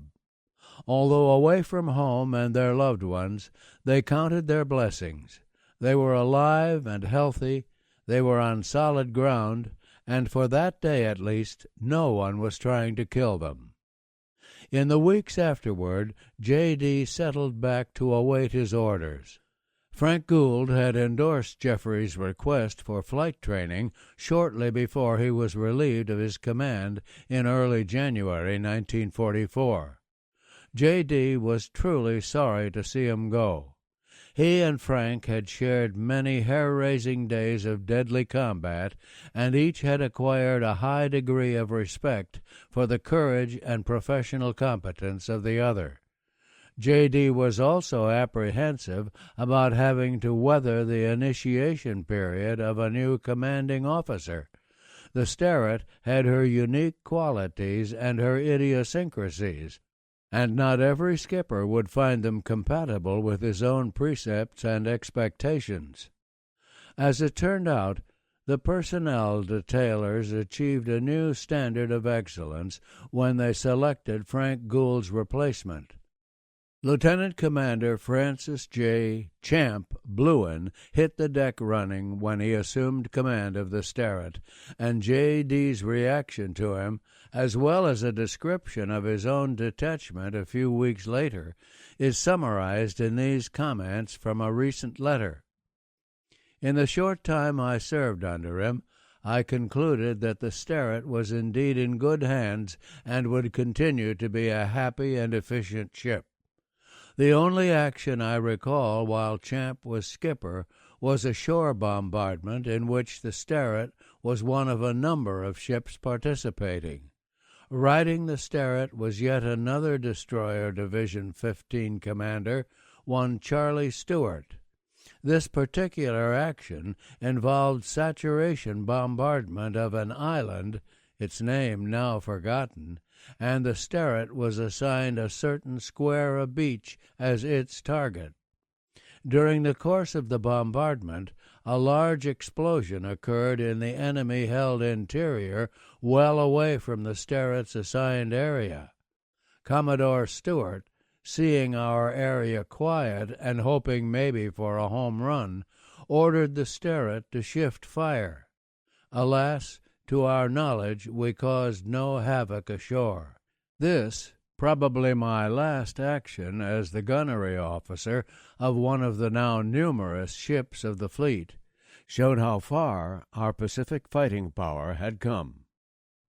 The United States had overwhelming ship superiority, able literally to pound enemy-held islands at will. That the amassed ships could not wipe out all enemy shore resistance prior to beachhead landings did not detract from the magnitude of their numbers and the enormity of their firepower. Orders to flight training came in due course, with detachment in March 1944. The detachment location was appropriate, reflecting some form of progress in the 25 months I had been aboard. I joined the ship while she was in the frigid waters of Casco Bay, Maine. I was to leave it halfway around the world in the tropical port, not tropical paradise, of Espiritu Santo, New Hebrides, South Pacific. The details of my departure also seemed appropriate. I was to fly out on 15 March. I thought I would spend one last night on board and take a boat to the air terminal the next morning. But on the afternoon of 14 March, the ship received sudden orders to get under way. With unceremonious dispatch, my possessions were hurriedly assembled, dumped into a whaleboat, and deposited, along with myself, ashore. The next morning, as I was about to board the big Mariner seaplane transport for takeoff, I scanned the ships in the harbor. The Sterret, of course, was not there. She was off for yet another mission. Chapter 10. The Bluin Era. Lieutenant Commander Francis J. Champ Bluin reported aboard the Sterret in Pearl Harbor on 13 January 1944, a Sunday. He relieved Frank Gould as commanding officer the very next morning, a fact that spoke volumes about his innate sense of trust and his self-confidence. There was no time for an inventory of classified publications or an inspection of the ship's physical condition. Frank Gould had assured him that all of the publications were accounted for, that the Sterret was in excellent shape, and that there were no critical personnel deficiencies. Those assurances from a brother officer were enough for Champ. He said, "I relieve you, sir," and assumed the heavy responsibilities of command. The ship was scheduled to get under way that very day, and he was determined to take her out as his ship. Francis J. Bluin, U.S. Naval Academy 33, graduated in the upper half of his class. He had 5 years of destroyer experience aboard the Overton, Monaghan, and Cole. In 1941, he was posted as a Navy Department Communications Watch officer in Washington, D.C.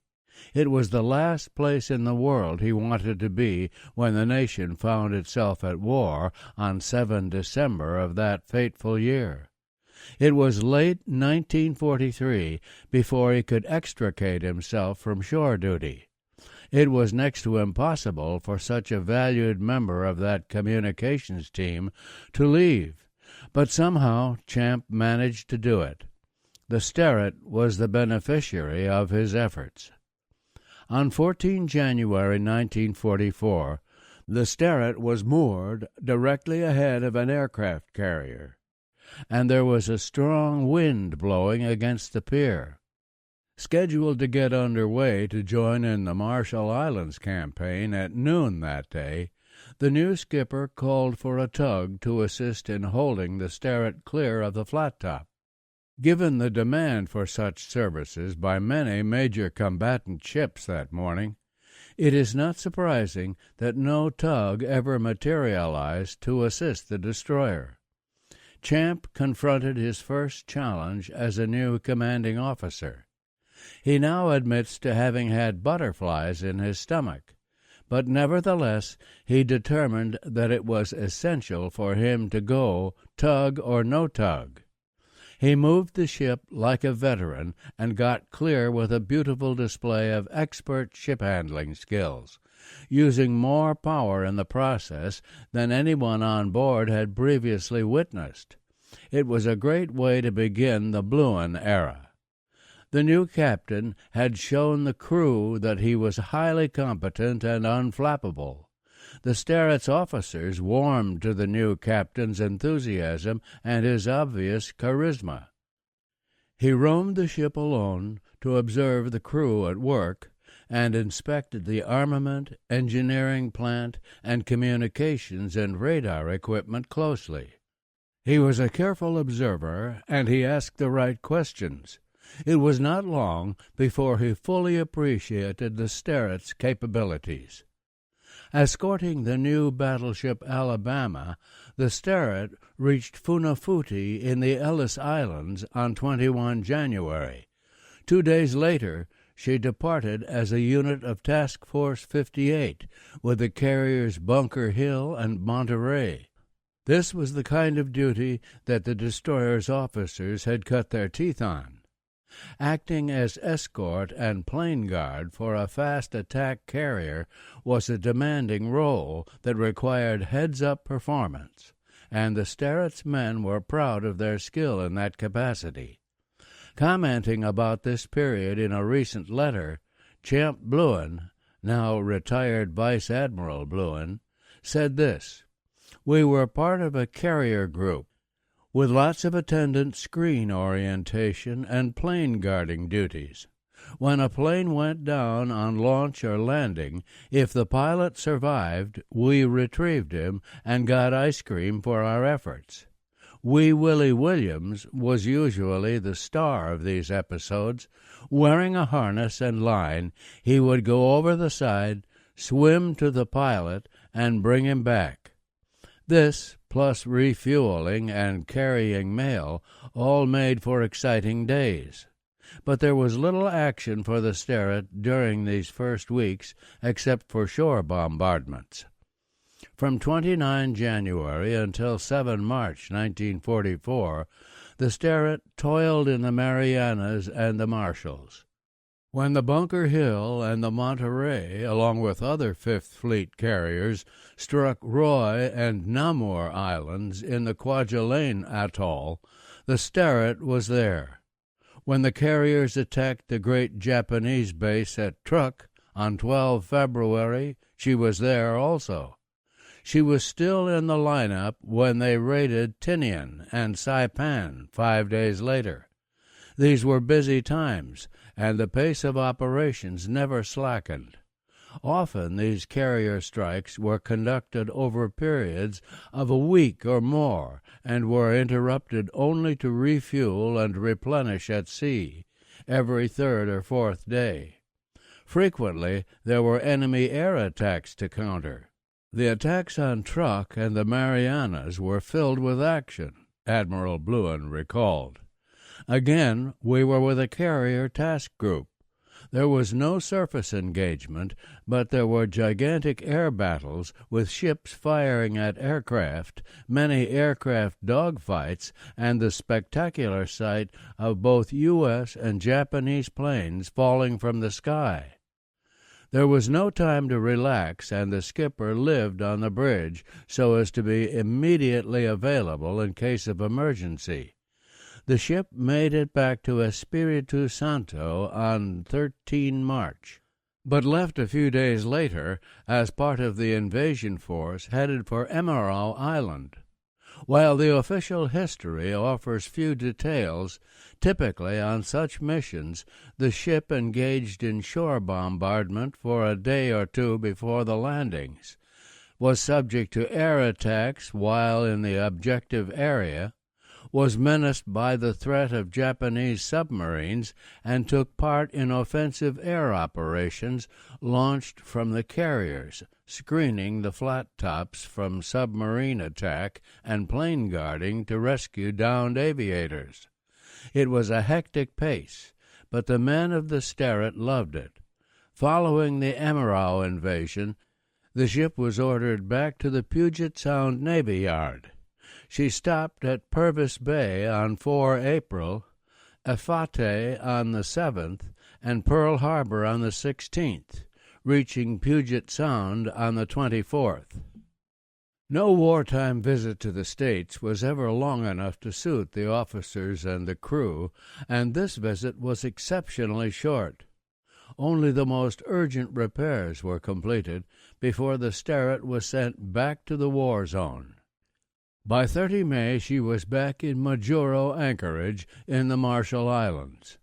On the way there, the crew underwent 2 weeks of concentrated training exercises in the Hawaii area.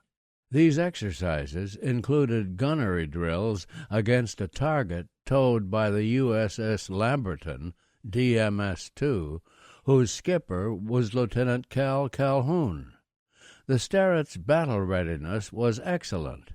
On 6 June, she sortied with Task Force 58 to prepare for the invasion of the Marianas. From 11 to 25 June, she screened and plane guarded for the carriers as they launched strikes against Saipan, Iwo Jima, Guam, and Rota. During this period, she was frequently called upon to help repel enemy air attacks. Admiral Bluen remarked, "At Saipan, once more with a fast carrier task group, we did some shore bombardment, but my most significant recollection from that period is of the hundreds of Japanese bodies floating in the ocean after their suicidal jumps into the sea." The Sterret's log contains the following entry for 23 June 1944. 10:15. Proceeded to investigate raft in water. Captain at the con.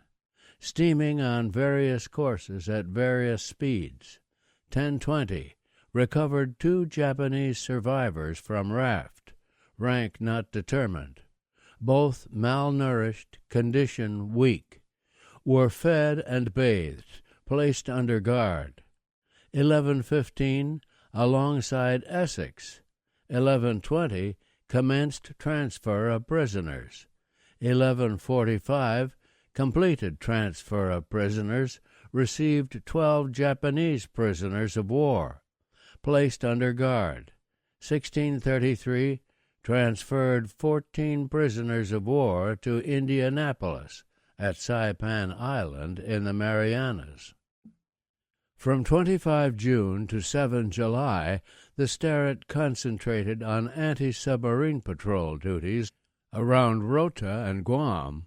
Shore bombardment assignments on Guam were added for good measure.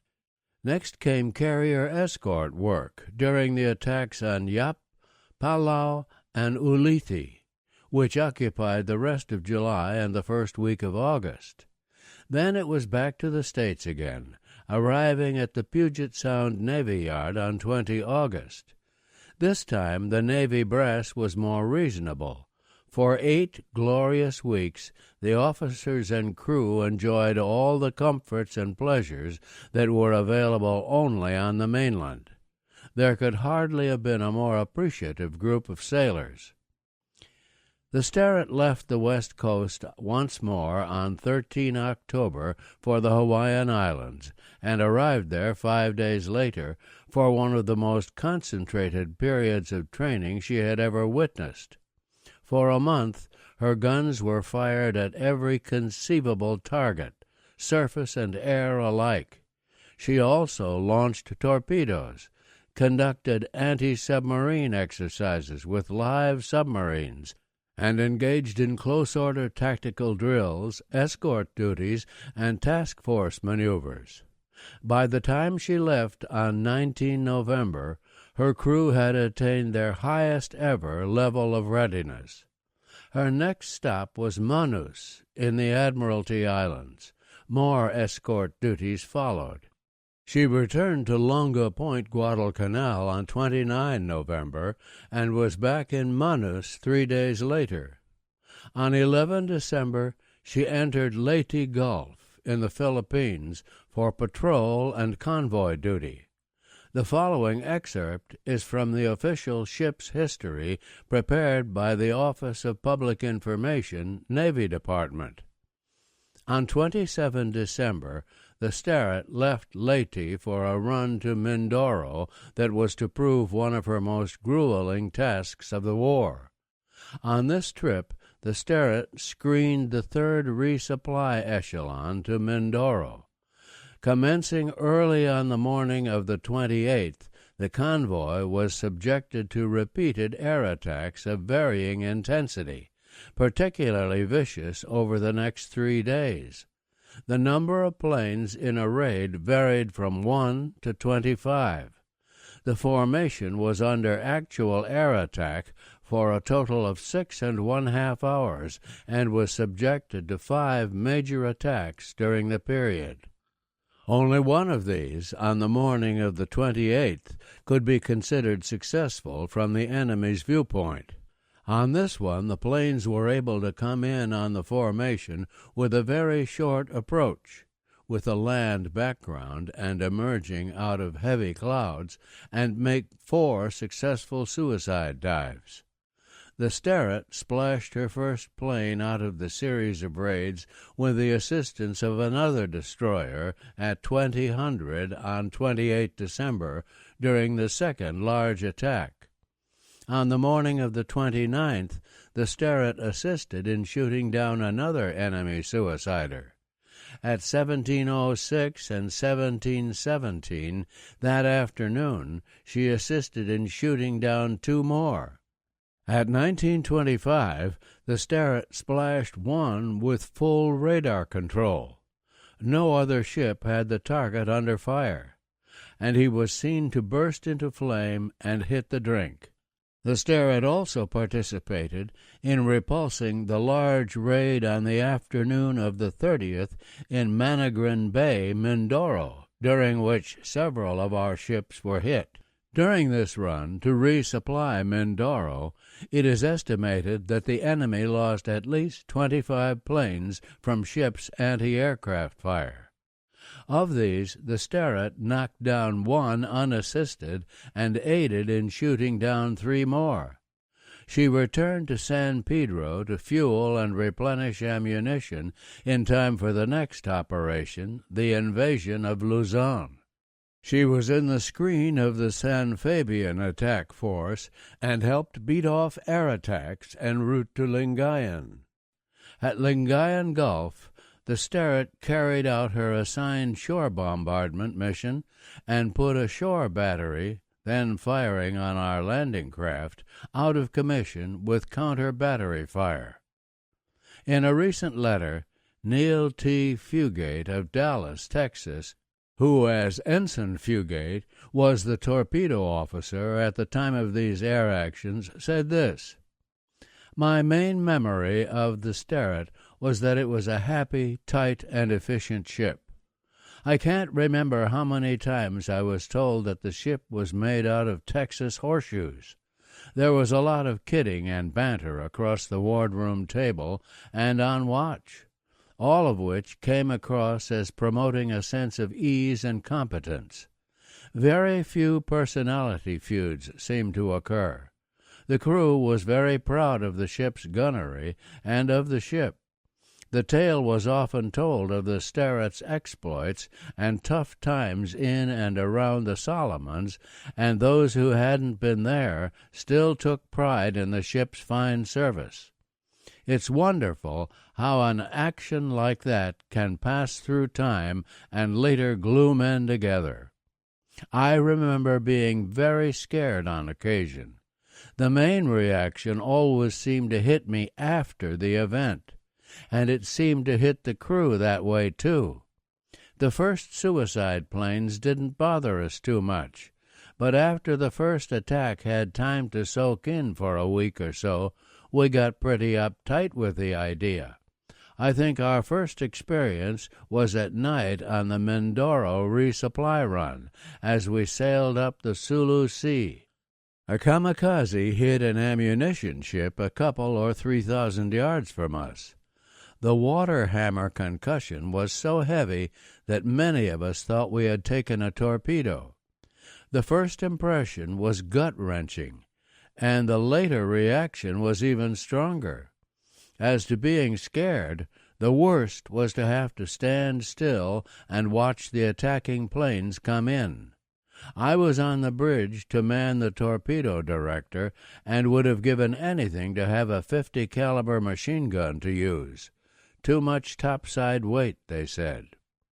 The Sterret showed some fancy gunning on that run.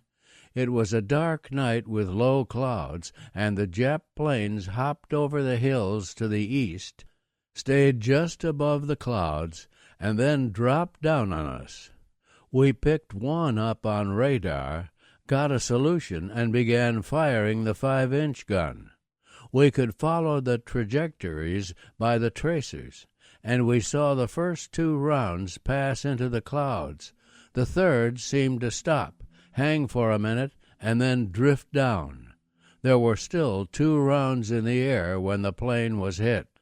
On that same trip, on a dark night with a heavy overcast, a plane came at us from starboard on a skip bombing run. The lookout near me and I agreed that we saw the bomb skip clear over the ship. Then, when the plane went over us, we could see the meatballs on his wings. We could have knocked him out of the air by throwing potatoes if we'd had any. The moving cones of fire that followed the planes as they passed over the convoy were awe-inspiring. It wasn't all grim. Once we were patrolling, weren't we always, just outside of Los Negros harbor, where we were staging for the Marianas operation. An island just off the harbor entrance held some of us spellbound. There was a clear blue sky, a bright sun, and a pretty good surf running. Above the blue water was a white cloud of spume and spray around the base of the island. A rich red-brown band showed above the spray, and above that appeared the glittering emerald green of foliage. The island looked as if it were floating above the ocean on a white, fluffy cloud. After so many dull, colorless days at sea, it was witchery. Admiral Bluin adds, "At Leyte, I remember that one of our sailors went to the beach AWOL. The mud was a foot deep, and he was picked up by the army, and they wanted a sack of potatoes as a reward for apprehending him. We offered 2 sacks if they'd hold him an extra day. We also learned a good morale lesson here. A former shipmate of mine now had his own squadron, and under his tutelage for several afternoons, if all was quiet, we'd put 12 enlisted men in a boat with 1 case of beer. It was amazing. Some of them came back buzzing. After the men had all gone through this process, we put the officers into the cocktail boat, and they had their libation as well. One night at Leyte, we had to escort a ship out of the Gulf. An air attack took place after the Sterret's departure. When we returned to our anchorage, a very irate commanding officer came over from an adjacent destroyer to complain that our 40 and 20 millimeter guns had hit his ship. Fortunately, I was able to convince him that we were not guilty. We hadn't even been there. Later, when we were ordered on a run to Mindoro, we had to trade beer to a merchantman to get supplies and ammunition from him. Our crew did all the labor. There was a lot of action on that run, with frequent air attacks. One of our accompanying destroyers was hit and had to be beached. The Sterret was credited with a couple of aircraft kills during that raid. Fate deprived Champ Bluin of an award for his conduct during the action at Mindoro. The senior commander, who was the screen commander during the initial phase of the action, later lost his flagship with all of his records and was temporarily out of action. Champ was second in seniority and thus became the new screen commander. More air attacks followed. Consistent with his inspirational style of leadership, he always rewarded his juniors for outstanding performance of duty. In this case, he took it upon himself to recommend the skipper of the Wilson, the Sterret's companionship during the engagement, for a Navy Cross. No recommendation was made for an award for Champ because no senior officer was present during the later phases of the action, and he certainly could not put in one for himself. His officers and crew all felt that he was entitled to some sort of reward, but such are the vagaries of life in the Navy. It will be obvious to the listener that this author has had a difficult time doing justice to the human aspects of the Sterret story during the months after his departure from the ship. But the many letters and conversations from which this book was compiled make it clear that during the Bluin era, the Sterret was in her highest state of combat readiness.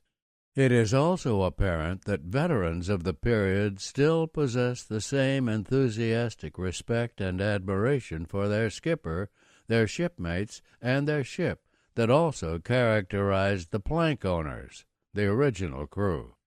Some of their comments convey the esprit de corps that prevailed during Admiral Bluin's command.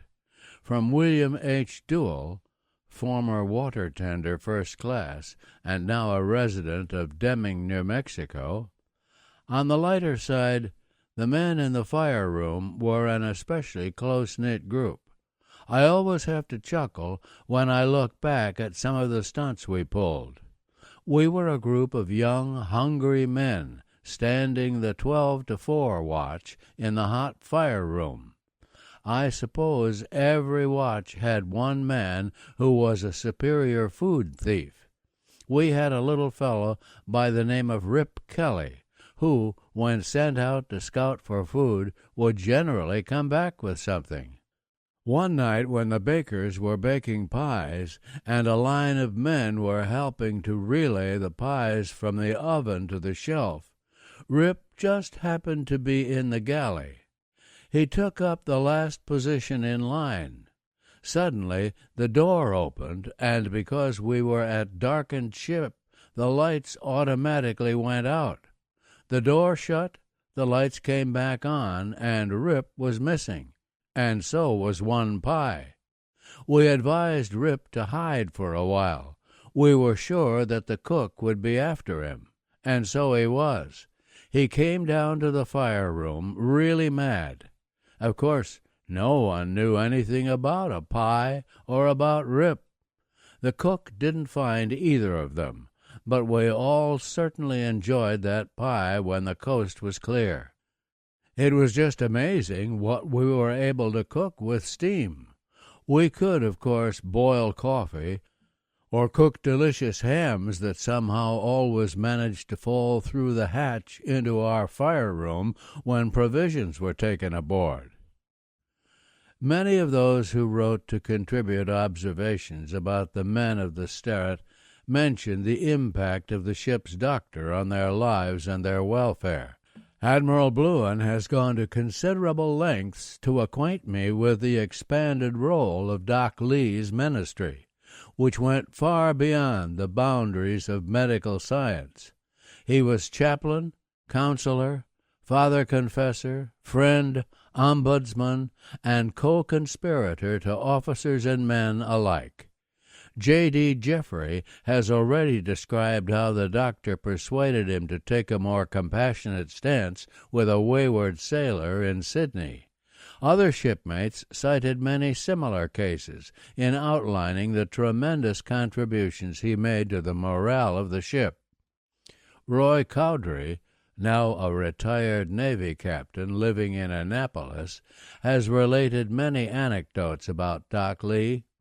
One day the doctor went ashore in Afate with Roy, his pharmacist's mate, 2 other individuals, and 5 shotguns to bag a few wild chickens.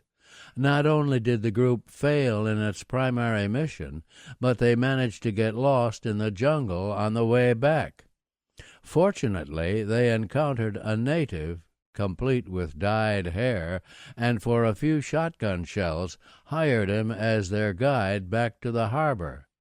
Fuzzy Juan, as Roy identified him, proceeded to demonstrate his superior marksmanship by hitting a chicken with every shot, a feat rendered all the more impressive by the fact that Fuzzy had a rusty French gun with no trigger. Roy now admits that the medicinal alcohol that Doc had taken along in case of snakebite may have had an effect on the Sterett hunting party's aim. No battle stars were awarded for this engagement. Doc Lee's reputation as a doctor was good from the start, but it was greatly enhanced when he performed an emergency appendectomy on the wardroom table in very rough weather. Champ conned the Sterett out of formation and took a slower, more comfortable course, while his medical officer did the surgery. The patient recovered nicely, and the crew's confidence in both the doctor and the captain skyrocketed. Doc Lee was also a perennial wardroom treasurer, an important job, but one that few people ever wanted. On several occasions, Doc observed that one of the mess attendants was habitually belligerent, surly, uncooperative, and abusive in language as well as manner.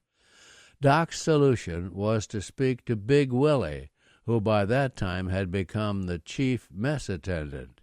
He told Willie that his subordinate was a troublemaker and that his reputation as a leader was hurt by his apparent inability to discipline him effectively.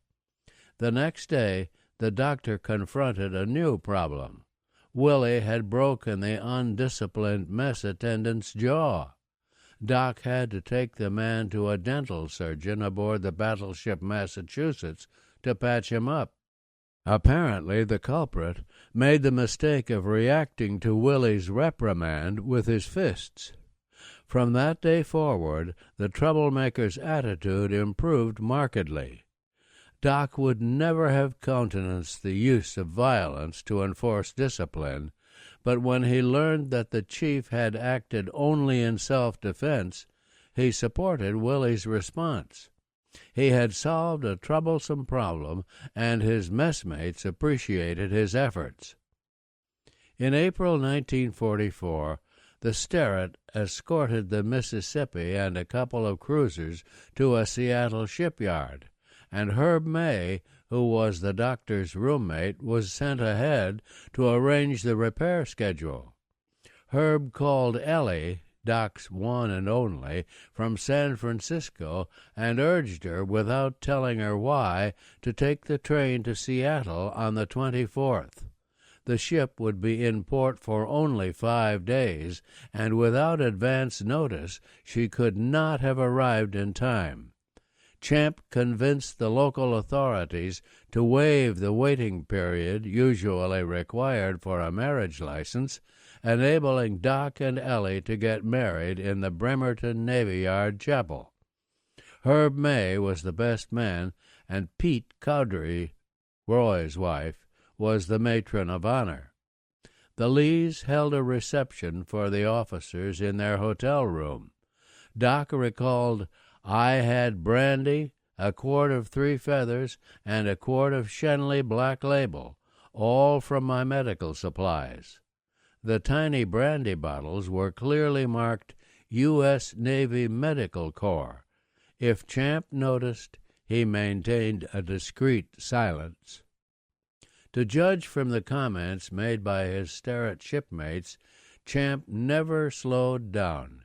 His era was marked by repeated volunteer actions. "Unless otherwise directed, I am leaving the screen to investigate and identify surface radar contact." It turned out to be 2 downed, wounded Japanese pilots. "Unless otherwise directed, I am leaving formation to take safe course and speed to permit the doctor to perform emergency surgery." As we already know, the appendectomy was successful. "Unless otherwise directed, I am proceeding to search for and recover survivors." Frequently the Sterret was successful on such missions. Champ had promised when he relieved Frank Gould that he would maintain the ship's reputation as a superb fighting unit. There can be no doubt that he did. The Sterret was in action of some kind almost without pause during every operational assignment while he had command.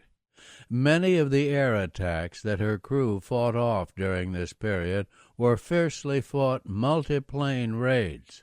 The Sterret always seemed to have her rabbit's foot at work.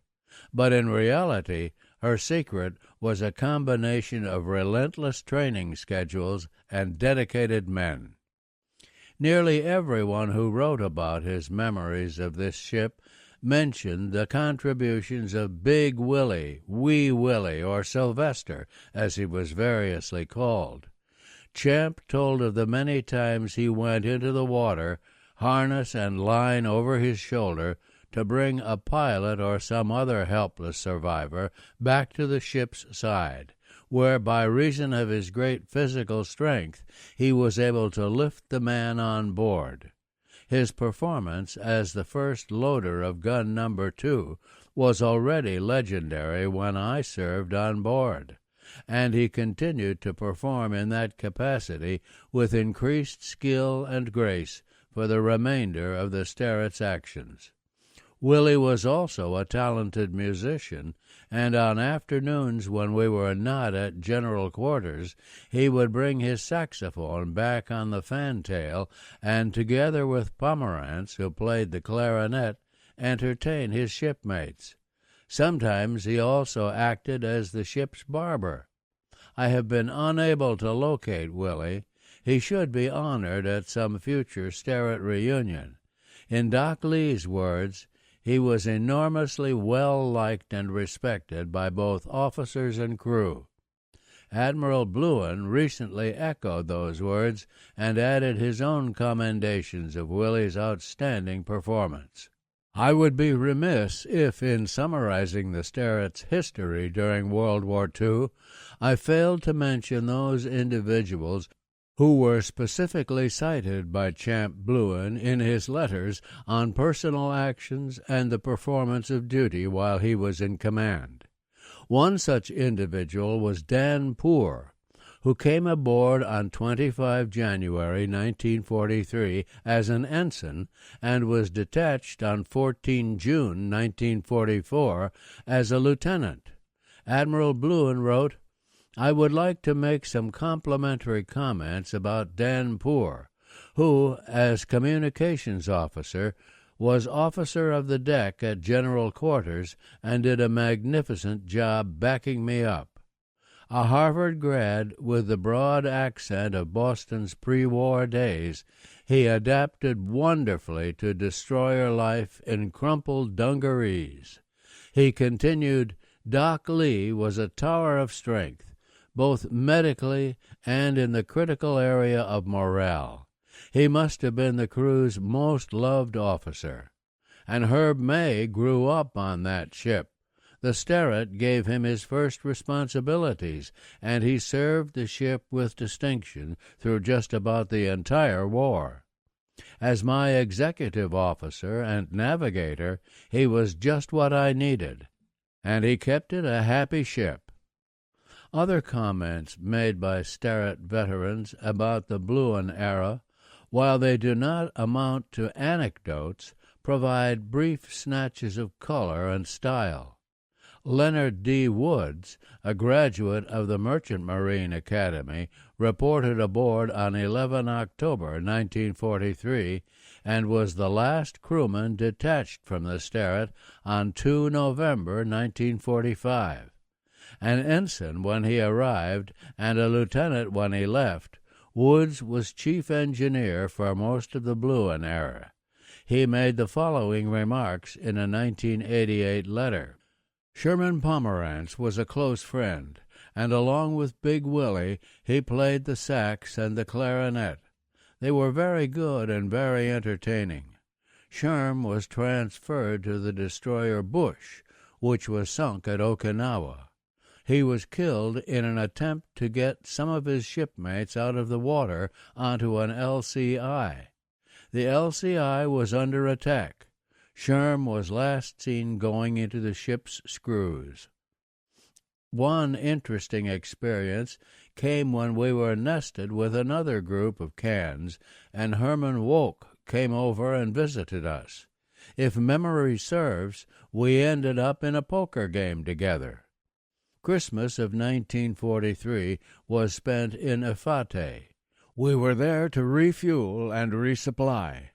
But for Christmas 1944, we were in Leyte Gulf. It was one hell of a difference. I recall that 1944 Christmas because we agreed to put the captain's gig over the side and let each man enjoy 2 cans of beer. While the gig was away from the ship, we came under kamikaze attack. The beer was finished despite the Japs. The Sterret's men knew what was important. One of the strangest events occurred when we transferred the staff and belongings of an admiral from one carrier to another. Somehow his liquor supply turned up missing. Because of hangovers, a few members of the Black Gang had to find alternates for the watch. The Black Gang was also famous for the excellent turkeys they somehow managed to obtain and cook in the fire rooms. At the Sterret reunion in Philadelphia in 1989, I met Leonard Woods for the first time. He shared many of his recollections of the ship and its people. We had an excellent group in engineering. Any time there was an emergency, they were always there, always equal to the situation. You just could not have assembled a finer bunch of people. I always appreciated the fact that the captain bent over backward for them when it came to leave and liberty. That really helped, because it was a rough life down in that black hole, as Cowdery used to put it. The reinforcement of Mindaro was one hell of an operation. Champ was the commander of the screen, and we had a number of ships hit by kamikazes. Then that ammunition ship was hit, and the blast caused a tidal wave you could hardly believe. That was a very traumatic time, and as always, Champ did a superb job. He ran the ship right up to the beach as far as he could go. Any closer and we'd have run aground. The Sterret took out those gun emplacements on the ridge with deadly accuracy. I'd never seen the guns fired so fast for so long. They were red hot. Once at Mindaro, when we were alongside a destroyer that had been hit by a kamikaze, another plane dove at us. The other ship took a second hit. Woods asked if I knew Gordon S. Husby, who reported to the Sterret on 12 December 1943 as an ensign and was detached on 24 July 1945 as a lieutenant.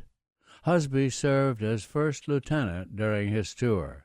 His nickname was the Bruiser. He was a lineman at the University of Washington before the war and had played in the Rose Bowl. Shortly after he arrived on board, he persuaded Woods to spar with him on the forecastle one afternoon just for exercise. Woods landed what he thought was a light blow to Husby's face. In a split second, Husby reflexively connected with a right to the jaw. Woods suddenly found himself airborne and nearly sailed overboard. That ended Woody's availability as a sparring partner. The incident typifies the caliber and character of the men of the Sterett. They were tough and capable. For 27 January 1945, the Sterett's log entry states 11:27.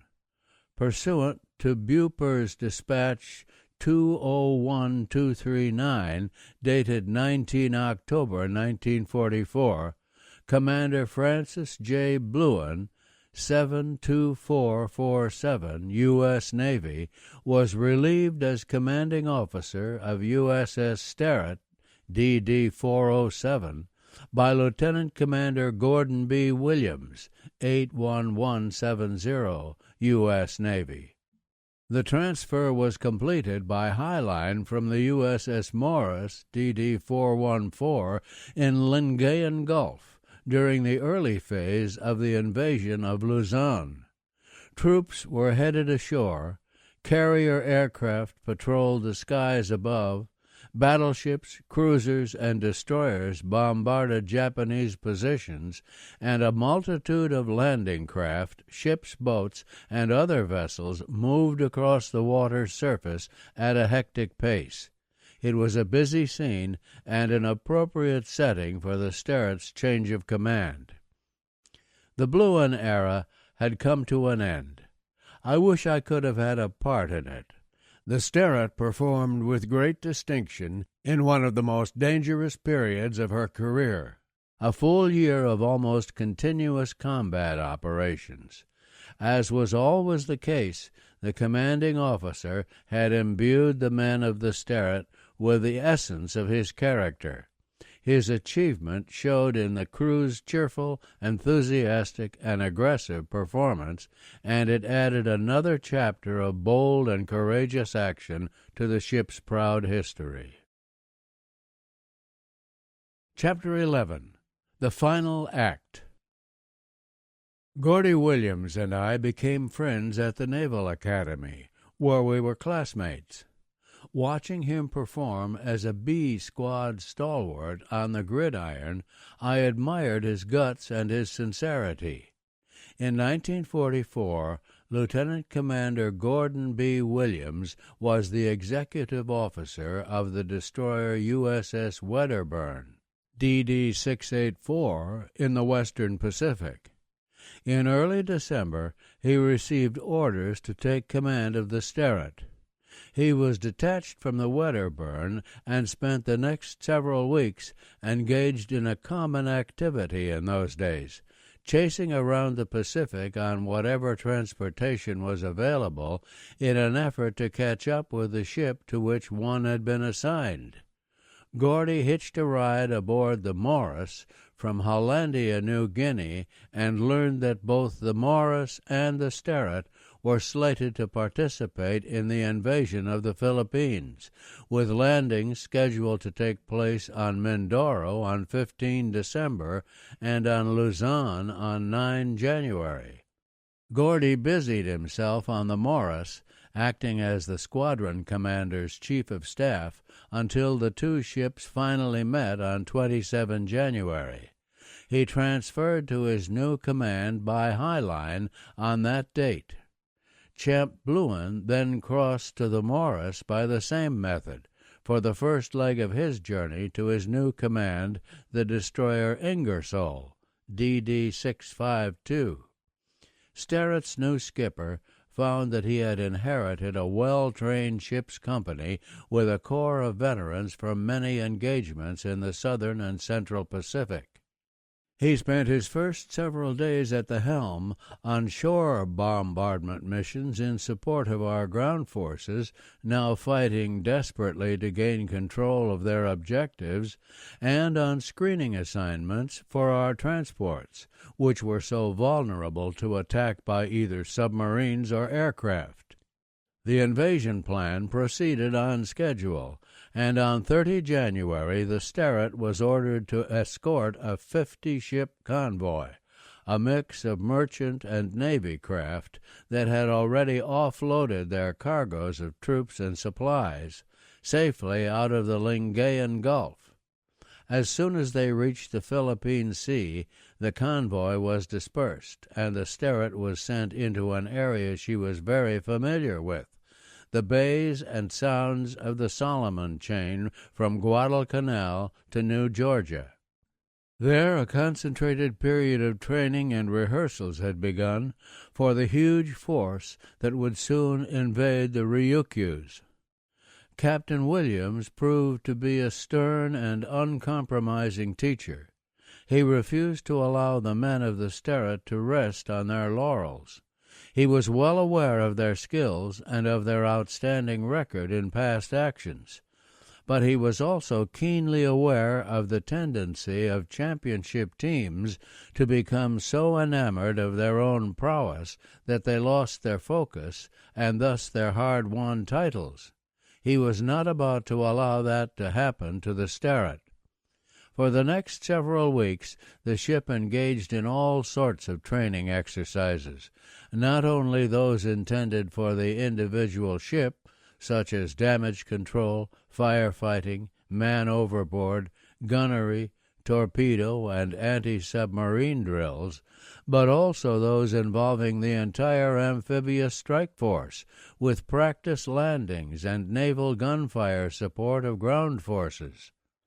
By 27 March 1945, when she sailed from Ulithi as part of the Fifth Fleet's amphibious task force to participate in the Operation Iceberg invasion of Okinawa, the Sterret was again at peak combat readiness. The task force arrived in the vicinity of Naha before daylight on 1 April. It was Easter Sunday, Okinawa's D-Day.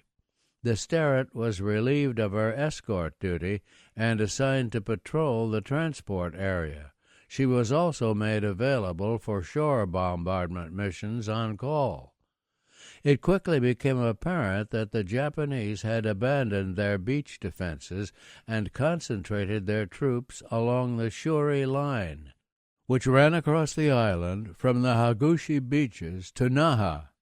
General Simon B. Buckner's ground forces exerted heavy pressure against the defenders. For the first 5 days, the situation remained relatively quiet, but aboard the Sterret, Gordy Williams and his shipmates were under no illusions. They were aware that Okinawa was uncomfortably close to the Japanese home islands, that it was strongly fortified, and that it would be defended with courage and determination. But they did not know that in planning Operation Iceberg, Admiral Kelly Turner had thought it prudent to station destroyer pickets at about 20 designated geographic points around the island to provide early warning of approaching enemy aircraft. The preliminary design was submitted for review and coordination to Admiral Mark A. Mitcher, then the commander of Task Force 58. Mitcher's chief of staff at this juncture was Captain Arleigh Burke, who had drawn up the blueprint for the Vela Gulf engagement. Burke saw that Turner's plan called for single destroyers at the picket stations around Okinawa. He pointed out to Mitcher that these ships would inevitably become prime targets for the kamikazes, and that no one destroyer could defend itself successfully against simultaneous attacks by as many as 4 or 5 planes. As it turned out, this was a conservative estimate. The picket destroyers Evans and Hadley were attacked by as many as 23 aircraft. Burke suggested that the destroyers be stationed in clusters of up to 4 ships so that they could render mutual gunfire support to one another.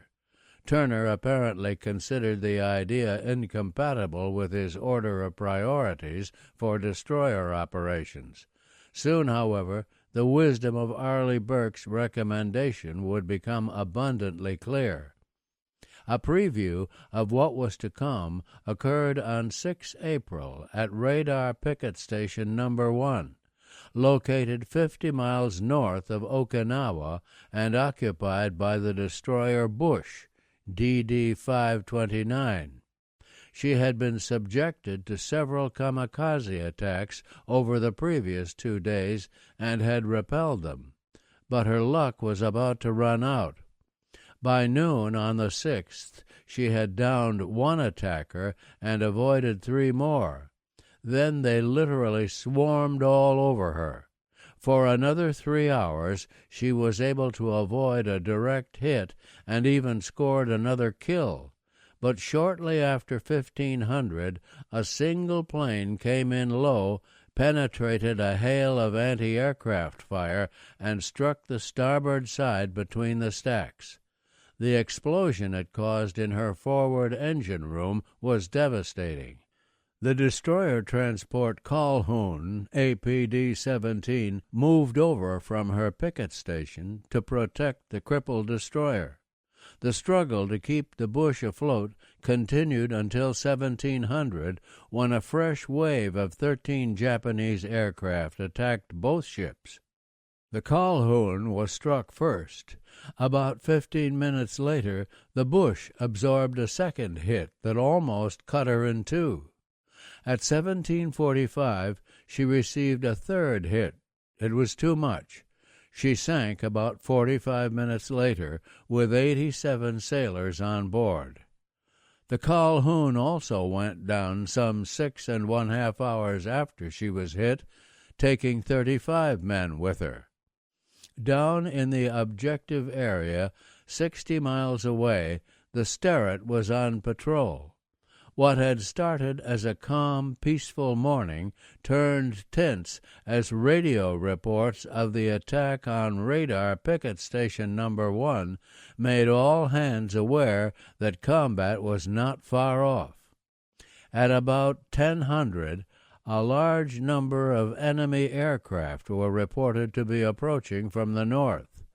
The entire Combat Air Patrol, CAP, was sent out to intercept them. Despite many confirmed kills, CAP simply could not contain all of them, and more than 200 kamikazes penetrated the transport area. The lumbering transports got under way as quickly as they could, while the Sterret and her companion escorts opened fire on the attackers. Gordy Williams had gone to general quarters as soon as the approaching raid was reported.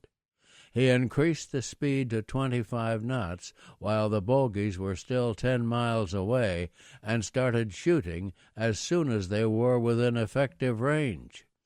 First the 5-inch and then the 40mm and the 20mm guns joined the harsh and deafening battle chorus.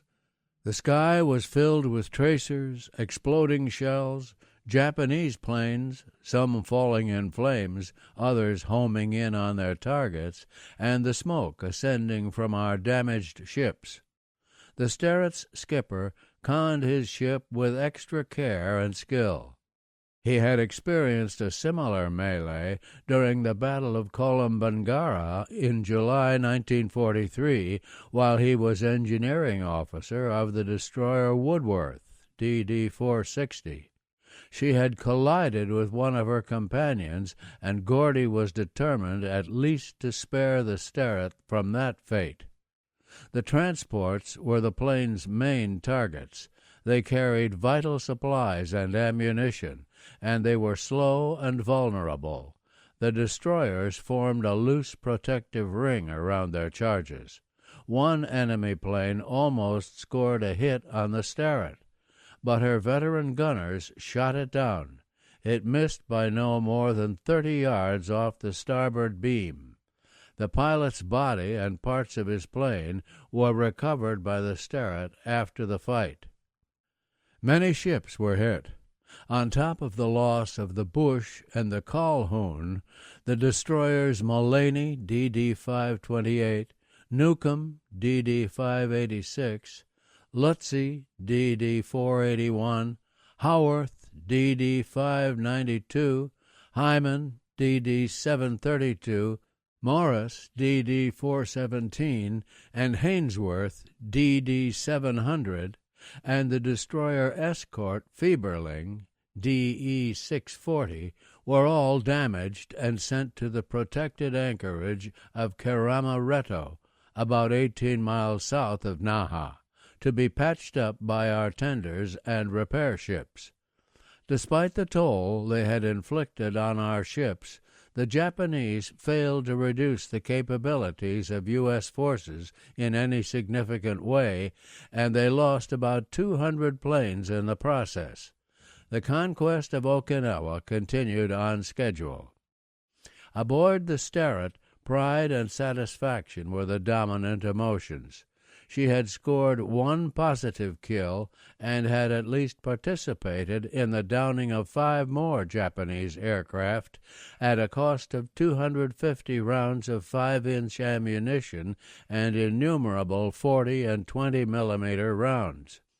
Gordy Williams took to the public address system to tell the crew what a good job they had done and to give them the Navy's highest accolade, "Well done." That first day served to indicate exactly how ferocious the enemy's attacks would be for the duration of the Okinawa campaign. It was clear that the occupants of the radar picket stations were in for a fight. If you had asked any sailor on the Sterret on 6 April 1945 what he thought would be the next on the ship's agenda, chances are he would have replied, "We'll probably be assigned to radar picket station number 1, and that is exactly what happened. On the morning of 7 April, Sterret was ordered to that station, along with the Bennett, DD-473, to provide early warning of the approach of Japanese aircraft. Since Station Number 1 was on a direct line between Japan and Okinawa, it was certain to attract the attention of every enemy raid southward. The men of the Sterret knew all about the Bush and the Calhoun, but they adopted their characteristic attitude. Well, what the hell, somebody has to do it, and besides, who can do it better? A protective CAP of between 4 and 6 fighters from one of the past carriers was assigned to picket station number 1 from 1/2 hour after sunrise to 1/2 hour before sunset. Of course, the Japanese were aware of this schedule. They concentrated their attacks at dawn and dusk, although skirmishes went on all day, too. Without the protection of our fighters, the picket force, which included destroyer escorts as well as mine craft, landing craft, and patrol boats that had been assigned for rescue purposes, were at a distinct disadvantage. Gordy Williams gave this account of the events of 7 to 9 April 1945. Each destroyer division usually had one ship equipped with extra electronic gear that enhanced its capacity for early detection and control of the CAP.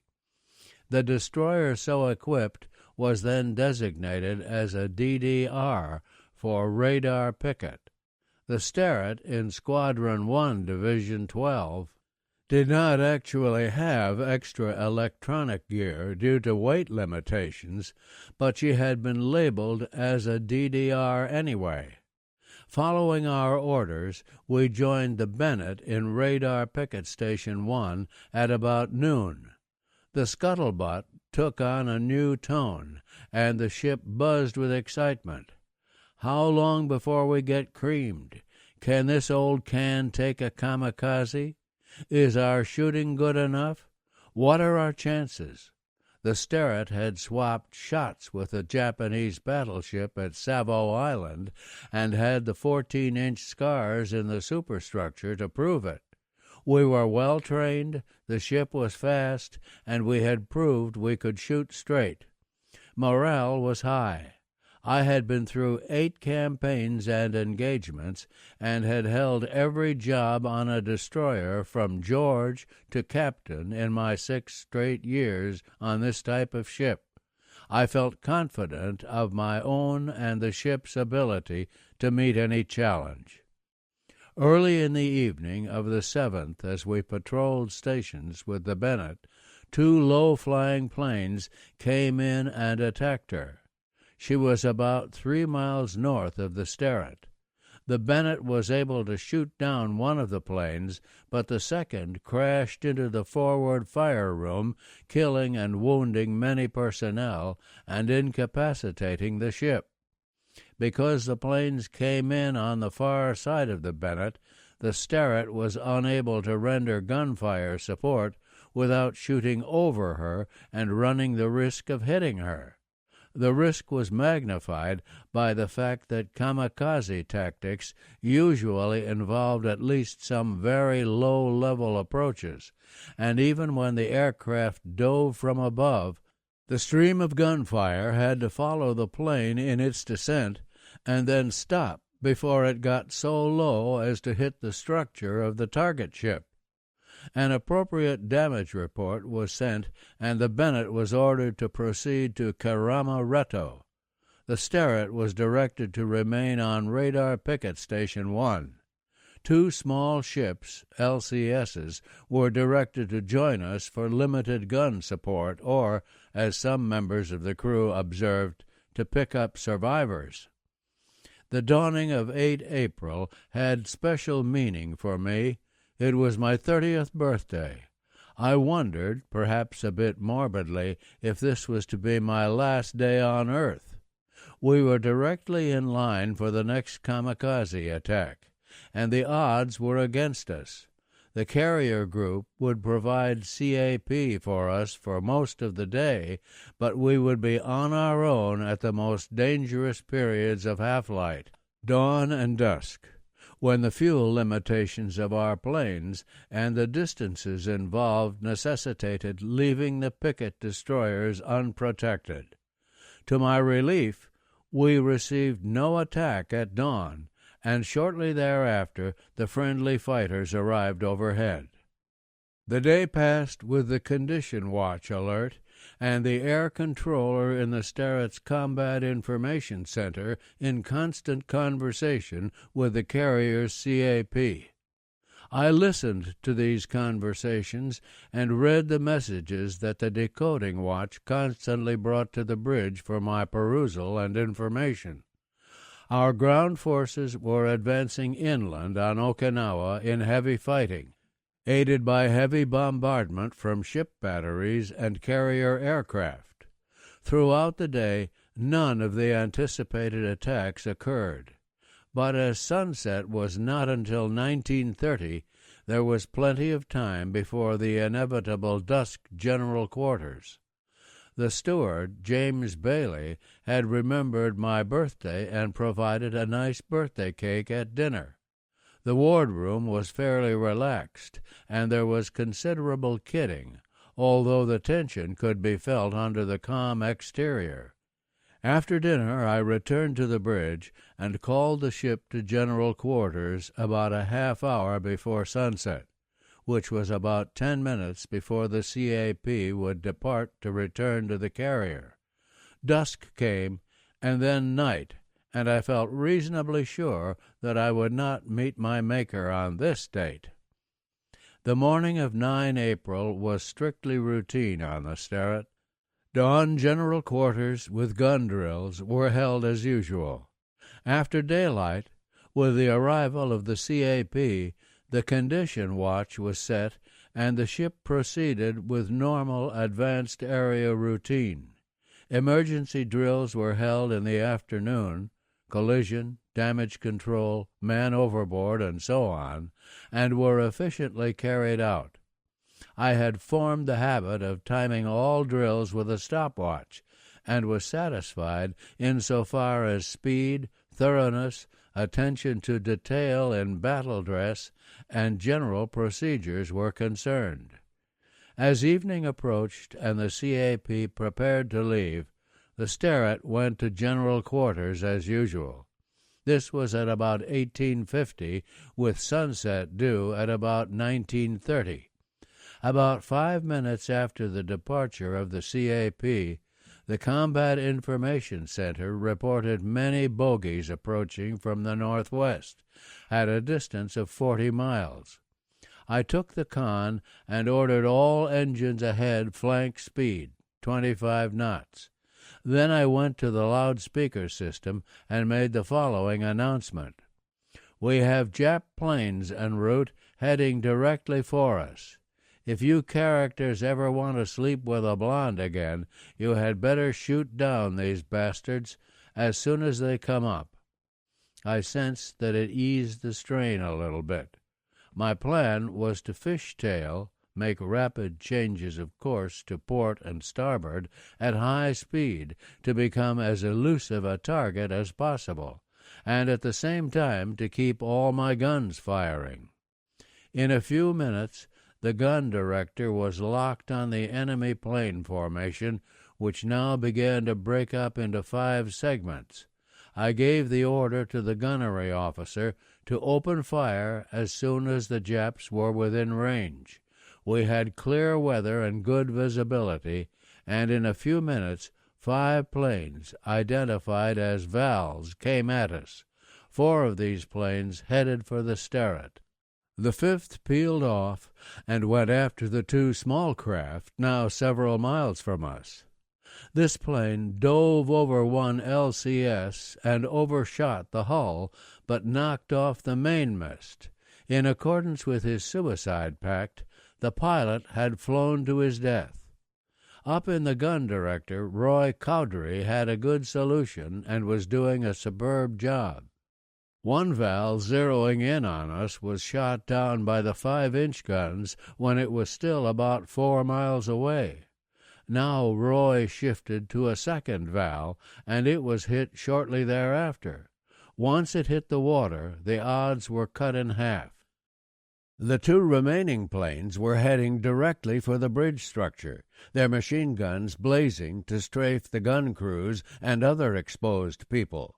I ordered the bridge personnel to take cover on the port side. The kamikazes were coming at us on the starboard beam. All of the quartermasters and signalmen scrambled to the opposite side, except Signalman First Class Kahn, a rather laconic individual from Tennessee, who stated flatly, "If you stay, Captain, I'm staying also." I appreciated his attitude, and the starboard wing of the bridge was not quite so lonely in those memorable few seconds of ultimate peril. Below us on the 01 level, Steward's mate third class James Bailey and his gun crew fired their 20mm gun at its maximum rate, while bullets struck all around them and hit the ship's side. This gun crew literally sawed off one wing of the attacker, and it hit the water no more than 50 yards away on the starboard beam. One wheel of the plane ricocheted and wedged under the starboard anchor chain. The 4th Val was headed directly for the bridge structure. The kamikazes liked aiming at this point, which obviously was the most likely location at which to score lucky hits on critical ship control personnel. If the plane was hit and lost altitude while aiming at the bridge, it could still damage the ship at the waterline or in vital engineering spaces. This Val was hit by gunfire, but it struck the Sterret just above the waterline and directly below the bridge, exploding into the mess hall. It made a 10-foot hole in the ship's side, bashed in the diesel generator, and did some damage to the fuel oil tanks directly below. The damage control parties worked quickly to ascertain the extent of our wounds and whether there was any loss of vital ship services. I slowed to 15 knots as we lost steering control on the starboard cables. Dusk was descending, and I called for casualty reports and further damage evaluations. It was with the utmost relief and satisfaction that I received the report of none dead and only minor injuries. In fact, the number one personnel casualty appeared to be our own favorite medical officer, Doc Lee, who was thrown off balance during our radical maneuvering. Fortunately, he had no broken bones, but he did suffer some painful contusions. We had been through and survived a full-fledged kamikaze attack by 4 simultaneous attackers without the loss of a single man. Our communications were intact, and we were able to get action and damage reports off immediately. A relief destroyer was ordered out to relieve us of our picket station duties, and the Sterret was ordered back to Kerama-Retto for emergency repairs of battle damage. Chief Engineer Leonard Woods offered this account of the kamikaze hit. I was in the forward engine room at engine control. At first the 5-inch started firing, then the 40 millimeter, and finally the 20 millimeter. The hit by the plane created quite an explosion, and in engine control we were in complete darkness. The point of impact was just forward of the forward fire room. The plane severed all of the electrical cables on the starboard side, went through the emergency diesel generator room, putting that out of commission, and then cut all the cables on the port side of the ship. All of our circuits were out, and repeated efforts to restart the breakers were futile. The chief electrician's mate suggested we abandon the engine room, but I wasn't ready to do that yet. Then the hatch opened, and I was handed a sound-powered telephone from the bridge. Captain Williams instructed me to try to restart power with our emergency jump system, and then to try to trim the ship with ballast. We were able to do so. Speed was restricted then to about 3 knots. How we escaped without serious injuries to our people I'll never know. Much credit must be given to Captain Williams for his leadership in directing total command of all the steps necessary to save the ship. Again the Sterret had been tested to her utmost, and again she had passed the test. For his performance during and after the kamikaze attack, Gordy Williams was awarded the Navy Cross, the 3rd Sterret skipper to be so honored. The Sterret made it to Kerama-Retto under her own power, no small accomplishment under the circumstances. Once there, she went alongside a repair ship whose crew welded a steel plate over the huge hole made by the kamikaze and removed what was left of the Japanese plane and its pilot. In little more than a week, the Sterret left the vicinity of Okinawa for Bremerton, Washington, stopping at Guam and Pearl Harbor, and permanent repairs at the Puget Sound Naval Shipyard. Her repairs completed, in early July, the Sterret steamed down the coast to San Diego for refresher training. After a couple of weeks of concentrated drills and practices, she was ready for combat again. Despite a large turnover in personnel and the loss of many old-timers. In late July, she moved to Pearl Harbor to take part in more training exercises, including shore bombardments of Kahoolawe Island. Gordy Williams reported that his ship was ready to return to the conflict, but her fighting days were over. President Truman authorized the use of atomic bombs, and soon after they were dropped on Hiroshima and Nagasaki, the Japanese capitulated. Surrender ceremonies were conducted aboard the USS Missouri, and the Sterret was on her way home. There is no single eyewitness account of the Sterret's last days, but the following remembrances capture the sense of loyalty and comradeship that developed in those who served on her. From Roy Cowdery: Gibson carried me while I learned, bless him and the other chiefs. I remember him telling me to pick the target, and he'd get the solution and tell me when to shoot. I remember a request from Signalman First Class Kahn, who had been our director bridge telephone talker, to move him out of the director and assign him to the bridge for general quarters. I granted his request. Lastra, the director pointer, was the boatswain's mate assigned with me to the after fueling station, which more often than not was under water during our refuelings. The bridge would repeatedly call down to us to ask how much longer it was going to take before we had received our capacity intake. Our response was always, "How in the hell should we know? We just keep trying to keep from going overboard with these solid seas back here." I remember all those dawn and dusk general quarters, straining to see a periscope or spot a bogey, when we were always required to hold various and sundry casualty drills, and were often so tired that we could barely stay awake. I remember Big John Kosalko, gun captain of the No. 2 5-inch mount, hanging out of the door instead of the hatch, and firing more rounds than the other three guns because of Big Willie and Varner, two terrific black sailors, both in and out of that gun. John knocked someone out when the sailor panicked during one action. Hodge and I tried every which way, short of making the checks on the exam paper, to get John rated up to second class.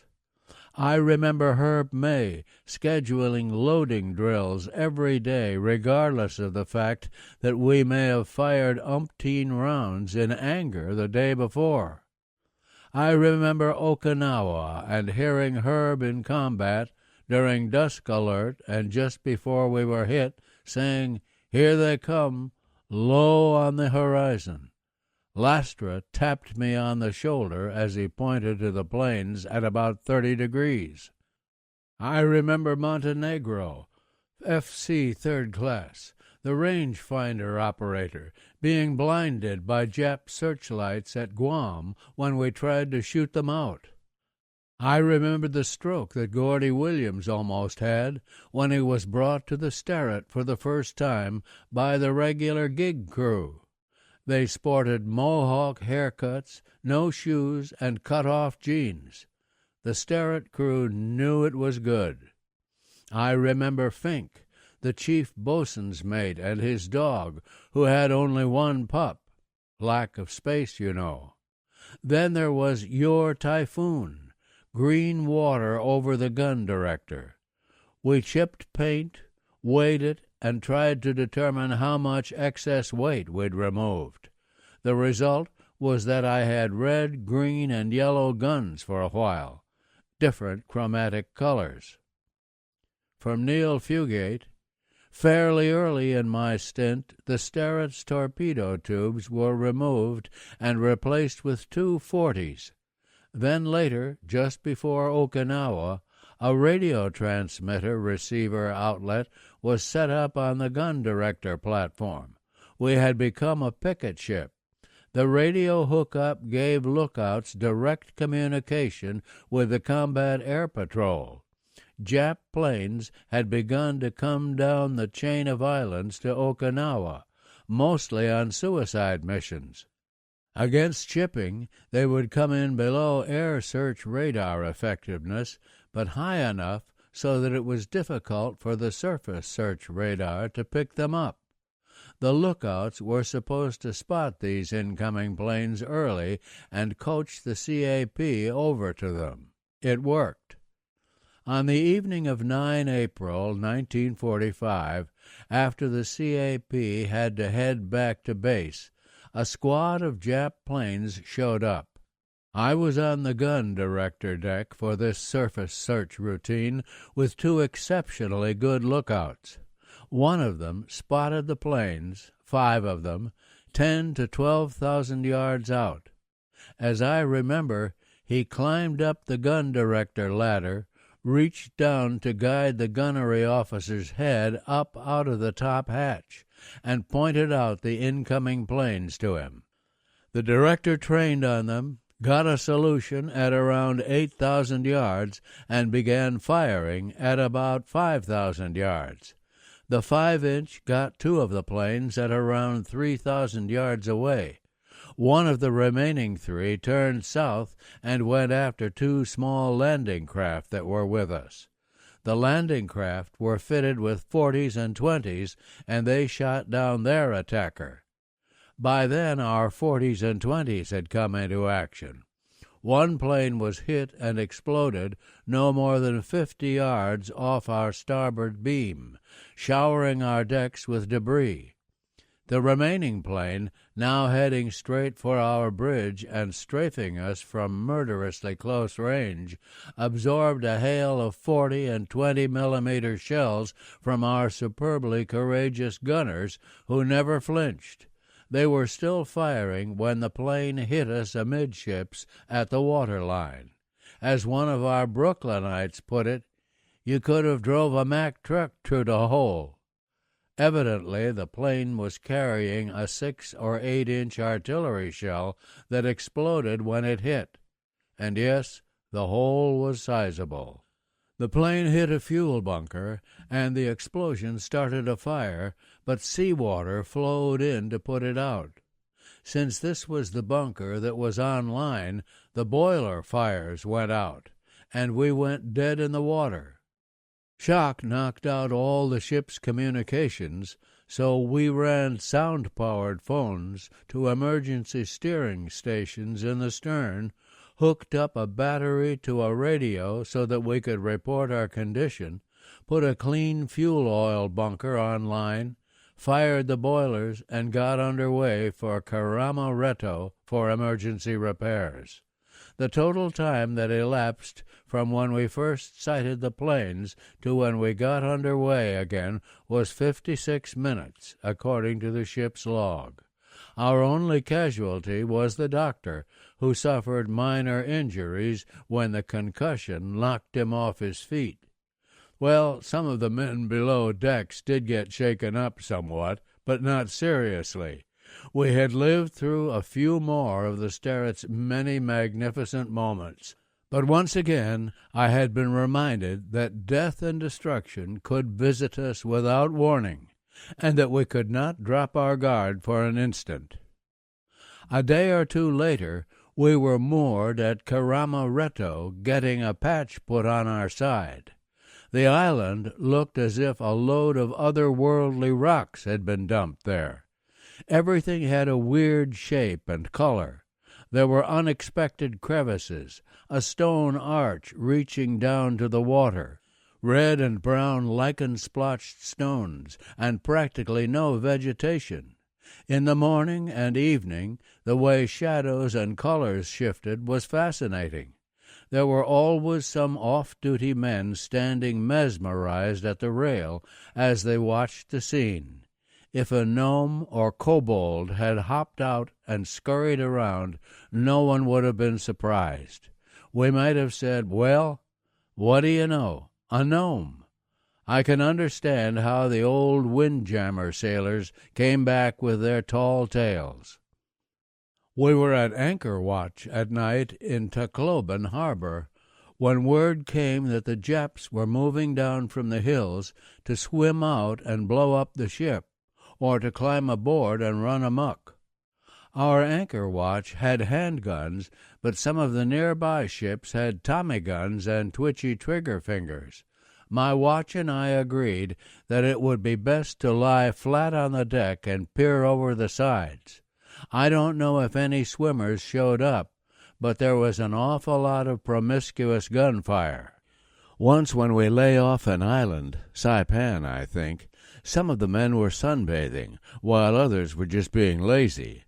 But a few who had access to binoculars were watching some Marines who were backed up on a nearby point of land and engaged in a desperate firefight.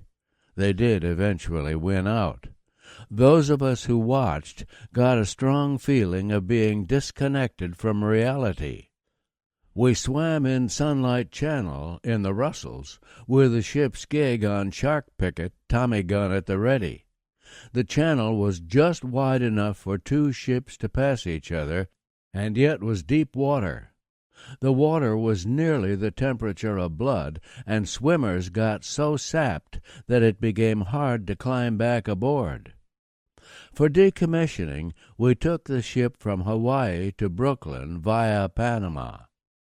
The convoy commander stretched things too far en route, and we had to refuel on the fringes of a hurricane. We popped hoses and sprayed oil all over our ship as well as the fueling ship alongside. It was so rough that we had to pump ballast to maintain our stability. It was miserable and dangerous. One moment, we on the fantail would look up at the ship alongside as if we were staring up at a cliff, and the next moment we were level with the other ship's weather deck. The helmsman had a rough time trying to keep the hoses from breaking, and trying to keep us from crashing into the fueling ship. I experienced a number of bad fueling attempts at sea, but this was the worst. At the time, the Sterret's topside weight was a big concern, and it made for a wild ride around Hatteras.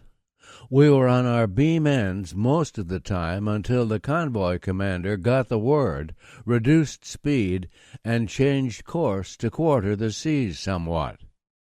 When we sat around at officers' clubs, one of our games was to spot the communications officer in a group of new arrivals.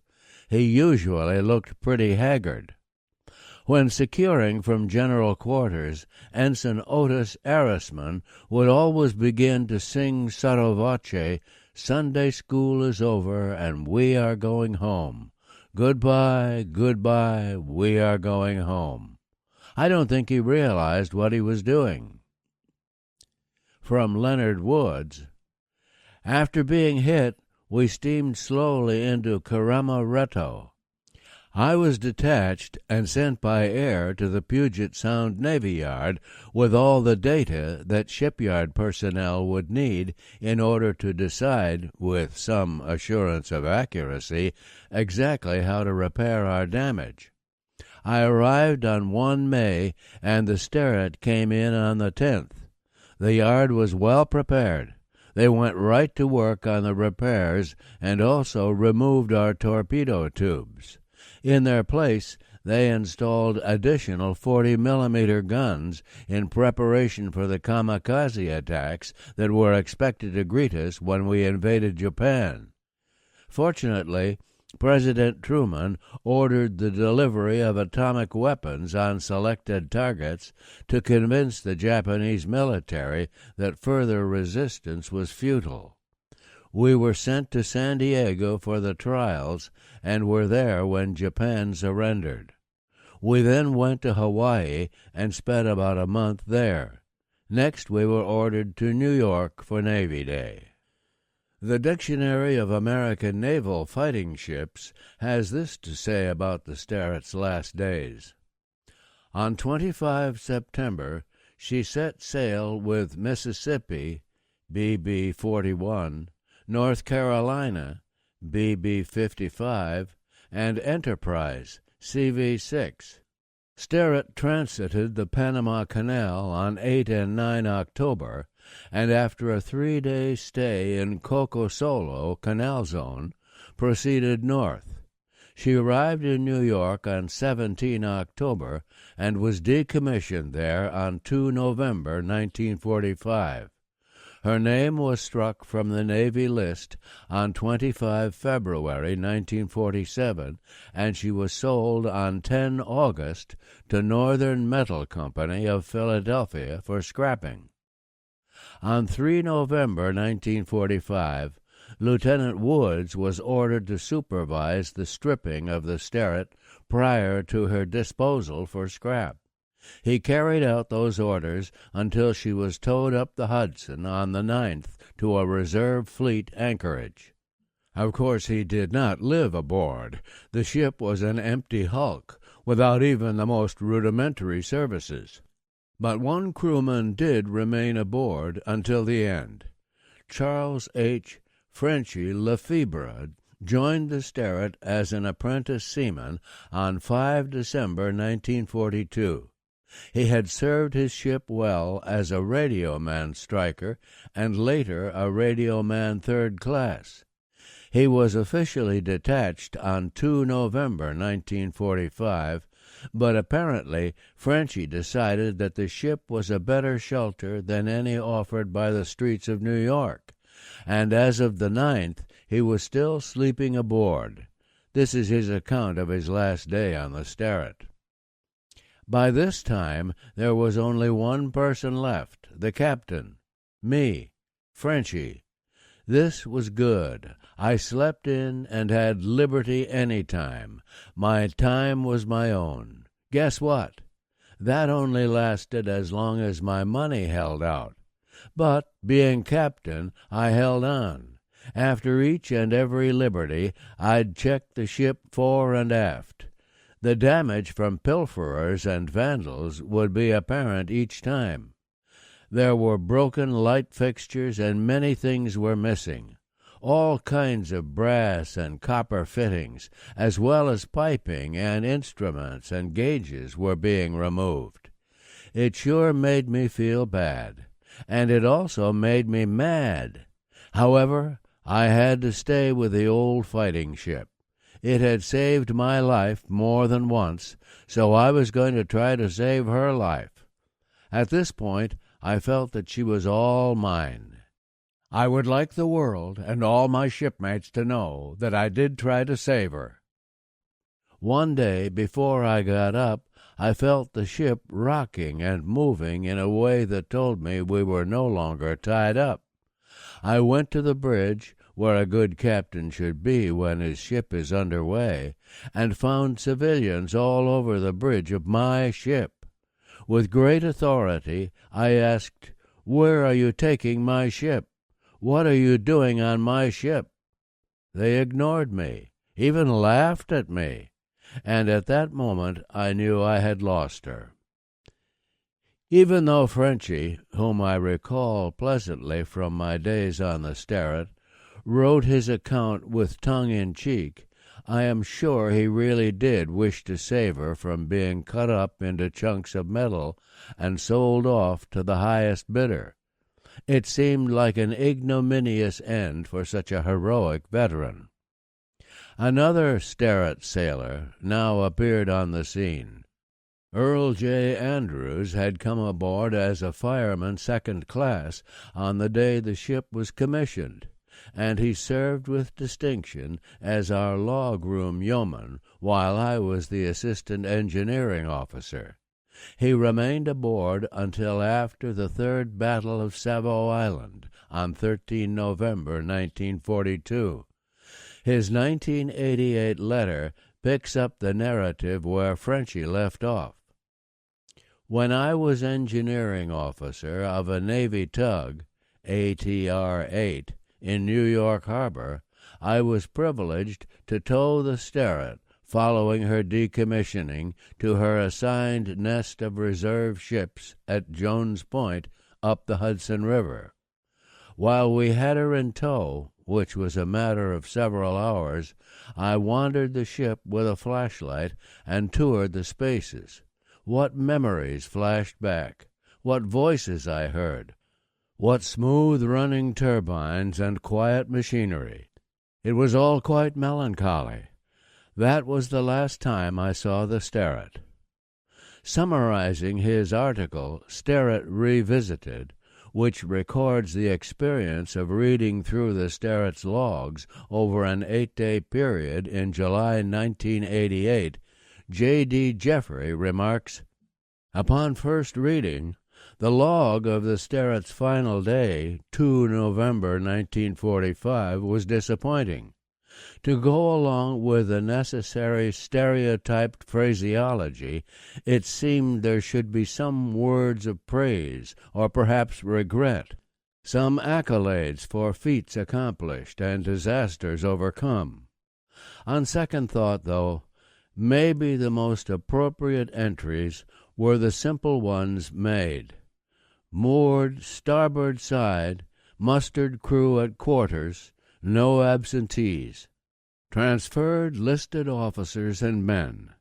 Decommissioning Board Number 2 came aboard. Commission pennant and colors hauled down. Sterrett decommissioned. The record speaks for itself. The Sterrett handled everything the Japs could throw at her. I choose to think that, having proved herself a proud first-line warship, she was spared the indignity of old age and a second-class existence in an alien peacetime navy. So ends my history of the USS Sterrett. In the words of Secretary of the Navy James Forrestal, she was a gallant fighting ship, superbly handled by her officers and men. The description was penned to characterize her conduct on 13 November 1942 in the Third Battle of Savo Island, but in reality it applies to the Sterrett's performance in each of her actions against the enemy. She repeatedly demonstrated magnificent courage, and, like everyone who was privileged to serve her, I am proud to have been a Sterrett sailor.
Epilogue.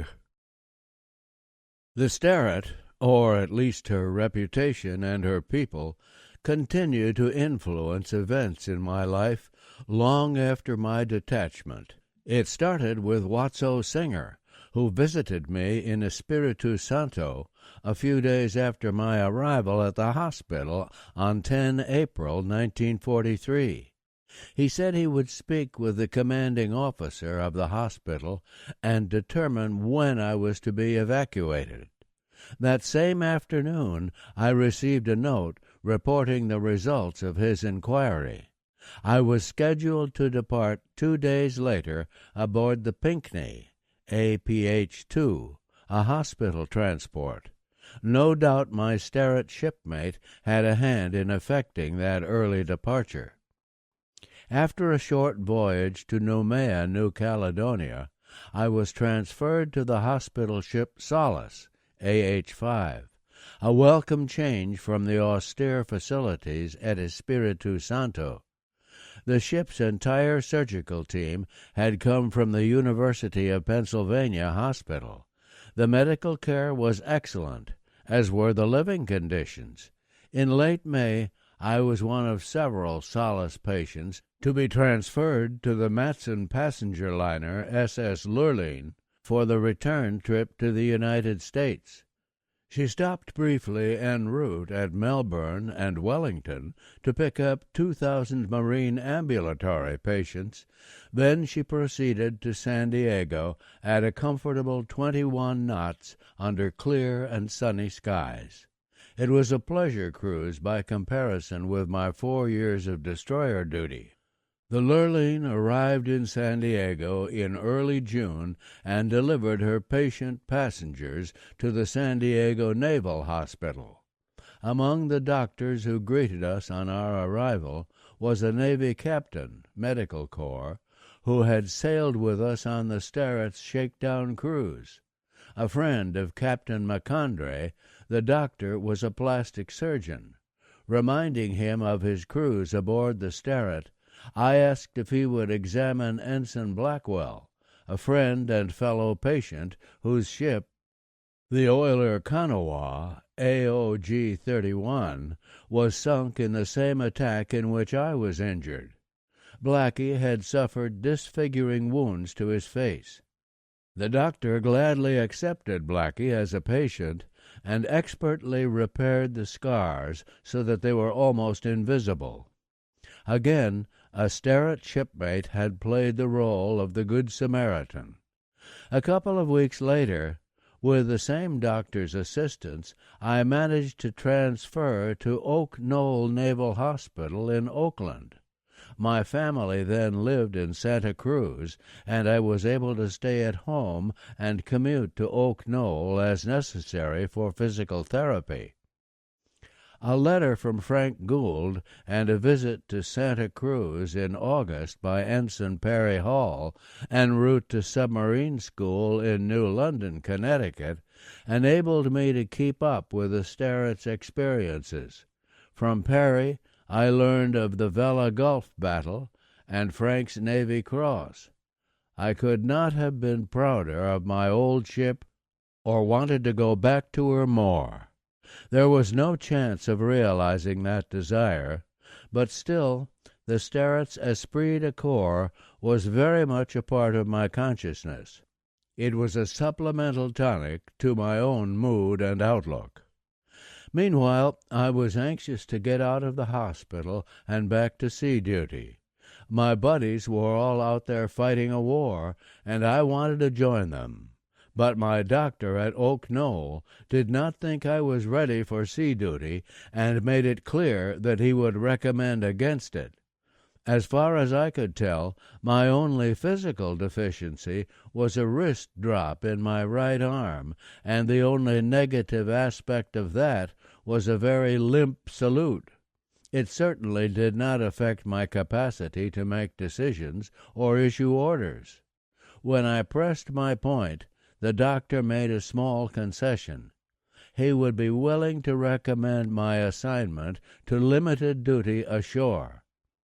Any kind of duty that would get me out of the hospital was a welcome prospect. I asked if I could appear before the Board of Survey to determine my fitness for return to active duty. The answer was yes, and I was scheduled for examination by the board the following week. Meanwhile, my doctor conveniently went on leave. When I went before the Board of Survey, the Sterrett's reputation preceded me. All 5 board members had heard of the destroyer and its encounter with a Japanese battleship. They were not concerned about my injured arm. They wanted to hear an account of the Third Battle of Savo Island. When I finished, the senior member of the board asked what they could do for me. I told him I wanted to be ordered to full active duty at sea in a command billet if one was available. Presto! The answer was definitely in the affirmative. The Sterrett's aura was still with me.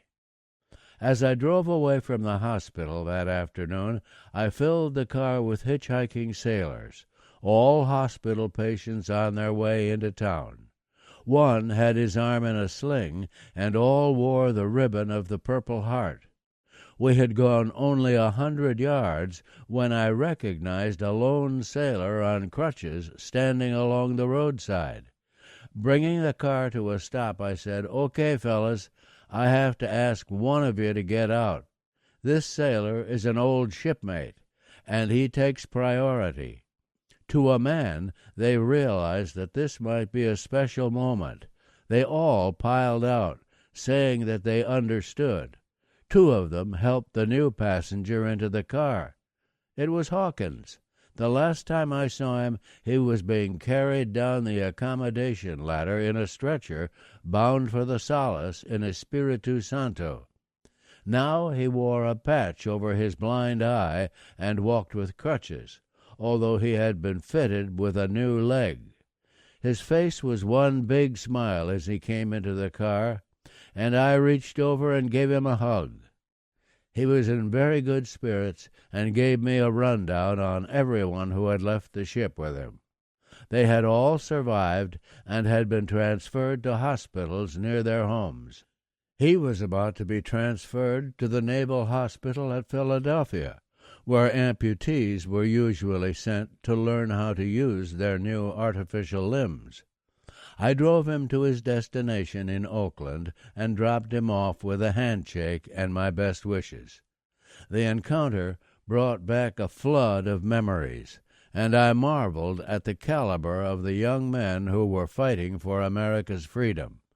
They asked for nothing in return. My orders to sea duty came in early January. I went to Oak Knoll to check out for the last time, and had just completed the departure process when I recognized the ward doctor who had told me I was fit only for limited duty. He was walking directly toward me. My heart sank. Would he now interpose some objection to my release? He greeted me pleasantly and asked, "Where are you off to?" "I've been ordered to command a high-speed minesweep, and I'm on my way to join her in San Diego," I told him. "Well, that's just fine," he said. "Best of luck to you." I thanked him, and with a sigh of relief walked away. Apparently, he had accepted the Board of Survey's recommendation without question. In short order, I was on my way to the USS Lamberton, DMS-2, my first command. The reputation of the Sterrett had paved the way. On 14 January 1944, I relieved Lieutenant Commander B.M. McKay as commanding officer of the minesweeper. Because I was only a lieutenant, the men of the Lamberton probably thought that the Navy Department had just downgraded their ship to some kind of second-class status. Their new skipper, however, was very happy to be chosen for a command billet, no matter what type it was. The ship was a converted World War I destroyer, a durable old veteran, and her company took pride in her as though she was the newest destroyer in the fleet. The Lamberton was under the control of the Training Command of the Pacific Fleet, led by Rear Admiral Braisted. I made a courtesy call on the Admiral in San Diego. He explained that our role was to provide target service for any and all fleet units, and that although the duty was not glamorous, it was important. After serving on the Sterret, I understood the importance of this task perfectly. The Lamberton towed targets in the San Diego area from January to March, and in April she was ordered to Pearl Harbor. As soon as we arrived in Hawaii, we were besieged with orders to provide target services for all kinds of ships. Now we were part of the service force of the Pacific Fleet, which was then engaged in the Marianas Campaign. The intensity of gunnery training exercises in the Hawaiian area can be judged by the Lamberton's record for May 1944. She provided towing service for 41 destroyers, 2 destroyer escorts, 1 attack cargo ship, 2 high-speed minesweeps, 4 cruisers, the Indianapolis, Miami, Houston, and Vincennes, and 3 battleships, the North Carolina, Tennessee, and Washington. One of the destroyers was the Sterret, but we were never in close proximity, and I have no record or recollection of any exchange of messages. After 6 months, I began to grow restless. There were a lot of big Pacific operations on the horizon, and it looked as though I would not get a chance to participate. That did not seem like the best way for a line officer to fight a war. I began to look for a way to effect another move, this time to a first-line destroyer. Lieutenant Ed Hunt was the Lamberton's executive officer. He was an exceptionally talented ship handler, and oftentimes I turned over the con to him for coming alongside and close maneuvering. He was well qualified for command, a fact that I entered on the official record. I knew that having a qualified relief on board made my transfer more feasible from a detailer's standpoint. One morning, as we moved out of the channel with our target in tow, a whole squadron of new destroyers approached from the south at high speed. It was one of those magnificent Hawaiian days with clear blue skies and a gentle breeze. I watched the ships through binoculars, admiring their sleek lines and the white bone in the teeth that accentuated their speed and power. As they drew closer, I was able to read the bow numerals on the lead ship and discovered that she was the Remy, DD 688, flagship of Destroyer Squadron 54, the one to which former Sterret skipper Jess Coward had been ordered. I prepared a message for transmission to the Remy by flashing light. For Commodore Coward, congratulations on your fine command. They look as ready as the Sterret was. New subject. Please get me back in the destroyer navy. Cal. The destroyers passed us rapidly, and by the time my message went out, there was only time for the Remy to reply, "Roger, I'll see what I can do. Coward." We spent the next week towing targets for a number of cruisers and destroyers. On the way back to Pearl Harbor, we sighted the ships of Squadron 54 again. As soon as we got within easy signaling range, the Remy sent a message. "Have you gotten your copy of my letter yet?" "Negative," I replied. "Check with the Flag Secretary at Commander Destroyers Pacific Fleet Headquarters. Good luck, Coward." There was barely time to send thanks, smooth sailing, Cal, before the destroyers disappeared over the horizon. As soon as we anchored, I made my way to ComDespac headquarters, went to the office of the Flag Secretary, and asked if he had a letter from Commodore Coward about Calhoun. He did, and he gave it to me to read. It recommended that Lieutenant Commander Calhoun, I had been promoted while on the Lamberton, be reassigned to command a destroyer. I asked if the letter could be placed at the top of the Admiral's in-basket. "No sweat," the secretary replied. I returned to the Lamberton, my hopes high. On 28 August 1944, I was detached from the Lamberton and directed to proceed on the first available government flight to a U.S. port and to report to the Naval District Commandant there for temporary duty, pending further assignment. I left the next morning via a Navy patrol bomber and was in San Francisco that night. On 4 September, the long-awaited additional orders arrived. I was sent to Seattle to take command of the USS Dewey, DD-349. At last I had my own destroyer, and once more the Sterret had acted as my guardian angel. Without Jess Coward's help, I would have towed targets for the rest of the war. The Dewey and her men spent an action-packed year with the 3rd and 5th Fleets in the Western Pacific.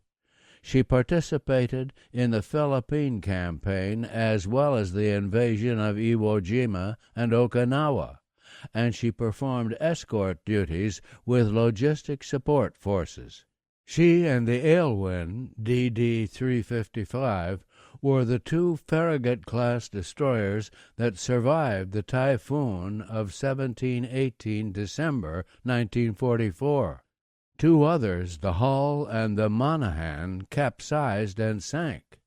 During the first few months of 1945, the Dewey also rescued survivors from LCI 600 when that craft struck a mine and rendered firefighting assistance to the USS Pawtuxet, AO-44, after an internal explosion and fire. In the course of her travels, she once passed the Sterret at sea, while Gordy Williams was the Sterret skipper. We exchanged messages of some sort, but apparently they contained no golden prose, since I have no recollection of their exact content. On 28 January 1945, the Dewey, then the flagship of Commander Destroyer Squadron 1, Captain Preston V. Mercer, moored alongside the Remy to expedite the relief of Commander Destroyer Squadron 54, Captain Jesse G. Coward, by Captain Mercer. It was a sad moment for me. Jess Coward was our guest in the wardroom that evening, and memories of the Sterret were reawakened when he told us about his squadron's night torpedo attack against Japanese battleships in the Battle of Surigao Strait, 24 to 25 October 1944. My old skipper was tired, and he suffered from severe arthritis. When I delivered him to the Ulithi airstrip the next day, he was the picture of dejection. He did not want to relinquish his command, and Preston Mercer asked me to talk sense to the old warrior. I was able to convince him that he had to leave, but the experience was disturbing for all of us. After the war ended, I brought the Dewey through the canal and up to New York. She was decommissioned at the Brooklyn Navy Yard on 19 October 1945. I served for a few months at Purdue University's NROTC unit and then transferred to the unit at the University of Mississippi. In June 1946, I became administrative aide to the commander of the Norfolk Naval Base, Rear Admiral Emmett P. Savvy Forrestal. One morning, a few months later, I was in my office when Captain Charlie Chillingworth, the Chief of Staff, came to the door and said, "Cal, the boss wants to see you." I followed the captain into the Admiral's office. I could see that Admiral Forrestal had what looked like a letter in his hand. He looked up and said, "Cal, why didn't you tell us that the Sterret won the war?" Then he began to read. "The Secretary of the Navy, Washington, the President of the United States, takes pleasure in presenting the Presidential Unit Citation to the United States ship Sterret." When he finished, he handed me my copy of the citation. I thanked him and remembered Captain Coward's words after the battle when he assured us that we would hear more about awards and decorations. This Presidential Unit Citation was exactly what he had envisioned. The only trouble was that the men of the Sterret had dispersed long before. Some of them might never hear about the award.